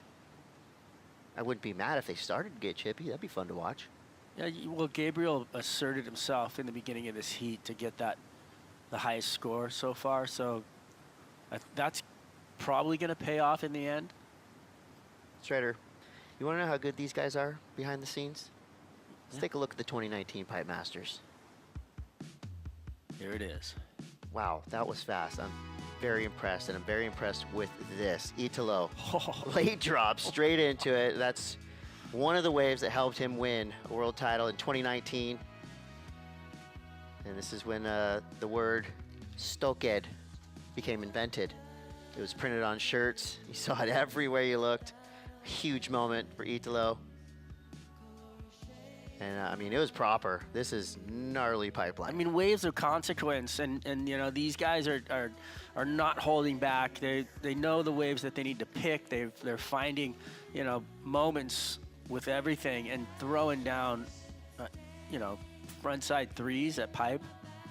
That was radical. After getting pipe, you know, after getting completely kegged coming out and throwing down a frontside three in a double up sandbar, just like a knee breaker, and just riding out of it. And guess what? At the end of this year, we might be seeing something just like that. Wait to be back at Pipeline for the finals. Man. Okay, well, let's just be here now. 20 minutes left. Ferreira in the lead, albeit slight. Got a 3.17. Medina looking to get a 2.67 to get back into it. So while we wait, let's go down to the glass with a very stoked Leonardo Fioravanti standing by with Mitchell Salazar. Leo, congratulations. Back and forth heat right there, but you had the 8.5. Took a long time just to be able to get the backup, but in your first final this year in 26, how does it feel right here in El Salvador? Well, it feels crazy. I mean, I've only made finals at Pipe, so I know my surfing feels as good as it's ever been. So I know I can get big results, and this is a really cool moment, but it's not done yet. First final this year, and let's give it everything in the last heat, and whatever happens, happens. Excellent surfing all event long. Anything you want to say before your final to your fans? Ciao a tutti, la famiglia vi voglio bene. L'Italia non sta ai mondiali, ma almeno abbiamo un surfista in finale, quindi dai, forza Italia! Grazie. I love it. The energy coming off of him. He knows his job's not done yet, but I want to say, after looking at the leaderboard that we saw those guys that were out of the event, he's probably sitting in number like 3 in the world now. He was at number 8 or something like that, or 5 or 5. I mean, I just think he's, you know, climbing the ladder. Oh yeah. And the sky's the limit. The way Leo's been surfing this year, it's only a matter of time to where he gets a win, event win, and it's a numbers title. And you can go time and a half at Pipeline. Yeah, I can't wait. It's all. There's so much left though. So many events left this year. I feel like it's just getting started. Yeah, we're only a third of the way through, and we've got more marquee spots coming up just around the corner. Rio is waiting for us. Looked at the forecast for Saquarema. It's looking good. Weather's looking beautiful. Pumping? Sun's out. Oh yeah. Wow. I'm excited. We got 18 minutes left here in this clash of the Titans. And as we wait for the next super surfer to strike, let's take a quick break. And we'll be right back with more surfing just like this. Medina Ferreira in the water with 17 minutes left. Stay tuned.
Here we go, we're live, straight back into it. Semifinal heat number 2, Italo driving down the line, straight into the air, and head over heels.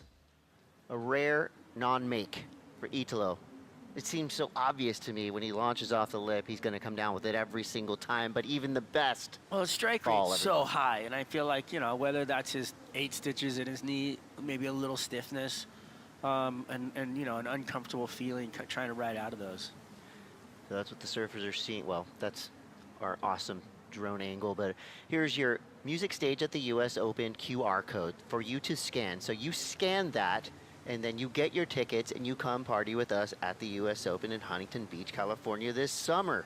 To me, the US Open always signifies the peak, the pinnacle of summer, right? Good times, you got longboarding, you got high performance, men's and women's surfing, it's all over the place. Music on the beach is gonna be awesome. Gabriel Medina now, providing some fireworks of his own, 2 big backside turns. Now he's driving down the line, building speed. Gets a triple pump floater with an airdrop at the end, straight back into a backside hook. I mean, Gabriel feeling it right now. Little power bash at the end. He's just so sure on his feet. That floater was like 3 stages with an airdrop, lands in the flats where most people would have pretty much finished their wave. He's straight into a bottom turn and right up into the lip again. Who is this guy? Oh, he's a 3-time world champ. He's who the everyone in the world the alpha knows. male in the room, and he's looking comfortable. Right onto the skis, gonna get a ride back out. He's gonna chill out on the side saddle. Here we go, a little replay. This first one, he kind of was trying to dig in for, waiting for a lip line. It didn't happen, but then he noticed this one was gonna do it for him, so he just clicked a couple. This huge transition floater right here. I mean, got around a lot of the wave that he needed to, and ended up right in the power pocket again. So I feel like this was a great wave for him. It was a good backup wave. I think it's gonna, you know, come in at a mid-6. I don't think it's gonna go crazy because there wasn't a bunch of crazy maneuvers on that wave. That combo was crazy. I mean, I Rock and roll guess I'm floaters in straight comparison to what we know he is worthy of doing. I think they're keeping the scale at bay for something to come. Yeah, I mean, you take into consideration the size of wave and all that stuff, but just as a, you know, do you take that jersey off? That's a video part wave. Floater, rock and roll, land in the flats, straight into the backside whip. That was such cool surfing. But it was average for Gabriel. For him, yeah. And this heat, for this heat, that was an average wave. Agreed. What does he get? And it was enough to put him in the top spot. 767 and a 567. We got a duel on our 567 hands. for that one. Yeah, appropriate. You know, leaving some space. Obviously, you look at the 767 he got earlier. Bigger, better wave, more speed, more power, pretty much more everything. But he had to get rewarded for the series of maneuvers he did on that last one. And now he's making his way back. Thank goodness for the Red Bull jet ski, because we're seeing so many more waves ridden. These guys getting whipped back out into the takeoff zone. I want to throw away the 2 low scores of the heat on both sides. Okay. And just say that they're both going to better those. And this next backup wave from both surfers is going to be the sealant. I agree with you. On this heat. So Gabriel Medina, again, needs to win this event. Not only does he need to take out Italo right now, but he's also got to win in the final. Pretty even in the water right now in semifinal heat number 2. Ferrer now needs a pretty decent number, you know, 618. That's not an easy score today. You can tell he's got some intent to fly, which we hope to see. I was looking at the wave models, and it looked like the swell kind of fills in tonight, like even more. So I'm hoping we get a real push for the rest of this semi and the finals. We've seen all the faces of Punta Roca. I think the episode of Inside Pro Surfing for this event is going to be very cool to watch. You can see the whole story unfold in front of your eyes. And here we go. Medina in second priority, where he probably is his most dangerous. He's flirting with that wave. He gets out of it. And you have two of, I would say, the most intense competitors on the championship tour out in the water right now, icing each other out, pretty much ignoring. We're not seeing these guys watching each other's waves like we've seen in previous heats. They're really out there doing their own thing. If they could be wearing earbuds right now, they would be. Fans are loving it. Nice warm afternoon down here on the Punta. Yeah, just cold Coronas and Corona Ceros everywhere you look.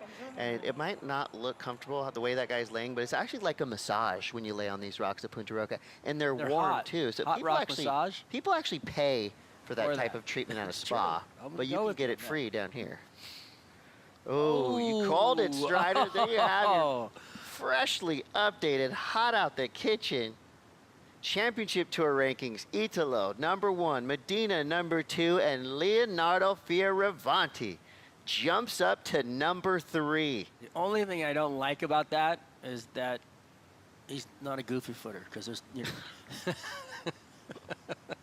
You're kidding. I know you're kidding. Yago, Miguel, Gabriel, Italo. I guess you got to throw a regular footer in there. You've been a Leo fan since he was 10 years old. I have. I think he's a great kid. I think he's a great surfer and, you know, role model for a lot of people, and been smart with everything he does financially. You know what? He's been putting in work too. I mean, we've been getting reports every single night. Leo's been in the gym. You know, he's been fully focused on the task at hand, and he's improved. I mean, his surfing has improved, which is wild because he was already so good. He just got better, and he's showing us that he's got title potential. And ooh, that was a little tester right there from Medina. Paddles out there, quick stall on the takeoff here. That was pure gamesmanship there. That was a, did I make a mistake? He never wanted that wave. He never wanted it, but Italo, taking a look. Go ahead. And Gabriel's gonna go. It's just what he does. All right, we'll see if he makes Italo pay for this one. That was a massive vertical backside snap, and somehow throws the twofer. That was insane. I'm just blown away right now. How did he do that? That was a throwaway wave that he just turned into a score. Can we just take a second and just let that sink in, what he just did on that wave? Italo's even smiling at that. Oh my gosh. How, just, wow. Watch how vertical he goes right here. Wow, I mean, straight up, 12 o'clock, and then bust the tail out. You're not supposed to do that twice on a wave like that. On the double up. Oh my goodness. I love it. All the spray flying, birds flying in the background, then kicks all three fins out. Everything was exposed right there. Italo definitely saw that. I'm sorry, he had to be looking at that. He was smiling. It was one of those nervous giggles like, huh, wow. That wave actually might have been pretty good. 748. Where do the judges go with that? Well, he's going to better his score line for sure. That low score he had is going to go away because that was just pure vertical intent and a section of consequence. Both the turns were done on heavy section. The first turn was the best turn I've seen in this heat. That was, I mean, you don't go more vertical than that. You don't put more power in a turn than that, and the judges agree. So he does improve. It's a 6.5. on the strength of 2 turns. So you don't need to do 8 turns down the line to get a big number. All you need to do is 2 miracle turns like we just saw Medina do. Here we go. Guy's on fire. But is this the firefighter? Can Italo even things up again? Deep bottom turn. Searing carve. Huge vertical snap there. There's the answer back. That's how you fight fire with fire. Italo now building speed down the line. Kind of a horizontal snap float combo. Kind of a weird section to finish, but he just detonated on that wave. But watch out, here comes Gabriel again. This guy is relentless. Just weaving down the line. We are watching elite level surfing from both of these guys in the water. Goes for the backside reverse, he goes down. I mean, could you have answered back in any better way than Italo just did? I think Italo's getting the score. He's looking for a 7.01. I feel like that wave was really well served. There was a lot of explosive energy out of him. there was risk involved. I have to go back to check this out on a replay, but I mean, the first turn wasn't a match for Gabriel's, but this turn right here was. Like, this was just a beautiful, like, face gouge, and then he goes straight up vertical again and board slides that thing. I mean, dropping out of the sky. And he's not done. I mean, the way that he finishes this wave, the setup for the vertical climb right here, the wave kind of laid down a bit, but I feel like that is going to be very close to the score, if not the score. Yeah, this was right behind that wave Italo rode. This wave kind of let him down a little bit, a little laterally, and kind of didn't give him, I think, what he wanted out of it. It was a smoother face, but he didn't execute the finish, nor did he give him enough opportunity out the back. So that could have been a priority blunder right there. Even on a kind of a weird wave like that, that board looks perfect. Yeah, no doubt. No doubt. The equipment is on point for both of these guys right now. Yeah, I mean, they're both. And this is a slugfest. Yeah. How fun is it? Well, in that last wave, we saw only, I think, like 5 total waves ridden. You get both these surfers. Gabriel's rode his 7th wave. Italo on his 5th wave. They're filming video parts out here, filling the highlight. Leave some space in the highlight reel for the other surfers, guys. Well, give them a chance. Right now, they're comparing waves, I would say, to Italo's first 717 and Gabriel's 767, and going, where is this thing going to fall in here? Where, what was different? What was the variation of turn? Where were the sections of consequence? How were they attacked? I mean, the judges just say they've got a feast in front of them, and they're just okay. So let's just start chewing on what we're seeing. Pulling dissecting pieces. a frog? They're pulling pieces out. Whoa, a bit dark. Inside of 4 minutes now. So Medina's in the lead. Both these surfers waiting for a score. We don't think that Medina's last wave is going to do much for him at all. And Italo has priority again. All right, so let's look one more time. Oof. Looking for a 701. Power hack to this combo. Straight up vert right here. Board slide. Wham! Like, that was vicious, really quick. I mean, we're calling Medina's opening turn on his last wave the best turn of the heat. I don't know. I think it still is. Right there. I think it still is. Close. That was close. I'm not giving it to Italo as far as a one turn. Yeah, Gabriel's turn was the best, but I think Italo's. And going back and looking at that, I think it's not obvious to you. It's going to be just a little bit better than Italo's first big score. Okay, I saw you look over at the screen before. Just a little bit. Italo's number does come through. It's a 7.53, so now he retakes the lead. I mean, a slugfest from the jump. As expected, this heat has delivered. We called it out to be an instant classic. It's become all of that and more. I think this is going to be one of those heats that's remembered for a long time, and we still have 2 minutes and 41 seconds left. And guess what? Gabriel Medina only needs a 7.03. For a lot of surfers, I would say that's a precarious position, but this is Gabriel Medina, one of the GOATs of our sport we're talking about. He's in second priority, so he's going to have to make some magic happen. He's going to have to kind of do a spell out there and somehow fool Italo. Still waiting for Medina's score, but I don't think that one's going to play in. 4-point ride. We do have a set coming, though. You can see some lines out there. The first wave, second wave. The Ferrari's going to have to make a choice here. Yeah, so with 2 minutes left, that 4-point ride dropped by Gabriel Medina just now. It's going to be a throwaway. Inside of the 2-minute mark now. Italo making a move to the inside, holding priority in the yellow jersey. It's probably like the blinding light that Medina sees right now. All right, decisions, a minute and a half to go. Will Italo let Gabriel get this one? Quick flinch. Oh, there was doesn't go. Here we go. Looking for a 7.03. Oh my! Big start for Medina. Massive. Oh! Another huge turn, blasting the fins out the back. So 2 huge snaps to start this wave for Medina.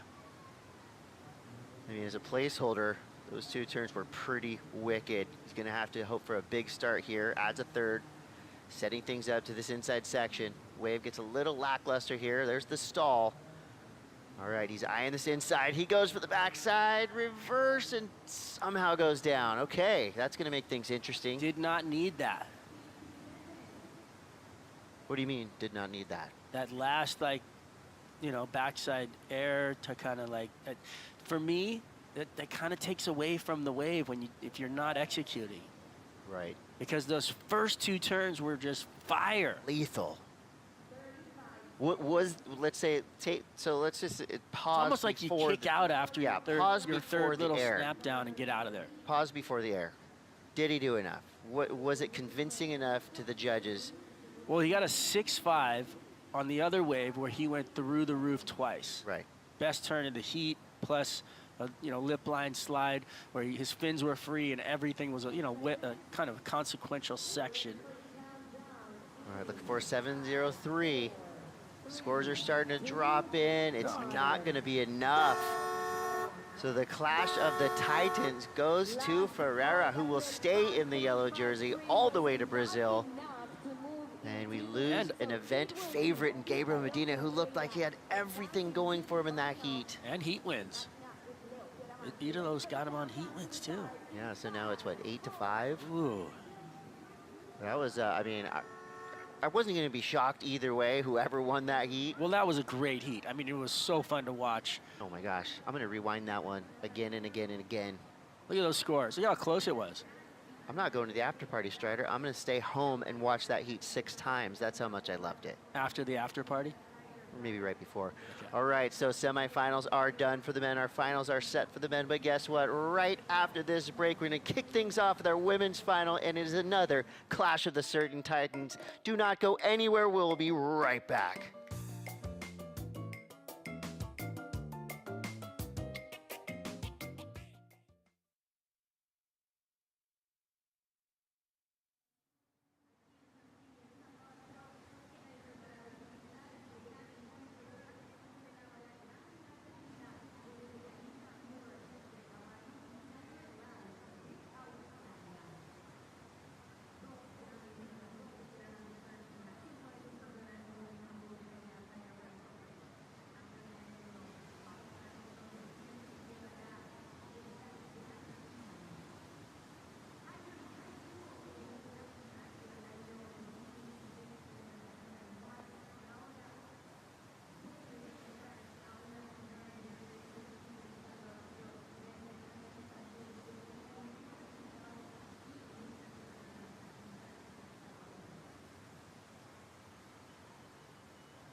"50 years deep.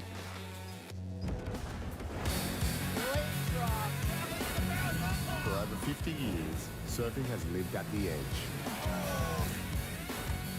A new world champion. Harnessing nature. And when it's on, nothing comes close.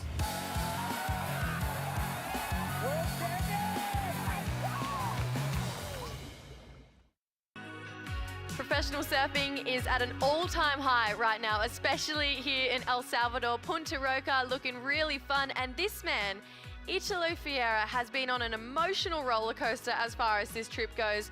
He's had stitches in his knee, an injury. This is also his very first event that he's brought his son and his wife to, so the first time they're traveling as a family. And guess what? He's in back-to-back finals, similar to what we're seeing in the women's final as well. My name is Jessie Starling, joined in the booth by Tanner Gadauskas. Tanner, both of our Raglan champions now in finals here in El Salvador. Yeah, there's something going on. I don't know. It's been unbelievable. They've both had different pathways to find themselves in the finals, and well-deserved for both of them. I just love all of these battles that we have going down. Right now in the water, Carissa Moore taking on Tyler Wright. Riss, she's going to get us started here. Long stretched out wall. She's got a lot of speed under her feet right now. Her equipment has looked incredible all event long. She's going to go and jump out of this wave. I love that. Kept me on my toes for that one. These two have had plenty of history over the years, but for Carissa, this is a really cool moment to potentially go back-to-back wins on the championship tour, which we haven't seen since 2023 in her career. When you start to think about it, how do you approach a final? I think being a little bit less critical on these opening rides because you have more time. These heats are long heats, and you want to walk away with not just scores that will make a heat. You want to walk away with scores that are going to close out a final. So for Carissa, after the first turn, I agree with it. Get out of there, reset. We talked about it earlier in the semi. Carissa, very dangerous without priority. So maybe things are going to start bubbling up. Should we talk about previous matchups? Oh, yes. My goodness, have they had a few. Prior to this final, they have had 24 head-to-head matchups over their career. 12 of those matchups, so half of them prior to this, finals. Finals between these two. 9 of those finals go to Carissa Moore and 3 to Tyler Wright. So if that's not more, I guess, confidence for Carissa, but just drive for Tyler, I don't know what is. Here we go. Second wave of the final here. Carissa connects beautifully on this first turn here. Oh, I just love those swoops. Such smooth rail lines here for Carissa Moore. You can see, feels like she's kind of pacing this one a little bit, trying to wait for it to build through this midsection. Now she starts to generate some speed. Pushes, drifts those fins around, and then that wave is all she wrote there. Now, let's not forget the form that Tyler Wright was in the semi-finals. I feel like Carissa just drawing a little bit of inspiration, especially on that finishing turn there. Yeah, and actually noting that both of these surfers have done a great job of utilizing how challenging the wave actually is. That you're dealing with a bit of a rib that runs through it. We've seen that today and this afternoon. And Carissa on this last one, she's able to go from the bottom and pivot really sharply here in the beginning of this wave. And that right there starts this wave with emphasis, but she doesn't repeat it right away. She sees that the wave face is changing, so she starts to arc into face turns. And so these girls both have utilized that sort of strategy and being really flexible as they ride the wave, because you have to have that flexibility. It's changing, it's moving underneath your board, and so, hey, okay, great start to the heat. Incredible start to the heat, and I feel like it's just going to build from there. Tyler has really honed in that she's playing her own game. She's not been getting caught up in her competitor for the entire event right now. Do you think that shifts because we're in the final and because you're coming up against Carissa Moore? It definitely, I think, it being a final, I believe that would shift for sure. Tyler, she's going to get her first wave of the exchange right now. You can see still has that same flair in her surfing. She's not really interested in the inside there, but she gave us some vintage looking arcs and carves in that last one, and it feels like she's still carrying that same energy into the final right now. And you were asking about her perspective of coming into the final, so I feel like it's a good moment to reflect on her journey to get here. She's had to come through some big names. Let's start in the very beginning. Tia Zabrowski to Lakey Peterson to Katie Simmers to Molly Picklum. So for her, I feel like she's been forged by the fire to meet this exact moment, to now have to cash in against a longtime rival. We've, as surf fans, watched these two go head-to-head so many times before. Oh my goodness, I just love that there's so much history between these two. Carissa trying to drift those fins around with an oncoming section there, just slightly mistiming it. Obviously, she's here with her husband, her daughter, her mum has been here as well, and she always alludes back to how much it helps having family on the road with her. Life looks different on the tour. These are 35 minutes, or 40 minutes, I should say, where she gets to be Carissa Moore pro surfer. All the other hours in the day, she's Carissa Moore mum. So this is also a real testament to her to be able to kind of switch that competitive mindset on and off. Well, how cool is it you see Italo embracing that kind of energy that he gave props to in that Raglan speech on the podium, saying how cool it is to bring your family on the road. And it is a challenge, I would imagine, to balance the demands of being prepared for heats as they clash with the demands of being a parent. And maybe what it's doing is focusing these two athletes. They have such a broad spectrum of ability on the surfboard. They just need to make it happen in this time frame. Like you said, this is the 40 minutes for Carissa to go out and potentially win this heat. So This last wave here, it just felt like it just slightly, I believe this is the 2-3, slightly went mistimed on this section here. but if it had come together, I like what she's doing. She's starting to open up, use a different maneuver that we haven't seen throughout this event for her, which is sliding the tail, blowing it into a potential reverse. And Carissa, we spoke about it a lot earlier. She has defined the game in so many different chapters of her life, and she really came on strong with those kind of maneuvers when she was really, really young. Like, we're talking back in amateur contests, she started doing those kind of blow-tail reverse turns off of foam balls and then in the pocket and then blowing the tail out. And so for me, that shows that she's feeling that nostalgic good feeling and just relaxed and feeling right at home. I was really intrigued because when I saw the amount of matchups that these women had had against each other, and with so many of them being finals, I thought to myself, how many finals and how many wins have these guys had in an entirety? And so Carissa, over her career, has actually made 49 CT finals, and she's won 30 of them. So she has a 61% winning rate as far as it goes to closing down a final, where Tyler, on the other hand, she's actually made a lot of finals herself, 36 prior to this, but she's won 17. So that means she has a 41% of just closing down finals. But as far as head-to-head in finals, 75% chance of Carissa Moore winning based on historic stats. And I feel like it's one thing to be able to win an event, but it's another thing to be able to close it down. And both of these ladies have proven over their years that it definitely can be done on the highest stage. That was a bunch of phenomenal stats. I loved all of that. Thank you for that. You're welcome anytime.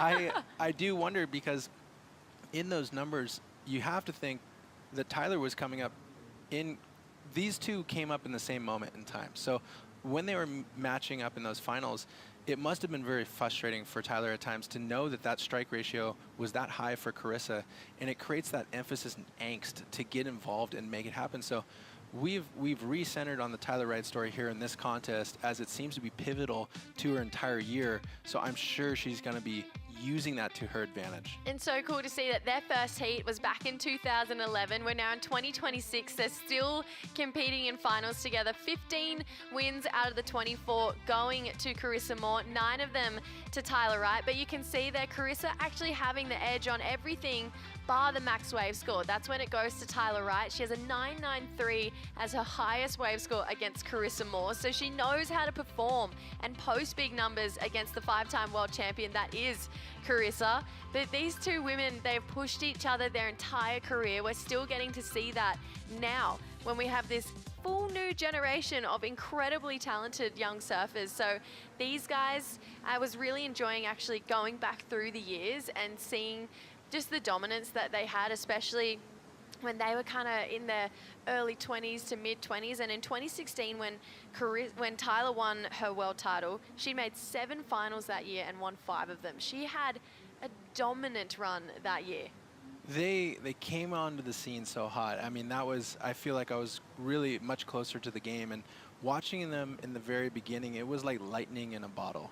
I feel like it's that frenetic energy, and it's been crazy to see them now clash against the women who essentially were them. They are the byproduct of the performance level that the crew like Tyler and Carissa and Steph have pushed up to this level, and that continues forward. But this is the story we've been talking about all event. It's a younger class versus the veterans, and it is so fascinating to me that we're here watching this final at the end of the El Salvador event, and it's Carissa Moore versus Tyler Wright, which you could have picked to watch this in 2011, 2013. It's incredible. I feel like that also kind of springs to mind as well. Obviously, both of these ladies and Steph Gilmore had such a dominant run. For 15 years, no one else won a world title except for Carissa Moore, Steph Gilmore, and Tyler Wright. Then Caroline Marks came and she broke that. Then Katie, now Molly. But now that all of these women are back on tour, obviously we've seen a hiatus from Carissa and Steph, a couple of brief runs from Tyler as well. Now that they're all back on tour this year, does it shift back to these women are untouchable for the world title again? Well, in my opinion, let's start with like this could be potentially the greatest year ever to be watching female surfing. You have all of these names and stories in the mix. We haven't even, now there's almost a generation coming underneath those women with Tia Zarowski. So it's like the spectrum is blown so wide and so far open, and everybody pushing at the very highest level. The stats are saying one thing. They're saying that the veterans right now at this moment in time are still closing out the heats and still closing out the finals, but realistically it's only a matter of time until that young fire sets ablaze. There's also women who are incredible that haven't quite qualified yet. Eden Waller comes to mind. She's an insanely talented surfer, so that's all to come. It's very exciting times for women surfing here. Obviously right now the final, Carissa, she's got a 5.5. She's looking to lock down a big score here. 3 turns already on this wave. She just has such beautiful tempo with Punta Roca, staying nice and tight in the pocket here as she opens up those arms, takes it through again. She's gonna drop that arm back, push the fins out, connect with yet another section, and more coming down the line. No downtime in between those 2 turns. She can't quite hold the finish, but what a beautifully surf wave from start to finish for Carissa Moore. So cool to see this. There is a contrast that I want to pick up on in this heat strategy for Carissa Moore as the past. We've seen her go against, let's see real quick here. Let's get into Tyler Wright real time. So Tyler, she's had a 2.33. She's still looking for a first real wave so far in this heat right now. She's going to kick out there. So she's been super particular about the waves that she's been looking for, and so far her wave selection has been pretty impeccable this entire event. So she knows what she wants and she's out, but she's kicking, she's still fired up for this heat. Exactly. And on the point of Carissa Moore, so we've seen, let's just even specifically mention today, she comes in her last post-heat interview kind of chuckling, saying, I can't believe I'm here in this moment. My heat strategy actually has been not really my friend. I'm hoping to change that in the finals. And what we're noticing is her coming out of the block stronger against Tyler here, where it feels like this entire event she's had her back on the wall, and this is allowing her to give more space to her confidence. She's surfing loose. She's flowing through these turns. There wasn't, for me, one big moment of emphasis, but I like that the strategy has changed. She said she wanted to improve on that, and to note that, like, this could be the factor that gets her in front of the game earlier. We saw her go against Brisa Hennessy, where she was definitely on the walls on the back, and she had to come to the air. She got it on a buzzer beater situation. Then Lulu with a really weird syncopation of a heat, and then Gabriella Bryan, where she really had to put the work in to overcome that. So great to see her choosing a different line through this heat, and this wave looked really fun to surf. I feel like as well, she's pacing herself. This isn't Carissa at full flare right now. I feel like she is really sticking to that traditional strategy that we've seen from the dawn of time in man-on-man professional surfing. You build your house. She's got a 5.5. That last wave, it's coming through as a 4.83. Now that she's got the platform there, she can start to push harder because she's probably found herself, yeah, like you mentioned, back up against the wall multiple times this event. And I feel like she said that in her post-heat interview after her semi-final with Gabriella. She said, I need to start catching better waves earlier on. And I think she's absolutely executing that right now. But Tyler has also had her back against the wall and still won. So they've both been in really similar positions. So I would still be really nervous with Tyler Wright right now. Oh yeah, and too, again, like, these are the best of the best. Like, nobody will be out until the final buzzer in this situation. We know that. We saw in that last heat Tyler with a really interesting string of exchanges where she felt like she needed to get the score, and in the last minute she then stayed on her board for a really electric ride. So she knows she's got what it takes to close out a heat and come from behind. But I think the point to be made with Carissa and this change in strategy, it just gives her the luxury of getting these kinds of scores out of the way, and it creates the opportunity for the big surfing that Carissa really wants to lay down in this final. Also just wanted to give a moment to Richard Dogmarsh. He's got an athlete in both the men and the women's final, with Tyler Wright in the women's, but with Leonardo in the men's, and he's coming up against Italo Ferreira, who's just beat Gabe Medina, the man to beat. He's down there with Mitch.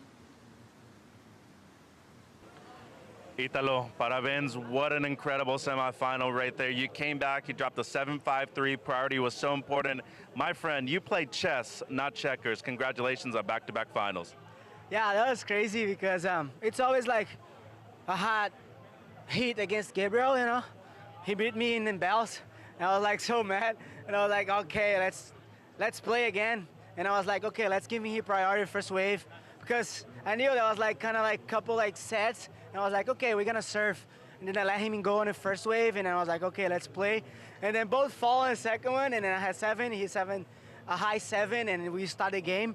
But it's always like fun competing like guys. They have a level like Gabriel, you know, and then, but it's good. Back-to-back final, it's a long journey, you know, especially with this injury. It's kind of limited in the beginning, but now I'm still like putting like everything on the turns. And then I hope that I can get like more like nice wall, and then I can hit a little bit like on the right place and get the win. Yeah, we're here for that. Uma palavra em português para o Brasil? Agradecer a galera pela torcida, muito obrigado.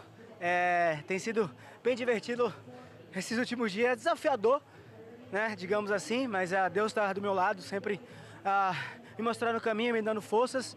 E é isso, vamos jogando o jogo até o final e que Deus nos abençoe agora nessa grande final. Tamo junto, valeu. Bora, obrigado. There is a noticeable energy change in Italo. I mean, and obviously he's like the Energizer Bunny. He always has energy, but from the days leading up to this to finals day, I'm thinking there's a 75% increase in energy, and you can see it when it comes through in the post-heat interview. It's lively, to say the least. It's been fun to watch his journey through this event and battling with that injury and now making it a part of his story. Like, how crazy is it that he's been winning these heats and then he has to literally get off his board, ditch the board, a lifeguard picks it up, and then he hobbles up the rocks. Like, real time, he is recovering from an injury and he's still focused enough to go against guys like Gabriel Medina, the very best opponent that you can get, and he's still putting it down. Should we paint some more storylines? Yes. I feel like it. So right now, all season, we've had a different winner for every single event. No one this year has won 2 events in a row or won multiple events this season. Now we have potential for Italo and Carissa to be the first to do that this season. Then you look to the other side. Obviously, Tyler Wright chasing her first winner this season, but Leo Fioravanti chasing his first ever championship tour win. It just feels weird to say that, though, because of how long he's been doing this and how good he is at competitive surfing. Well, yeah, of course, great points. And let me keep painting real quick on the back-to-back factor. We're dealing with venues that are a left point break and then going, okay, across the globe, right point break. It's not a similar approach at all. So you're starting from scratch on where your confidence lies in these conditions and building from the very beginning. I just think we're also talking about climate changes, time zone, like these, like what Carissa and Italo are doing is insane. Tyler Wright here, deep on this set right now. You can see she used priority up on this one. She's only got a couple small scores here. That's a good looking jam for Tyler Wright. Definitely her best turn of the final so far, carrying that speed down the line here, but just burying some rail there. Now Carissa Moore out the back on a good looking bowl, just absolutely detonating that section. Let's do it again. It goes even bigger on the next one. That is the wave that Tyler Wright has been chasing for the last 20 minutes in this final. Oh, and I couldn't imagine how frustrating that would be, because Tyler must have seen that last turn by Carissa, which was searing. The energy put into those turns were incredible, and Tyler right there kicking water, you knew that was a mistake for her. And just for Carissa to also be so dominant and shark-like in her competitive strategy that she's capitalizing on any little moment that Tyler gives her, and that was a big moment in the fact that that's probably the best wave shape we've seen come through. I'm going to say maybe even all day. Yeah, you know, it's true, and look, the most rippable. So this is the problem when you have priority and you've been sitting. A flurry of waves comes in. The responsibility is on you to choose which one of those waves will be the best. Most times you decide the first one, and you're hoping that it opens up and that the second and the third close down, and this was opposite of the case. Carissa sort of had a Dreamweaver wave face here, and she was allowed to open up in exactly what we were talking about. She's laid the groundwork, and now she's just filling it in with turns like this. That was incredible. I love the fact as well, let's just sit back and remember, she called herself the underdog earlier today, but then goes out and does surfing like this. Totally, and you know what that kind of gave a little insight to is her mindset, right? When you're the underdog, you're hungry, you're on the attack. It is all offense. So she's coming in against Tyler Wright thinking that maybe again, she's come out of the gates so strong. She laid down a 5-5, backed it up with a 4-8, and now we're waiting to see where that last wave lands. It's definitely the best wave of the heat. It had so much energy in it, big turns, a lot of power behind it as well. If there's anything that we know is that when Tyler Wright is backed into a corner, she's going to get almost frustrated and angry and fight her way out of it. She is so good under pressure, and I feel like that's actually been helping her win heats this entire event so far. I love watching Tyler Wright surf with a little bit of anger in her situation because exactly like you said, Jesse, she gets fired up. She's an emotional competitor, and she always lets that come through in her surfing. All right, let's see some more surfing right now. Carissa, she's going to take off on this one. It's a bigger looking set wave here. Wow, lays into this first turn here. What is on offer down the line? Connects for a second turn. You can see some of these bigger ones can tend to shut down, but just the intensity of that first maneuver, Carissa Moore is on right now. Tyler Wright to answer back with a big layback carve to start this one off. Pushes hard yet again on that second turn here. This is exactly what we were just talking about. You put her in a corner, she'll fight her way back out of it, floats it for a finish. She looks back, she loves it. This is the moment that is going to be pinnacle for Tyler to try and flip the script in this heat right now. How sick is this heat? Are you kidding me? Tyler and Carissa are now in these exchange battles, and they've flipped. The last one, Tyler had priority, had to decide. She rode the first one when the opportunity was on the second. Now Carissa Moore gets the priority. She chooses the exact same pathway, rides the first, and it's not necessarily a wave of consequence where Tyler opened door and she cashed the check. That was so awesome to watch that. The man who is feeling all the feels in the Red Bull Athlete Zone, Strider, what is it like down there right now? It's insane. Everybody actually just going through the roof. All the surfers hanging in there. They got the Australian crew over here. Everybody's enjoying it. Matt Biolis and Gian obviously going for the Mayhem camp, but the energy in here is all time. I mean, stomping the ground, everybody feeling it. Italo's warming up over here on the deck. It doesn't get any better than this. Boys all have their jerseys on. It's insane. We love it. This is what we came for. I can't wait for that score to drop for Tyler. 8-3-3 for Carissa Moore. We love this. This is why we're here right now. Thanks, Strider. Morgan Siblick in a Katie Simmers jersey. Okay, talk about fangirling over some good surfing. Katie Simmers has one of the most incredible styles, and Morgs appreciating it. Back in this final, though, this wave here right now for Tyler Wright. Tanner. Notice this is perfect form by Tyler. Extremely aggressive first turn and then releases the tail, and the way that she was able to pull those two together felt like one super large maneuver and just pulls through. You can tell the fire in her. She's always doing it. She's bringing the heat, and it must feel good to now be in the game with Carissa. Prior to that wave, she was comboed, so 13.83 combined total is what she was chasing. So this is definitely going to put her back into this heat. Let's think about this. Carissa already has an excellent score right now, that 8.33. You'd have to think Tyler's is probably going to go excellent too, just with the viciousness in those first couple of turns. So this is going to make this final a lot more of an even playing field and not so much of a one-way street. So if you're Carissa, sorry, that 5.5 almost has to go. Yeah, you definitely are thinking, hey, you're not comfortable with that. Tyler now looks fully engaged in this heat. I think when I'm thinking back on the rides, Carissa was able to maximize that final maneuver. We've heard it through the event. When you place the biggest move on that last section, it's such a challenging wave, and that last section is so hard to actually execute such critical maneuvers on. So she did really well there, and Tyler's was a little different. It wasn't the crescendo ending, it was the beginning super strong into that carve and then back again into the pocket and to slide and blow the tail out. So look, the scores are starting to drop in, and I feel like that is correct. The nod with Carissa going there in the 8.3 and Tyler having a 7.67, but a 7.67 is amazing because now she's fully engaged in the heat and she only needs a 6.17 to take the lead. Tanner, where is this heat gone? There is only 12 minutes to go right now. Like you mentioned, Tyler Wright only chasing a 6.17. We are about to crown some champions. Don't go anywhere. We'll be right back after this.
The Surf City El Salvador Pro Final, women's final, is well and truly underway. We are coming down to 10 minutes to go. The crowd has turned up to see if Carissa Moore or Tyler Wright is going to take the win. Potential for Carissa Moore to go back-to-back this season with event wins. Let's not forget, she won over in New Zealand, I'm going to say just over 3 weeks ago. It was pretty recent. Tyler Wright chasing her first win of the season. Both of these ladies, whoever win, is a first-time champion at El Salvador. So there's a lot on the line right now. Tyler, let's catch you up. Just got back into this heat with a big 7.67, only chasing a 6.17 here. Has second priority. She's loved that all throughout the event so far. Quick in and out, a kick out here. But with 9.5 minutes to go, this really does come back to what we were talking about earlier in this final, Tanner. It comes to who can close this heat out better right now. Yeah, and it's the posturing where you would say that the advantage is definitely to Carissa Moore because she has done the work that is needed. She has a 13.83 total. So the challenge will be for Tyler to create an opportunity where she can just execute what she needs. And that either looks like forcing the hand of Carissa Moore to ride a wave, then her getting priority, or creating some space in the lineup. We saw her looking at that wave, I didn't mind. Sometimes the deeper ones and smaller ones kind of hit the cobblestones. We mentioned it earlier, looking like Rincon at Bill's Beach. It has the ability to bowl up and give you 2 to 3 to 4 pretty premier sections, even if it is a smaller wave. You can see Carissa, she's going to have a look at this one. Looking to drop a 5.5 at this moment. She's going to go big, we know that. She loves just to create moments here, but unfortunately that wave actually shutting down across that mid part of this rock section here. Tyler Wright now out the back, should have first priority. This is a big moment right now. She's got herself back into this heat. Can she finalize and get that 6.17? Draws the carve out for this second turn here. Now you can see just patiently waiting for the bowl. There's the trademark kick out of the fins there. Connects really nicely with that next section. This finishing section has proven to hold a lot of points this entire event. Goes into it, completes the ride, gives us a stand tall. She's feeling it here for Tyler Wright. 6.17 is the number that she's chasing. Didn't overpower, didn't oversurf it, just met every moment that came towards her, Tanner. When I'm watching this, I'm feeling there's the clear distinction of dealing with world champion surfers. And Tyler's approach here is so calm. It's almost unnerving to watch it. She's not forcing anything. She looks relaxed. And I'm talking primarily on the timing. Once she gets into these maneuvers, every one of these maneuvers had an electric moment within it, but she's able to utilize the best of the strength of the wave and then relaxes. She doesn't force it right there. She lets the wave set up so she can start to execute the inside of this wave, and she goes turn to turn, relaxes yet again to finish out this wave strong. So very, very smart surfing by Tyler Wright. I just can't help but think that every single time one of these women put their best foot forward and get themselves potentially, this could be potentially the score to get Tyler into the lead. We are still waiting for that number, but every single time one of them is backed into the corner, I feel like it's actually the other one's advantage. I don't know, Carissa now connecting on a big lip line section there. She's trying to get down the line to keep this wave adding to scores, then hits that end section so beautifully. She's gonna go into the foam just for a little bit extra, but then with Tyler getting a good wave, it backs her into a corner, and this is what I mean. She's gonna answer back in situations like this. Both of them kind of forcing each other's hands right now. And how fun is it too, the dynamic of having a lot of exchanges that are very important to a heat happen very quickly and back to back to back. It keeps the two competitors in somewhat of a free fall, and you start to peel away from the competitiveness of competing directly at your competitor. So now we're seeing Carissa open up on that last wave. She's probably not sure what she possibly needs or if she needs anything at all. So she's surfing in the moment, and she looked really good on that wave. I agree. I thought she was attacking those really big vertical sections. With just under 6 minutes to go, you'd have to think there is still time for at least one more exchange between these two ladies. I really don't think this final is anywhere near over, even with the amount of time we have on the clock. Yeah, and we hope so, right? Like, as a fan, we love watching this kind of stuff. That was a really cool and interesting line. The way that she was able to project through the first carve and make the space to hit it again, that turn for me was really rad. And Carissa has done a great job of finding that end section and pronouncing on it. Oh my gosh, I couldn't agree more. So we've got to wait for scores for Carissa and Tyler here. If you're in Tyler Wright's shoes, and actually the number is just dropping in. It's exactly what she needed, a 6.17. So Tyler Wright takes the lead in the final right now. Thinking back to Carissa's last wave, she's only needing a 5.51. I can't help but think that it's going to turn back the other way yet again. I would agree with you, and I think that when you look at the score that Carissa has as her backup, and you would be contrasting that for what she needs, it's essentially just barely better. And I think that the way she surfed that had bigger maneuvers, bigger wave face, so it's all right there for her to flip this heat right back and not spend any time in the second spot. My heart rate is elevated, Tana. I'm nervous right now. It's so interesting to me because both of these surfers, when you look at them as a whole, they both know how to close out events. They both know how to win world titles. But as far as this event goes, I know I've harped on it a lot, but every time either one of these women is backed into a corner, that is when they do their best surfing. So I feel like even if Carissa gets the score right now, which I think she should, I just would be so nervous to have Tyler Wright just lurking around with still 4 minutes on the clock and with priority. Scores in, it's a 6.77 for Carissa Moore. So now the script changes again. Carissa goes back to the lead. There's the IC scoreline. So the spread from as high as a 7 to a 6.3 as the low. And I feel like that seems right and fitting for just where that score should have come in comparison to all the other ones so far. I agree, and as we watch Carissa paddling back to the lineup, you could see her face almost grimacing. It made me think, oh my word, the conditions today, these women are in the finals. They've surfed their way here. We're so deep into the boxing match of what this finals day has presented. They must literally be exhausted. Now, you're into the back end of this final, and it's going exchange to exchange to exchange. So they must be absolutely gassed. So for Tyler, she needs to reset herself and say, hey, the job is not done yet. I can absolutely get a 7.44 here. I just need to focus and get on that kind of wave. There's 3 minutes to go. It is so close to the finish line, and something that reminds me of when you're tired. I mean, these ladies have surfed 3 heats today, and it's long paddle back outs. We're going to get back to that. The recap of the women's final right now. Carissa Moore with some standout turns. Let's think back to that 8.33. So good, and this is exactly what we dreamed of, calling this entire event, coming to this final, seeing these women just go electric mode right here and putting it down. And then Tyler, I just love the fact that she's pushing so hard. Even when she was on the ropes and had a couple of small scores, she still was giving us her all on every single wave. But Carissa Moore is looking to go back to back here, and I love just her timing and her tempo. Right now though, we're going to tune into live action here. 2 minutes on the clock.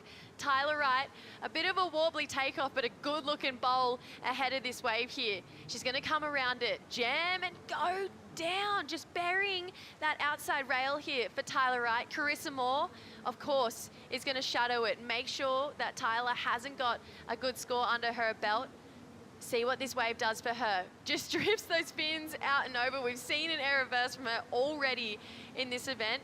There's 90 seconds to go. I would say this priority rotation, whoever gets it, is going to be really crucial to round out this heat right now. I would totally agree. Okay, we're having a look for Carissa Moore. That does let Tyler edge a little bit further out. Let's think about this tide. It's perfect. It's drawn out. We've kind of hit that mid, closer to low tide now, and we're seeing these waves consistently come in more. If this was a heat earlier in the day, I would have thought Tyler's probably not going to get another chance with 60 seconds to go here, but it has been so consistent. She needs a 7.44. Can it be done on one of those mid-size waves, Tanner? Yeah, it absolutely can, and Tyler has been doing that this event, and I think it really will just come down to any wave coming in, and we'll see some form of surfing from Tyler because we've mentioned it before. She likes to be behind.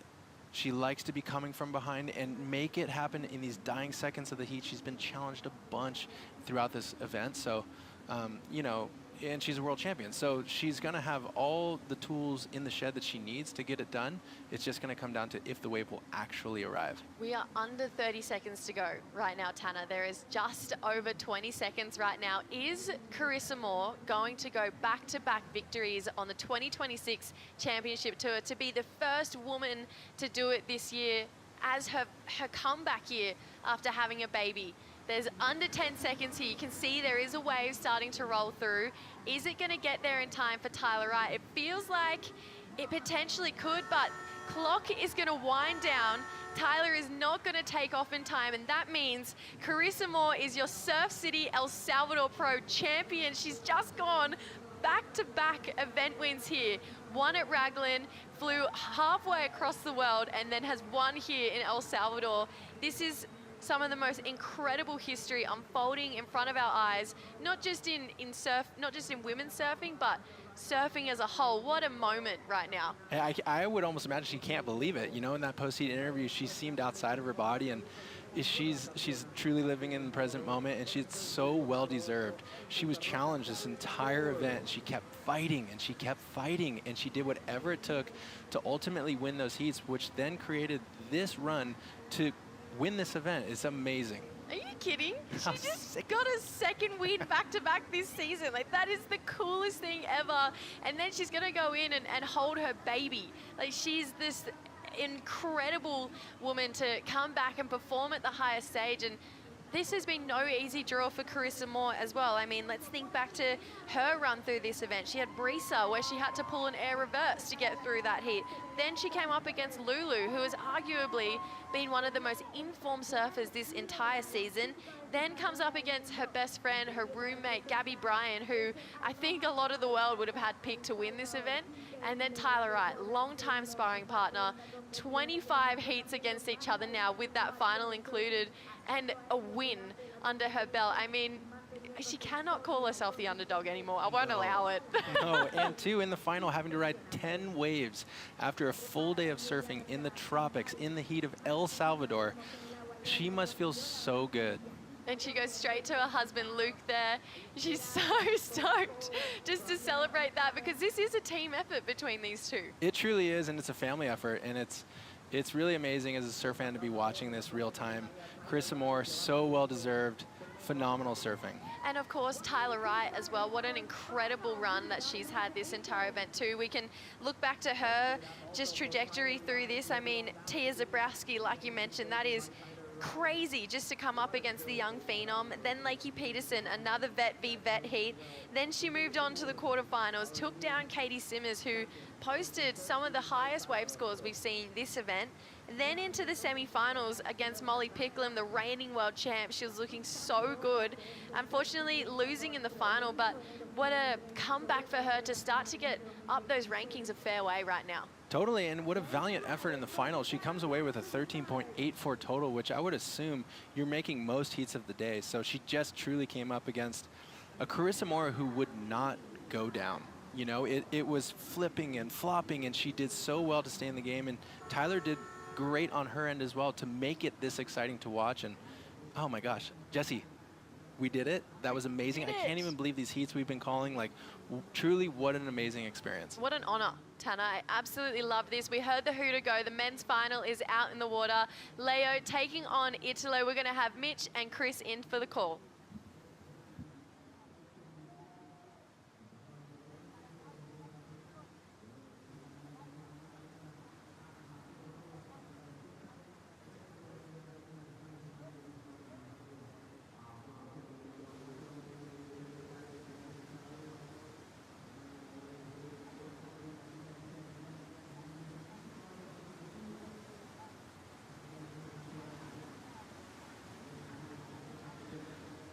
Congratulations once again to Carissa Moore, going back-to-back, an unprecedented feat here in 2026. An incredible contest win there. I mean, you can't say enough about surfing's golden girl. Can't wait to hear what she has to say in her post-win interview. I'm Chris Cote. I'm here with Mitchell Salazar, and we're just going to get right into it. 40 minutes on the clock. We got Leonardo Fioravanti going up against Italo Ferreira. You got the gold jersey on top, #1 in the world, going up against current #3 in the world. News that Leo literally just got about 15 minutes ago. You know that had to fire him up. Mitchell, what are you expecting from this final? Well, to clash of styles, first of all, you have the power versus the speed of Italo. Leo's been on fire so far. He's made 2 finals in his CT career. Outside of this one, they've both been a pipeline. But Italo, I mean, he played a game of chess against Gabe in that semifinal, and he went out there and sparred with him. We got a banger right here, Chris, and Italo looking to go back-to-back. Same thing as Carissa with the event win in Raglan, and now here in Central America. And Leo's sitting with 2 waves in the top 5 in terms of highest single wave score. Yeah, 9-point ride and 8.5. And just by the feel of the energy we're seeing off Leo, he's still got more to give. He knows he has a huge test in front of him. I mean, Italo's coming off of beating Gabriel Medina, which is like a Herculean feat, especially the way both of those guys were surfing. So we're about to see a showdown here for the ages, and it's going to start with Leonardo. And here we go, pumping around a big section. There's the first turn of the final. Layback snap straight up into the lip. Now he's building tons of speed, hunting for the section. The wave just crumbling around him. Now he gets on the open face, quick redirect. Bam, straight up into the lip, high speed float. Comes around it again, another layback jam, kind of a 2-stager. Goes vertical. This wave just growing down the line. This wasn't an easy place for him to get to, but he got there quick. Adding a second turn, now he finishes strong on the inside. Leo is now on the board, folks. What a way to start off the final, especially gaining position over Italo, who tends to be on the first wave of the heat too. And right here just showed the amount of power and the amount of time he puts in the jam outside of the water too, Chris. That takes a lot of strength to be able to link all those maneuvers together from the top of the point all the way down. Here goes the answer. Italo now at it. Italo explosive in his semifinal match against Gabriel. He's driving down line. He has to settle for kind of a weird 2-stage foam climb float. He goes down. Board did some wild behaviors, shooting up underneath him. 36:20 to go. Pretty obvious there. Leo gets the jump. By a lot. Yeah, he was, I mean, zigzagging, crossfading, doing everything he could to control, to maintain, generate, then wash off speed all the way through. But he's an alpha, though. In the lineup during the free surfs, both of these guys tend to be on the best waves out there. They like to control the peak and the lineup. And for Leo, a big moment in his career, right, Chris? Because if you want to be able to call yourself the best in the world, you eventually have to be able to win events, too. And his 3rd final appearance right here, Italo, we know, his world championship, the Olympic gold medal. Goofy V regular out here at the point. Yeah, that was lining up from the semis, so a super fun semifinal matchup. Oh, he moved up to Leads number to 3. This. Yeah, he jumped way up. He started off, I believe, he's at number 8. Yeah, 8 or 9. Before the semis started, straight up to number 3. So that's going to, of course, put him in a great position going into Brazil. And if he can get a win here, I mean, I'm already putting him in title contention. We're only a third of the way through this season, but the way he's been surfing in every single event, his consistency, he's increased his power levels. This being his 3rd career CT finals appearance. But look at the way he's paddling, everything like that. That's that kind of attitude that you need to have if you want to present yourself as somebody who's willing to do anything to win. And I think so far in this event, he's been able to do that. He's had a few quite, you know, come from behind wins. We've seen that 2 or 3 times from him in this event so far, and a couple buzzer beaters too. That heat against Cano in the semis. You know, if not for the faint of heart, but if you're a guy like this who knows how to compete, you handle that pressure well. And once again, another excellent score to start the heat for the Italian. 8-3-3. So Leo drops a hammer early. He gets out there to meet up with Italo, who's sitting with priority. But that's a huge number, and this is pretty much how Leo started his semifinal. Then things got weird. He didn't ride a wave to the very end, just squeaked by with a little bit above the score that he was needing. I think we're going to see a different Leo. I think he's going to try to surf it out. You know, he's not going to rest on that 8-3-3, so he probably learned a quick lesson. Of course, I'm not a coach. I'm not in the mind of Leo, so we're going to have to see what he does for the remainder of these 34 minutes. But what makes this wave such a special opening wave? Well, I think variety of maneuvers is one thing, too, but I think the tempo of it. He was chasing it a good amount at the beginning of the wave. Judges typically don't like that, but once he made it to the open face, he made it count, Good 2-for-1 right there. Speed float down the line. Love the commitment to that turn right there, Chris. Just fully blows a tail out the back, straight up into the lip. So combo of major maneuvers. And I love the way he was able to approach the back end of this wave and slow the tempo down.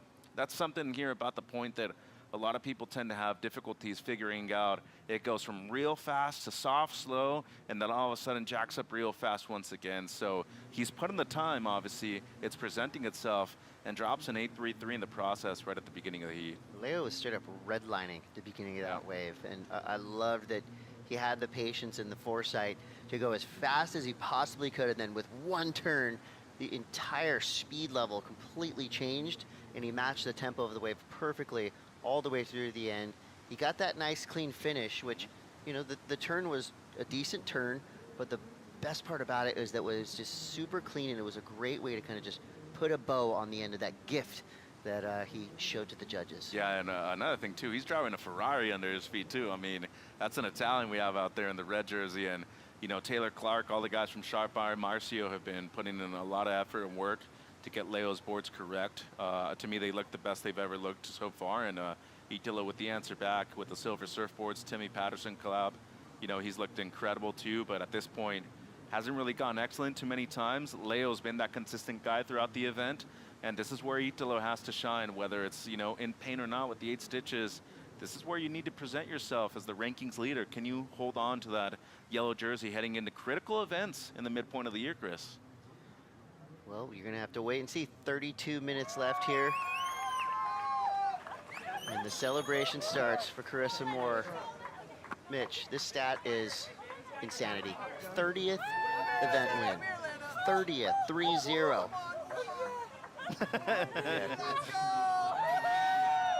That's so The cool. golden girl and the golden child. Carissa Moore does it again.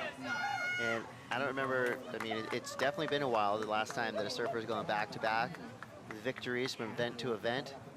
So doing it lefts, doing it rights. I mean, Carissa Moore is looking unstoppable here in 2026. She is, and to your point right there, going on the backhand over there at Raglan, and then here on the forehand, had a couple of close heats too, and made some adjustments right there in the final. I was extremely impressed with the way she was able to handle herself right there at the end, and you know, once again, drop an excellent score. So I feel like a lot of the things today, especially with that hour and a half long hold that we had, it was a good break for a lot of people just to recover, get some time in the AC, outside of the sun, of course, too, in the heat, and then eventually adjust to the conditions we have this afternoon. Still a bit slow every now and then, but the quality of the waves is out there, Chris. The tide about at the midway point. I'm really liking what I'm seeing at sunset hour right here.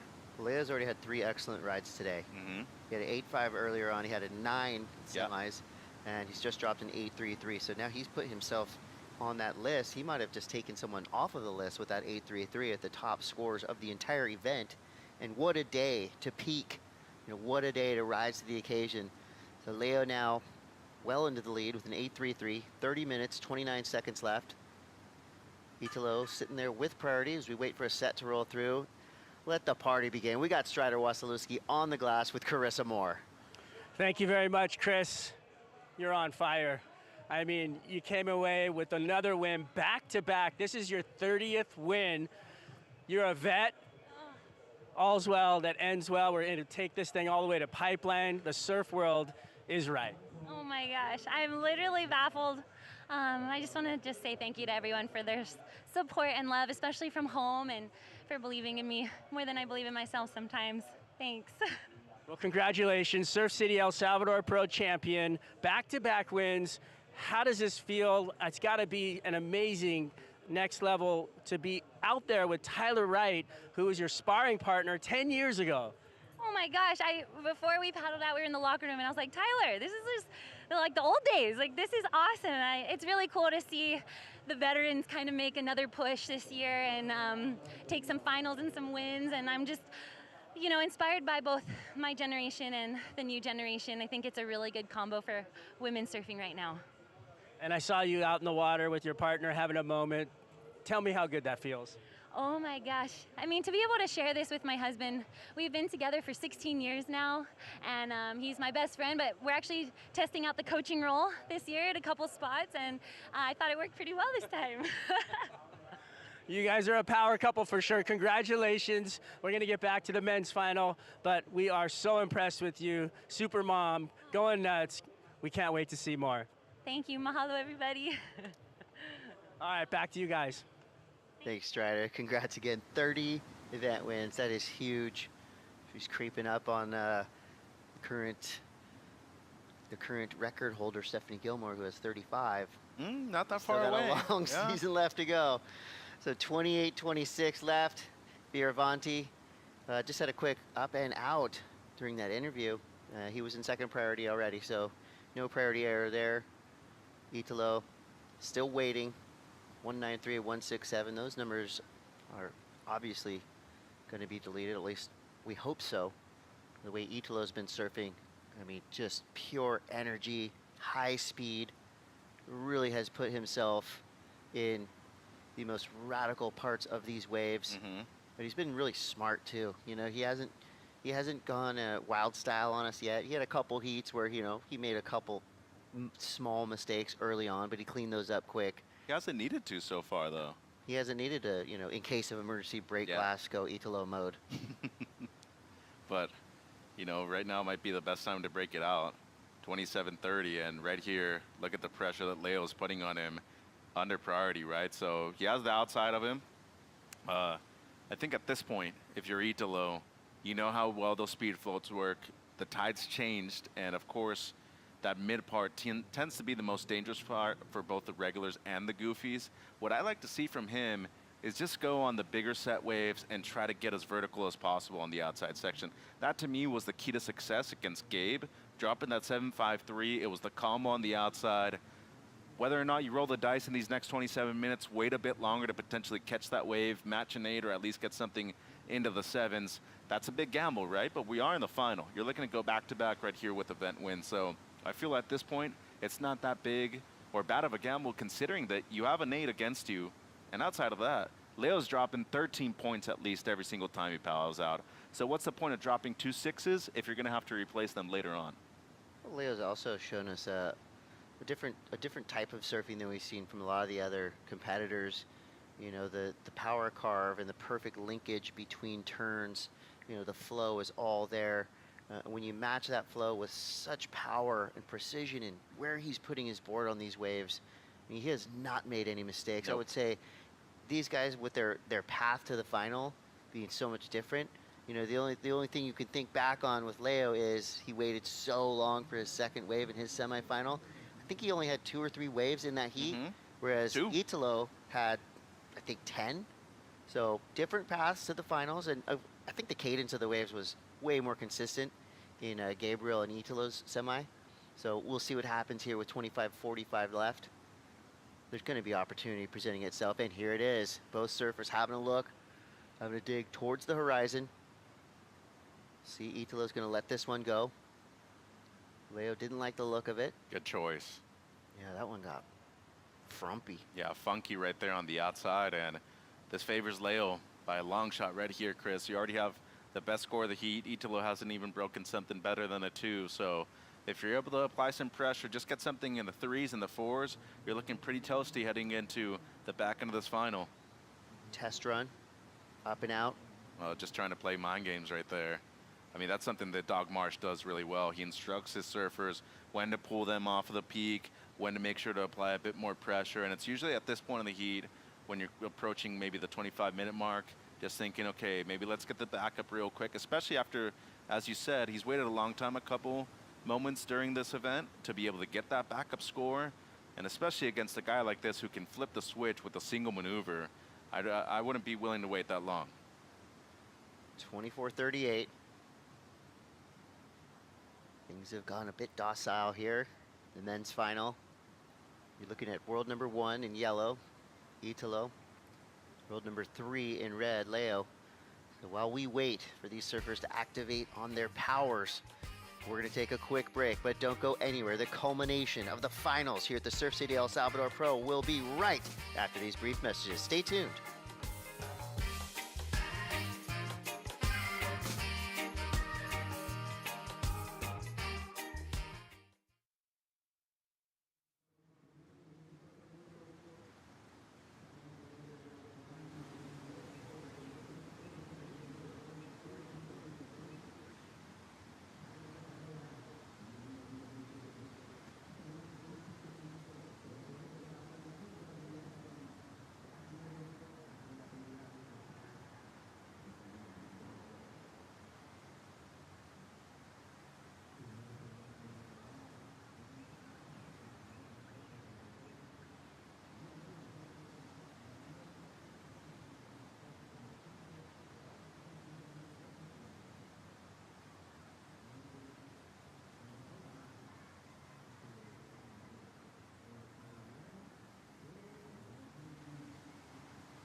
Estamos en Playa El Zonte, a unos 15 minutos manejando de Punta Roca. Es una playa perfecta, es como un pequeño paraíso. Tiene una energía propia, a donde se siente la cultura de El Salvador. Está el océano, pero también están las piedras, y si ves hacia la montaña puedes ver las cordilleras. Soy un entrenador holístico y ahora entrenador olímpico, y me encargo de plantar semillas en las personas para que sean su mejor versión. Tenés que tener momentos en los que te liberes y te relajes y dejar de hacer, que es en el mundo en el que vivimos ahora, es hacer, hacer, hacer, hacer. Brian lo tiene bien presente porque es disciplinado. Para ser un atleta de ese nivel también hay que aprender a parar.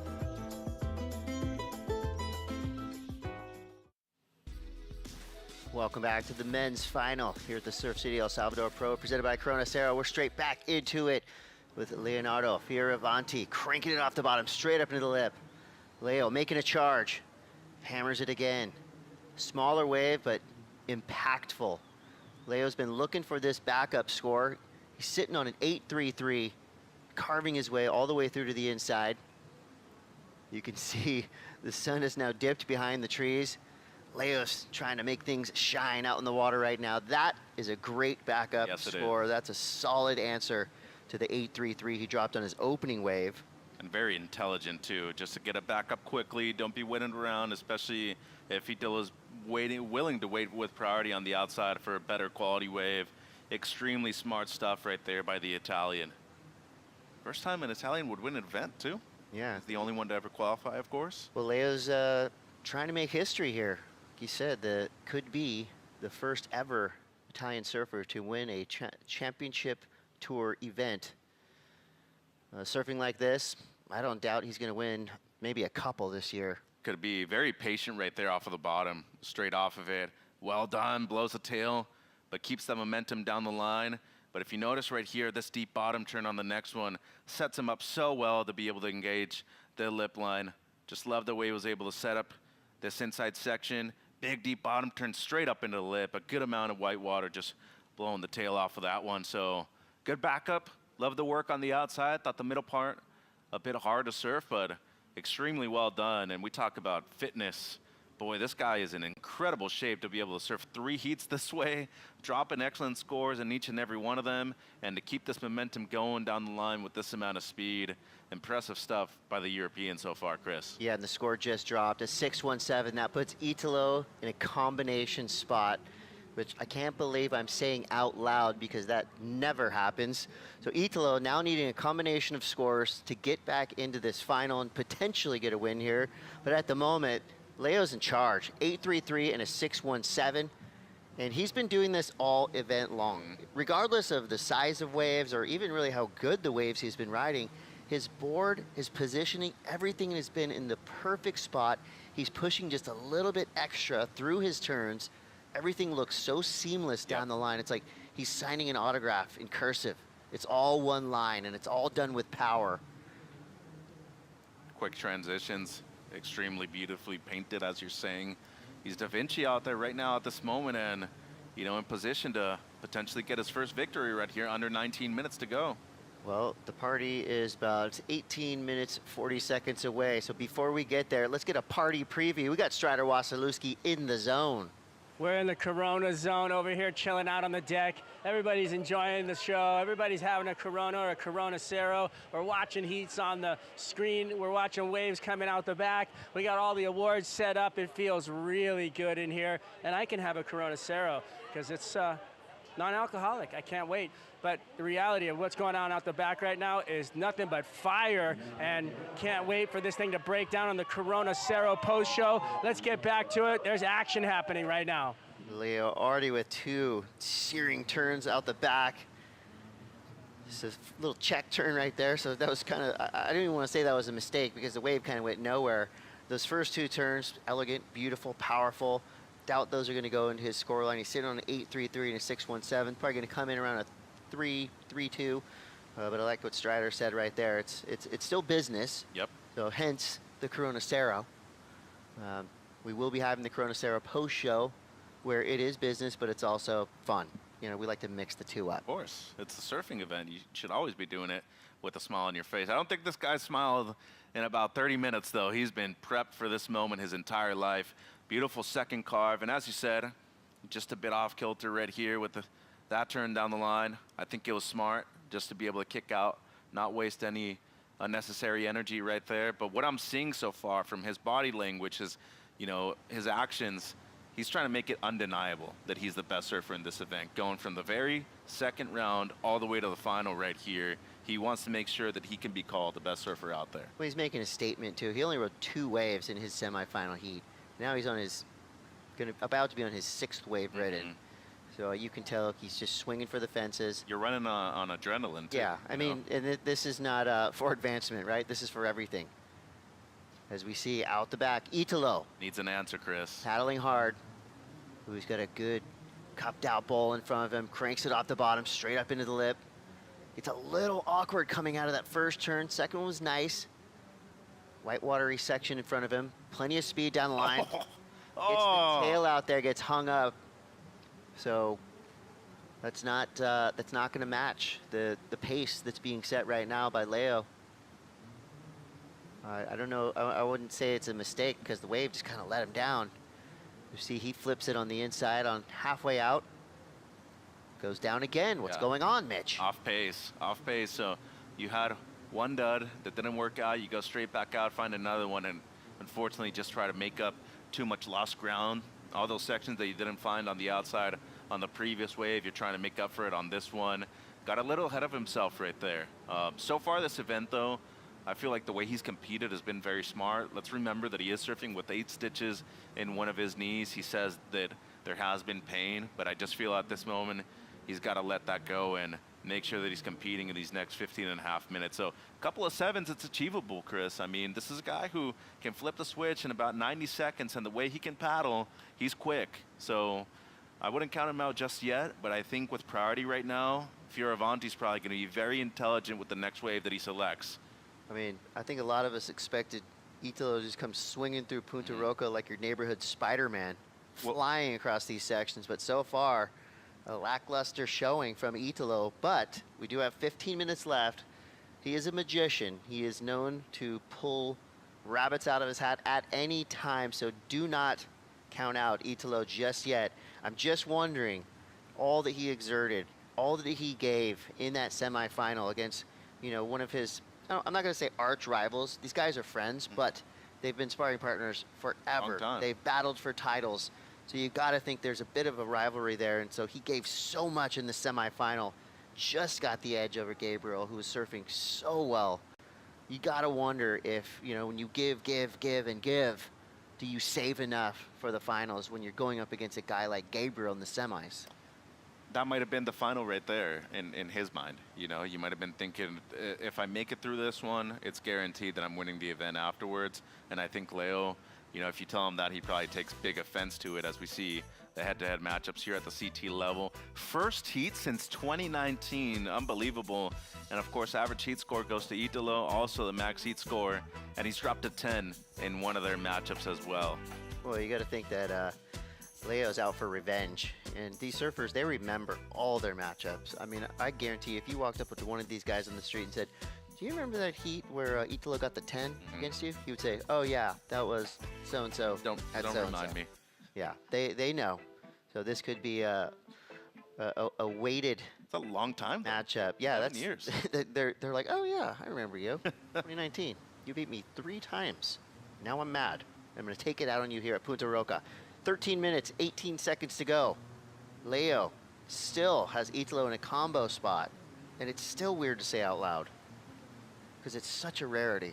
Yeah, and I think especially the way he's competed this event, but the way he's carried himself, I've seen a big difference with Italo this year. He just seems like he's enjoying himself a lot. He's a father now.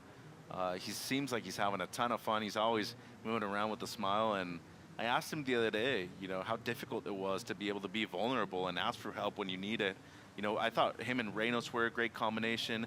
Now he's working with Leandro, though, and, you know, at one point of this year, he just needed to go out there and ask for help, and I thought that took a lot of courage to be able to do that, especially, you know, with the few events under his belt in the year, too.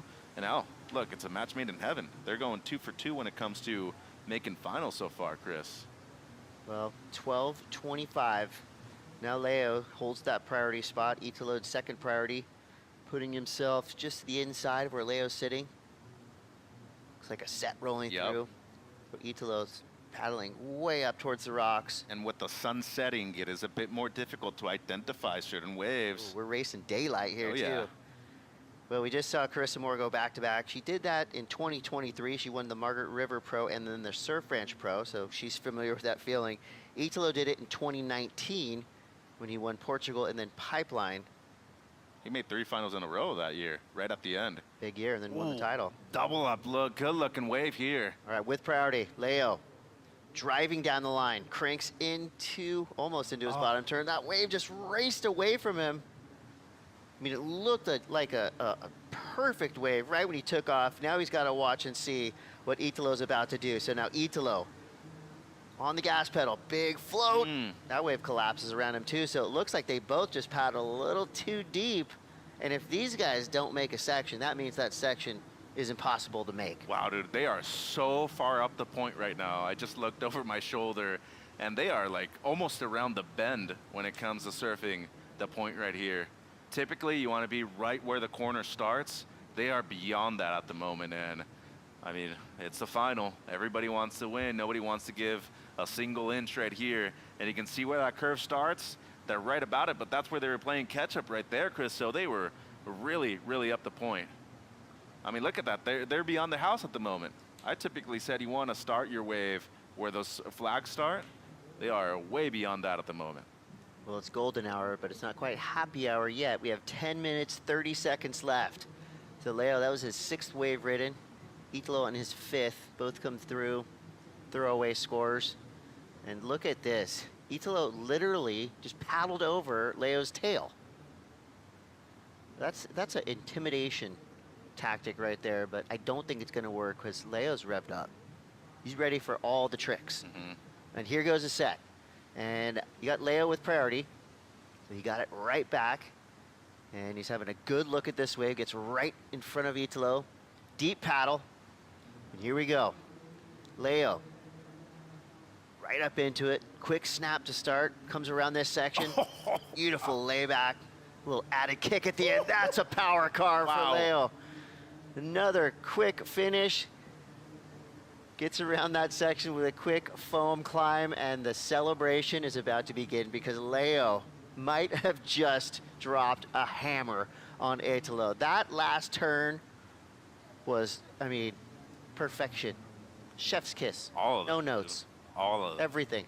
He went like full Ferrari mode right there. He was just going down the line so fast. These direction chains to be able to change that pace so quickly, control your board, control your fins coming out of all these maneuvers, especially with the tide dropping. So use this priority right here. Great move too, because it was a good wave for a goofy footer as well. Top turn, layback hammer right there. Drops it down. I love that carve. So much speed and intensity and straight up into the lip afterwards.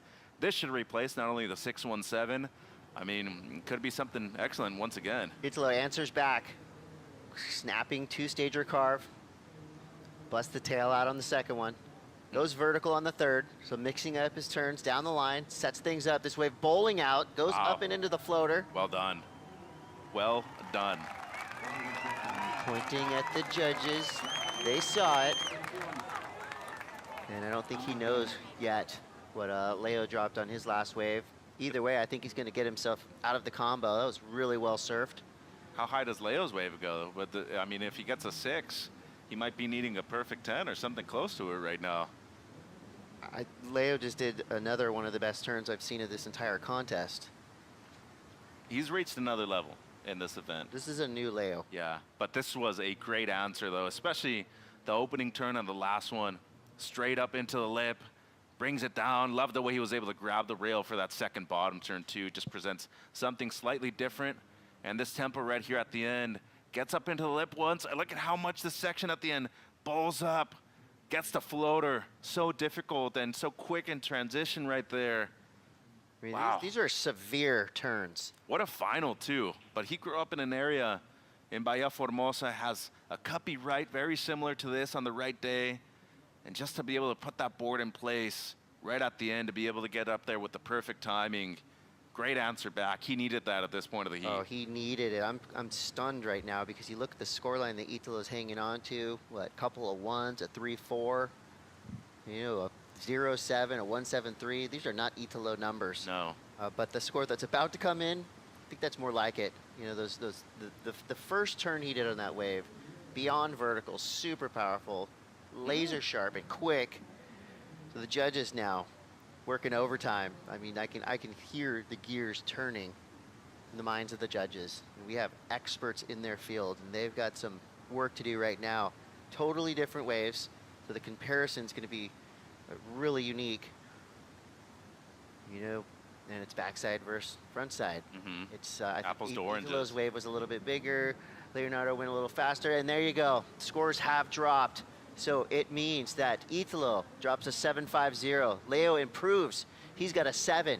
But now it's attainable for Italo Ferreira. He needs a 7.84. But Leo's out the back with priority. Now we have a heat on our hands, folks. It was a slow start for Italo, but no one ever can count him out or discount his heart, because he just came fighting back, swinging for the fences all the way down the line. Perfect wave, great wave selection. Going on another one right here. Yeah, let's go. So here we go, Italo. Like he was maybe hunting for a ramp. And again, he's just so deep in the takeoff zone. We haven't seen him even really try to go to the air so far in this event, let alone this final. And Leo now trying to stalk him, has the 7 as the backup. Extremely well done, and a great conversion, and necessary conversion at that point for Italo with the 7.5. So at the moment, the second best wave of the heat. Needs close to an 8, Chris. Asking for time. He's got plenty of it, 5.5. So it's a good back and forth battle right here. And this one, as we know, the point, if it provides, we're going to see these two swing it out right at the end of it. Yeah, I mean, every surfer on the championship tour has the ability to, you know, do something special at the end of heat, put up a big score. But if I think of who is best at, you know, the Hail Mary that works out, I'm thinking Italo. He can go upside down on nearly any given section. Yeah. You know, he's so fast, so explosive. Not afraid to go for it. Consistent in his airs. That this is going to be a worrisome 4 minutes and 45 seconds for Leo. He's so close to potentially getting his first ever CT victory, the first championship tour victory for an Italian surfer in the history of this sport. And he's been leading the entire final too. Well, he's been the guy to watch throughout this whole contest, and the scores prove that. Yeah. 9s, 8.5s, 8.3s. 2 comeback wins too. Mateus Hurdy, round 2, and then Marco Mignot earlier today. And he's proven why he's been at the top of the leaderboard with the top 5 Look waves. at this. I mean, he's about to he's basically taken over the top 5 waves. That's pretty insane. Yeah, I haven't seen that very often in a championship tour event. So Leo, and remember, this is from day 1 too. So Leo with 3 scores in the event's top 5 waves list. That 9 being the high mark of the entire contest. Similar to what Carissa did over there at Raglan too. She had the majority of the best waves out of the event. I think you're gonna, you know, at least make the finals or potentially win any contest. Well, you Your say name's that on that list 3 times. And then all of a sudden you go and serve a perfect heat and somebody has the best heat of their life afterwards. I've seen crazier things happen. I actually want to say the last time these two matched up was back in 2019, and that run that Italo went on of the 3 consecutive finals, the first one was France. He lost to Jeremy Flores, which I believe is the last time we saw a European winner at the CT level. Leo made the semis, but Italo made the final, won in Portugal, and then we saw the showdown with Gabe over at the Pipe Masters. So some history right here when it comes to that. The momentum builder we saw from Italo. And of course for Leo, this would be a huge one for him, catapulting himself coming into the final. Now at number 3, that's the highest ranking he's held outside of stop number 1 when he was runner-up to Barron over at Pipeline. Yeah, and we're now inside of 3 minutes, and you know, another story that's breaking is a Brazilian's going to be wearing the yellow jersey going to Brazil, and it's Italo Ferreira. So that's going to be huge news in Rio. You know Sakurama's ready for it. They got their spots on the beach already. I can just feel it. 2 minutes, 40 seconds left. So Italo, way deep. Looks like he's gonna try something here. Has a look, doesn't go. Think he's still got enough time to maybe not look for that wave all the way at the top of the point. Never count out Italo. I'd almost just be thinking, stay on the true part of the peak, force Leo to have to use his priority in a defensive manner to keep you off of the best wave right there. And right now with 2 minutes, that has potential for a 2 or 3 wave set, Chris. That's what you're hoping for right now if you're the surfer in yellow. Well, he's gonna try to apply some pressure and make Leo do some thinking here. That one goes underneath. Inside of 2 minutes now. Leo with priority. He's put himself in a position to potentially block Italo if he thinks the wave is good enough for a 7.84. Time's flying. 1:45. We could be on the precipice of history here. Don't lock it up just yet. 1 minute, 30 seconds left. Leo in the lead. And what a heartwarming gift it would be for Leo too after the last final he surfed when he tied with Barron, you know, because that one stung. The one against Jack was a bit more decisive in Jack's favor. The one against Barron, I thought that he won, and now this would be a huge consolidation prize. Third time would be a charm right here in his third final at a CT level. You're about to watch the longest minute in Leonardo Fioravanti's life. 1 minute left. Italo, though, needs close to an 8, Chris. We've seen lots of excellent rides from him in the past. Oh, could we be witnessing history? Will we all be watching first ever championship tour win by an Italian surfer? Is Leonardo Fioravanti about to make his dreams come true? 38 seconds left, a wave rolling through. There's a couple Both surfers charging towards this one. There's a couple. 30 seconds left. Which one do you block him on? So it looks like Italo's gonna spin and go. We let him go. You let him go. Italo with a quick stall. He's out, 20 seconds left. A wave behind it. This could potentially close the door on Italo Ferreira as Leo. Wow, nerves of steel. Charging hard into this one. Here we go. Leo's up and riding. Takes a look at the watch. He knows. He did it. 4 seconds left. Wow. Leo has done it. Fioravanti, your champion here at the Surf City El Salvador Pro, presented by Corona Cero. All his childhood dreams realized in the span of a week. Perfect surfing from day one. Power, precision. The Italian has done it. He's got some nerves right there to be able to let that first wave of the set go by. And what a big moment for the dog pound. Look at Rich March right there. What a moment for Leo. Oh, this is special. I mean, he has put in so much work, so much time. He's done everything he possibly could to get a victory. He's been so close, and now that dream has become a reality. Forza Italy. What a moment. What a moment for Leo. What a moment for surfing. I mean, he is a passionate human being, and we're about to see that and feel that coming from number 46 right now. Leo makes his way up the rocks. He's in disbelief. And I mean, imagine the way he did it, taking out the best of the best in the world. Yeah. He just took out the world #1 in that final. Yeah, but he's moved up into top 5 contention right now. Winning his first CT event. Look at the emotions right there. These rocks don't stand a chance right now, Chris. He's gonna get shared up by his buddies. Oh yeah. Look at the fans too. Good turnout this afternoon. Yeah, we got an Italian flag right over here. The stoke is real. Those are two brothers right there. And these are guys who have just, trained together for years and years. Oh, what a cool moment. Deserving of it, Chris. Hardworking, ultra competitive, never gives up. Well, and he's just been improving year after year after year. The proof is in the pudding right there. Leo Fioravanti, your winner. What a cool moment. You can feel it, right? You can feel this energy coming off of him. Look at Connor, he's just ready. He's like, get over here so he can start tearing you off Let's get on the dry rocks first. Yeah. We got a title contender here. We got to preserve this guy. He's good everywhere. Tahiti, over at the Pipe Masters in Fiji. He's been able to make finals days at a lot of different places worldwide. Well, he's got a couple strong buddies to lift him up too. And there we go, Chris. And the chair is happening. Fioravanti has done it. Forza Fioravanti. That's a t-shirt for you right there. Oh yeah, it is.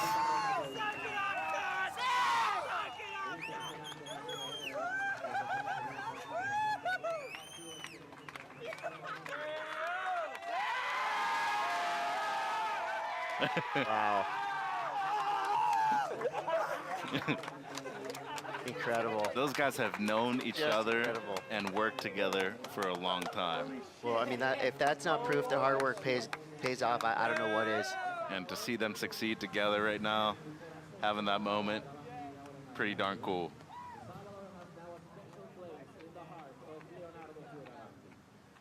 I mean, the whole crew just came together right there. And Sharp Eye, they win an event. They got an event W right here with Leo.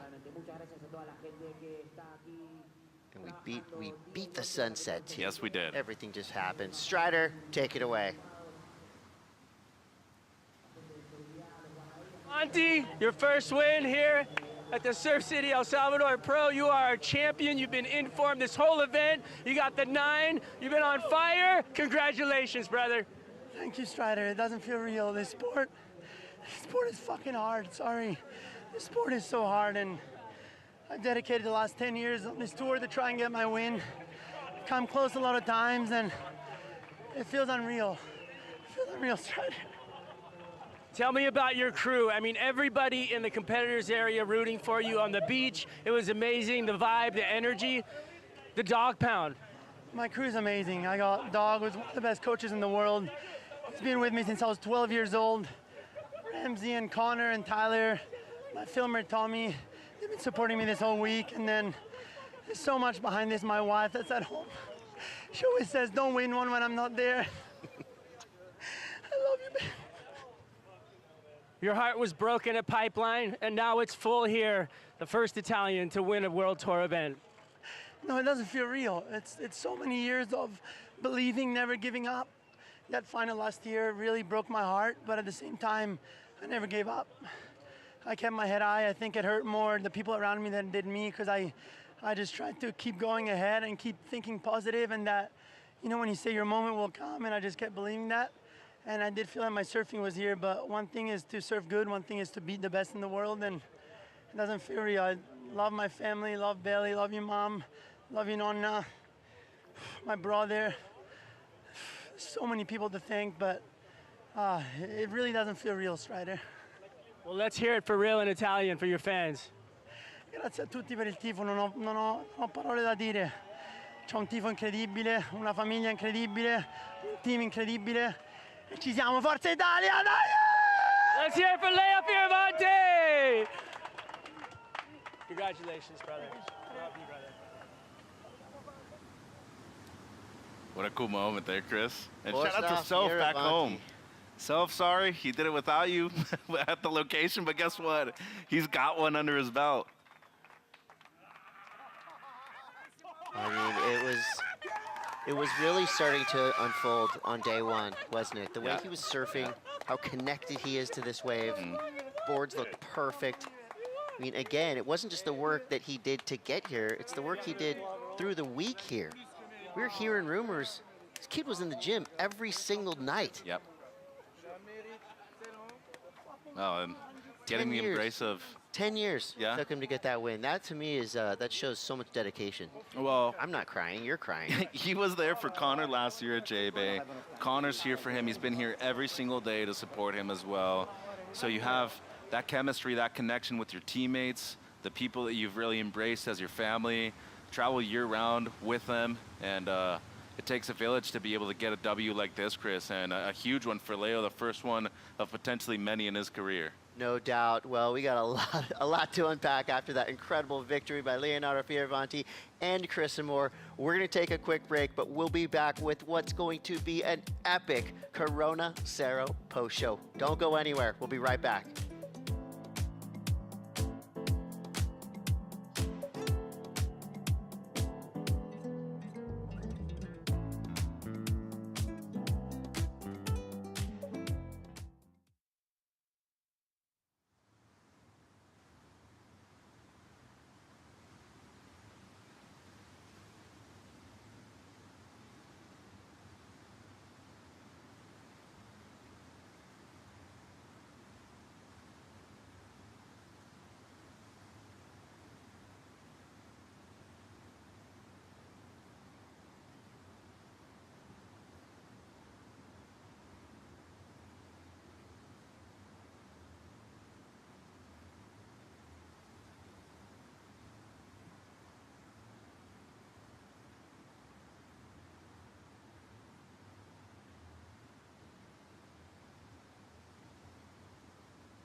Surf fans, it's time. This is the Corona Cero post show. This is how we officially wrap an epic day of surfing.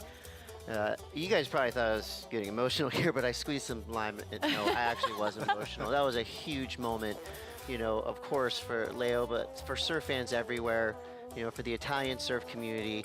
It all happened. It all went down right before sunset. Couldn't have ended that a better way. Cheers, you guys. Cheers. Thank I'm you for Chris all the fun. Cote, Jesse Starling, Tanner Godauskas. We were all sitting here watching all that unfold, and I was actually trying to speak when all of that was unfolding, and it was just, there was drama, there was this positive energy, and then this stoke level that was reached that was just through the roof, and it was nearly impossible just not to be emotionally invested in what was happening out there. Oh my gosh, absolutely. And then for us to call the women's final and to go out and see it and see Carissa just lift up Elena, I was like, oh my gosh, I'm going to cry. It's just the most beautiful thing. And then for Leo to get his first win too, every single time we come to a finals day, you just feel so good because it's these incredible stories unfolding. I suppose too, because you watch their journey throughout even just the specific event, and they've both had really challenging runs to see themselves here. Like even, I was thinking back for Leo in his first heat of the day with Marco Mignot, he was put truly on the blocks there. Marco came out so impressively and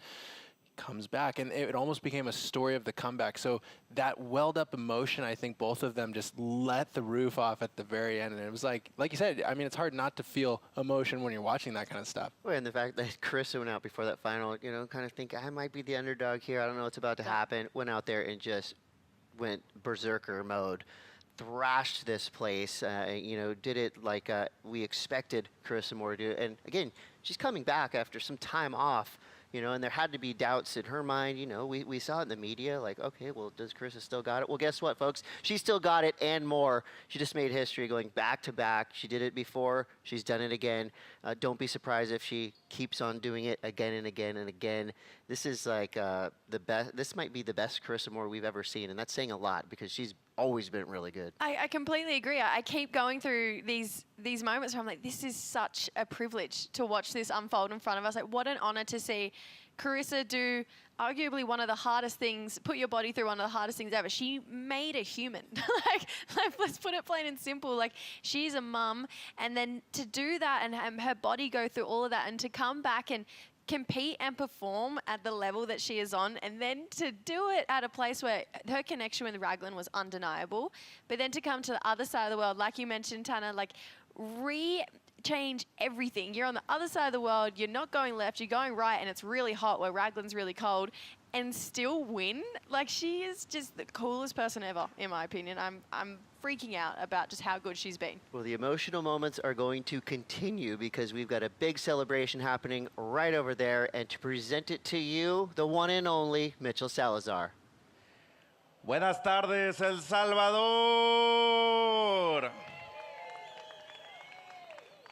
Cuauhtémoc Utlak, good evening in Newa. WSL wishes to close the Surf City El Salvador Pro to celebrate and honor the culture of El Salvador, past, present, and future. The history, identity, and beautiful heritage, which are key to environmental preservation at one of the best right-hand point breaks in the world, Punta Roca, also known as La Punta or Punta Chilama. It is where the river ends after its 43-mile journey from the summit of the Cordillera del Bálsamo, nestled within the territory known as Señorío de Cuscatlán, and this is part of the Nahua people culture with its Tunal, strength, and Yulpaki, heart smiles. Cuauhtémoc Utlak, buenas tardes en Newa. La WSL complace y agradece al concluir el Surf City El Salvador Pro, donde celebramos y honramos la cultura del Salvador, pasado, presente y futuro. Esta historia, identidad y claro, la herencia hermosa de lo que es El Salvador, aquí en esta Punta Roca, también conocido como La Punta o Punta Chilama.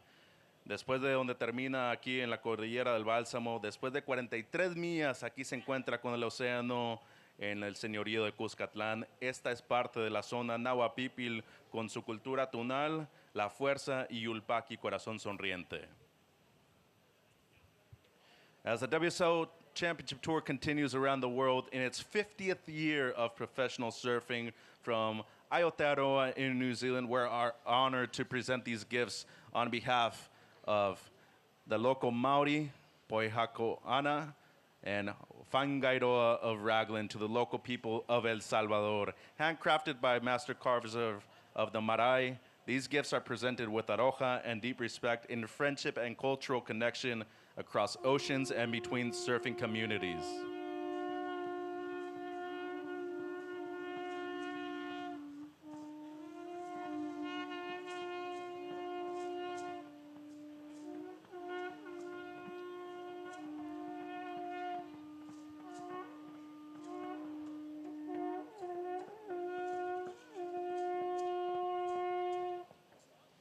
Con el Tour del WST continuando su año número 50 del surfing profesional desde Aotearoa en Nueva Zelanda, estamos honrados en presentar estos obsequios en parte de la gente local Maori y de Fangairoa en Raglan, esta gente local de El Salvador que nos acompaña esta tarde, hechos por parte de la gente Marai.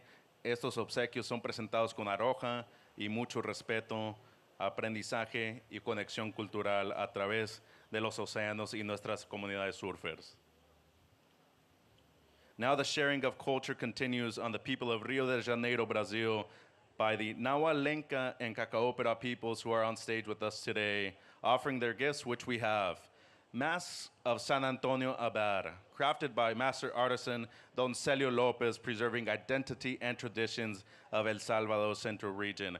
Ahora compartiendo nuestra cultura aquí con la gente de Río de Janeiro, Brasil, Nahualenca y Cacaópera, esta gente que nos acompaña aquí en el podio el día de hoy, con ofrendas, esos obsequios que tenemos, las máscaras de San Antonio Abad, hechas por parte del gran artesano Don Celio López, preservando nuestra identidad y tradiciones de la zona central de El Salvador.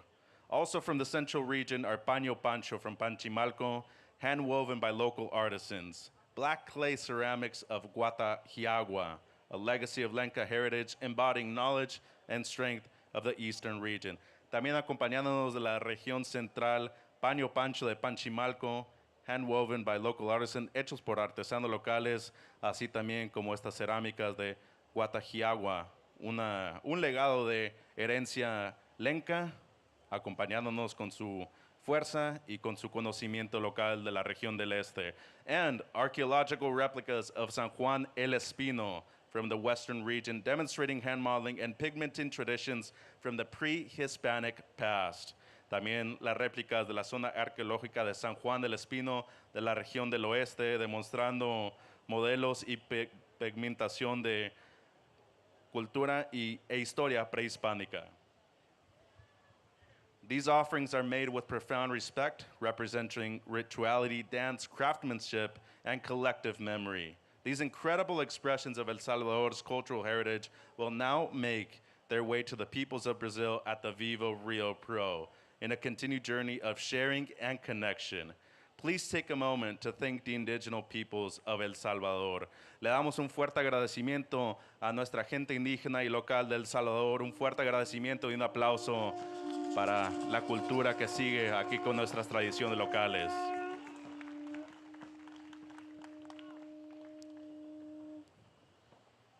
Y con eso le damos las gracias y le decimos que se agradece mucho el apoyo a nuestra gente local.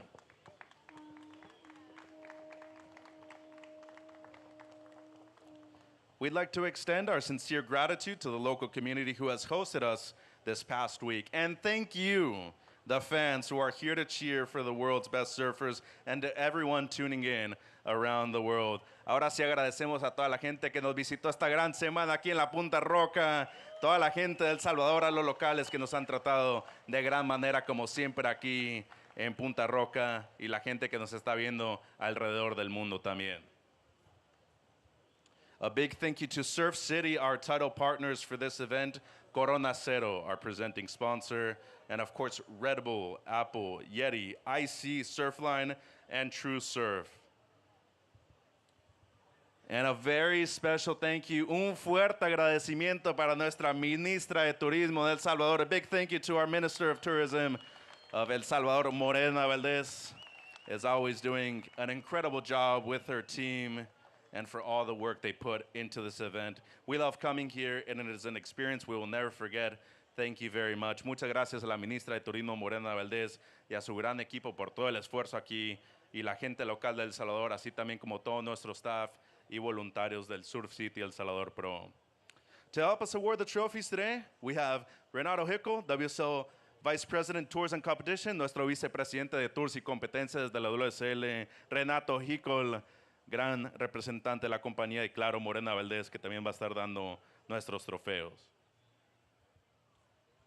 Ahora sí, now, let's give it up for your men's runner-up, your current world #1, para su subcampeón del evento de Brasil, el actual líder del ranking, Ítalo Ferreira.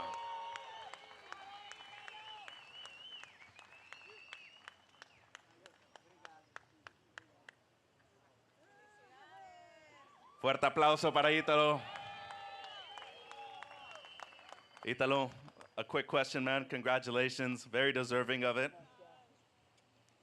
Back-to-back finals this year must feel incredible, but just the feeling of competing with the injury, it didn't seem like it affected you at all. Congratulations. Muchas felicidades con tu logro. Finales consecutivas aquí en el 2026. Yeah, thank you so much. Yeah, on the last couple days has been like really hard, you know, because when I had the injury, I was like, oh no, I'm out of the event, because that was really bad. And the first 2 days, couldn't walk, and I was like, oh my God, no, give me a chance. And I started to pray, and then I was like, started going like day off, and I had like a couple times to recover a little bit, and then that was not about performance, that was about faith, you know, and God just gave me a lot of energy to keep going and stay on the top, you know, and that was the greatest thing, you know. And I just want to say thank you, my wife, thank you for everything, my family, my kid is here too, my team, and all the doctors. Yeah, thank you so much for helping me. That was a really great job. Yeah, it's still here, these teachers, but yeah, I'll take out in Brazil, so I have like 4 more days. And I was like, I can tell this history in the future to my kid, and he can be proud of me. That's why I'm here. Yeah, thank you so much. Umas palavras em português para Brasil, Ítalo. Toda a galera no Brasil, muito obrigado pela torcida. Acho que esse momento vocês podem levar como inspiração, né, para suas vidas, independente da situação que vocês estejam vivendo, né? Quanto mais difícil, creiam em Deus, acredite que Ele sempre tem o melhor. E aí vocês podem se inspirar nessa história, né? E acho que é só o início, é uma longa jornada até o final, até o meu objetivo. Sei que ainda vou ter muitas batalhas e essa é só uma delas. Então, muito obrigado. Valeu. Felicidades, su subcampeón del evento y actual líder del ranking, your rankings leader and runner-up, Ítalo Ferreira. And now let's hear for your women's run-up, 2 times now runner-up here in El Salvador. Su subcampeón del evento, ya su segunda vez, Tyler Wright de Australia.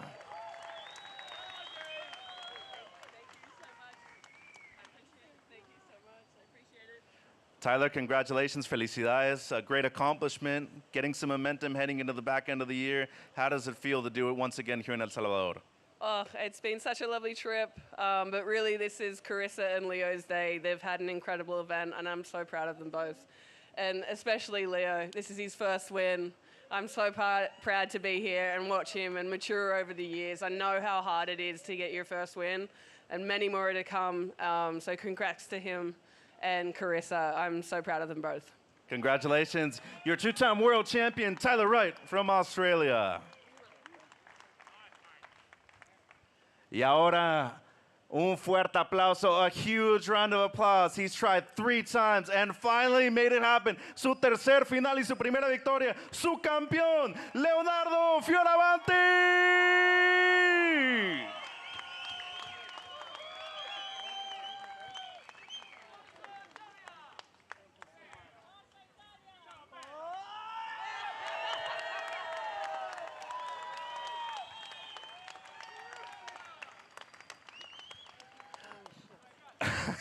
Brother, congratulations. You think of Italy, you think Formula One, you think pizza, you think pasta.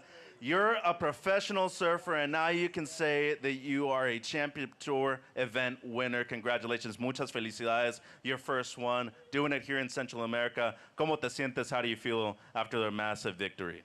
Thank you so much. I mean, that was an incredible day, an incredible event. I mean, El Salvador, I absolutely love this wave.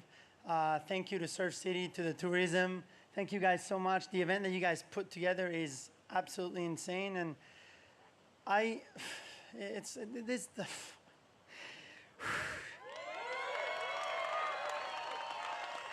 trying not to cry. It's been.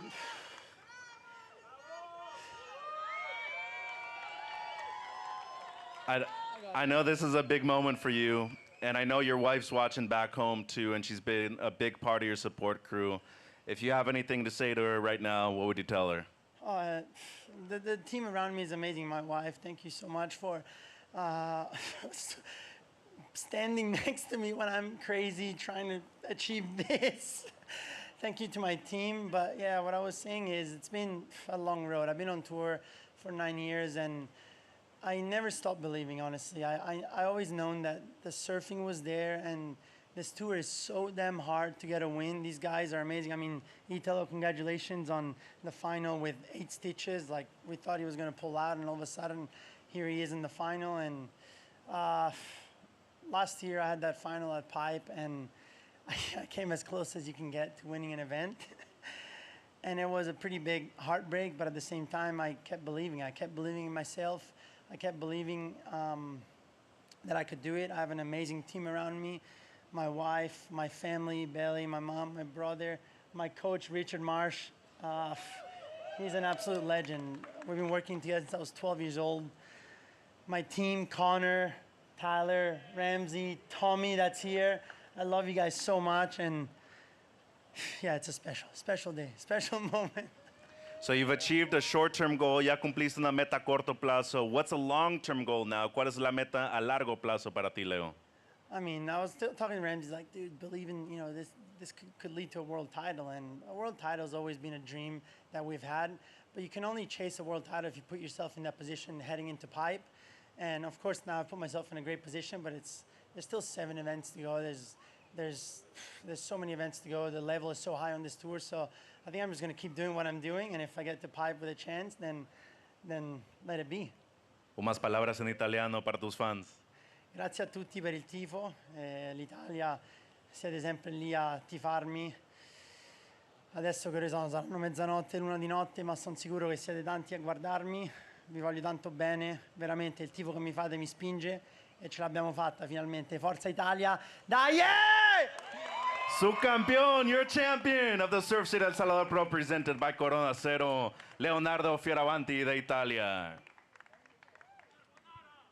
And now, last but not least, if not one of the all-time great surfers, one of the all-time great female athletes, let's hear it for your champion de Hawaii, Carissa Moore.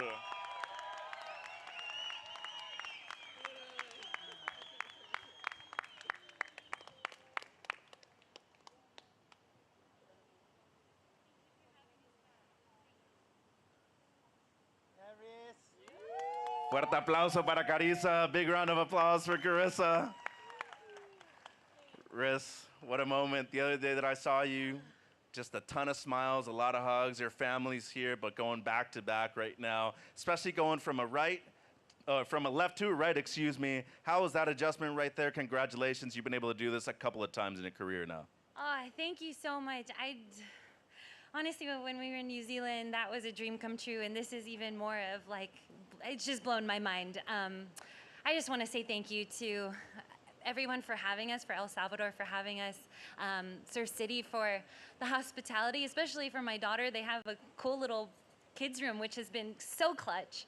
And WSL, everyone who works a part of the league has been sweating bullets and every day on the beach. So I just want to say a big thank you to them. And just take a moment to thank my husband and my daughter and my mother-in-law who were here with me and helped me out. And I just have a really huge support crew that I couldn't do this without. It takes a village, everyone holding it down at home. Thank you so much. And want to also say congratulations to Leo on his first win. This is like, there's nothing like your first. So congratulations, Leo. Italo on the final.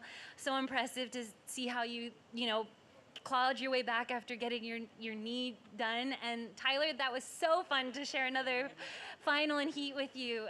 It's been so cool to grow alongside you and have our careers parallel. So congrats to you guys and thank you so much. What did you make of the cultural ceremony? ¿Qué pensaste de la ceremonia cultural? You share Hawaiian heritage, and we're connected by the oceans right here after 50 years of professional surfing on the World Championship Tour. It's so beautiful. I really appreciate wherever we go, how the people here share their culture. And I think it's so important for us to know where we've come from in order for us to move forward. So, yeah, we should all take a moment to understand where we're going and really respect the place. So thank you. Amazing words. Carissa Moore, subcampeona del Surf City, El Salvador Pro, presentado por Corona Cero. Let's give it up once again for Leo Fioravanti, Carissa Moore, Italo Ferreira, and Tyler Wright, your champions and your runner-ups here in Surf City, El Salvador. And with that, let's toss it back to Chris Cote and the crew for the Corona Cero post show. Wow, Mitchell is really good at that. Yeah. That was an awesome ceremony and so much joy on that stage. And again, Surf City, just it's, some of the best hospitality that you'll ever get, as part of a sporting event like this. But, as a visitor, a surfer, whatever you do, when you come here, you really feel it. I wish I should have asked Mitch before, how do you say aloha in Spanish? Because you definitely feel it when you get here. So the party is officially started at the Corona Cero deck. Now the photos will be taken, and this is going to be probably Leo's favorite selfie he's ever done. Again, I mean, nearly a decade in the making. That just shows you the tenacity, the grit, and I love how he has kept saying, never give up, never stop believing in yourself. A huge win for everybody on that stage, but I mean, they all thanked Leo, so we can too. I had to wipe away a couple little tears. That was just, what a speech. I mean, and as well, like, I feel like when, obviously, I grew up watching a lot of these guys, and then when you meet them and you meet the type of people they are, and they're just such kind souls, Leo, especially to see him and witness his first win, what an incredible moment. And I feel like it's so easy to get it, like a little bit emotional for him because it's been such a long time in the making.